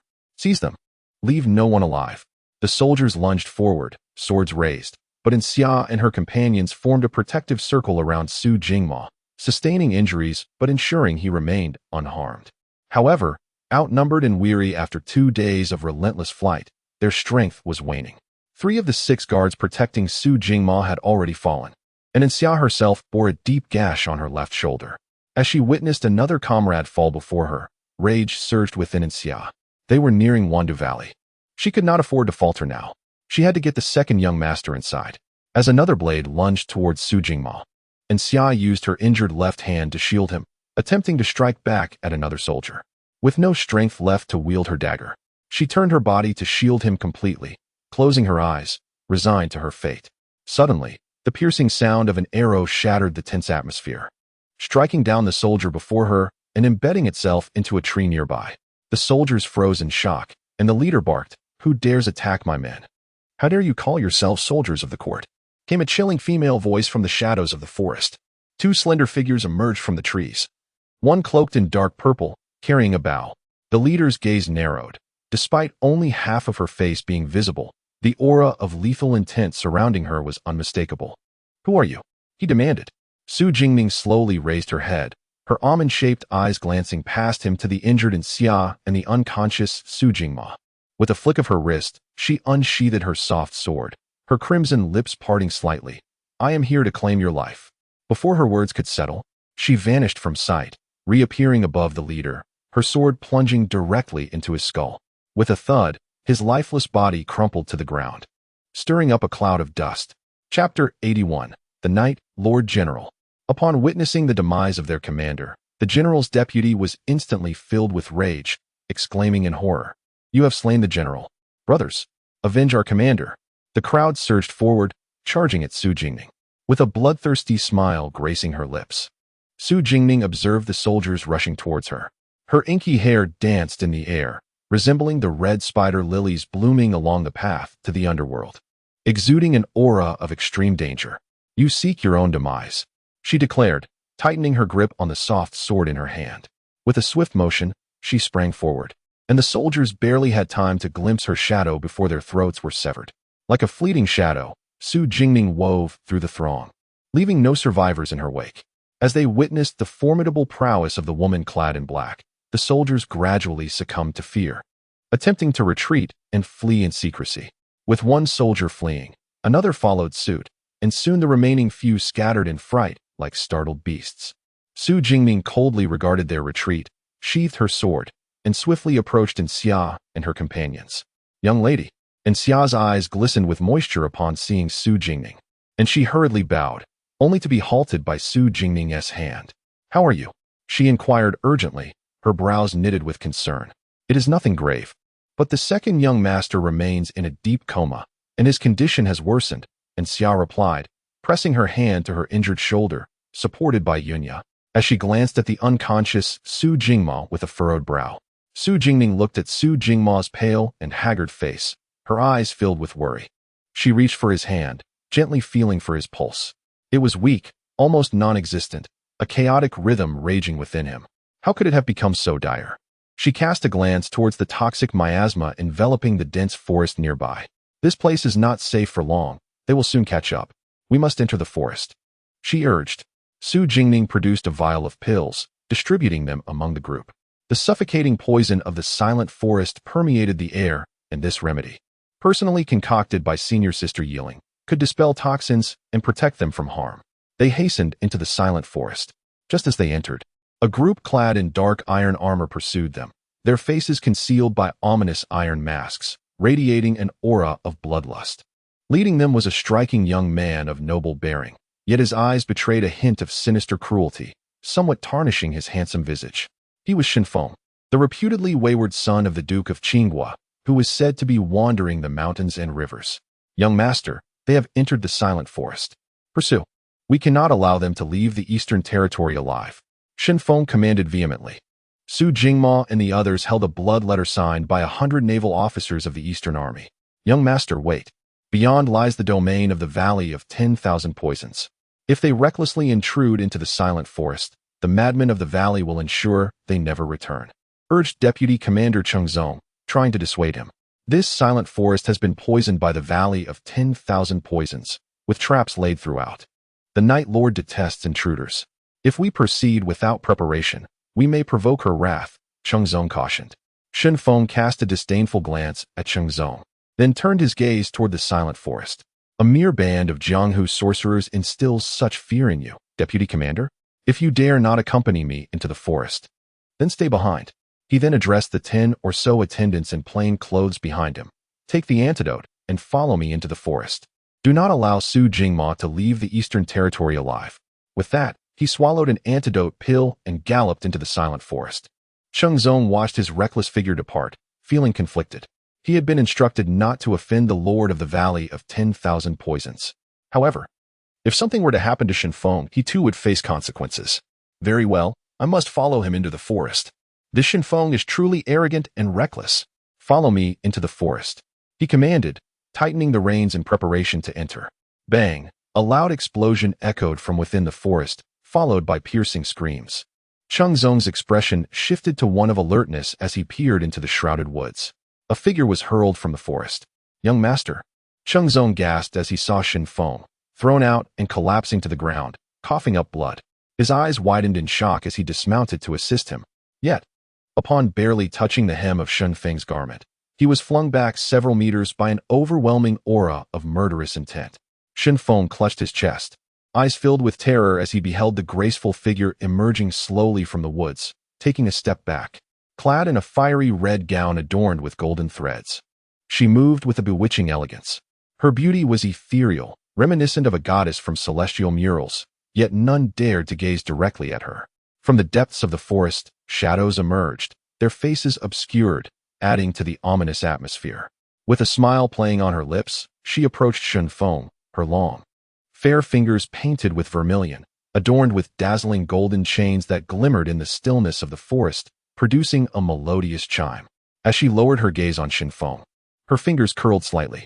He felt an inescapable, terrifying force grip his throat, blood rushing to his head as if he would suffocate at any moment. For the first time, he sensed how perilously close he was to death. Night Lord, please show mercy, Chengzong exclaimed urgently, perceiving Shinfeng's imminent demise. It is a misunderstanding. We did not mean to intrude upon your domain. Please, do not hold it against us. Ah, misunderstanding? The woman's lips parted, her voice sultry. Her enchanting gaze sweeping over Chengzong, though her expression remained devoid of any warmth. He has taken the antidote and entered my silent forest. You claim this is a misunderstanding? As her grip tightened, Shinfeng's face turned purple, veins bulging. Night Lord, please calm your wrath. It is indeed a misunderstanding. We are pursuing a state criminal who fled here. We were compelled to enter the forest. If you do not believe us, feel free to search. Those culprits must still be hiding within, Chengzong implored hastily, fearful that she might crush Shinfeng, for this woman was known for her capriciousness and disdain for others. Night Lord cast a fleeting glance at the near-unconscious Shinfeng before loosening her grip. He collapsed to the ground, drenched in cold sweat, gasping for breath, trembling uncontrollably. The terror of this woman was overwhelming. He could not withstand even a single strike from her. Just moments ago, she could have easily taken his life with a mere squeeze. The Lord of the Valley of 10,000 Poisons, the sorceress Night Lord, devoid of compassion. Mercilessly claiming lives, she was indeed terrifying. Oh, is that so? But what of these people? Night Lord's voice was cold and alluring, her brows arching as she beckoned behind her. From the depths of the woods, the hidden shadows swiftly approached her side. Thud, thud, thud, several objects were tossed before them. A foul, nauseating stench wafted through the air, and Cheng Zong's heart sank as he beheld the gruesome sight. Shen Feng retched violently. Before them lay a heap of dismembered remains, seemingly torn apart by wild beasts or devoured by some monstrous entity, the remains swarming with countless dark insects, rendering them unrecognizable. These were the attendants who had entered the forest with him, reduced to such a horrific state in mere moments. Those who intrude upon my silent forest meet such a fate. Does Deputy Commander Cheng still wish to search? Night Lord inquired casually, her gaze fixed on Cheng Zong. He looked at the pile of remains, hesitating, and under the icy stare of Night Lord, he finally nodded in acceptance. Then, Deputy Commander, you and your men should leave swiftly. Dusk approaches, and this forest is perilous. You must tread carefully lest you be swallowed by the mist. Yi Ling cast a fleeting glance at the crowd, her expression enigmatic, before she slowly turned and vanished into the woods, shrouded in mist. The shadows that lingered behind her also dissipated into the forest, leaving only her chilling and perilous voice in their wake. Cheng Zong was baffled by her intentions. Yet upon witnessing her departure, he felt a slight relief. He turned to assist the still prostrate Shen Feng. Is the young master all right? The mist is approaching. Shen Feng's eyes widened in terror as he gazed towards the direction of Yi Ling's disappearance behind Cheng Zong. The thick, dark fog crept ominously towards them. An unseen, ghostly sentinel, caught unawares, inhaled the noxious mist and instantly turned pale, blood oozing from his orifices as he collapsed silently to the ground. There is poison in the fog. We must flee. Cheng Zong urgently grasped Shen Feng and swiftly made their escape. He realized his oversight. The leader of the 10,000 Poisons Valley was a vengeful sorceress, not one to let them slip away easily. Chapter 82. The Unveiling of the Goo. Valley of 10,000 Poisons. Su Jingming anxiously gazed at Yi Ling, who had placed Su Jingma on a wooden bed, his eyes tightly shut and in a deep slumber. Yi Ling felt his pulse, her beautiful eyes slightly narrowing. She then opened his shirt to inspect further and indeed noticed a tiny red dot, as small as a pinprick, on his left chest. It was evident that he had been afflicted by a goo. Sister, how is my brother? Su Jingming inquired with concern. Yi Ling rose and approached Su Jingming, her tall figure towering half a head above the girl. Seeing the little girl, whom she hadn't met in 2 years, filled her heart with joy. It's nothing serious. He has merely been struck by a heart-biting goo, a trivial matter. I shall resolve it for him. Your brother will awaken by tomorrow, so do not worry. She gently patted Su Jingming's head, offering comfort. After speaking, she turned to retrieve a small knife from the side, approached Su Jingma, and leaned down to make a small incision at the site of the red dot on his chest. Switching to another knife, she pricked her fingertip, and her blood, darker than that of an ordinary person, flowed forth instantly. Yi Ling traced a circle of her blood around the incision on Su Jingma's chest. Su Jingming watched her actions with bated breath, fixated on her brother's chest. Soon, a slight movement was evident. A minuscule bulge began to form, gradually shifting towards the incision. A dark gold goo worm crawled out from the wound, and Yi Ling quickly dripped a drop of her blood onto it. The creature struggled momentarily before succumbing to death. Sister's blood is highly toxic. This ordinary poison goo cannot withstand it. This is indeed the heart-biting goo, merely a minor tormentor. Your brother will awaken by tomorrow. Yi Ling reassured Su Jingming. With a sigh of relief, Su Jingming bowed in gratitude. I owe you much today, sister. Yi Ling helped her to her feet. Her usually icy gaze softened with warmth. You little one, it has been 2 years, yet you still stand on ceremony with me? My precious little seven has grown taller. Let me see. Are you well? Have you been taking your medicine regularly? Yi Ling held on to Su Jingming, surveying her with delight and unending questions. Today, she had received word that someone had trespassed into the silent forest, and she had presumed it was yet another reckless soul. To her surprise, she found little Seven in the woods. At first, she thought she was mistaken, but it was indeed her. All is well, sister, do not worry. Su Jingming replied hurriedly. Among her master's 7 disciples, only she and her sister were girls, so ever since she joined Mo Lin Yuan, her sister had treated her exceptionally well. Like a true sister. By the way, why were those people pursuing you? Have you suffered any grievances? Tell me, and I shall avenge you. Also, how is it you suddenly arrived in the eastern region without any notice? Yi Ling recalled the presence of the spectral guards outside and observed that those accompanying her were injured. She felt that her frail little sister, sheltered in the palm of her hand, had endured hardships and thus asked Su Jingning. Su Jingning shook her head and did not conceal her purpose for coming to the eastern region from Yi Ling. I see. If you need anything, do not hesitate to tell me. There is no need to be polite. In this eastern region, I still hold some influence. Yi Ling replied cheerfully upon hearing her explanation. Little Seven understands, but sister's position is unique. It would be inappropriate for you to intervene in court matters. If you genuinely require assistance, I shall not refuse. Su Jingning smiled at Yi Ling, declining her offer of help. Sister has the Valley of 10,000 Poisons behind her, and as the direct disciple of Mo Lin Yuan, it is best not to involve you in court affairs. After a moment of hesitation, Yi Ling said, I shall not intervene. But you will undoubtedly need manpower for this journey. I can lend you some of the people outside the valley to be at your disposal. Would that be acceptable? She observed the few individuals accompanying her little sister and felt a twinge of concern. Su Jingning glanced at Su Jingma, whose complexion had improved significantly, yet he remained unconscious. With her elder brother and fourth song's whereabouts unknown, the current situation in the eastern region appeared dire, with 3 factions pursuing them: the Shin family from the imperial capital, the spectral guards beside the Empress Dowager, and the local officials of the eastern region, all wielding considerable power. Given her hurried arrival, she indeed required assistance. Very well. Thank you, sister. Su Jingning nodded in gratitude. Still being polite with me. Yi Ling frowned playfully, pulling Su Jingning along. Come, since you returned home. You have not visited my Valley of 10,000 Poisons. Much has changed in these 2 years. Many new disciples have joined. They may not recognize you, including those you met in the woods today. I shall take you to meet them.